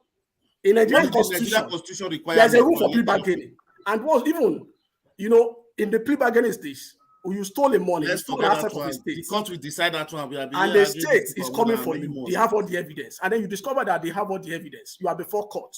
And then they are going to nail you and they are going to jail you with this evidence. In Nigeria Constitution, you can enter into a plea bargaining. And then that will no, you can enter into no, don't say that. Don't say that. There's a reason why Ibori cannot contest a political position today. Where? He was convicted. No, sorry, not Ibori. Someone like the former governor of Edo State, Lucky Benedium. Who entered was convicted. He didn't plead no. He entered the plea bargain. He entered the plea bargain. Buddy, I think you are making a mistake. Buddy, you are making a mistake. Sorry, buddy, you are making a mistake that just because you have a plea bargain, sometimes plea bargain can include convictions. Yeah, it can. It depends. Buddy, what you negotiate. It depends on what you negotiate. But what he's saying is that Iberian negotiated plea bargain that resulted in conviction. So here's my point. I'm not even arguing. If you have a judgment outside the jurisdiction of Nigeria, you have to enroll that judge. If you have a judgment against me, and then you want it to take an effect in Nigeria jurisdiction, you have to take that judgment and enroll it. Why would you even have it? No, you don't have to enroll it. You have to. They didn't say that. It's not a requirement. They just said if you have been convicted anywhere else, that is considered. No, they didn't state that in the Constitution. It's not part of the Constitution. They say that everywhere, anywhere. I don't know why it's not in the Constitution. If it's not in the Constitution, it's not anywhere. It's not going to be legal. Let me cite it to you. That's why you see most judgment that people that went through divorce here, where they secure that judgment to divide the assets of their spouse. You see, because the judgment is not enforceable in Nigerian jurisdiction, that's why you don't usually see them taking it back home to enforce that same ruling. No, I'm just telling you. I'm just setting an example for you. Because you are coming to enforce a law from that side. What you need to do is bring that document. Open the Constitution there. If you have bringing it alone will not solve the problem. You have to enroll that judgment. That is a judgment of the court from another jurisdiction. Yeah, but Body, that's what the Labour Party is doing. The judgment wasn't in Nigeria. Body, that's what the Labour Party is doing. But Nigeria doesn't require that. No. You will see the judgment. No, Body. Let's forget about the judgment. Let's just wait. I don't want to talk about it anymore. They are educated and enlightened. I'm not going to say I'm very clear on the last point. This in Body made. Sorry, hold on. I'm not going to say I'm very clear about the last point where you have to register it in Nigeria. But what the Constitution said clearly was that if you have conviction in any competent jurisdiction, they didn't care about. They didn't say you have to come and register in Nigeria. So if you have it, it's going to have an effect. It's a matter of It's the time. court that will decide whether it is competent or not you. Also, what I find very interesting is that time will resolve it. Wait. What I also find interesting in that in 2014, this same Justice Ariwola ruled on Abacha's son's case for federal government. Exactly. Abacha's Mohamed Abacha, where Ariwola said that forfeiture means punishment for crime. He ruled that. So there's a precedence. So Ariwola cannot all of a sudden turn around and say forfeiture means, because and is what we're trying to determine what and it's means. not even Ariwola only. Even Samani. You define forfeiture based on here because the ruling was here. I'm just trying to define forfeiture. No, just the word forfeiture alone. No, that's very interesting. A proceed pay. Hold on now. Let's not talk about a proceed pay for a crime. Yeah, I think what Sho said just now is very, very interesting. That Nigeria might decide to interpret it differently from the way the Americans interpret it. The Americans don't see it as a criminal conviction; they see it as a civil forfeiture. But if Nigeria just says forfeiture is considered criminal, please, can I complete my point? Can I complete my point? Yes, please. Go ahead. Nobody interrupt Ed, please. Okay, I'm not trying to say what the judgment is going to be. I'm trying to say what Labour Party's argument is this. First, they tried to prove by definition and even American jurisprudence what a forfeiture means. That a forfeiture has to be connected with a criminal activity. And then they are trying to tie that to the Nigerian constitution, which gives guidelines or requirements for a president, and that for the president has to be someone that has not been under a fine. And then they're trying to tie the fact that a criminal, even a civil forfeiture, is sort of like a fine, especially when it's tied. That's what they are trying to argue. Now, I don't know what the judgment is going to be. I'm not a judge. I'm not a lawyer, but that's what I read. And that's what I wanted to present. That's quite interesting. I never saw that one coming. That was the first time when Sho raised it. I was like, oh, it's like is a that lot possible? of settlement. I never saw that one coming. You can check it in forfeiture, civil forfeiture in American context. You are not charged. Yeah, you are not. It's the account that is charged. The account. Like it's just a suspicion of crime.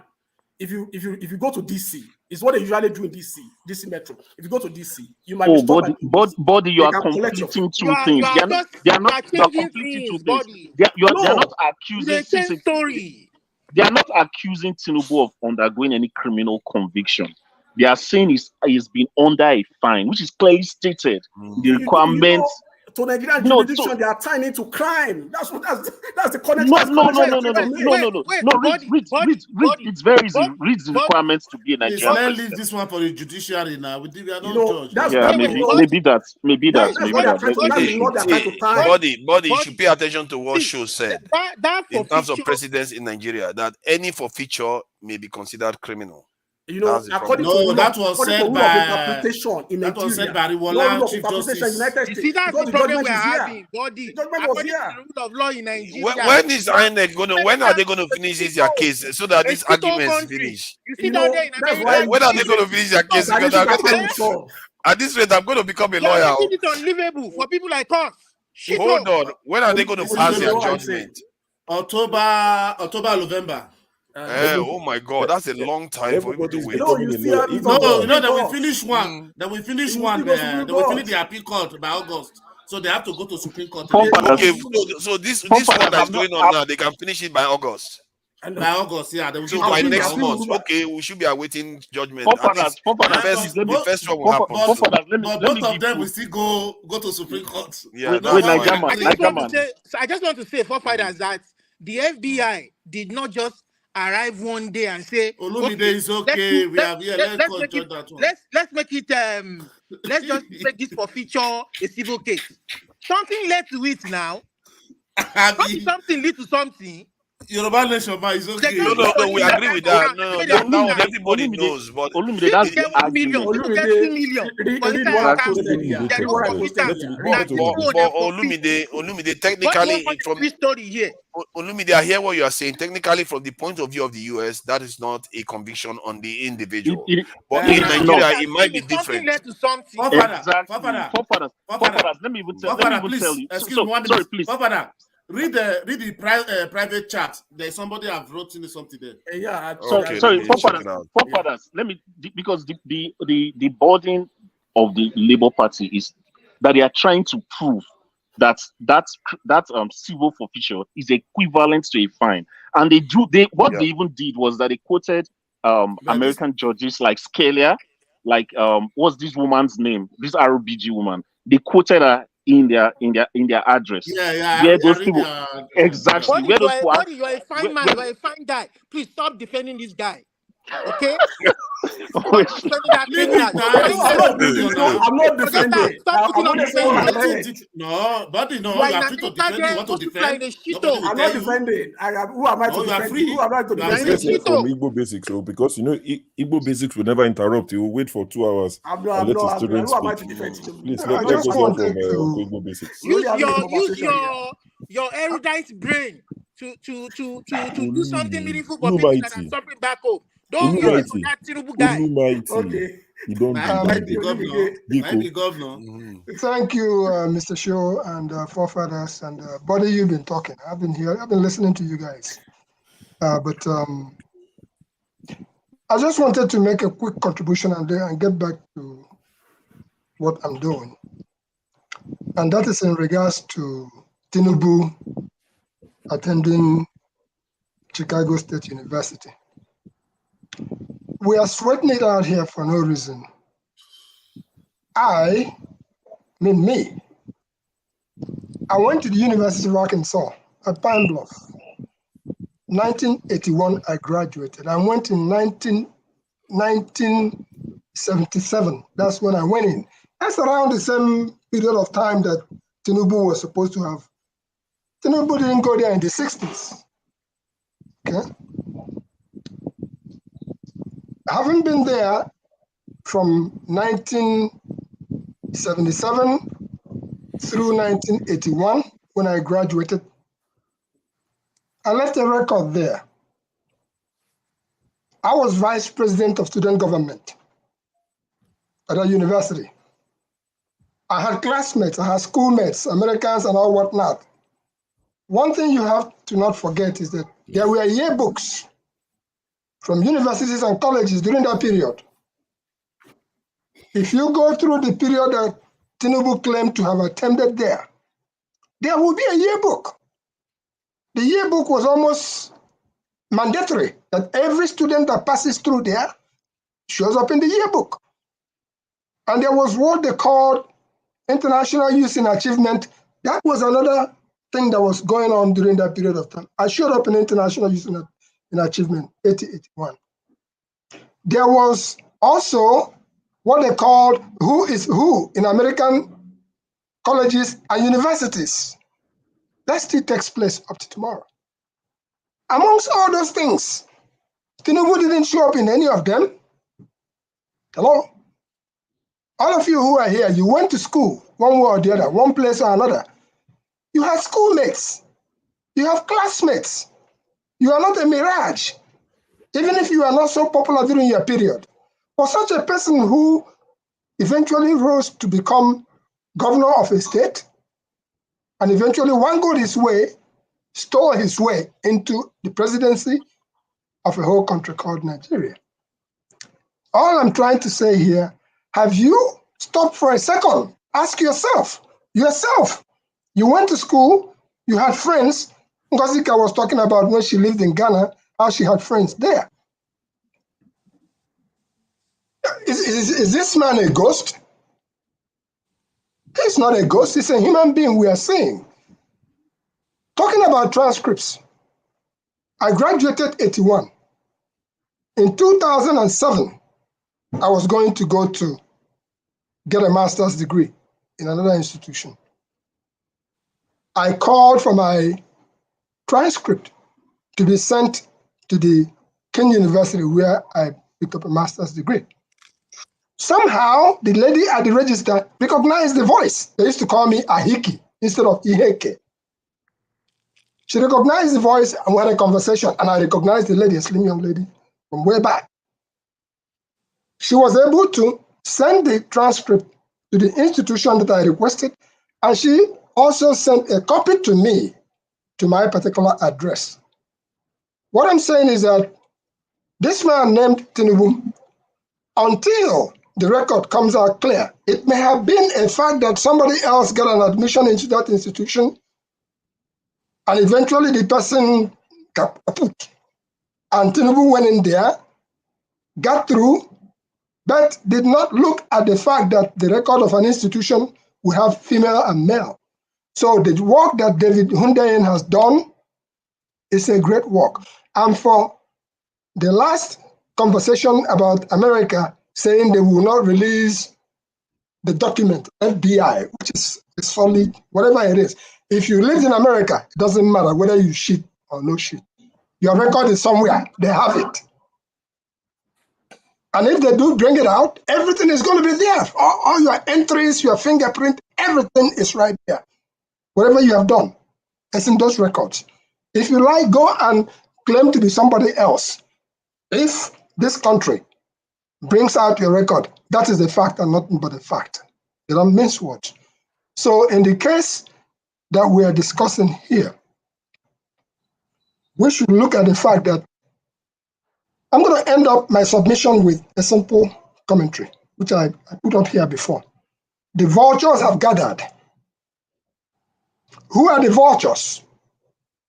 America, Canada, China, Britain, their senior brother. All of them have gathered. And who is the dead meat? Tinubu and Nigeria. The vultures have gathered and they will continue to devour. I mean, the vulture is a patient bird. But the game has gone to the level where if you start expecting to America to release his document today, that's not happening. Okay? You can subpoena all you want. When they say they are keeping this under lead, common sense should tell us that something is wrong, seriously wrong.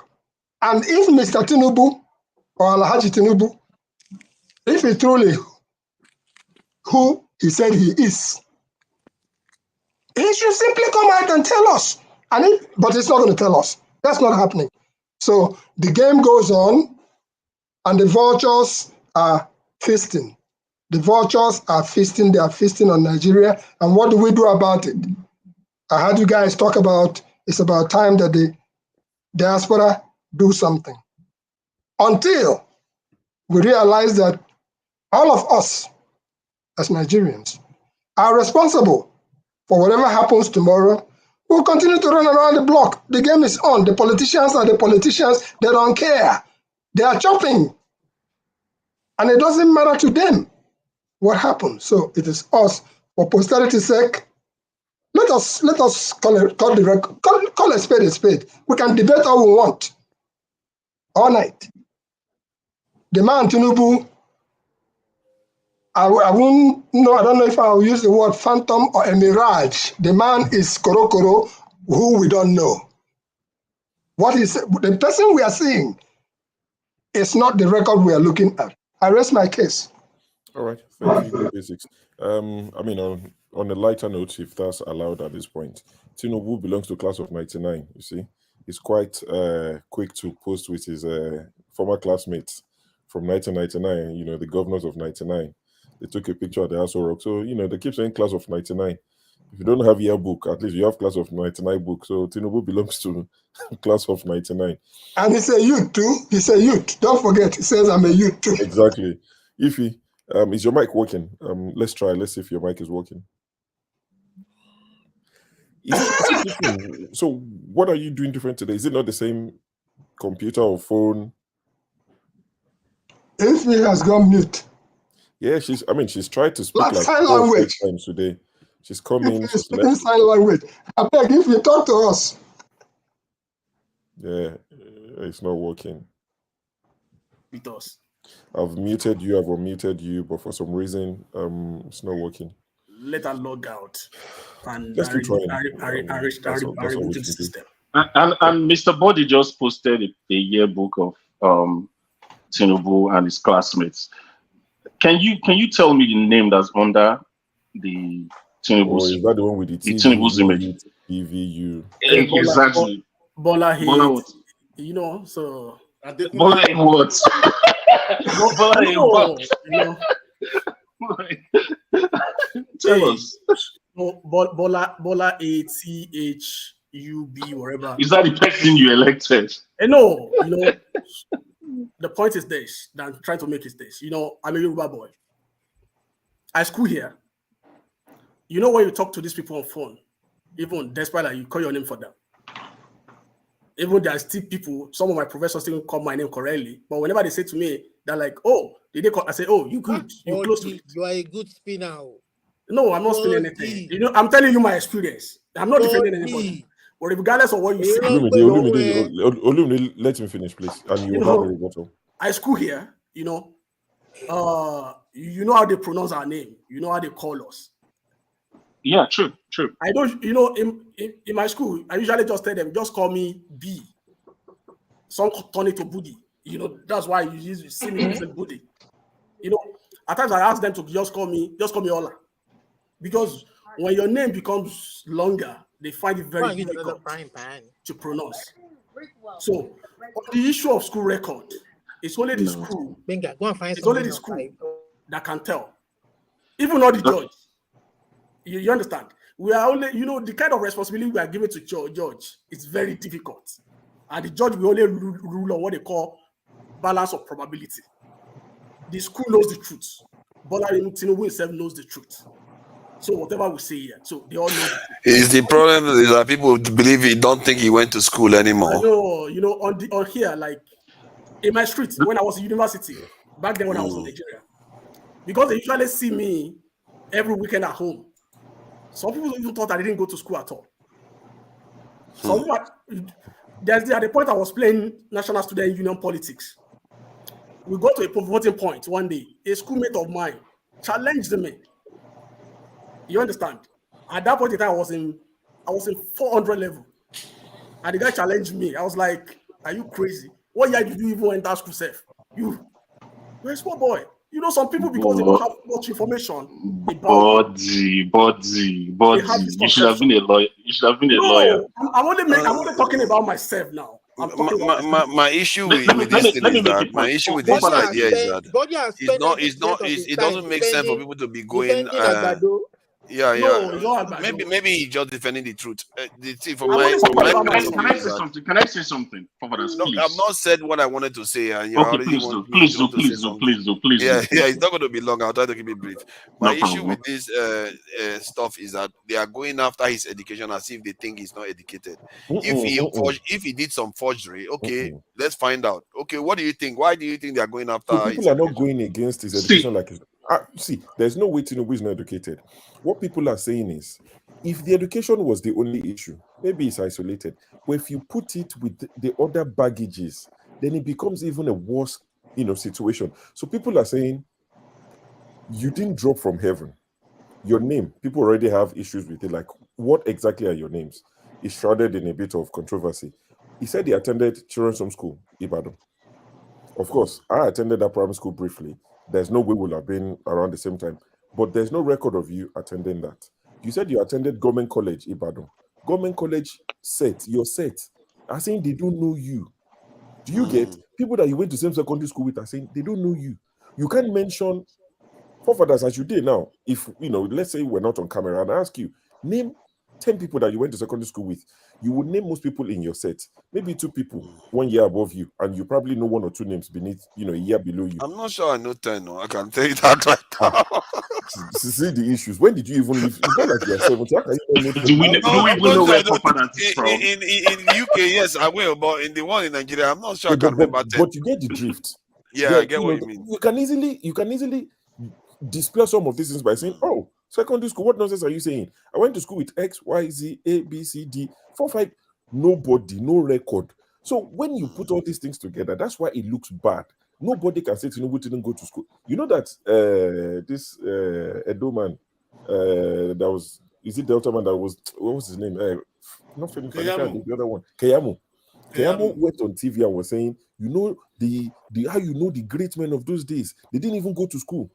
They study at home. They write GCSE. They write work from home. They do. So basically, trying to say it's a possibility that Tinubu that he didn't even go to any formal school, but he studied from home and he passed his, exams. Trying to spin it along that line. How can somebody not have any primary school mates? All of them can be dead. Secondary school, all of them can be dead. So what people are saying is, you just appeared in Chicago State. The ones that preceded that, where are those records? You that you like national security, that should worry you even more. What happened between your age 0 and when you turned up at Chicago?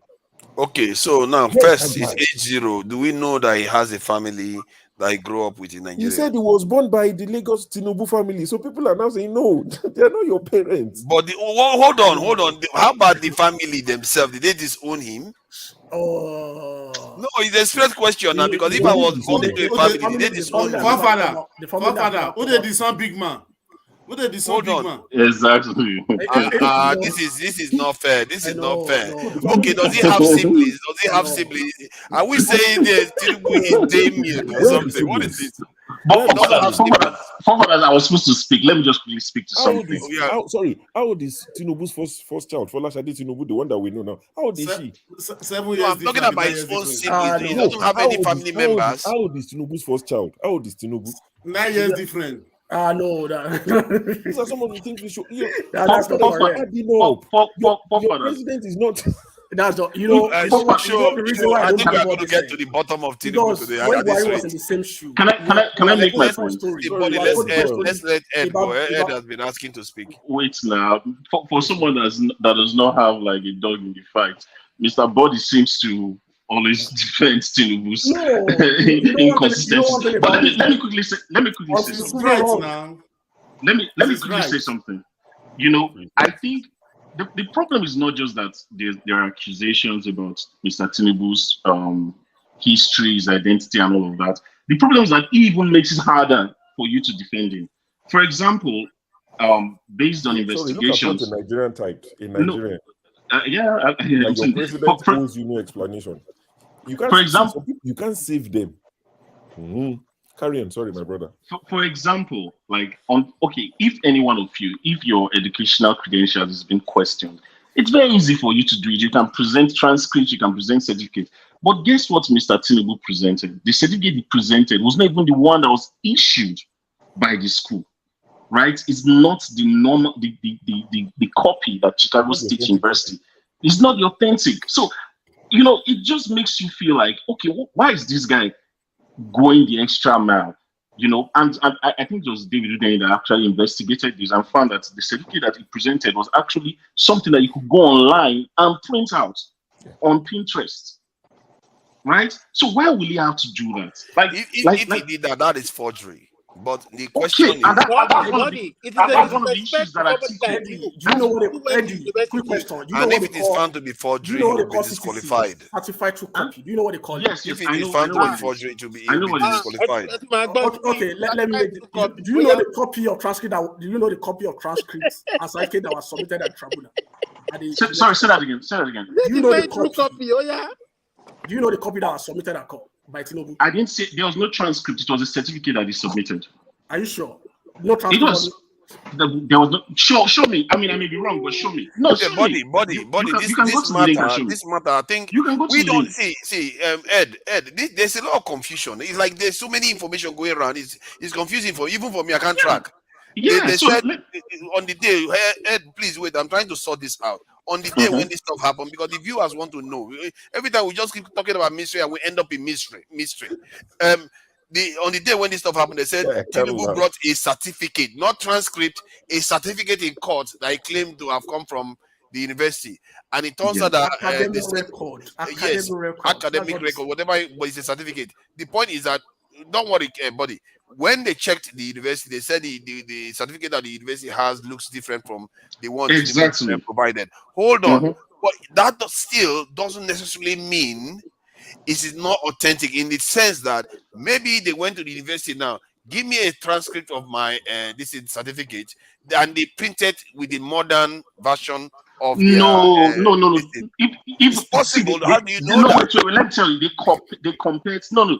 Part of the investigation that they did was to compare all copies of transcript that Chicago State University has been given over time. That's one. Then secondly, there is a direct link to a diploma maker website where you can go and print out your own diploma, and it's fake. If what you are saying now, is true, that's forgery. The logo, even the logo was different. That's a disqualifying factor in terms of election. That's part of the case of the PDP. But wait, excuse me 1 minute. Let's forget all these things. Let's go one place. Let me say something. Even let's see the refact here. Nigeria Constitution. What is the requirement for an elected office? I think it's primary only school. Only secondary school. So all these certificates, they don't even need it for you to qualify. Don't mind them. They are too vain. The other day I went to a chat. They were talking about PhD. If you are not PhD, you'll get interrupted. What did the Constitution require? School certificate, primary school certificate. That is what we need to be governor. But that said, we know Tinubu is educated. Personally, if I was competing with Tinubu, I'm not going to go dirty like this. I will look at it like, okay, I know the guy is educated, and I know he's Nigerian. No, let's not pretend. We know he's Nigerian, and he grew up somewhere in the southwest. I'm not going to use that against him. The funniest thing is that those people imagine it's not actually Bola Tinubu as authority, Pardon? Those people that started taking whatever you're doing posted as a fact, as authority. I pity you guys. Okay, explain your point. The point is this. Whatever Why do you see pity us? online, Don't pity us, so like you said, the stuff that you say pertaining to Tinubu that you saw online, that you printed it from Pinterest. Are you saying to us that it's Tinubu that printed that pushed that on the internet? But that's what are you saying that? What he's presenting is actually something you can get. Because you are comparing it to what he presented in court. And let me take you back a bit. You make a case earlier when you said when he was contesting in 1999, you said you started going back again. No. Address the forgery issue. I'm saying no. He has answered my question. Sorry, go back. I froze for a minute. Because it goes after what I said is that story. I want to understand the forgery stuff. And praise certificates. Yeah. And I said those stuff. You said that means you are alleging that Tinubu forged his certificate.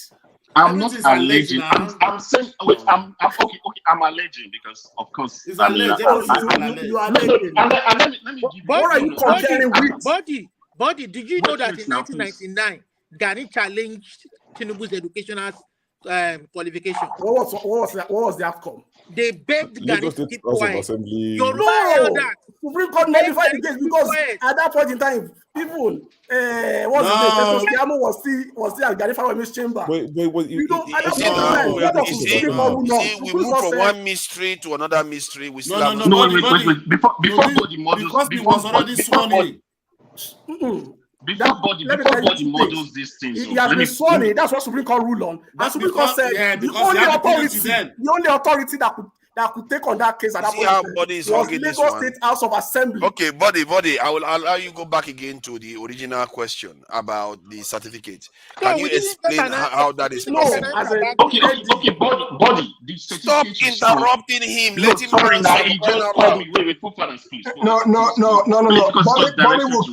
Body will keep us here all night. But you posted something. But I want to understand because this stuff they keep bringing stuff and they don't solve it. They go to the next one. Body posted a yearbook page here. I just looked at it. And Body, the way to post a yearbook, let me show you something. If you look at this book, you see it's not only me that is there. You will see the names of the people that are on the side. This is a whole page, not something that is just clipped in a particular area. We want to see. Hold on, Body. We want to see what year this is. Lions, 1981. And inside it is that particular page or several other pages that I appeared in. What I'm trying to say is that when people do something and try to show us just something, what are the names of all those other people who are on the side? We don't know them. They are not ghosts. Body. Don't let this guy drag you No, for mud. no, This guy the will point drag you for mud. Eddie, the other people have a right to their privacy too. So leave that matter alone. Let Bola Tinubu, let Bola Tinubu answer for himself. This is where I will pull my moderator card. I seriously want to get to the bottom of this forgery stuff because it's a mystery. You go for what he says. This. Let me tell you simply. So explain it to me, Body. How is it that he can provide a document to INEC that is not at the it's not part of how the college issues its certificate? That is not the same. So how is it possible? And is it true in the first place that this is what? That's why I'm saying Eddie should clarify. Maybe the document Eddie is saying is different from what because it might not be the author of it. What you are seeing on the internet. Wait, Body. No, this one was the one that came from my neck. This is what came from my neck. Okay, can you let me moderate? I want to ask questions. No, Ed, I want to ask you specific questions now. Okay, please. This document document did where did Tinubu present it? Did he present it to INEC and the court? Yes, to INEC when it was contesting, yeah. So, and from what you said, that from the university, they don't print out with the same format. That was what David Uday's investigation showed. Okay, that's what they claim. So, from there, how? Okay, now, don't you think that we should ask Body how he can explain that? Yeah, exactly. Let him do. So, okay, Body, please explain it. In 2012, David Uday hired a lawyer here. 2012. In 2022, sorry, in 2022. Sorry for that.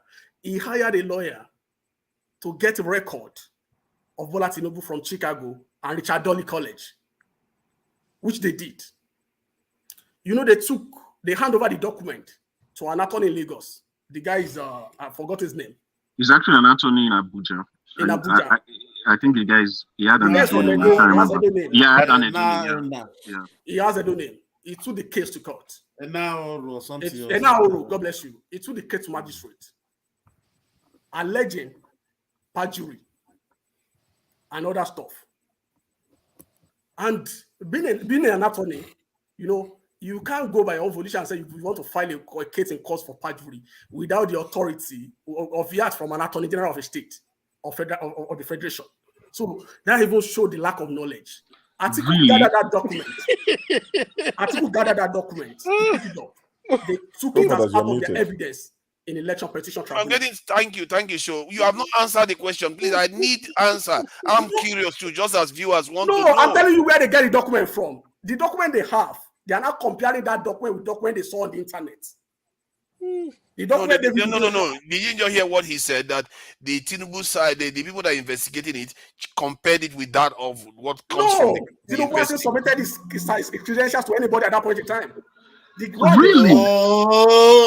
Booty. The one they have. You mean Tinubu diaspora? We are trying to understand. Why you change this thing now? This is what comes from my neck. Calm down. The one they have from my neck. Listen. This stuff is doing this. Let me make my case now. I want to understand. Let me make my case. Please. You are not the one that asked the question. I'm the one. Let me make my case. Allow me to walk you. So I know you have been saying the truth since, but you start the change. Like Tinubu in diaspora. Tinubu in diaspora be this one. You don't know that. My truth might not be your truth. You will do better than you can challenge me to anywhere. You are wasting your time. You are wasting your time. So, but you heard what Ed said. Address it directly. No, Tinubu submitted this document, and they have found that it's different from what are they comparing with? That's the question. What the university, the document that the university issues. It's just a picture that I'm using my phone. I would have gone to the internet, pull all these pictures. The question I'll be asking you repeatedly. You said you have a document, and I said, what are you comparing with? To know the one from the school, with the one that from the school. Because the original one from the school. Let me quickly make this point.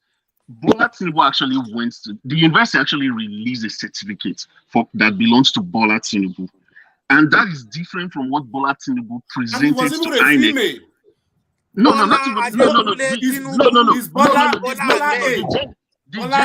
The gender is not on the certificate. So they presented a certificate that actually belongs to Bola Tinubu, which is different from what was submitted to INEC, right? And what was submitted to INEC is something that can be gotten from diplomamaker.com on Pinterest. Okay. Right? So if you go on Pinterest, if you see their logo, it's like this. The logo is different. The question I want to ask you, triangle very different. The fake one. You say you are sourcing your information from David Uden's microblog. I mean, yeah. Let's body. Body. If you go back home, I swear, Tinubu will make you special advisor. No, I don't need it. Minister. Hold on. Let's. I'm trying to get to somewhere. When you're making comparisons, I want to establish one thing. You said on that microblog, because I don't usually visit that microblog, I don't visit it. Let me be sincere. I don't visit David Uden's microblog. Why? My question is this: like it's waffling. Like you said, the one he obtained. And the one with did David Uden posted both, or how do we know? He did. Okay, he did. My bone of contention is this. You know why I'm not accepting the whole argument, the whole rationale that you are trying to draw. We had the same issue with Buhari, and this same set of people that push the narrative then that Buhari didn't go to school, he didn't have school certs, are the same set of people pushing this narrative. So that's why it's very difficult for me personally. Body. If I argue with you now that you did not study in the United States, what will you do? I don't have to show you anything. Go to court and challenge me. Come on. I will show you as I like if you are vying, if you are vying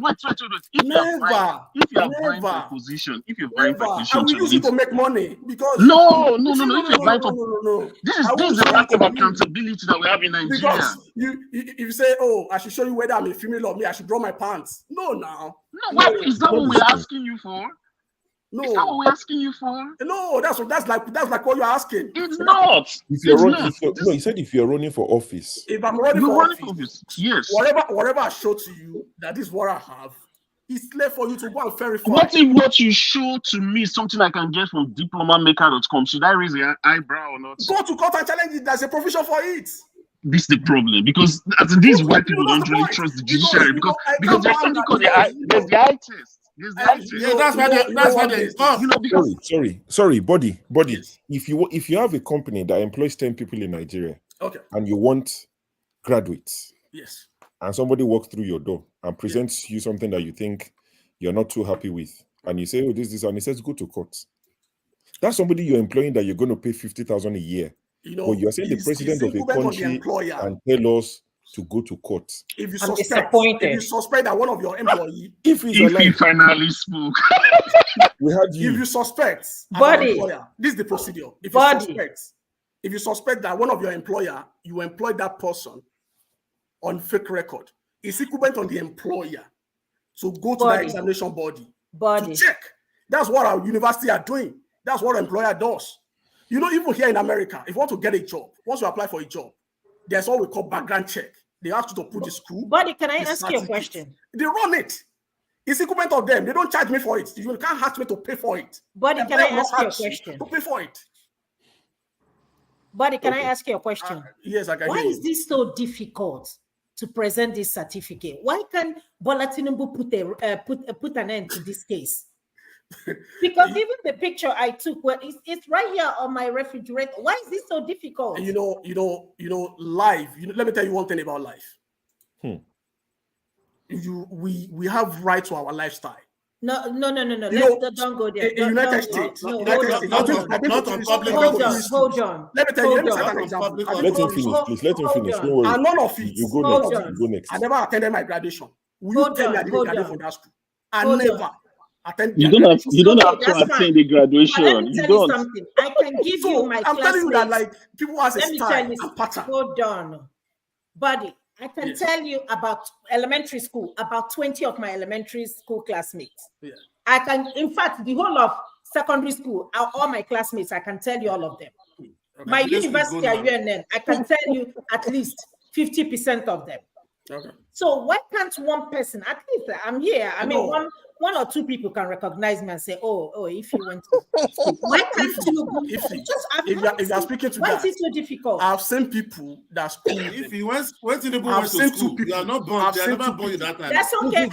I know Nigerians. I've seen two people. Wait, Body saying something. I've seen two people. Please wait. Body saying something I've that seen is. two people. Yes, that school with them around the same time. With they came from the same school. This is the first time I'm hearing this. This is breaking news. At CSU. At CSU. Chicago State. Yes. Please, can you give us the record? Because me, I'm curious.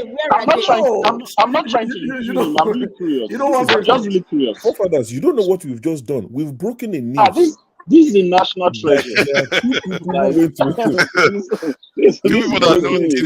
Will strike. Well, you would have thought Tinubu can bribe somebody to recognize him now. I don't know. If he really wanted to. There are a lot of conspiracy theory. No. My point is that I don't know why people use that one as a nickname. But you could really bribe somebody to say they recognize him. We show people Buhari that is Buhari. They're still telling us that Buhari is clone. But the good thing is that we're having an argument, because if all of us agree that all these things, this argument will not be. Leave that one. That one. So I'm glad you're the only one. We're going back. No, you know the point. But there's also another point you made that's very inaccurate. Buddy, you made another point here that's very inaccurate. You said that if you're going to get employed in the United States, the burden of background check is on your employer. Yes. Yeah. Yes, it is. But do you know that you can also be asked to present your certificates for citing? Yeah, if they want. You know that. Yeah. So would you tell them? They will ask you to present it for citing. They must have shown you the body of proof. They're like, oh, these are missing your record. No, they don't have to. No. They do not have to. They will have to show you. My God, they do not have to. Body. Come on, this is argument. It's not you are just telling it to yourself only. Body. Like you're the only one that has been employed here. Body, because you keep talking about the United States. Body. Yes, sir. Go to the street and present a piece of paper that is fake. No, we're not talking about certificates here. I'm going to take you down on it. Hold on for a second. Buddy, hold on for a second. Certificate or no certificate. Yeah. Get caught up on the street. Even if you like, be a homeless man. Yeah. They will tell you who you are. Okay. So what I'm trying to appeal to you, stop teaching the young ones who are yet to come. Hold on, because what you are saying here, you are telling them it's okay to do mago. That's what you are impacting on the young ones. Buddy, hold on for a second. I'm talking about Body. I'm speaking to Body now. I'm saying Body. For the children who see you now and they listen to you. For those children who have ended up thinking that Oburosina High C is a good thing, 119 is a good thing. That is one of the reasons why we are where we are as a country. If you come, don't encourage what is wrong, buddy. All we are saying is that for those who listen to us, who look up to us, there are children who look up to you, buddy. I'm not even talking about morality. And whatever you do is what they will follow to do. If you are preaching nationally, that is okay. You are telling me. That's what I'm saying. I'm not saying that to you. I'm you not should saying retract that, body, because that's what you are putting out. That's how it's being perceived. Oh, that's what you are hearing. That's what I'm saying. Body question. I'm done with this, buddy. Just let's play on it, right? Let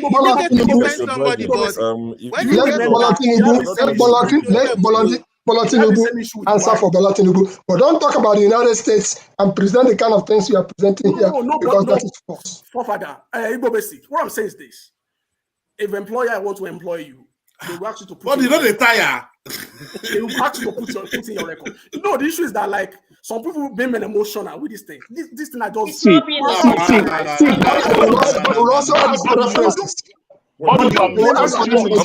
one mic, please. One at a time. Buddy, they will ask you for references. You will list the name of 3 or 4 or 5 persons. They will call. Yeah, that's and if they are not satisfied, class of 99. Who is doing that? They will ask you for your transcripts. They will ask you for your transcripts. They will ask you. They will ask for your transcripts. To be fair, they will. Hold on. Some of all this we are saying, Hold on, Body. Some of all these things we are saying, I'm not so I can't find it on any major news channel. Is there any particular reason why? Because if it's not on any major news channel, is this a very credible situation we are talking about here? Of course, there's a lot of things that the mainstream news channel did not report during this election cycle.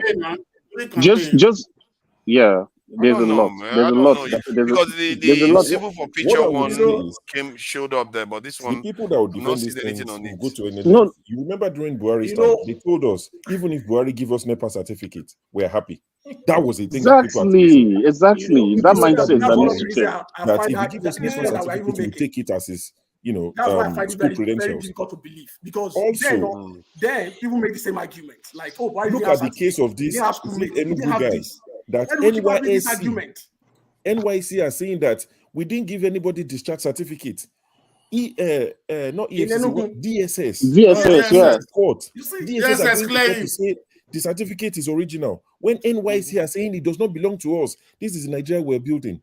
In 20 years' time, 30 years' time, people will defend that certificate and said, but DSS said, it's the same people that anybody can do anything and get away with it, and nothing it's will not happen. even official. And they will cite this case. DSS in the official capacity did not defend him.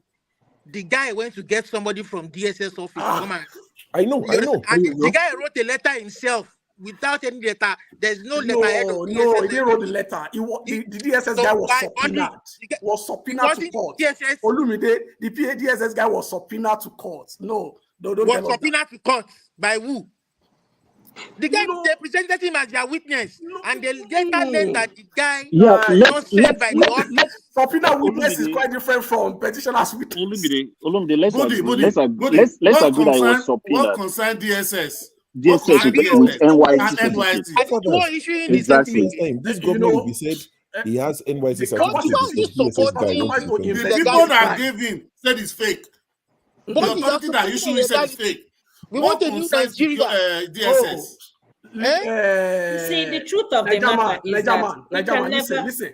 Let me quickly start a recent example to you. When Masoma claimed that she got 362. Body, maybe you should let if he says something. She hasn't had time to say a lot. Body, take it easy. Body, take it easy now. He doesn't listen. Oh my God. No, body. The reason. Okay, sorry. Ed, stop. There are three. I'm going to put people backstage if you are not allowing people to talk in order. We have to self-regulate and give other people a chance to chime in too. Please, if you go ahead. You see, in as much as we are here arguing and having fun, but the question is, where are we moving Nigeria to? With all these things going on now, it can never happen any other place except in Africa, especially in Nigeria. How can we sit down here and justify evil? And we can never say that wrong is wrong. Somebody who's supposed to be number one citizen, and we're here trying to defend his certificate. We don't need to do that. All he needs to do is to present the document. In my adage, I say, "Milli word war from the beginning." It's a problem. I agree. What is going on? Forget about the fact we are laughing. So you're telling me that 10 years from now, these people, these kids, this Gen Z, will come and do the same thing? How are we going to clean up the country? How are we going to do that? But do you know it's better to say that I don't have this certificate? And we know that you did not go. I agree. That's right. That is forged and faked. Well, how can we move Nigeria forward, Body? I don't want us, presently, I said earlier, I don't want to speak to anything that is before the law. Because don't let us take a position yet. Body. Take a position, Body. It doesn't matter. It is very simple. Very, very simple. If this is the problem we are arguing, let's assume this is the only thing hanging around Tinubu's neck. All you need to say is this: release my academic record. And this will be closed. What are you doing about this? We have during Buhari's regime. Why? Buhari released certificate. Look at hold on. We didn't believe Body, hold on now. Body, you've been talking since morning. Look at what is happening in our country. Akpabio, number 3 citizen. we have a case against him. Now he's number 3 citizen. Okay. Even Tinubu, number 1 citizen. And now Ibori or whatever, he's James Ibori or whatever. And look at him, he's parading. Sooner or later, number two. If we forget number two too. He's gonna get a ministerial appointment in the same country. Shentima, the same What thing. are we trying to? I mean, I just don't understand. Do these people think we are stupid? This is not about education now. This is about people's character. There is no way whatsoever. What I find out is this: you are talking morality, and I'm talking. Is he not part of the government? That's it, basically. Is he not part of the morality? Is he not part of the law? No morality in law. No morality in law. You know. No. Like for me to be fair, like you asked me for my certificate, like, oh, I wanted to be nice. I wanted to be a fair guy. The next thing for me is to bring out my certificate and show it to you that this is my certificate. Wait a minute. Peter, he's the president of the country. If you want to answer your excellency, number 1 citizen must be excellent. Right? Are you telling me that if Tinubu is in this country, this will happen? It's not in Africa that we will be hearing about this nonsense. Everyone didn't fall. Trump didn't release his tax return. Everyone didn't fall. And what happened? He's exposed, right? He's exposed, right? What is happening to Trump with everything? What is happening to him now? But now, that's why we have law. That's why I'm talking about law. Allow the law to take its course. Let's hear from Kenneth. All right, guys. Let's hear from Kenneth. I'm sure Kenneth joined. Allow the law to take its course. You know, I'm sure Kenneth joined because he's been listening. You know, some people might not like it. Sure. I don't know how body can remain jovial but not listen to anybody. Please let Kenneth contribute. Today, sure, I'm not happy with you. What did I do? You did. Let Kenneth. Today. No, he didn't do anything. I don't know how body can remain. But that's a bad behavior. That's sticking out your tongue. Don't let the elders chop that tongue. Kenneth, welcome, man. And let's forget about it. I'm just, you know. What have you had? What do you think about what you've had so far? Oh. Good evening. My name is Kenneth. This is my first time of joining. Welcome. Thank you. I'm calling from NJ here. In which country? So I've been following this program for many years now. Kenneth, where is NJ Hill? New Jersey, no. Oh, sorry. United States, in New Jersey. New Jersey. I see. All right, you're welcome. Go ahead. Kenneth, though I'm driving. Kenneth, which part I'm driving, but I got infuriated by what Bori was saying. You know. So I said that there is need to come in so we can, stop. I don't know. But Bori, you're my man. I like you. No, I don't like you. I like you, but sometimes we have to backpedal the way we push out misinformation, not to deceive people generally, not to deceive people. I know you might be viewing it from political angle. You have kind of soft spot for Tinubu. Fine, I'm not against that, but for the fact that you keep on hammering on obvious how Tinubu forged his certificate just to deceive Nigerians is what I can't fathom. To be frank, I don't even know why you are defending that, and you're not even Tinubu. See, the natural cause is this: if I'm being accused of forgery or whatever, in the next 24 hours, I will push out the real information out there with evidence. I don't even need someone to tell me that, hey, I have to withdraw the no. Okay, but let me ask you. Tinubu went. Do you know how APC work? APC as a political party, they are well structured in terms of propaganda. If actually they got the original certificate that matches with what they submitted to INEC, APC has one way or the other push it into the internet for everybody to see.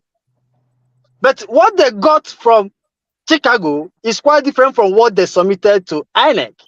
So they are trying to deceive Nigerians, by concealing the information they need to know. So, but the body, I'm driving. I'm in highway. I'm driving, but your defense got me annoyed. So I said, let me park at the shoulder and come in. So please, the platform is good. I love the platform. I love the amount of energy, the information, we share here.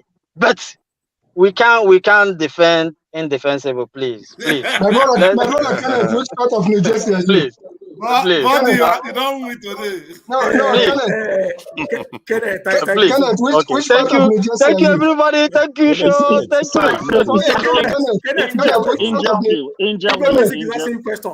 Which part of New Jersey are you? Kenneth? No, it's parked. East Orange. Oh, you are in East Orange.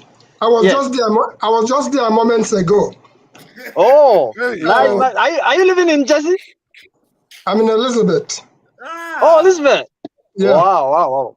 I'm often in Odabro, but you are the younger folks, so probably I don't know if you've been to Odabro before, but try and get there. That's our corner. Yeah. And okay. You're Kenneth, right? Huh? You are Kenneth. Yeah, I'm Kenneth. Okay. You're from Southeast, Imo State. Okay.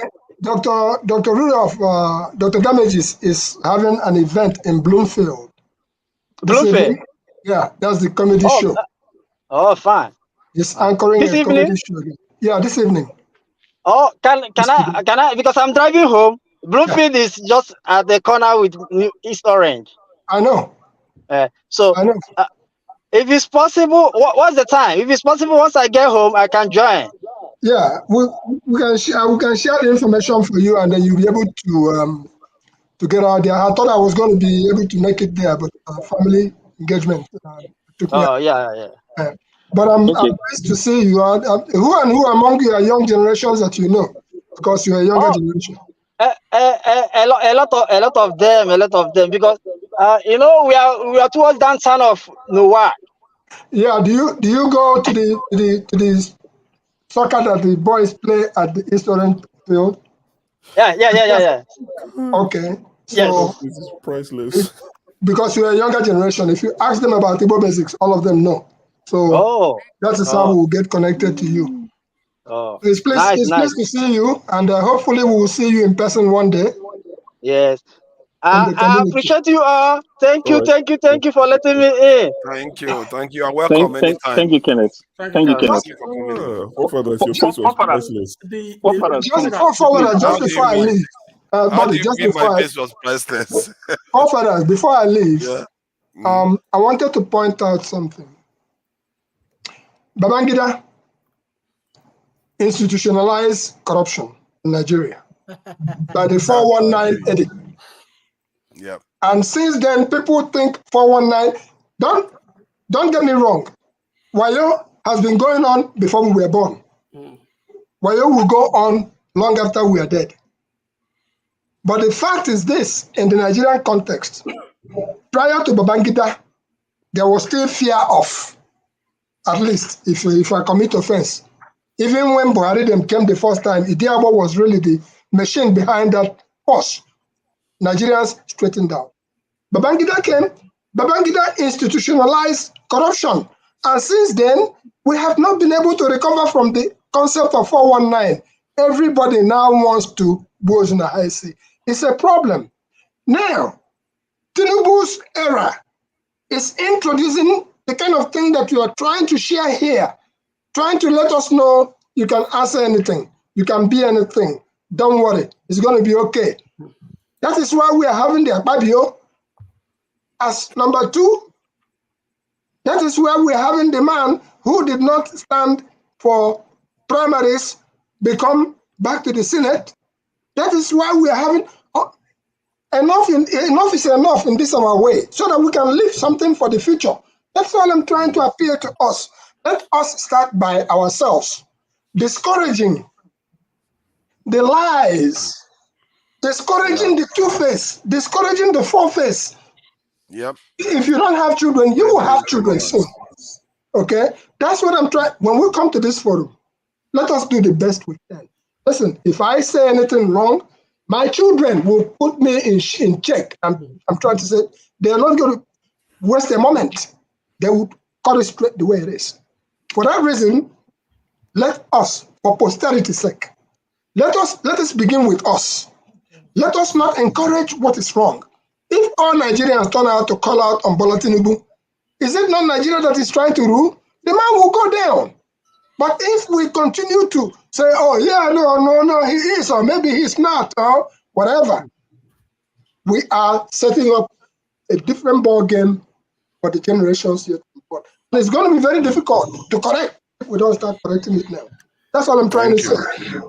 Thank you. Let me share this screen. Let me share this screen so that people see. I managed to find a case where they were bringing, because the APC wrote a submission to the court regarding this matter of forgery of certificate. And I must say their defense doesn't sound very strong. Look at what is said here. They said the All Progressive Party, in its final written address to the presidential election petition court. Can you enlarge it, please? Can you enlarge it? Yeah, let me see if I can do that. Let's see. I think that's it. That should be it. Yeah, petition claimed the document presented by presidential candidate of the People's Democratic Party in the February 25th presidential election, Atiku Abubakar, was fraught with inconsistencies and variation. So their defense is inconsistent. It's got variations. That's their defense on that. Then they went on to say here, after talking about Tinubu going to school and all the rest of it, then they went on to say something about that it's not admissible. Yeah, this is it here. This is one of their main defense. They said the APC said all the documents tendered by the petitioners in the attempt to establish the allegation of forgery of the certificate Tinubu presented to INEC are inadmissible in court. What if it's admissible? Is that Tinubu will be in trouble? Is that the only defense he presented in that case? I would have thought they would have talked about the certificate that they presented was forged from this. Is not clearly the one from. I thought they would put something more robust. This is a report. No, oh my God! It's their submission. No. It's their submission. No, this is a report. Body weight. Look at that. It's from their submission to the court. Their final submission. You don't have to defend. You don't have to. What father was saying? This is a report. This is a report. It's a report. How do you mean it's a report? What do you mean it's a report? This is one Guardian report. This is not the page. 42 pages. Oh, so you are thinking that there's more to the pages? The way you are painting is like. This is one Guardian, the media report. See, Nigerian man, you look like you're a confusion man. Not sufficient. Is that what you are saying? I'm not confusion man. That is a Guardian from the Guardian you are reading now. See, normally, you're going to say something. Normally, when you go to court, what you tend to see is that when they report stuff on the newspapers, is that what you tend to see that they will report the critical cases, reasoning behind somebody's opposing something. Let's say they pass a judgment, they will tell you precisely why the judge is passing judgment, and they will read it. So all the stuff they read 2 or 3 areas where the APC defended themselves, but they didn't include any technical stuff regarding the document that was presented. They all said it's not good, it's inconsistent. That's it. You will see the technical stuff. They will address it law by law, point of law from point of law. That's the way they do it. I never understand body. I never really understand it because I've never seen it on. Listen, you're always asking for facts. We never sound absolute. You're always asking for facts. These are 2 parts before the law. The only facts you have presented. Let me take body on this one. That's why it doesn't wiggle out of it. This is a report that they wrote that will contain a lot of the information that you talked about. But this page that I'm looking at right now is from a journalist that want to tell everybody what the specific matter is. And if there was backing in terms of the inconsistency or the technical stuff, they would have brought it out because they want people to know that, oh, this is why Tinubu is saying that this is rubbish. To be fair, all the other reports I've read about anything to do with this tribunal, that's how they present it. They will tell you the critical reason why Tinubu is saying that this stuff is useless. You see what I mean? What they are putting there is that inconsistencies. I understand what you are trying to say. That what you are saying is true. Because this is from the media. You understand what you are saying is true. The main fact, the main key point, that is what they brought out for you. They will tell you. Yeah. Yeah, but what I'm trying to say, not that what you are saying is not true. What I'm saying, why I say it is a report, just want to tell you that it's not just all the full pages. That's what I'm trying to say there. I What agree. they put there, that is the main key. Even the main documents, the main, like I have read out to about 20 something pages inside. You understand? Before I left it, there is not really for real. There is no APC is not defending anything. It doesn't seem like a strong defense. It doesn't seem like a strong defense. They are using bodies the election petition tribunal work this way. The burden of is on the petitioner. If you feel as a respondent that the petitioner hasn't discharged its burden, you have no reason to help him. Body, can I discharge? That's why in the final summation. That's why in the final summation. They said. But wait, sometimes you are right. For evidence. Sometimes you twist the something. The one you twist is anything. more. Let me tell you one thing. Nothing me and you is going to debate here. Yeah. Let's wait for the court judgment. That's what I'm saying. Because if I told you about why I don't want to bring OBCs, I don't want to link. I've said that earlier several times. This one is here, this one is here. If you see Labour Party final address, yeah, if you read up to the 20-something page to 30, it's about 45 page. Yeah. You will know, yes, these are people they are ready. Okay. You understand? But if you read that APC, you will know they are not defending. They are just finding everything just on technicality. That what they don't even have idea. The Labour Party they just dismiss everything. Just dismiss. And that is exactly what Body has been doing. That's what I'm trying to explain. But you have to be careful that you don't fall into the bracket of, somebody once accused KJ of being economical with the truth. And from some of the stuff you said today, you go about actually mangling the truth sometimes. And it's not you don't want to come up with that kind of reputation. You want to call things as they are. I once said on this platform that dual citizenship is not an issue in Nigeria. You challenged me. You all disagreed that night. And what's the position of the constitution today? Have they ruled on it? The issue of dual citizenship in Nigeria. American citizen. No, please. Have they ruled on it? Have they ruled on it? You and Mr. Paul. Have they made any ruling on its body? I remember disagreeing with that, but I'm not sure it's everybody that disagrees. Let's leave the ruling. One thing about me. What is the rule? I don't want to stand up. If you are correct, I will admit you are correct on something. But on this case, I don't even remember. But if it is true what you are saying, yes, you are correct. My point is this. Issue of certificate or no certificate. I don't have fact about it. Please talk about dual citizenship. I'm trying to avoid this and dual citizenship. No, what does the Constitution say about dual citizenship? Wait, calm down.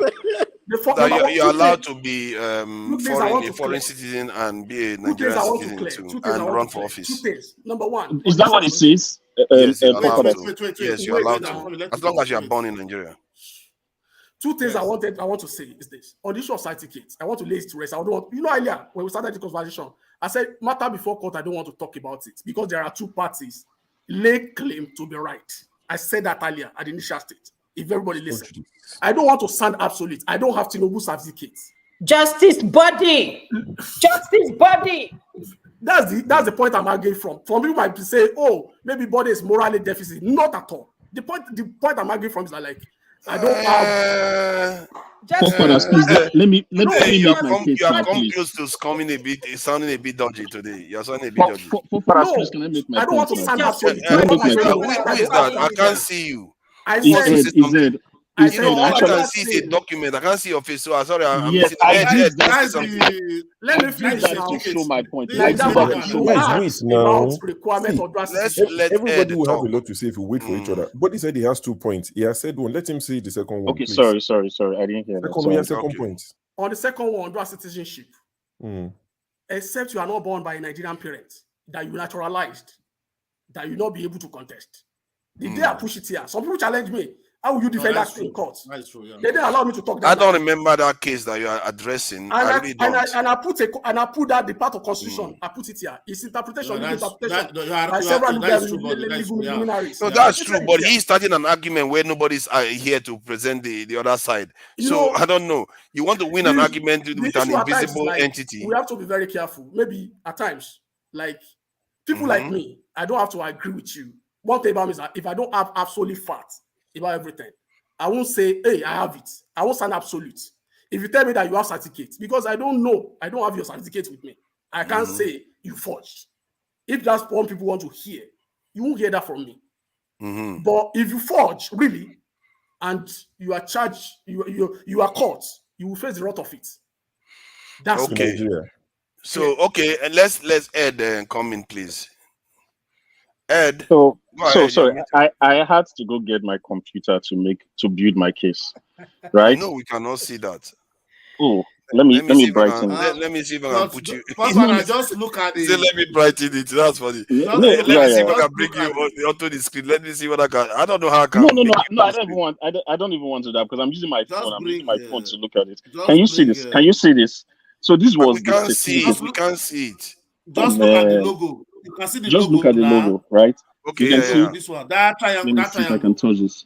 No. I want to make some points. So this you see a stamp. You see a stamp. This was a certificate that it was alleged that. Okay, I think I can even enlarge it. That Bola Tinubu presented, right? You see INEC stamp on it, and you see the date this certificate was received, right? And then if you look down here, you see a stamp that says the certified true copy from INEC, and this is the certificate, right? This is the copy. What date is that? Zoom in again. Let's see the date clear. I can't see it was received on the 17th of June, 2022. Okay. Right? And then this was sometime 10th August 2022. I don't know. It's very blurry. The red. So this was what it was alleged. Now I'm not a lawyer, but this is what David Udenye alleged that Tinubu presented, and for what you can see, it was duly received by INEC. Right? Okay. Yeah. So this is the copy of the certificate that Bola A. Tinubu presented. Okay. Now let's Google certificate from. It's not hard. Like certificate from Chicago State University. It's very. You can share your screen with us. Although maybe I'm actually using my phone. I'm sorry. I actually started on my phone. So let me just do image. Okay. So this is the way a certificate from Chicago State University looks. You can see the schools. No. Wait. I'll get to that point. So you see the seal of the school. Right? Yeah. Okay, now I'm going to go back to the page before. This is what the school released for Bola Tinubu.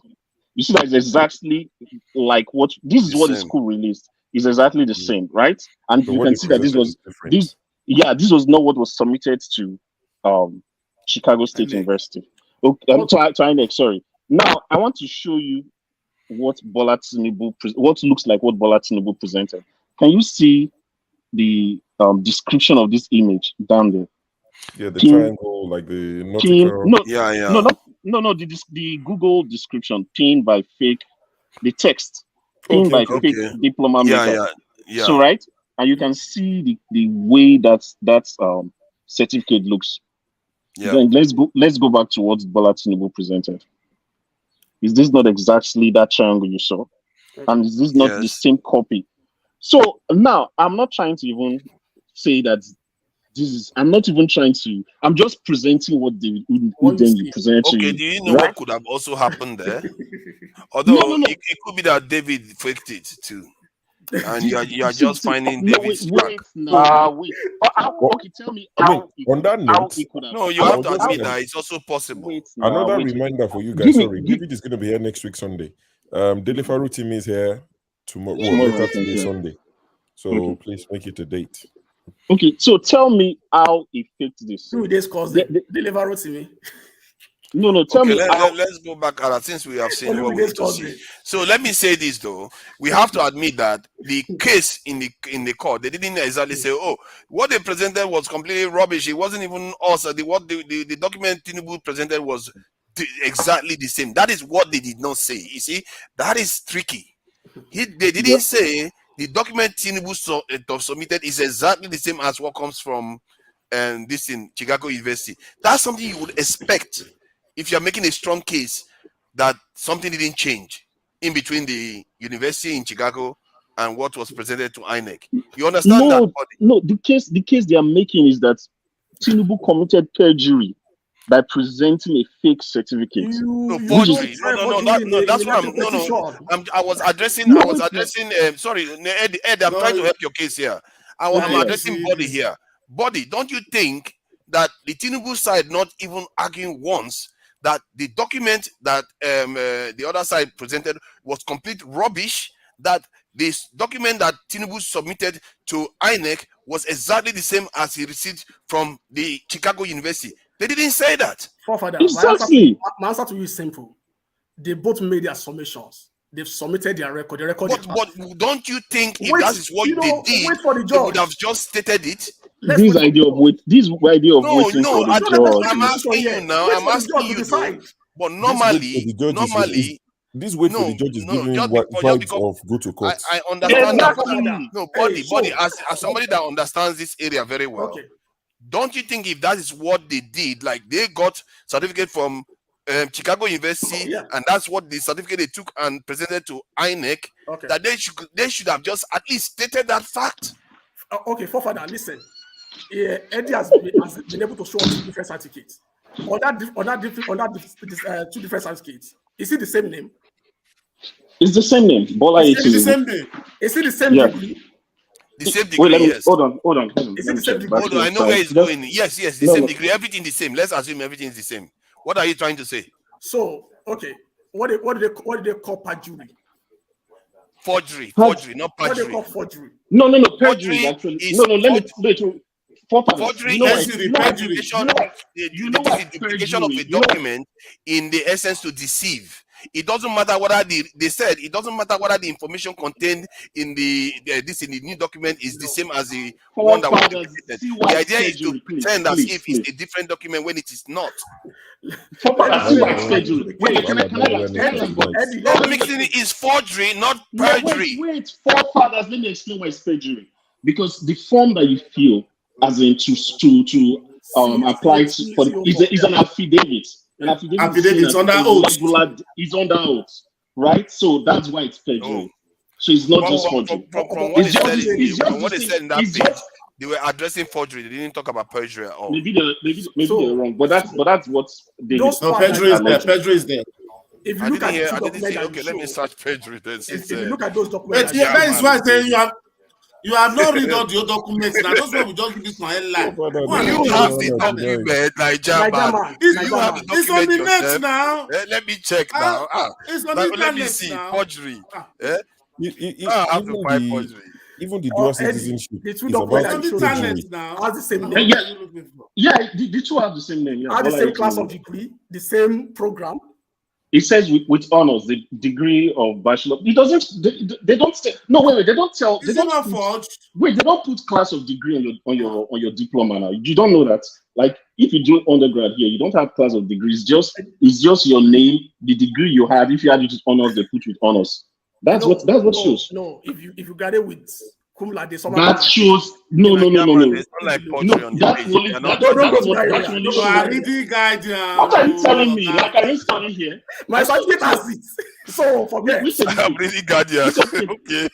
It's like before an institution changes any of its documents, it's almost public record that they would show when they transmitted from one section to the other. Let me say this to you, buddy. This is a certificate from the University of Arkansas. Okay. Whether you got it in 1981, and if you look closely, you may see 1981 there. Whether you got it from 1981 or you got it in 2023, it's going to be the same certificate, the same diploma. Okay? I understand what you're saying. They may indicate whether you have first class or whatever you have. Buddy, let us, for heaven's sake, call a spade a spade. Calling a spade a spade. By that, I mean, let us not encourage the same. I'm not encouraging anyone. What I'm saying is, listen to me, I heard you clearly. I'm saying stop. Listen again. Maybe it makes sense. We talked about certificate. Ed has just shown us what the man submitted to INEC and stamped. Forefathers even tried to say, assuming that David Hundeyin okay? Yeah. Come on now. I'm even trying to give Tinubu benefit of the doubt, but the fact that even they in the court are saying that they submitted document and they didn't even categorically make it clear that the document that they submitted to INEC is the one they got from the university, that is really weak statement to me. That is the first thing you should have said, that this petition is completely null and void because the document Tinubu submitted to INEC is the one I got from the university. Period. That should be the only defense. Really. Forefather, if you read their written address, they said they say Labour Party doesn't have idea. They are not even complaining about the election. They are just saying about the IRF upload. I say, yeah. Very diversionary. They are not very serious. diversionary. They are not serious. I will still retain my position all over again. Like I said earlier, like there are 2 parties or 3 parties before a law court. They both presented their evidence. They did. Tinubu has his certificate, has presented it. Udain got one. They presented it. What I'm saying now is that, like me, I've never seen it. You have just shown me for the first time. The 2 of them. And I didn't work with Chicago State University to know how their certificate look like. No, but this Justice body. Come on, you know 2 people who claim to have known Tinubu while he was in school there, right? At least he has admitted that he didn't know. He doesn't know about the case. So exactly. That's all you needed to do. Not to be able to case you don't know about. Let's envisage the situation. You know, I don't want to preempt the court. Let me preempt the court. They both presented their case before the law court. Let's wait for the judgment. Is it stuff that time will solve? Yes. We don't need to argue. I think the only area, the reason why I will agree with you to an extent, that we should actually reserve judgment to an extent, because in the case of the Constitution, it's a little bit fuzzy. But my own opinion of what I saw, and you have to admit that if that is the kind of document they wrote in terms of their submission to the tribunal, that is very, very weak. Because the only thing they needed to say was that Tinubu went to the university, this is certificate, and that's what we sent to this in INEC. Period. Nothing else should be said. That's what they call evidence speak for itself. You remember the day the only witness came to court. Did you follow that procedure? Yes, the only witness when the only witness came later. And that's the they presented a record, and those records are certified to copy by the legal department of the university of the Chicago State University. If you read the report of that day, if you read the news, repeat what you just said again. What I said, that the day they are only witness that same day. But they are hearing during their hearing. They presented the record. Yeah, I want to hear it. Yeah. They presented the record from the university, certified by the university council. Their record, not certificate. When they say record, what constitutes record? Certificate, transcript, attendance. That's what constitutes record. Here, if you say record here in America, that's what constitutes record. So the witness is he a staff of the Chicago University? No, that is still not the case. I'm telling you the document they submitted. Okay, please. Go ahead. I just want to understand the context. If you say the document is forged, do you think the council of a university, which university, signature on it? Wait, which university? Hold on now, Ed. Let me ask him now. We need to know what he's saying. He said council. He said document. I need to know what he's referring to. I need to know. This is important. The viewers want to know. So when you say council, where is this council from? Is it from Chicago University? I said the Chicago University, Chicago State University, the council of the school. So he's the one that came to the append signature. He wrote a report. You make it look like an academic record. Okay, send the academic record, which he should. But does it contain the certificate? That's why I'm telling you that when they say record, what does record constitute?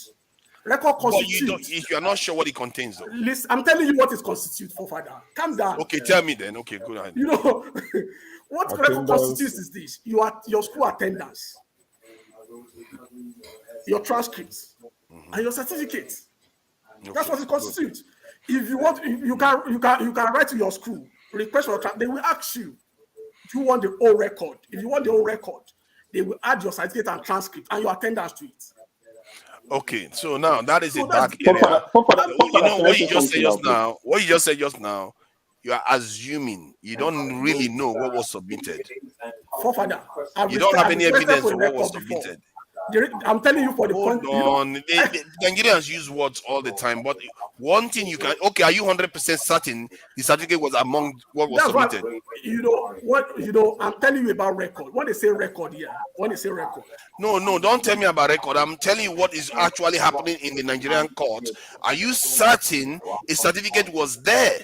The report is this, that is academic record were presented.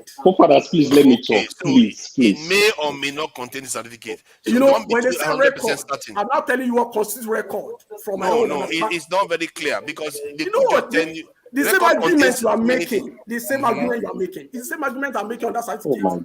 Because I told you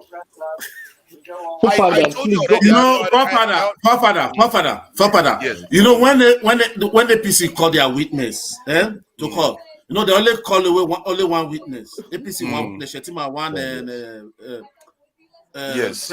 I was surprised FFK. You understand? So they presented, because what I hear on the media, because all of us were taught like the way Obi was presenting every day by day. That's what we thought, the way they all would be. But they just come only that one day and close their case. Then the media reports that day that they presented documents. You understand? So I don't really know what the document contained, but I know the report that the presented. Exactly, we don't know what it contains, and that is something that we have to sorry, academica something. Because they would have stated it in that report that I just read, that according to the report that was submitted by this university, they didn't even state that as a Body has not even given us evidence that the university wrote anything. So please give us an evidence, because we are letting a lot of things fly. I'm very happy I questioned him, because the first understanding I got from what he said. Okay, go ahead, Ed. Go ahead. Apart from that, that is not the case of perjury we are arguing. If he brings any evidence, now it's after the fact. That is after the fact. That does not detract from the case of perjury that we are arguing here. The case of perjury is that if you talk about perjury, is the election petition tribunal the right place to challenge perjury? What are you talking about? You can't perjure and be a president. Even that's the point. Perjury is criminal. How they prosecute child don't be telling us you are taking us in a different direction. We are talking. You brought the document case down. Now you brought forgery and you are going to perjury. This shuffling. I want us to hold on to this one until the case that we've been talking about is forgery. Can you hear me? Yeah, it's not just forgery, because it's not just forgery, but because this form is an affidavit, it becomes perjury, which is criminal, right? And which can disqualify you from being a president. Do you get my argument, forefathers? Because of the forgery. Yeah, so that's one. But this case is not what is telling us about, even if you now submit the original thing after the fact. Right? That's what you're talking about. Yeah. Even that's after the fact. It does not detract from interesting of perjury. You just brought that at the top. You see, why do you whisper this thing behind? You are not listening to me. I like to hear. Fine. You should have said it at first.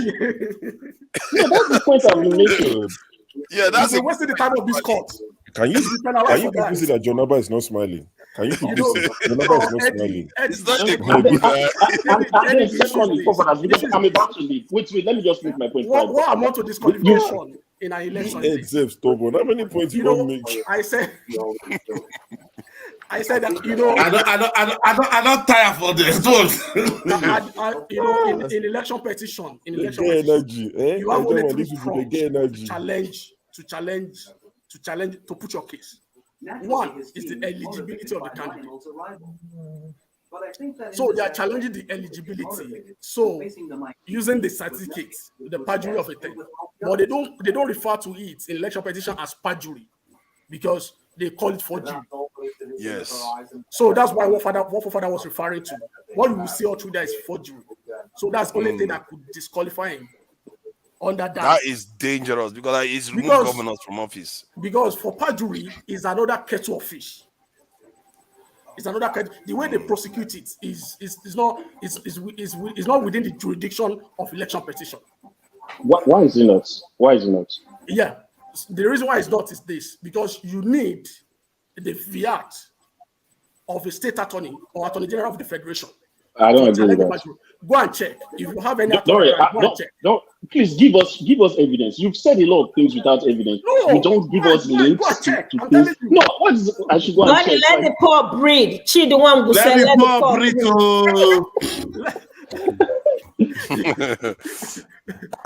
Welcome. Let me refer you. Let's let Jonaba come in, please. Jonaba, thank you for coming in. You know, you must have heard all the stuff that was going on. What do you think about what you've heard so far? What now? A lot of things is going on. Forgery. They are accusing Tinubu of forgery, and Tinubu came and presented his case instead of it to say, "I didn't forge.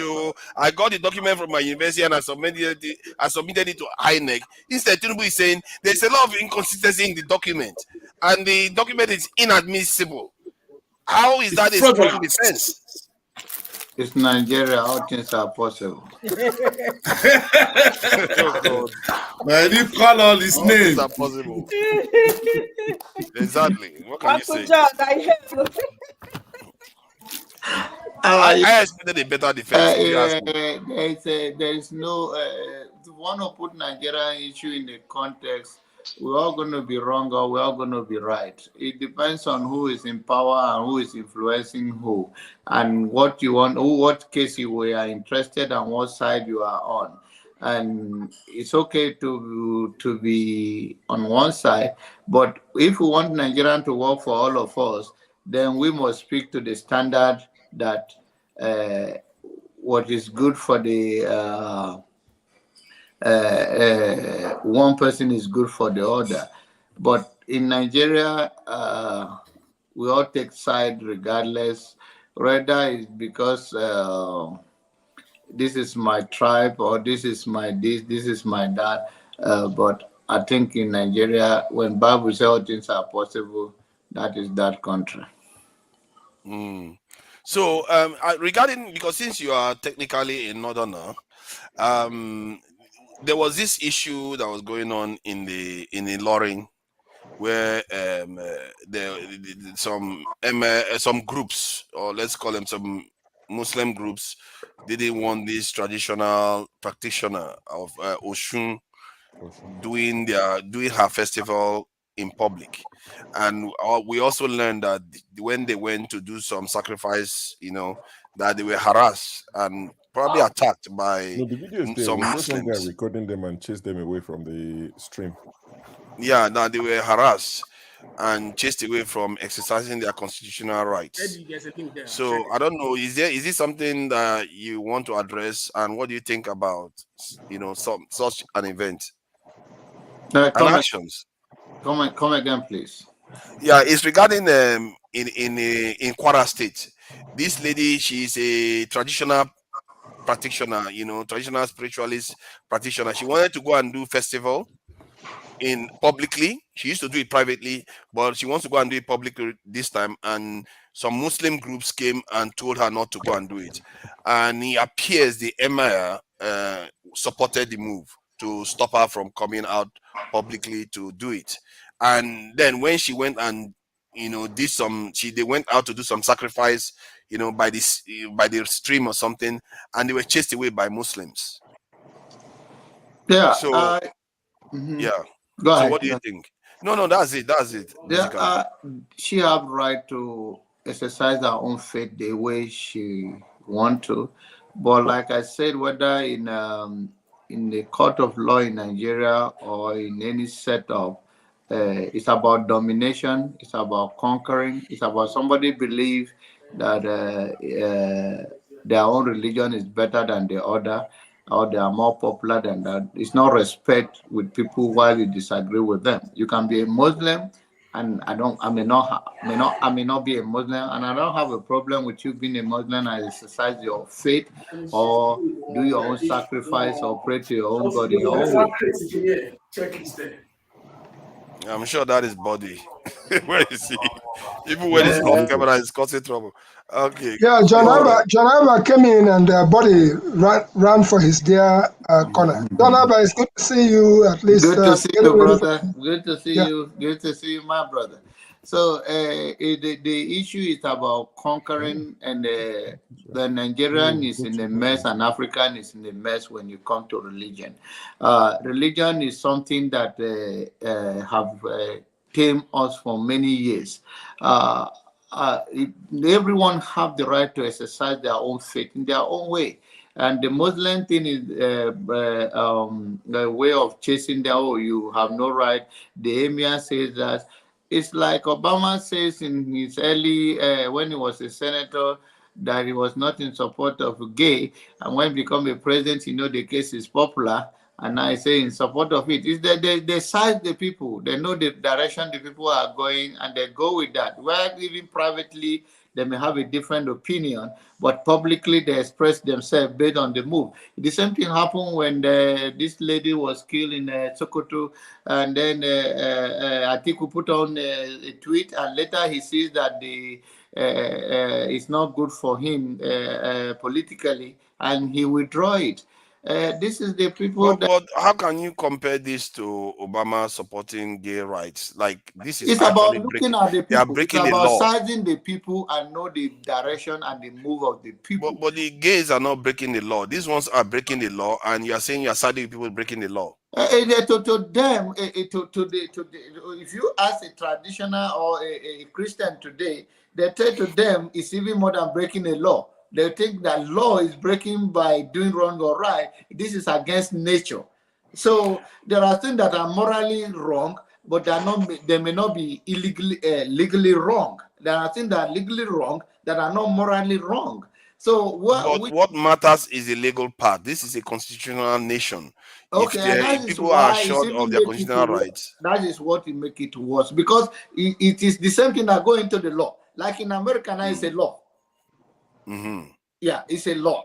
It's a law in America that every man and woman, they're free, and I'm not against it. I have gay friends, and they are good human beings. But it's about the point why I brought that in is that they see the move of the people. That because you mentioned about the emir. That's what I'm trying to say. The emir is in tune with it, even when he thinks that it's not the right thing, that, okay, this woman have the right to her own, to serve her own God the way she chooses to serve it. But maybe you see the majority in that community as a Muslim are not in support of her, and he has to go with the move of the people, of the majority, instead of her own, of his constitutional right. Or duty. Or duty. That's what I'm trying to say. So that is the way, and to me, as a free person, in my own opinion, I don't think anybody have a right, especially when it's constitutional, that everybody are free to serve God in their own way. You may not like it, they may not like you. If you are an unbeliever to me, I'm an unbeliever to you.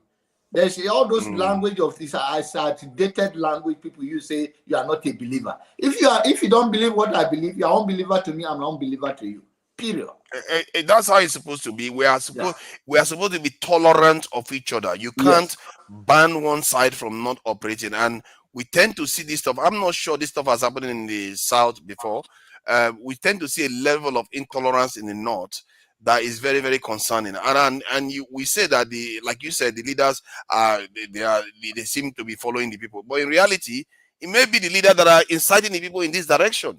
You saw it in that way. They are the ones that should be educating the people to do the right thing, not to be doing the wrong things. When you say that, it's because I respect that and I believe what you are saying. I understand what you are saying. But then we have the same intolerance in our own religious way, whether you are a Christian in the West or in the East. In that area, they say you are a witch. It's a different thing. They say you are a witch or you are a wizard. There is no people that die or people that go through or a traditionalist in the East or in the West today. to be fair, we do see like masquerades all the time in the West. They carry out all kinds of like Eyo in Lagos, all kinds of traditional stuff. Eyo come in Lagos recently because of politics. Yeah, now that they no, come to Lagos. come on, come on. There was one they did before the governorship election that everybody was complaining about. Why would they bring in traditional stuff into the debate so that they will make it a tribal thing? And I know for sure. I've seen it in the South where they do all kinds of different festivals that are traditionally oriented. Because when they see that they are against their own tradition, I want you to look at it this way. In the North, the major religion in the North is Islam, majorly. So to them, that is the way they. But that is how it's in the South too. The major religion is Christianity. No. It's not in the South. In South, it's either you are a pagan, a traditionalist, or you are a Christian. There are also very, very few Muslims in the East or on the South, whatever it's South and North, if you want to say it that way. So in the North, it's dominantly Islam in their own way. So anything other than that is like is off the way of their life, and you are introducing them to something that they rebel against. Are they right? I don't think so. I think constitutionally and morally, everybody are free. Those traditional religions were here before they arrived. Yes. With Islam, that is crazy. Yeah. For them to be telling them, "Oh, you are not allowed here," and it's the about truth domination. It's about exactly. domination. This is something that has happened in many other countries. That Nigeria has a problem here. We have to deal with this sooner or later. Because this is the same thing that happens with other countries. They will keep doing this until somewhere along the line, there's a strong law that is passed against it. We have to be tolerant of each other. Otherwise, you're going to be seeing killings. Because somebody was saying earlier on that there was a burning of churches. Then I asked the reverse question. I said, well, is there no case of mosques being burnt in the South or anywhere? Everybody was looking at each other. Nobody knows any time Christians have burnt a mosque. But it happens all the time from the other direction. So it tells you this is why they expand. Of recent, apart from the death of that lady in Sokoto and the one that killed, there have been less than before. Before anything in Kaduna, before you know it, churches are burned down, markets are burned down. There is a little more tolerant than it used to be. Is it enough? No, but I want you to also understand it's the level of exposure and level of education and the level of tolerance of the people, and the society still use it against each other, divide and control by sizing the people which direction are they going. Like in the East, in the South, it's the leaders that are doing it, not the people that are doing it. It's the leaders in the that South. are doing it. In the South right now, you see that they are more tolerant. There are not too many mosques in the South, but the ones that are there have never been attacked by a Christian brother, because they even tolerate them more. But in the North, any little thing, the leader use it to divide and control, because there's somehow that belief that it's okay that you can fight for your God. And I don't even want that in the Christian or in the traditionalists. If we believe that God is ultimate, God have all the supreme power to fight for himself, there's no reason for me to kill for God. And I think no human being should die or kill one another in this or fighting for their God. I think God is deeper, and it's more of a secret place that we have to be more tolerant and respect other people's religion. And the thing is that Christian is not the oldest religion. Islam is not the oldest religion. Why is this conflict is always found mostly in our own country? Why other countries are tolerant of other religions? And the question you have to ask is, who often tend to start attacking the other? And if you check it, it tends to be from one direction. And this is when we pretend as if this is not happening, we are just going to be missing the point. There is something about that is going on in the North that is making them more extreme and more likely to respond. They even kill a Muslim. Just for saying the wrong thing. They are being more extreme, and that needs to be contained. Otherwise, this country is going to become unstable. My correction to you is not saying the wrong thing, by saying what they believe. It's wrong thing is that what is the wrong thing when somebody says? No, if you say what they don't like. Yes, exactly. Then you're in trouble. No. Then it means you have to be walking on eggshell around your fellow citizens. That's ridiculous. Yeah, I agree. The leaders have to be held accountable, because I think the leaders are. Let me check this one now. This was being read publicly in Ilorin just this week, not I think just yesterday or so. Let me just share this screen so you see what I mean. Some of the stuff they say, they don't know. They are the ones creating the situation that leads the country to be the way it is. Let's see. Share audio. So let me just play this. And his companion that led to their migration from Mecca to Medina. I want to urge every citizen that whatever has a beginning must have an end. It is a matter of time. The turbulence period will soon be over. Reviving Islamic scholarship and culture. 2, emphasizing the supremacy of Islam in the Ilorin through historical references. Sincerity. 3. I needed to share.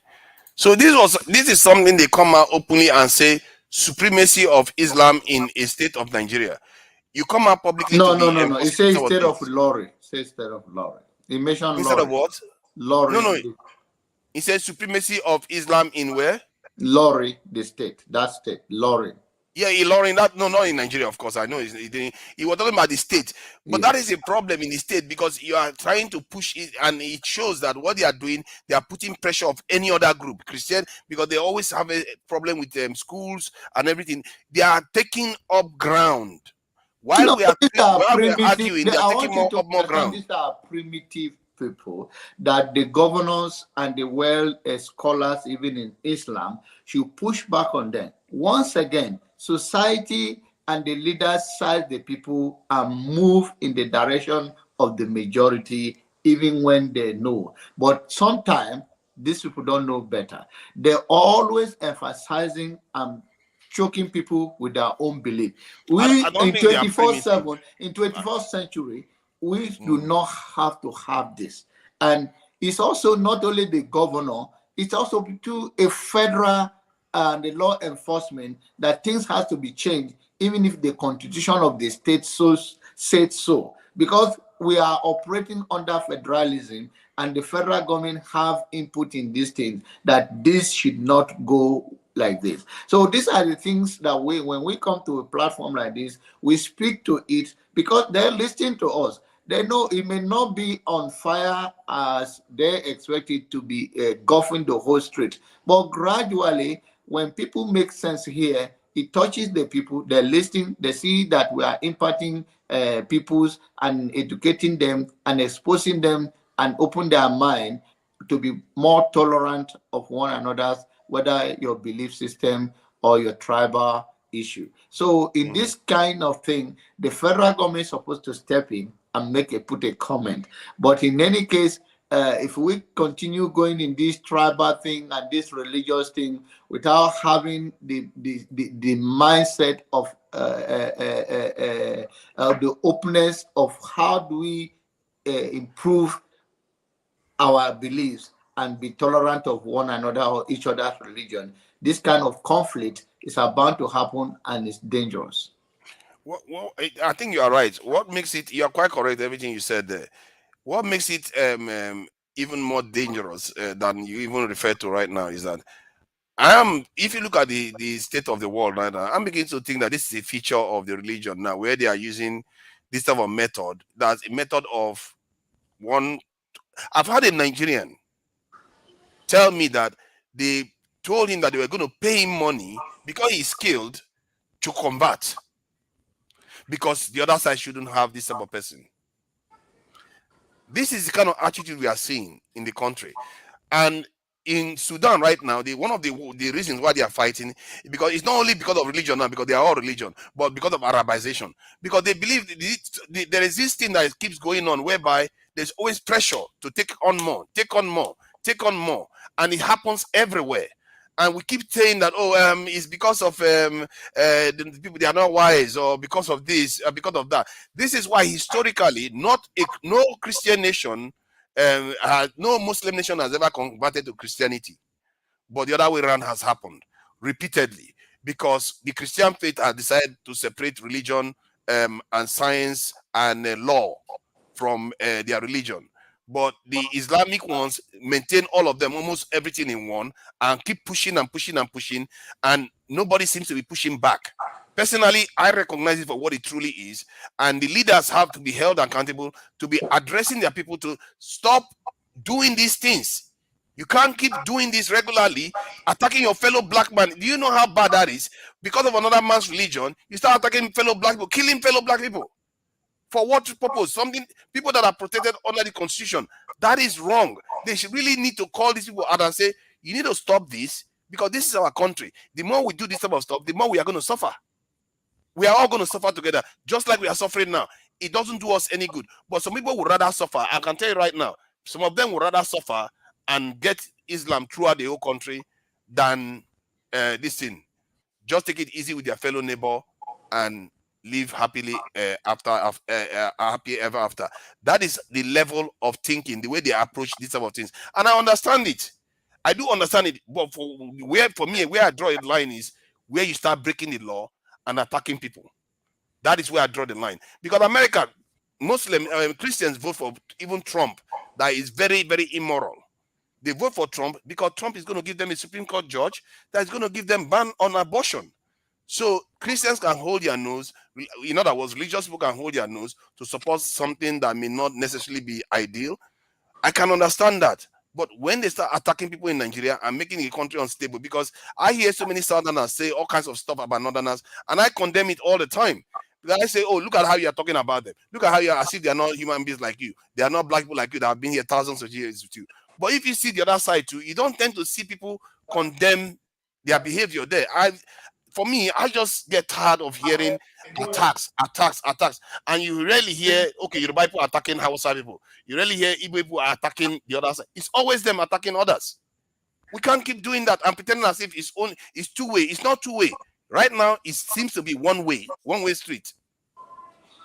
I would like, okay, I think my brother, Reverend Augustine is here. I would like him to weigh in because he have a soft, in that aspect. I'm a pastor, but I'm born again. Yeah, he's not gonna. He's not. You are a Christian now? Are you? Are you a Christian? Sorry, I don't know whether you want to share that one publicly, but. Oh, me? Yeah. August is taking it up. No, he's not a Christian. Janaba, you're a Christian, aren't you? Okay, you're a Christian. I forgot. He's a pastor. Yeah. He said he's a pastor. He's a pastor. So what do you think about what I said? As you can see, I'm very, very furious about this. I don't like I feel like we have to value every single strand of hair on our head. If you value your own, that is the when you start, is it not love your neighbor as thyself? That is what your Bible tells you. But these people are very backward. They are very backward in their approach to whole life. It's not even just about love your neighbor as yourself. It's about this religious bigotry that somehow somebody can even kill for their own God, that God have no sense, God have no tolerance, God have no forgiveness, that people can do that. But like I said, let my brother Augustine talk. He's more of a holy man than me right now. I get a feeling that I would disagree with Augustine, but it's all right. Go ahead. Go ahead, Augustine. I try as much as possible to stay away from religion because religion is a very sensitive thing and it has its own peculiarity and its own audience. Like when we speak about, we should be able to differentiate between religion and culture. And is Augustine in Nigeria? I can't hear him, bro. I can hear him. Yeah, he's breaking up a bit, Augustine. He's not in Nigeria. He's very much overseas now. He's probably in. I forgot to what country. Are you in the US, Augustine? Yeah, a country in the US or a state in the US. Canada. Augustine's in Florida. Florida. He's in Florida. You're welcome. So, I'm sorry, my network is bad. I don't know why. So I try to avoid religion because it is what the leadership have been using to destroy Nigeria. I keep saying this because in the Western world, we see that it's not a problem. If you live in America, the only time you will see religious problem is when you see people from the third world coming into America. Like in my hospital now, we have one of our doctors from the third world. He's a Muslim and he's pushing to have a different place of prayer. So he has been pushing that. They took him to the high ups and they told him, hey, we don't do this here. If it is what you have come to do, we don't provide it. But our focus is on where do we get morality? Because if you want to substitute religion, you must be able to have a moral stand. You must have a moral place. And why do I ask this question?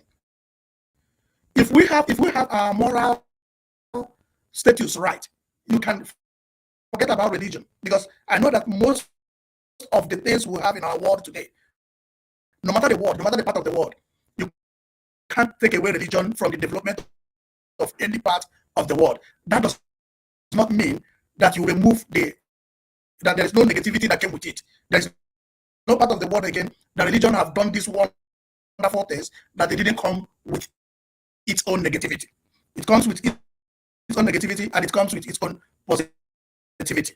But the problem we have in Nigeria is a unique one. Unique one in the sense that we have decided to keep ourselves where we are when everything is your audio seems to be choppy. Is anyone else hearing it like that?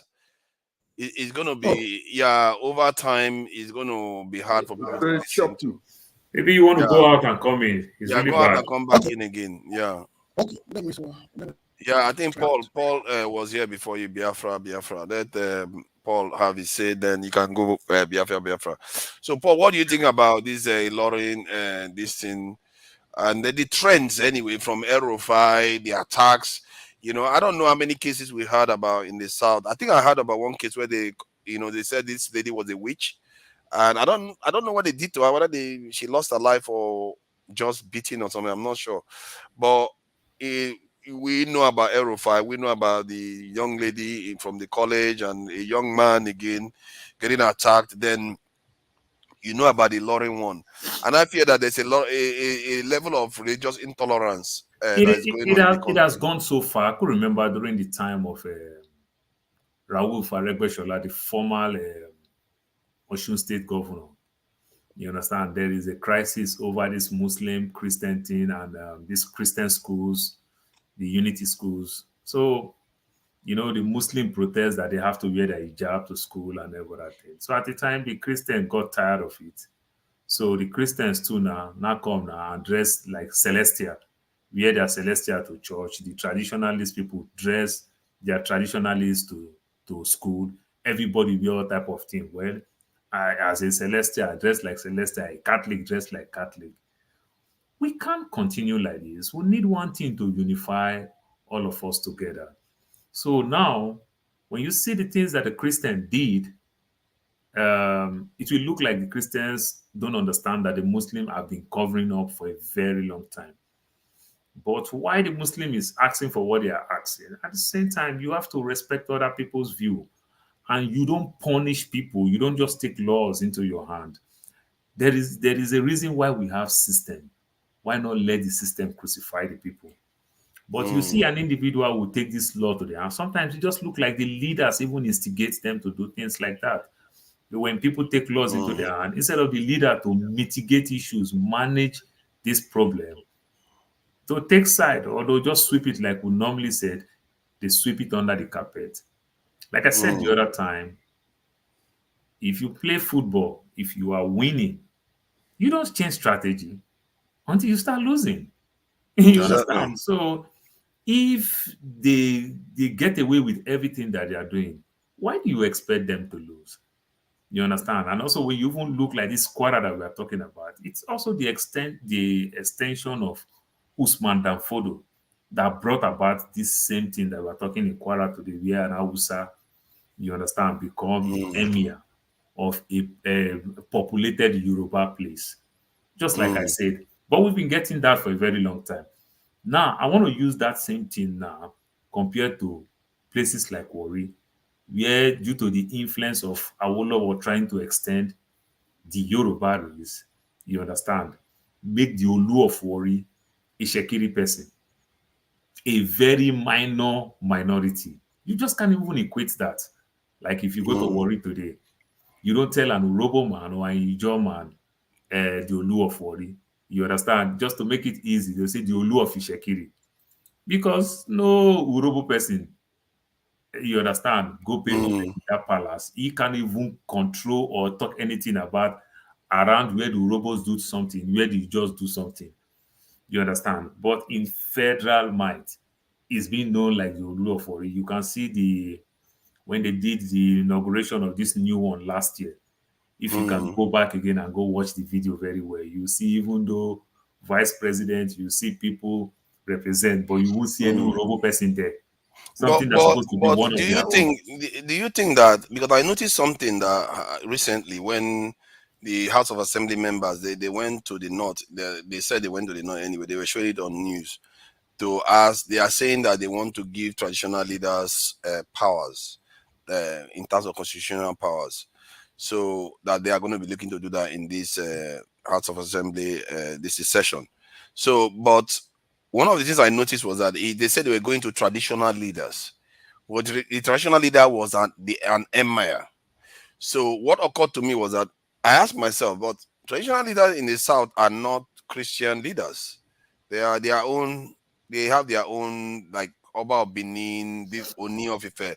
But in the North, the traditional leaders' position have been subsumed into the religion. That's exactly what you say all the time and everything. The North, good percentage of them have, like you use the word esteem. But the question I wanted to ask is that I wanted to ask a question. Could that be the reason why it appears that they are less tolerant? Because like the Oba of Benin now don't have any problem with Christians coming out to do whatever they want to do, and traditionalists can do whatever they like. Correct. You know why? Because the Christian plus the Oba still have one denominating factor together. The Christians still believe in that culture, in as much as his faith is different. You understand? Still believe in that culture. That Muslim person still believe in that culture. His faith may be different, but still believe in that culture. But these people now, to some extent, they've literally lost the culture. So they practice Islam now look like it is the culture, even when the culture is actually there. But to some extent, it's as good as it's silent. You understand? Because let me ask Jonaba, because just briefly, Jonaba, so Paul can continue. In the North, because you know the North more than any of us here, I think. Is there any traditional, leader, king or throne that exists that is actually traditional to the Nigerian or space, or is it all? For fun, just pick a particular region, so that let it not look the whole broad North. Just pick a region. You understand? If I pick region, it's going to restrict him now. It's going to restrict. Okay, yeah, okay. Let's say from Abuja up, do they have any traditional leaders like the type we know in the South that is aboriginal to the Nigerian space, or have they all been replaced by religious ones? Mostly religions like Islam. All of them? Mostly. When you talk about, most of them, almost. Politically they say that Benue is not, but then it's political. They say 19 states, the 19 states, but sometimes they did not, depends on who is campaigning or depends on who is running for national office. They will say it's a middle belt. So when you go to the other one, they say that it's middle belt. Nigerians come up with every excuse, man. South.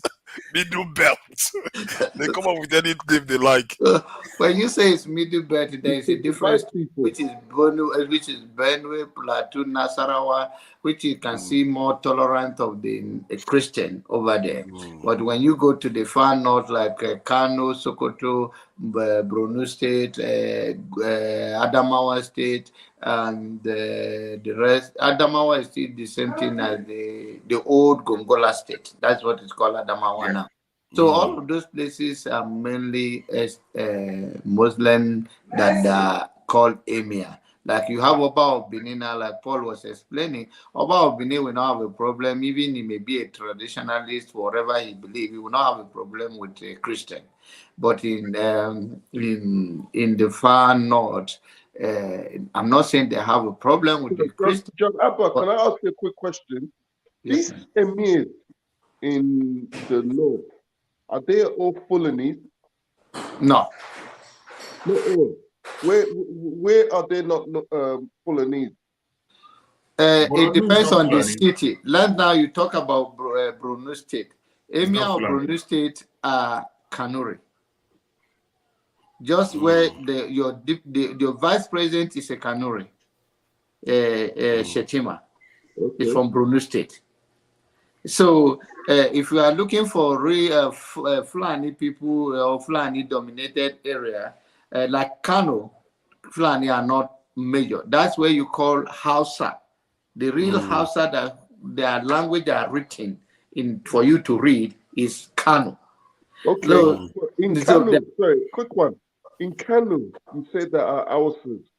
Are we talking about the people that are ruling that state are all Hausas, or the people that are like the governors and emirs and that kind of level up? Are they all Hausas that are running? In Kano, I use Kano, but in Kano, I'm more tolerant of other tribes. But when you are talking about the Konk state where it's dominated by Fulani, you are looking at the governor of Bauchi State is a Fulani man. Governor of Kano is not a Fulani man, but Fulani can be a governor of Kano. It's very rare for Borno State for Fulani to be a governor because it's dominated by people called Kanuri. The Kanuri. I hear that the Kanuri were pushing back. They were one of the last to be converted or something like that. So the emir of Kano, it depends on where you are talking about. When you go to Gombe State, it's a mix-up of Hausa and Fulani people. When you come to Bauchi, it's the same mix-up. When you go to Yobe State is cut out of Borno State. There are also that Hausa and Fulani, but in main Borno State are purely, most of their leaders are. Are you Hausa? What language do you speak? Are you Hausa? I'm from Benue originally, but I grew up in Borno State. But what tribe are you? Are you Hausa? I already said who I am. Yeah, it's from Benue. Huh? I speak Idoma. Tribes now. I speak Idoma. Is that a tribe? Doma is a tribe, yes. It's it's not the thief ones. If it was the thief, they were the ones that threw rocks. John Abba, are you an Idoma man? Yes, man. I want to. There's something. Hold on. Biafra. Let Paul finish his. Paul has been so calm today. He just been merciful. If Paul starts now, you're not going to be able to stop him. No, I just laugh because I see where Biafra is going. He want to say Idoma is a tribe in Fulani. Then Biafra will not relax. No. Idoma has many, especially in language. I heard that some Igbo dialect is similar to some Idoma, and I wanted to find out the history why they have some Igbo language that is quite similar to the Idoma people. History easily tell you they share border with Ebonyi. Exactly, they are like connected. Is that how we live?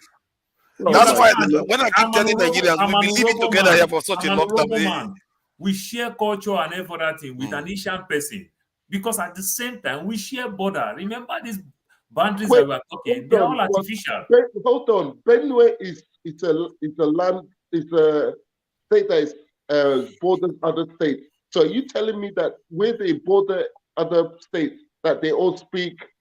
The languages intermingle with other people from other states. Is that what you're saying to me? So in as much as you yourself, you call yourself Igbo man, the language that the Aaron Shuku speaks It's different from what somebody from Ebonyi and Abakaliki man speak. It's different. Dialect and every other thing. So what we are saying is that boundaries, Benue have common border with Ebonyi. That makes them also have common denominator. That's not true now. Yeah. If the other states that borders other areas, you don't hear the languages in mingles with other areas. It's not true, it's not learn. It's like saying now Onisha. Then we have a boundary with you understand? There's common boundary, and that makes them also have common things together. That argument could be easily defeated because you're saying to me because they border another area, that's why the language intermix. It's not true now. When you have a boundary, there will be marriages. You guys, you intermarry. You guys are close. They trade. When you close to a boundary, they are the Biafran, in my family, my own family that I can speak of, there are people that call Ngozi. She's still alive. She's my cousin sister. We have Ifeanyi. We have Chuku. The point is that my grandfather, mother. Igala people in Anambra State. I'm not speaking about Igala. I'm speaking about no, but he says that because they border Benue State, that's why you find some Igbo in Doma language. But you find Igala people that are inside Anambra. The language is not mixed with Igbo. Yeah, because they are Igala. They don't have to be Igbo even when they are living in Anambra. We're talking about the language. They are Igala people inside Anambra, even though they are small. But so you are telling me now that there are in Anambra State, there are dialects called Igala in Anambra State? Yes. Okay. Well, it's a language. Because they also, at the end of the day, is because of the boundary sharing. Because Igala also was part of Benue State before they become a Kogi State. So why is Igala language not? You don't hear Igbo inside the Igala language then? How do you know that though? You are acting if you go deeper, when you talk that type of thing now, look the way the Benin people speak, and look the way when you go, you are going north now in places like Edo State. Now you are going Epoma, you are going north. The Awushi people, they speak almost different. Are they not from the same state? Answer that question. Okay, but they are from the same state, but the language is very different. But why is it not mixed up as you claim? You're contradicting yourself because you're claiming it's not conflicting. You have to understand now. It's not based on trade by barter. When you trade with these people, when you see an Onisha person now who cross the bridge to Asaba, they trade. That gives them so many things together. That will make them marry together. That will make them share so many things together. So you're telling me that people that come to trade with you somehow will overcome the native language of that place because not overcome. There will always be similarity, but one common thing will bring them together. Oh my God! When you use the let me try to explain what I understand from what he's asking. RBL is telling you that he's going to take part of Benue when he's leaving Nigeria. I am on a platform called Ubani Boni Igbo. It talks about the Ubani people in River State. Many Ijos are claiming Boni Opobo are Ijo land. Oh God, we started again. Please hear me out. They claim that those areas... This is Igbo supremacists again. You want to start this? They don't claim. That's who they are. Igbo supremacists. They want to start again. Wait. Oh, John. Paul, repeat what you said, please. I want to they don't claim. That is who they are. It's not true. Majority of the people in Bonny. I claim to be an Urobo person. That is who I am. You answer the question. It's not true. Majority of people in Bonny and Opobo are Igbos. They are not. Wow. Okay, let me ask you, Paul. Paul, hold on.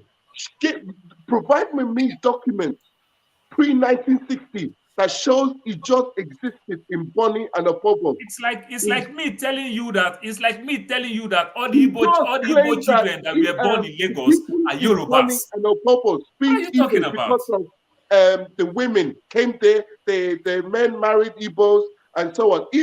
So you're telling me that Ijos don't have their own women to marry? They all have to go the same question I will ask to you. If they are these people that they are, Why is it that majority of the people in Bonny are not Igbo man does not swim in the water. These people swim. These people live their life in water. To the hinterland to marry Igbo women, and somehow the women overcome the native people there to speak their language. You don't fool me with those things, my friend. You, these people, they eat different type of food from what you eat. Their cultures are different from what you do. Oh my God. They live in the water. Igbos are not even known to be water people. What are you talking about? Haven't you seen the difference? The Igbo brothers in the hinterland. Is that what you're telling me now? They eat different food and all this thing. This is where the similarity ends. Okay, hold on. What are you trying to say? So you are trying to say that Rivers people now, calm down. You want to no, please. Hold on. You have to ask me a question. You can't just keep rambling on. Are you trying to say Rivers people are Igbos now? Sorry? Are you trying to say Rivers people are now Igbos? Majority of Rivers people are Igbo. 90% of them are Igbo. You see now, hold on. You see now, this is the reason why. This is why Azika Dakaboro has trust issues. This is the kind of stuff that leads to trust issues. When one side wants to, of course, it's a terrorist to you. Calm down. Because plenty wahala. These people have different culture. They eat different types of food. They have different types of dance. What food do they eat? Everything different. Hold on. Do you guys eat those unripe bananas that are native in Abia? Which part of Abia by the time RBL is done with you people, he will take half of Nigeria. He will take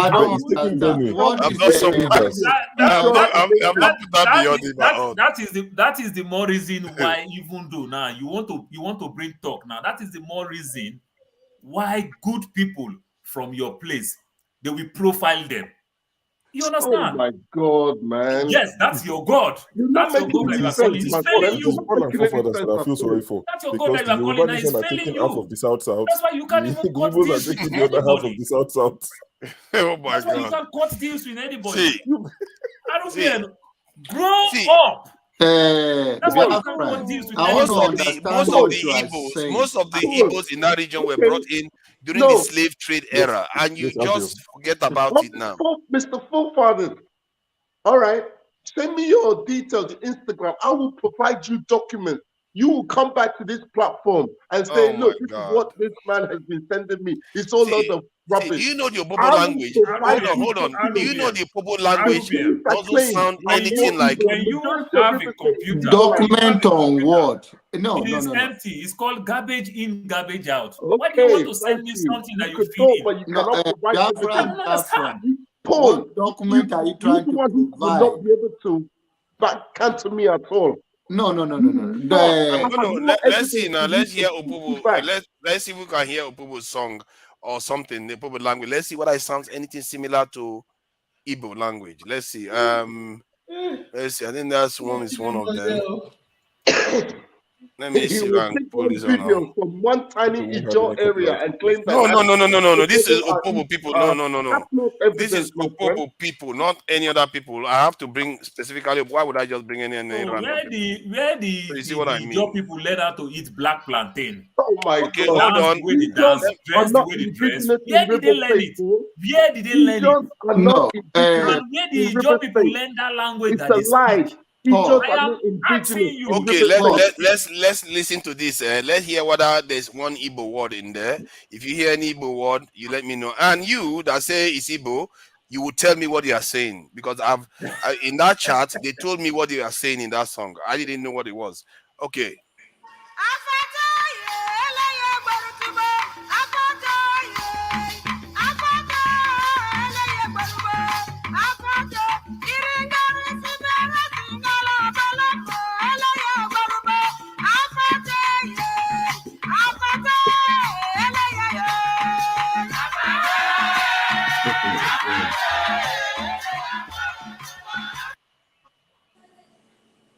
Did you hear one word from there, Mr. Ibo?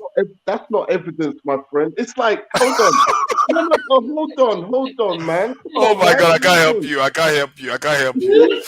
You can't hear not even similar. Not even similar. You can't hear one word from there. If you want to tell me about history, hold on. If you want to tell me about history, I will tell you one funny thing now. Unbelievable. And you claim that that you want me to play more? Hold on. How the native of I can play more. That's not evidence, my friend. Okay, all right, Mr. I want to give me hold on. I want you to educate me, but I want to ask you questions so that you can educate me. Furnish my own evidence on this. I want you to educate me. I want to ask you a question. Can we continue this? Yes, tomorrow? I want us to continue, but I want to learn from you. I want to ask you a question. I want to give an analogy. What's your question? Arubian, see, in America today, it was British people that fought and said, we are not paying tax to England. And they fought for what they call their independence. And when they fought for what they call their independence, what are they speaking when they got that so-called independence? They speak English. They tweak it here and there, you understand, but they speak English. If you say Opobo people are Igbo people, where did they learn Ijo language? They don't because speak Ijo. American learn English. The only place in a bunny. What part of the world speak his own? No, they don't speak. It's a lie. Majority of them speak Igbo. Majority of them. Where did they learn Ijo? You see, now, hold on. Let me say this. Now, you see the issue. You see the reason why there's a rift between the South and the Southeast. This is kind of stuff you get. I played the music from in the area he said was Igbo, and even somebody from Benue State admitted that there are areas in Benue State that have mixture of Igbo language. But I played somewhere from Opobo State, Opobo area in River State, that he said is mostly Igbo. He couldn't understand one word. You want me to play the song to the end? I can play the song to the end. Let's set the record straight. That's right. If I play you Indian music from London, what is your Biafra? They refuse. What is your argument? Is that your argument is that all the minority states around the east, they speak Igbo and they have something common with Igbo, and therefore they are Igbos, or because they have a boundary with Igbo? What is your argument? I want to understand. Okay, the point I'm trying to make to you is that in Nigeria, they are against Igbos and they're trying to divide Igbos to squeeze them to the point that make them so small to scare them from agitating. That way they cut off the coastline and claim that they are landlocked. They're only 5 states. Igbo is not 5 states. It was created by your Nigeria. No, hold on, let me finish. It was created by your government. You will find Igbos in Edo State, Benue, Kogi, Cross River, Belsa, like Nembi, and Brat. That's in Nembe people too are Igbo now too. Hey God. Okay. Is there no end to this? No. Let him finish. I think you want me to search Nembe language on YouTube too, so you can interpret it for me. Biafra, you want me to search Nembe language on YouTube so you can interpret it for me? Send me your Instagram details. I'll send. No. I don't know how to speak Nembe language, but I will search it on YouTube and you interpret it for me. Forefathers, I don't know why he keeps saying this. Or WhatsApp, I can furnish you my own evidence, and then you can come and rubbish them on this platform. Is that a deal with you? It's a deal. Biafra, let me tell you one thing. I don't see any prospect that you're going to make sense. But go ahead. And be able to rubbish everything I've produced to you, and you could come in here and say it's fake news. So produce me your WhatsApp. I've heard of all this before. They are relentless. You see what we are dealing with? This is what the South has to deal with. Okay. Let me have their own culture, have literally their own language, and you refuse. By the way, very soon. Biafra. No, this is they don't understand. They might have to start doing that. And they would say they want Biafra. If you get Biafra, one of the first things the South would do is remove a lot of Igbos from there, because what seems to have happened is that they've occupied so many of South right now. Biafran is the reason. Biafran is the reason. Why do you like Biafran? You scare the neighbor. What is South? What are you talking about? Paul, please. What is it that you don't understand? What I'm just saying? Talk to Biafran. What is South? South is in the Cross River State is in the east, but you call it South. Why is why are you not saying Yoruba is Igbo? Because my common education that I learned, you understand, back in the days when you want to talk about boundaries, you want to start from one place. Listen, hold on. It used to be north and south. So when it used to be the north and south, are you telling me that the whole south is Biafra? I'm asking you that question because you are stopping from the three regions and then for that thing. Delta is part of Delta. The Igbo side of Delta is Igbo land. Is Biafra. It is not Igbo. It's like saying are you telling me Anyoma is not Igbo? They're not Igbo people. You is that what you're telling me? No, there are Igbos in Delta State. They call them Igbo. You just said that they're not Igbo. There are Delta not Igbo. The people that are Anyoma, are they Yoruba? Are they Yoruba people? Wait, are they Igbo people? What are they? Even the Asaba that he's talking about, women, is a king there. Women do things there. In Igbo region, women need near the throne. So everybody is it a lady from the Queen of England? Let me, Paul. So what you are saying, the cultural differences between the Igbo, you are drawing the contrast between the Igbo culture. No, tell me woman will not be king for Igbo land. You have failed, my friend. You failed. Tell me an Igbo woman that has been an Igbo in Igbo land. Igbo woman that cannot go break cola. Igbo woman that can't break cola. But anyway, forefathers, I want you to produce me. You must do this because I will bring evidence. I want you to come back on this platform and dispute everything. Go and enjoy your season Instagram that you are watching. What you sent me, that video, you claim that this is our Instagram. Just keep Biafra. I will bring my own, and you will be able to counteract me. I think that it is only a people that are indigenous to a particular area that can actually tell you where their roots are from. Exactly. If they are telling you that their root is not from this place, you can't force them to accept. Nobody's forcing anybody, but you have to remember the circumstance. Is it not you that keeps saying it? People say political boundaries that were drawn. You want to hide? You have to look at the unique situation in Nigeria, where they have what is unique? What is unique? What is culture and tradition? Make it look like they are the common denominator when it comes to culture and tradition. You cannot tell me after that civil war, many Igbos, especially in the riverine area, the common thing with culture, because of what Nigeria was doing is their tongue, their food, their clothes. Oh my God! You don't know what you're talking about, man. You just make you know what you're talking about. That's why you're losing, my friend. With time goes on, if you continue like this, with time goes on, Igbo will be minority in Nigeria. Oh my God! And this is where you guys are going. We cannot be going through this. Me, I will leave this platform if we go through. Let us argue. You will be losing. Paul, please give me a chance.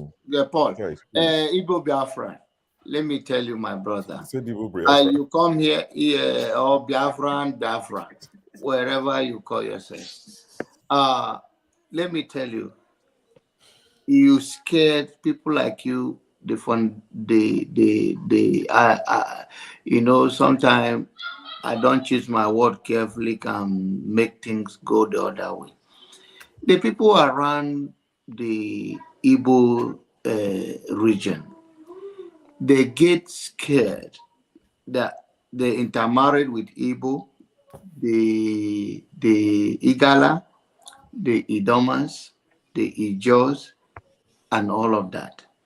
And the world is not as narrow as you want to think.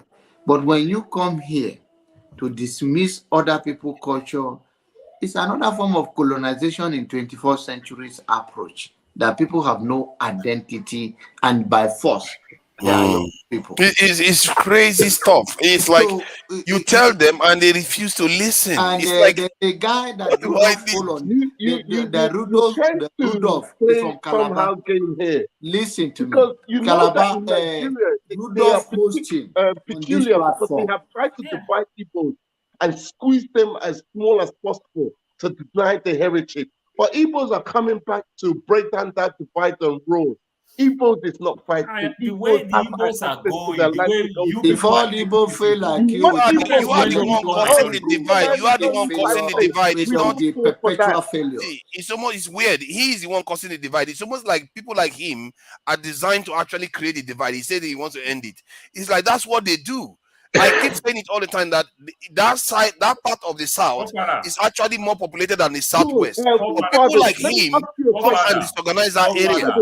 He just are Igbo. Jonathan become president. Why are you people crying that they didn't give you power? Jonathan is Igbo. He's from oh my God, it's only to that one. Jonathan ruled for 6 years. Hold on. The first governor of River State, his name was Chief Melvin. Jonathan is Igbo. Why are you people crying that you people don't have power? Jonathan ruled for 6 years plus. Yes, he's Igbo. So why are you crying that they marginalize you? When you people just left power not so long. His name was Chief left power 2015. Okilo from Ogbia. My question to you is, Jonathan, he doesn't have any Ijola. His name is Ebele. So why are you not crying that they marginalize you when you just left power 2015 year? I'm asking you that question. When did I say that they were marginalizing Igbos? When did I say it? I'm not agitating. I thought that's why you wanted Biafra. I'm agitating. What are you people crying for? What are you people whining for? I need to answer something. I'm not agitating for marginalization. I'm agitating for bias. Oh my God! You drag the elder out now. So please, you drag the elder out. Quickly, let me just ask Olumide, for Yoruba Nation, which part of South are you taking? No. So see, Yorubas are, like I said, Yorubas are very, very. We are fair-minded people. We know that when they drew that boundary, the boundary was deliberately drawn to prevent situations like this, where they drew some parts of a particular ethnic group with another ethnic group. We know that all of Kogi is not Yoruba, but some part of it is Yoruba. We know. So are we taking that with us? We know that some parts of it. Listen, we know that some parts of Edo. This is not for you. We know that some parts of Edo and some parts of Delta are linked, have Yoruba heritage. You understand? So and then we realize. Listen, we realize that in the 60s they did a referendum where they took away the Midwestern region was part of the Western region. They did a referendum where they themselves voted to stand on their own, and we recognize that. You understand? So if Yoruba was to be granted sovereignty today, the Edo people and the Delta will have to decide on their own where they want to stay. Do they want to stay with Nigeria? We're not forcing people to be with us. So we're not forcing people to be part of us. Yorubas know their heritage and they know their boundaries. Even before the British came, we know our boundaries. So you feel, but ideally, you feel like a part of Delta, a part of Kogi, part of Kwara. That's right. Even it's even the whole of Kwara. But we won't force it. But if they say they want to take Ilorin, let them take Ilorin. The other areas is largely Yoruba. You understand? Okay, folks. I just came back in to say one Biafra. When you come to a forum like this to put up an argument, you have to choose your words. It would have been best if you said something that a lot of people in River State and addressing that area are Igbos. But when you come to say majority are Igbos, you draw attention to exactly the argument you've been making. It's true. Why do I say that? Let me finish. Majority of the people in this state are Igbo. It's the truth. Okay, tell me which part. Listen, I'm not trying to make an argument with you. I'm trying to place something on record. Hold on. Biafra. I'm not about to go toe to toe with anybody. I answer Igbo basics because of my work. And I can authoritatively tell you or share with us that the people from Ikwere originated from Ukwere. And as time went on, they metamorphosized into something else. But bear one thing in mind. A man or woman, somebody cannot run away from their shadow. They can become something else. The language that is spoken in River State, in Port Harcourt, in the Ikwere area, Obi Igbo. At some point after the war, names were changed. Instead of Umo Okoro, hold on. Names were changed. Instead of Umo Okoro, it became Rumo Okoro. The Ikwere area, and I just told you their origin is from Nkwere. As a matter of fact, it goes both ways. My people from Ibere, we trace that we have relationship with some people deep in the rivers area, also called Ibere. So with that said, have one thing in mind when you make another argument about race or people. I understand what they're saying. Don't scare the people. Ibibio, Igbo, the rest of the area. But when you keep claiming somebody who don't want to claim himself, what are you doing? Who is if anybody says, listen very carefully. In the Delta area, we have Eka Igbo. The people speak Igbo. Some of my best friends in River State, Ebere, Eze, that's their names. That's the reason why they answered those names. But if at some point some people say, we are not this, you don't drag it. You leave it alone. You know why? Hold on. You leave it alone. You know why? No. Let me ask you. Hold on, because the people cannot run away from their shadow. Brother, can I just put something to you? You have a brother.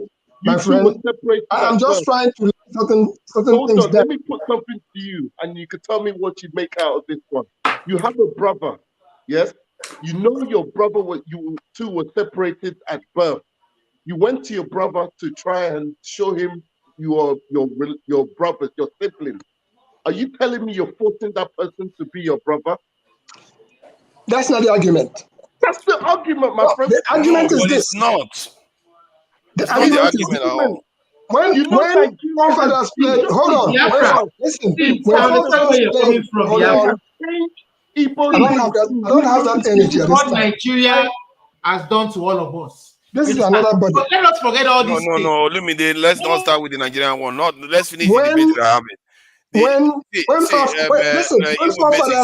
add something to this. When forefathers played the music earlier on, let me give an example. Forefathers, you played the music earlier on, and you asked a question.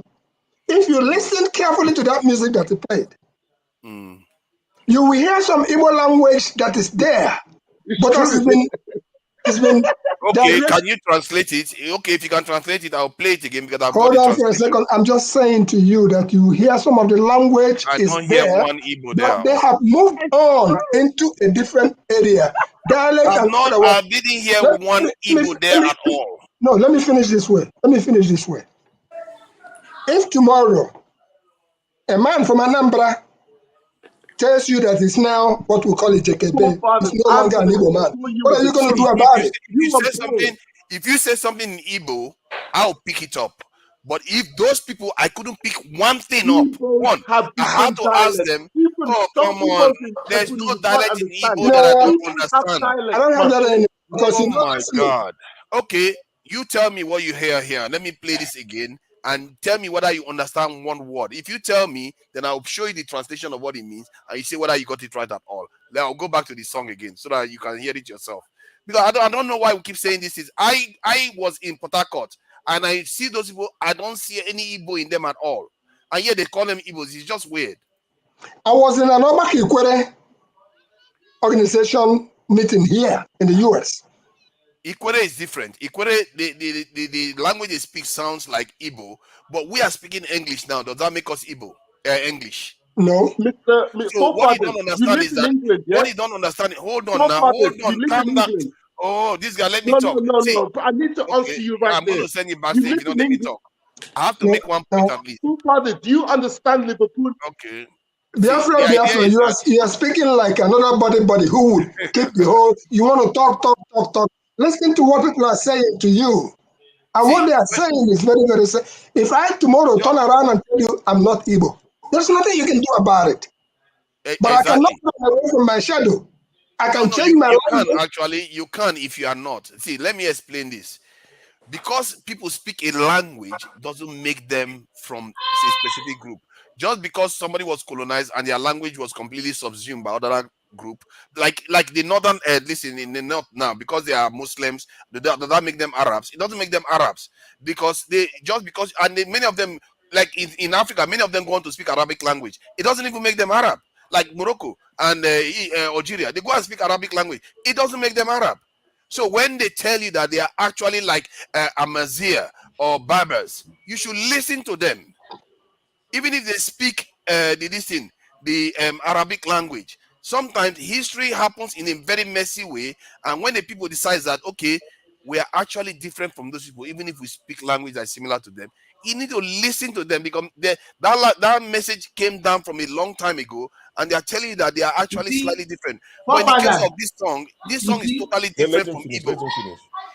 In case of this song, it's totally different from Igbo because when I heard it, when Igbo people speak, I've been around Igbo people a lot, so I tend to hear when they speak. So this song, I couldn't hear one word. And somebody was on the chat saying, oh, this was Igbo. People cursed this person. I said, clearly this is not Igbo language that people keep claiming Ibani. They call it Ibani language as their own. It's like, why would you do that when it doesn't sound Igbo? I can play it again and anybody guess what the meaning of this song is. I can tell you, you are not going to be able to guess because even I can hear Igbo a little bit. I couldn't guess one word right. Just even one, I couldn't get it right. So you want me to play the song again? Let's test it out. Just before you play it, please, I just want to say, see, this is why, as a country, we need to embrace our individualism, our different cultures. You understand? It doesn't stop us from being one people or one Nigeria or whatever they call it. When we celebrate it, people can trace their roots. People can celebrate their roots. They can celebrate their culture, and there's no argument.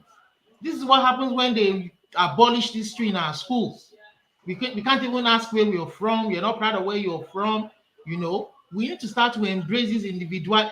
In Canada, where I am right now, there's almost every culture from every part of the world, and they celebrate their individual, culture from where they are from back home. I will tell a white man will even be asking me, oh, who are you? Oh, I'm Canadian. Are you Canadian? I'm Canadian. I know you're Canadian, but I'm asking where are you originally from? He's not afraid of asking me where are you actually from, and I tell you, okay, I'm Africa, from Nigeria, from West Africa, this and that, and then he tells me I'm originally from England. I'm English, and this because we all know we're from. We're not afraid of telling ourselves that we are all from different background, different roots. It doesn't mean we don't respect the law, we don't obey the law, And it doesn't mean from what you said now, I think I like it very well. For example, now look at the fight between during the Oyo Empire. You understand? Like when I talk about the stories about the Egba people, you understand the Oyo Empire, that fight. Now I don't want to use that part now. Look, the way the Ijebus speak, you understand, and the way Ekiti people speak, you understand. Today we might say this Yoruba, they speak different. But at the time, with all those fights that go on within the Yorubas, you understand, the Ikereje war and every other thing, they now come together and accept one thing. So even though if Biafran is saying what he's saying, if everybody yesterday used to be the same and somebody choose to leave, why don't you respect the people for leaving? Well, I don't think I capture them. I don't think there's anything. I'm saying what Biafran this is what I'm saying. Like a statement This is part of what I'm saying. The fact, like, you belong to us. It's wrong. You understand? Even though if I leave, I have a right to leave. That's why I left. I mean, I recognize the fact that the British man said we cannot pay tax. Why you just leave us here? I recognize the fact that Ojukwu then was let's say in quotes was the head of the old Biafra. You understand? But Biafra didn't happen at that time. But now the people of the South are saying that, oh no, some of them are saying no, we are not related. We want to stand on our own. And I mean, I respect people if they want to, if the people come together and say we are from this, we are from that, everybody can trace their lineage and culture to a particular root, except they want to be dishonest about it. And this is where we need our historians to come out. I mean, it's yeah. What I was going to say is, just to refer to something, because I'm not sure where Biafra is going with this. Biafra. Just wait. Olumide, I reminded you of something earlier, and you said, of course, you heard about it as well. Even the Yoruba nation that some of my brothers are agitating for, and they have the right to agitate for it. A lot of Lagosians, top politicians in Lagos, and all the strong people in Lagos are saying, when they get their Yoruba nation, and if they get it, we're not going with them. I'm not saying every Lagosian, but some, prominent voices in Lagos were saying stuff like that were being published, and they're saying they're not going. Now, does that stop them from being Yoruba people? No, but they're just saying, this is your thing that you want to do. The right you have to self-determine is the same right we're saying that we don't want to go with you. So, Biafra, when and if Biafra nation happens, if some people are now saying, brother, I love you, but I'm not coming with you, would that be okay or would it not be okay? This is okay. This same question is asked in many countries around the world. How do they deal with it? It's a simple vote. They call it referendum. What's the other word for referendum? There's another word for referendum. I can't remember. But it's basically that's how they decide these kind of questions. Scotland did it. I believe a part of Ethiopia did it for a region within Ethiopia. They wanted more autonomy in their region. And Ethiopia gave them that referendum for them to decide if they want that more autonomy. They gave it to them. So, you're not going to get, hold on, you asked me a question, please, let me finish. You're not going to get everything 100%. It's impossible. It's not possible. Do you get on along with all your siblings or even your own children? No, you don't. It's not. So that's the only way to do it. Put the vote to people and see who comes out the majority, and you go by with the majority. If majority say, yes, we want to go, and those that don't go, then you have to stick it out, or you find a way to get out and find your way. Simple as that. If we hold a referendum, a majority of people say, look, they want to continue with Nigerian problems, then you continue. Those that don't want to be part of Nigeria, you have to find a way to get yourself or your family out of Nigeria. If we win, we go. Can I say something? If anything, from what I observe, even if I show you the chart in this thing, if anything, Nigeria is killing these people, and they are confessing there that. From the chart, they are saying that they are struggling to teach their children their language, that the Igbo language that arrived there as a slave trade language has now widely spread all over the place. You are there nodding your head. That is colonization. That is not your Aboriginal language there. You have to admit that. So hold on now. Come on. Okay, I'm going to come back. Okay, of course you're going to come back. So, but what I don't like is when people see on other people that they technically have colonized because of Nigeria, that allowed that to happen. He's laughing, and this is what leads the South to be divided, because they go on claiming areas like this is what happened in Lagos that led to the pushback. This kind of attitude that led to the civil war too. When you people act like this, you don't sense other people's concerns. You act as if you are the only one that exists in the world. It's a problem. Okay. I just spend you wonder why Nigeria is where it is. I just spend most of the evening talking about Muslims in the north, and now you have the same problem in the south too. You don't wonder Nigeria is where it is. Look at the way we behave. Mr. Fofade, let me chip in now. You asked me why I was nodding my head like the reason I was nodding my head is because I think I said earlier, I'm a member of this platform called Ubani Bonnie Igbo. You understand? That way is giving you the history of the people in Bonnie. It's many places in River State, but it's giving you hardcore evidence. And Ijos will come on that platform. A lot of them come from Delta State. They've been masquerading themselves as if they are indigenous in those areas.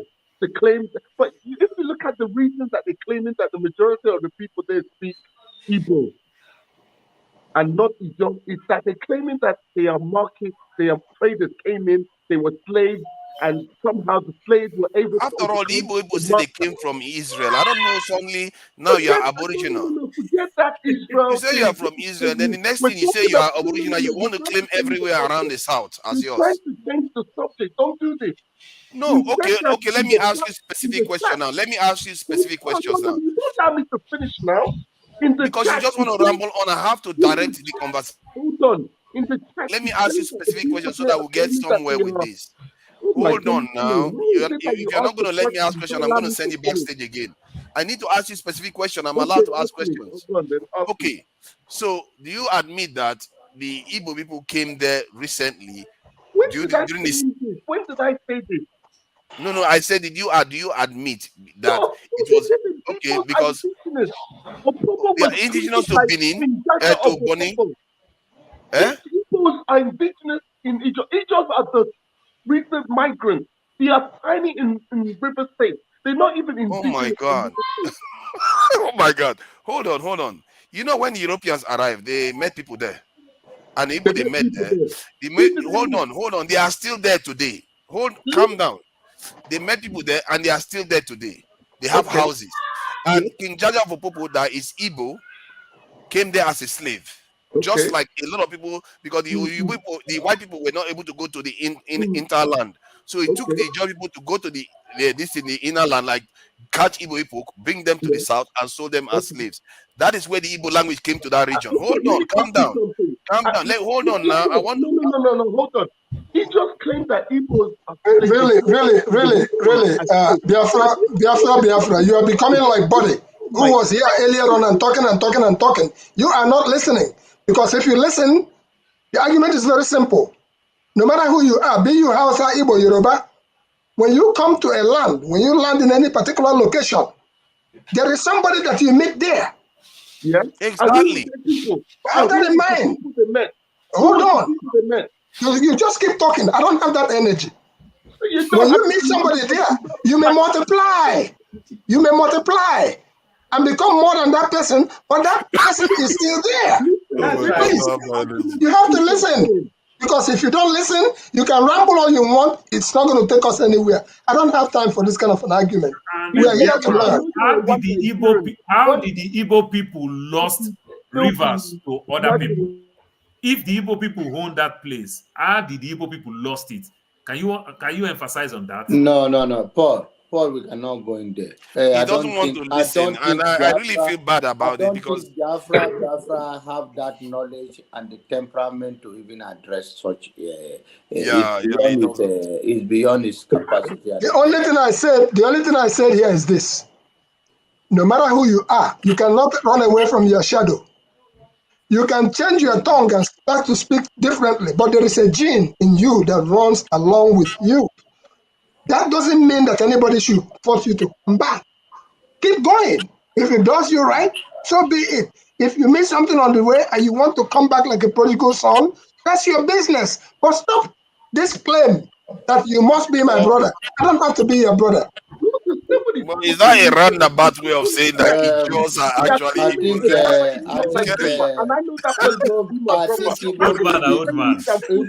Should we listen to the song again so that any woman can tell me what it means? You want to listen to the song again? Because you are not going to be able to tell me one word from there. Please play that song. You don't see the way Igbo Basis laugh. Igbo Basis is an elderly man. He's using brain on us. But play the music again. All right. Igbo Basis, can I get your details, please?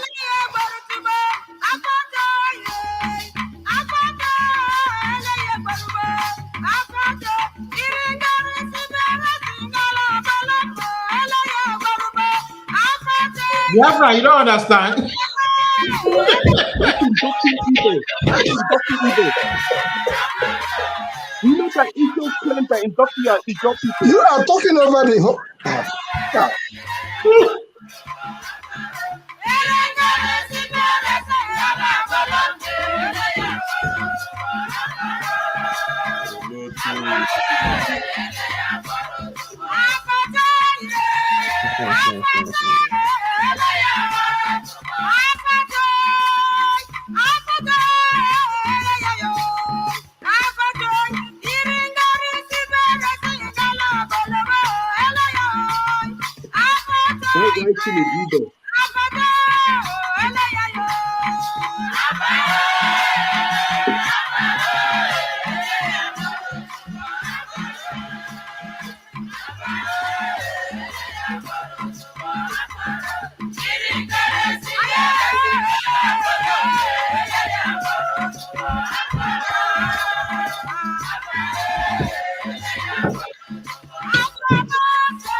Before we go too far with you two, let me just stop that.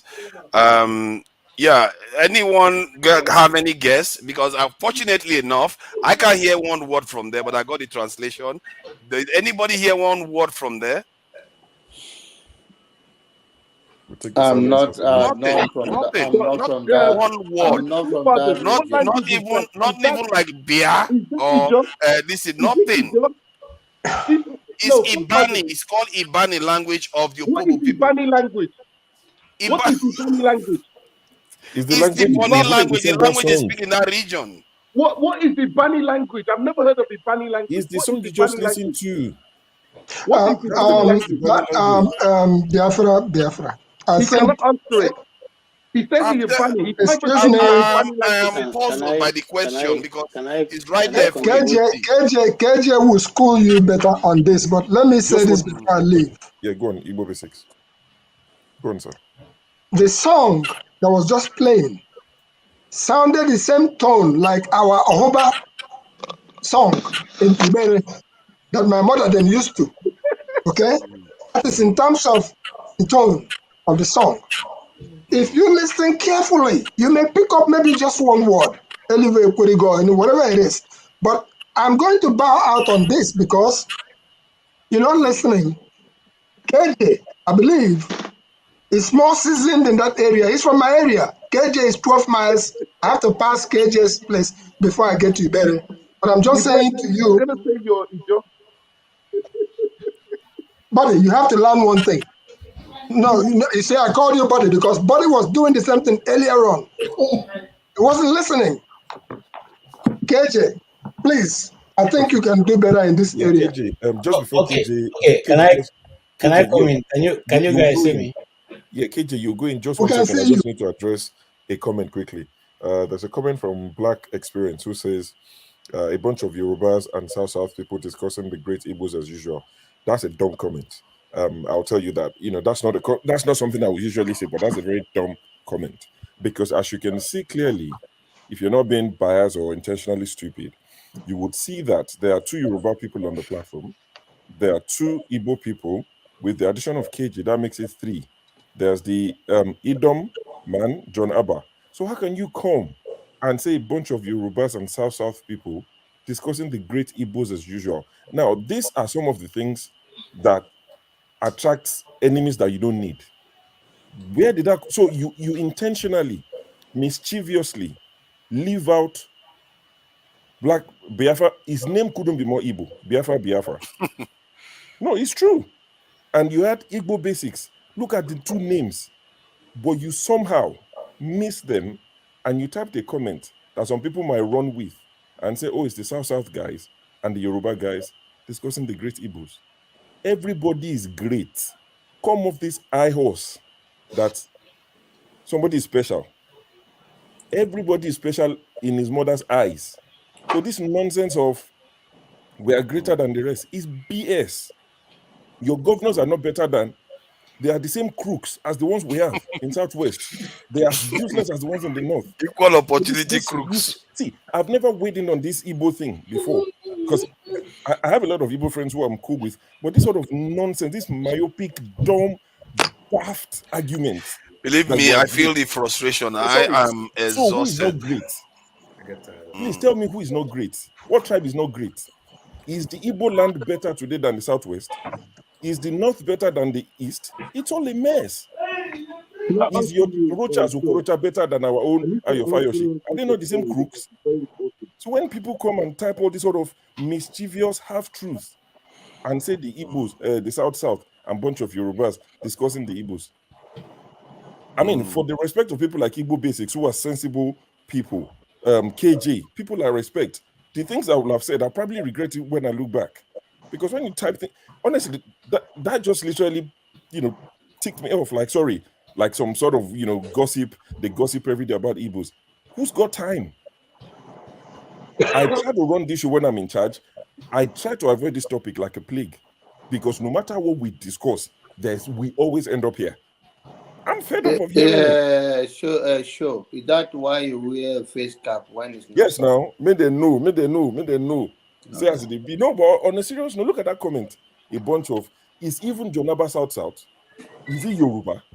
But you've lumped him in somewhere. He doesn't exist. Because in your myopic mind... Don't be offended. Say this job and this coming here, it's a town square. I know. I've never had show be this sometimes you need to call them out and let them know that their stupidity is noticed. This thing has even taught us a lesson. Different. I think more ethnic groups, we are over 300 ethnic groups in Nigeria. More of them need to come out and let them. Oh, that's true. Actually, we don't hear from the others. We need to celebrate our culture. Our 300 ethnic. Can I make my comment, Olumide? Okay, yes, let's allow. Yes, where I will start because I've been following you guys, and just like sure, I didn't want to because I later went to look at my contributions, and I began to sound very tribalistic, and so I want to detach myself from that. I've never been tribalistic, so I don't want anybody to begin to tag me that. But I needed to come in because there are certain points that Biafra is missing, and as well as forefather. You see, the existence of language changes as the day go by, as the years go by. Certain pronouncements or pronunciations are not pronounced exactly as it used to be. And so as the people cannot move from one generation to another, things begin to shift a little bit. And I'm going to go very wide. Now, I will start from my brother, Jonaba. Jonaba is Idoma. In Idoma land, you have a set of people called Igede. The Idomas don't necessarily think they're Idomas. You have the set of, and that's very small, minute group of people in Idoma land called the Akpas. The Akpa people, even some of the Idoma people don't even think that they're Idomas, but they are Idomas. They are also in Benue State.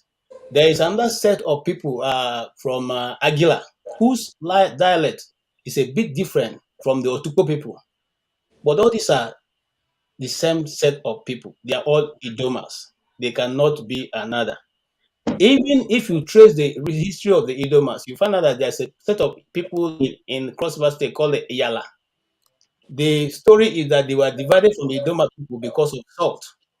They were brothers, but they had an issue, and the Iyala people left because they had a problem with salt, and they left Cross River State. Today they're in Cross River State. Okay, they are not part of Benue State, but they speak almost the same dialect with the Idoma people. If you go to the Benue, if you go to the Tiv land, much as everybody see the Tiv people as being the same, there's a set of people called the Iheriv. The Iheriv people are part of people from the upper part of Benue. Okay, the Tiv people don't see them as Tiv people because their dialect is a bit different. They sound a bit different. They add some, swag to their own language. So the Tiv people don't sometimes agree with them. Okay, but they are Tiv people, and they are totally represented by the Totiv. Now, if you come back to the east, especially in Igbo land, there are a lot of Igbos who speak Igbos, but they are not the same dialect with the rest of the Igbos. If you go to Nsukka, where University of Nigeria is, you can hardly hear what they are saying. In fact, when I visited the place, I was wondering because Their language is totally different. Yeah. You have to be there for a while and use your other mind to be able to, be able to diversify what they're trying to tell you. Okay? Ebony as well. I have never been, there's some certain part of Nkore people that I don't even understand. Even till today, I don't understand when they speak. I'm asking, is this Igbo? Okay? But so, and these things cannot be blamed on anybody. It's because of as people live, life is transient, is continuous reviving. And so things are changing. Yes, as it may be, there was a deliberate effort to try to make sure that Igbo states are landlocked. But that's not the question here. The question is, are we supposed to force anybody who say he's not Igbo? My full name is Okechukwu. I decided to say, okay, I will not answer Okechukwu today. I want to answer James. Should somebody tell me not to answer James? No. If I say I don't want to be Igbo today, somebody tell me force me. You can even abbreviate it to Rubone okay. Yes. Exactly. I cannot. Why not take on reverse names? So Igbo basic. I'm sorry. Biafra. What I'm trying to say, and I say that because I've been listening to you. You are trying to push them into or push people. And why I say I'm coming for forefather, you keep saying them. No, it's Igbo. Like it's Biafra that is addressing you, not the Igbos. Igbos are not trying to. It's not only him. It's not only him. The other day when we were on a panel, it wasn't him. I think No. That Biafra is an individual who is holding this. Yeah, I agree with you. It is not the Obi of Onitsha or the Eze of Obi of Abia. You're right. It is a particular individual, and I will say this for myself. I do not even think that the Igbos are, probably about 70 million people. I do not think we should even go about trying to look for people and coerce them. Even if the Biafra is going to be formed, people, it will just be like, see, the United States, when I got here, I realized that the United States started with 13 states, okay? Before that, people chose to join. I think it's only 1 or 2 they were forced to join. The rest joined because they saw that there was development, and they joined and became part of the state, okay? The people that were forced to join were people like Mexico and all that territory that came from them. But what am I saying there? I'm saying that it is not by force. It's not Mexico, but New Mexico. Okay, yes. can I add something? Can I add something? Because when I discussed if you allow me land, I will let you add. Okay, land then. So what basically it is that there is no region in Nigeria, dialect, that have not gone through some transformation. And those people who have led them have decided to call themselves one name or the other. They may be generally in the same fold, but they've chosen to give themselves a different title, and they should be allowed to have that title. We shouldn't force them to say you must be this person. No, okay. The one I don't like is when you try to, like what is going on in Kwara State. All right, that is the one I don't like. Don't tell me because if I want, just like Wole Soyinka made this, they should declare public holiday for traditional worshippers also, because they also have a right to have a traditional. If you want to worship dog, it's your business. Don't tell me that if I want to celebrate my dog festival, you say no. This land is meant for Christians alone. No, it is not right. It's not right. At the end of the day, now you and your God will stand when I go take the judgment. So it doesn't really, it doesn't really matter. Okay. And for me, please let's try, because see, I'm listening from a third party perspective, and I'm seeing KJ, I owe you for that wine. Since you're a Christian, I owe you for that wine. now, when listening from a third person perspective, I wasn't feeling. I was feeling unnecessarily being, a head buckled by Biafra, okay, because it seemed to be dragging and wanting to take more people into a territory that they don't want to belong. No, allow people be who they want to be. Like I said, my wife is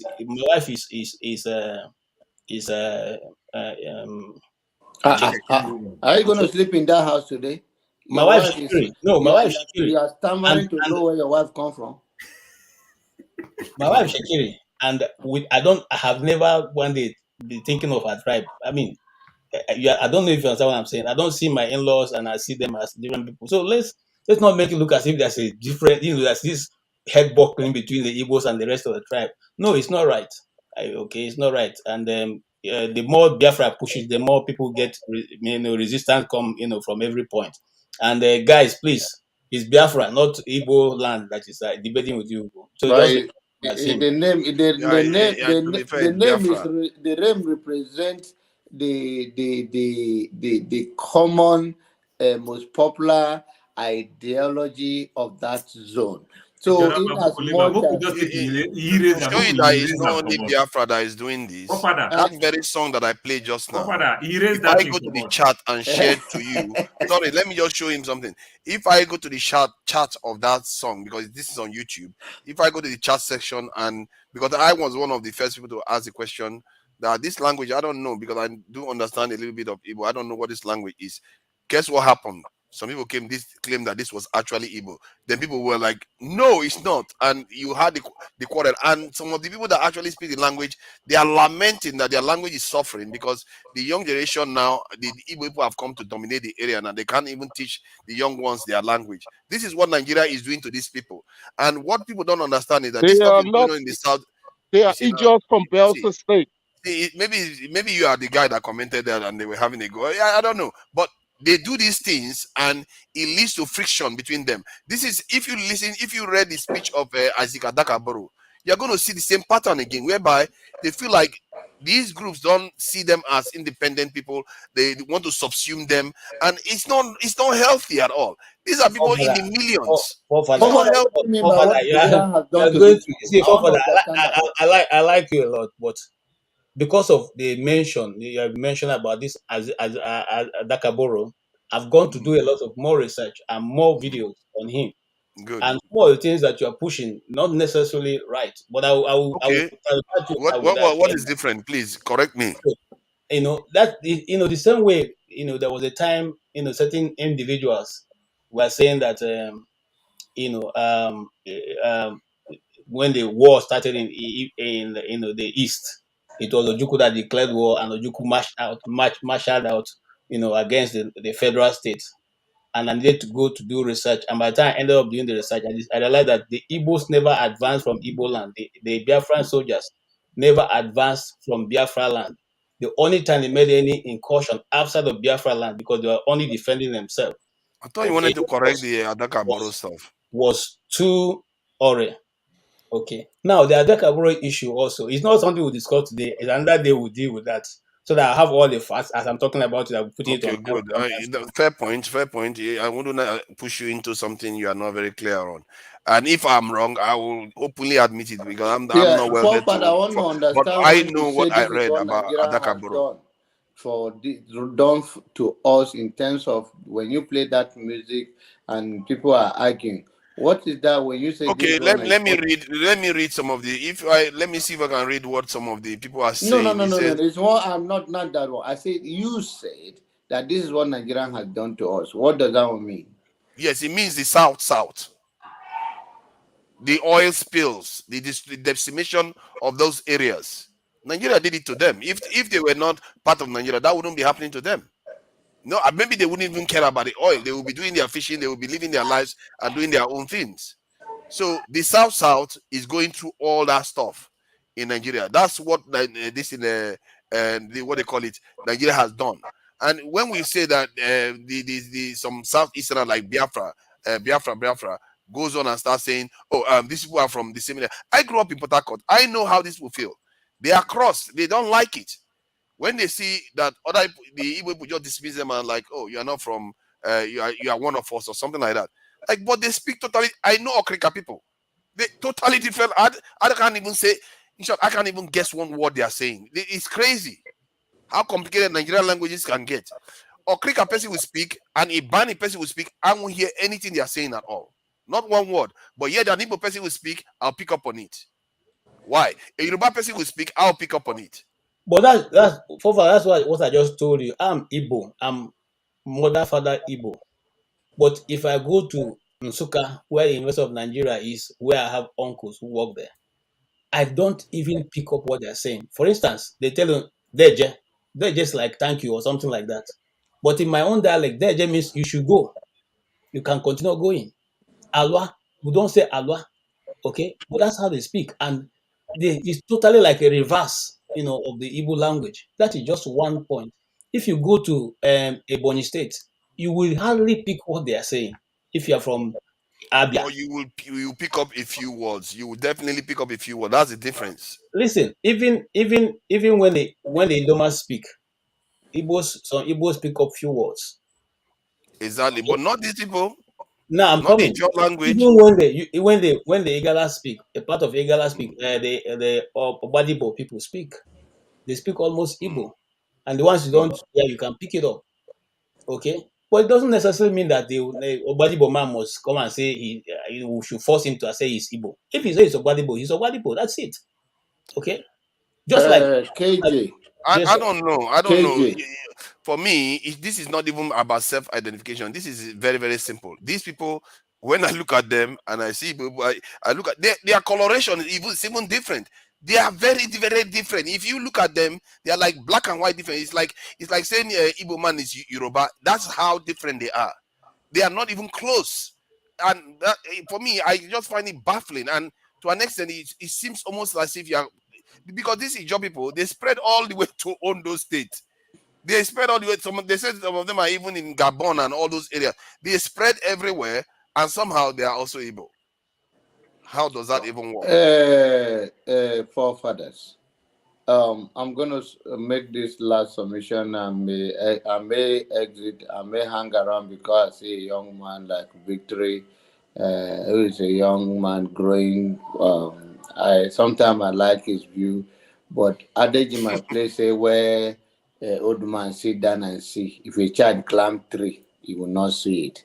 But it's also a good thing to listen to people like Victory. But the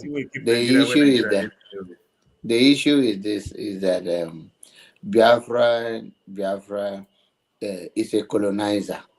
He want to become the 21st, and this scare people that the neighboring state, that in the struggle for Biafra, maybe they may have the same view, but they may distance themselves from the Biafran people, because people like Biafra here, we think that if you are going to be part of us, you have no identity again. You are now one of us. That we are not sharing common border. You don't even have a border. You have no other culture. You are us. And that is the reason why there's no momentum from the East that have resolved politically to capture or to spread beyond that zone. I always say that these people are congested, but doesn't mean that are more popular than any other zone. KJ, you know Benue very well. Your biased man do not allow you to marry a Benue woman. That's okay.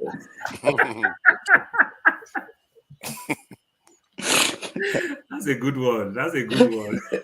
So the life there is no, like you say, Igbo Basic said it here. And the fact that people speak similar languages, people are still entitled, even in the Doma land, or the Benue land, like KJ say, the Ogbadibo local government, they are called different, in Doma language, they call them different people. They call them Idomone. When you go to Otukpo, they call them, so and we speak similar. You may pick one thing, and we are very different again. So I'm not going to force Otukpo people say, because we are all Idoma, you are Idoma and None. So people have that right. But people like Igbo Basic, the fact that you are not even from that state, you are very close by. Igbo Basic say you have no right, you are now an Igbo. Which kind of mentality is this? This is a colonizing mentality that scares the minority around the Igbo zone, that they don't want to be part of the Igbo, even when they think that they should be. But they get scared that, okay, I'm now, even if I join you guys, then I'm now suffering minority among you. That, just like we are suffering with Nigeria now. Nigeria is only consists of Igbo, Yoruba, and Hausa. No other languages, Cherekambia. Why? You see, I can hear that, I can understand that, but I can't understand anything what you want. I have what you said. John Albert, Igbo Basics did not say you are now, you must. Igbo Basics said No. Because I just heard you say something about it. It's not you. I said the way you said to Biafran that you cannot force somebody to be your own, even when they are similar. So I'm not against you. Okay, not a problem. I just wanted to say that nobody can, nobody, including you, John Albert. I'll come and spend my last in New Jersey. I live in New York, so don't not worry. a problem. Just let me know, and you'll be welcome. The issue is this: you or me, you cannot run away from your shadow. If you like, begin to sing. That is the language.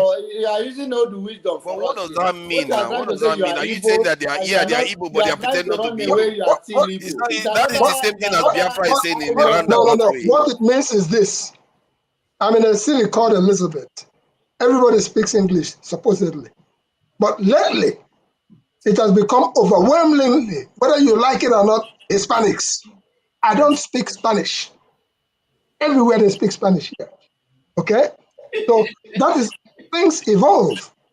The only point I wanted to make, no matter where you go, there were people there when you come. You may come with a strong gene, and then you can start multiplying and multiplying. Before you know it, the language of the place, you will impact it with your own language.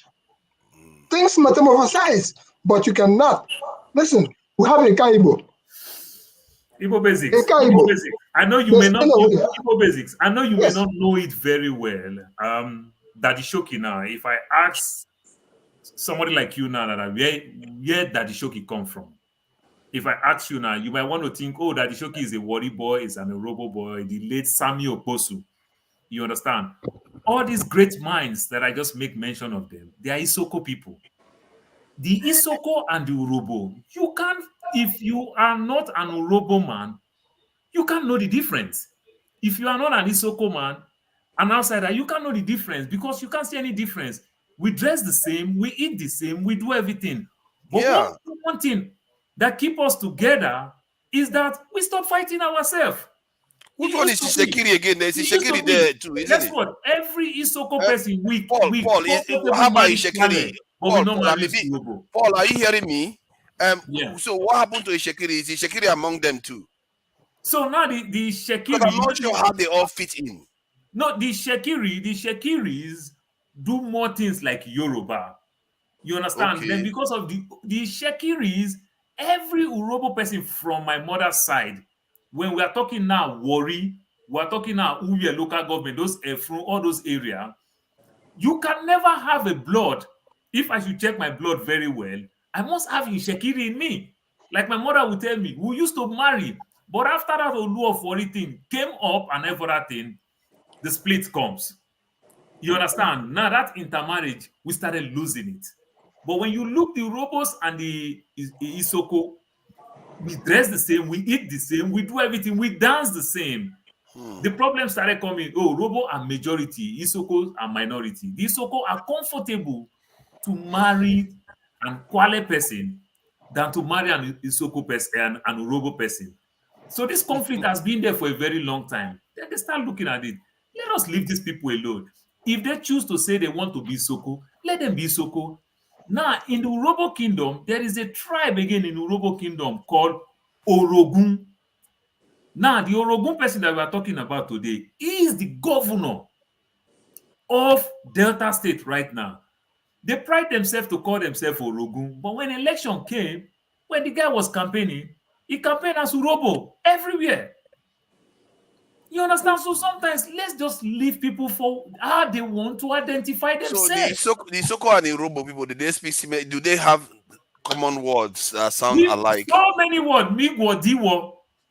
You see, we preach the same. It's like the English and let me add this one. Let me add this one because I wanted to add it when I think somebody was saying earlier on. It's like now the English and the French. When I was trying to learn the French language, I was surprised how many words in the French language that came from the English, vice versa. So, but they are not the same people at the same time. So this is why I wonder why we feel that just because people sound a little bit like us makes it us. I don't get it. History is full of people that sound alike, but they are not the same. You're still going back. Like I said, not because people sound alike means that they're no longer the same. I gave you many examples. I gave you an example of three different sets of people that speak the same dialect in Benue State. You don't must have. But I also gave you an example that is the opposite of that. So all of them are possible. Now, listen. What we are saying in essence is this: you people should identify who they want to identify as. I mean, exactly, because there's a reason why they are doing it. There's a reason. It's not necessarily for political reasons. I'm coming. There's simply no reason. There's simply no reason. I'm coming, sir. Listen, now you see, you have been debating this thing. I've been following you and Paul. People have dominated this issue. Okay, allow other people also put in their own thought. Because you just said there's no reason why people should be able to do that. Because we are always very cynical about things. First of all, you have given so many things here to say that the Igbos want to dominate the rest of the other. This is the narrative that has been handed down since. People like Biafra that makes people that like Biafra have. People like Biafra. They are the ones that are doing it. And you are like only Biafra talking with, that you're only talking with Biafra. Nigeria. Why didn't you default on the argument that Igbo Basic put? Nigeria? Why didn't you default the argument that people cannot run away from their shadow? Going back to the same. No, because that's a roundabout way of saying what Biafra said. By saying that people cannot run away from their shadow, it means that they are just pretending as if they are some other people when they are actually us. Yes. You know what I mean. Let's not that is the wisdom of old man from New Jersey. The first statement I made.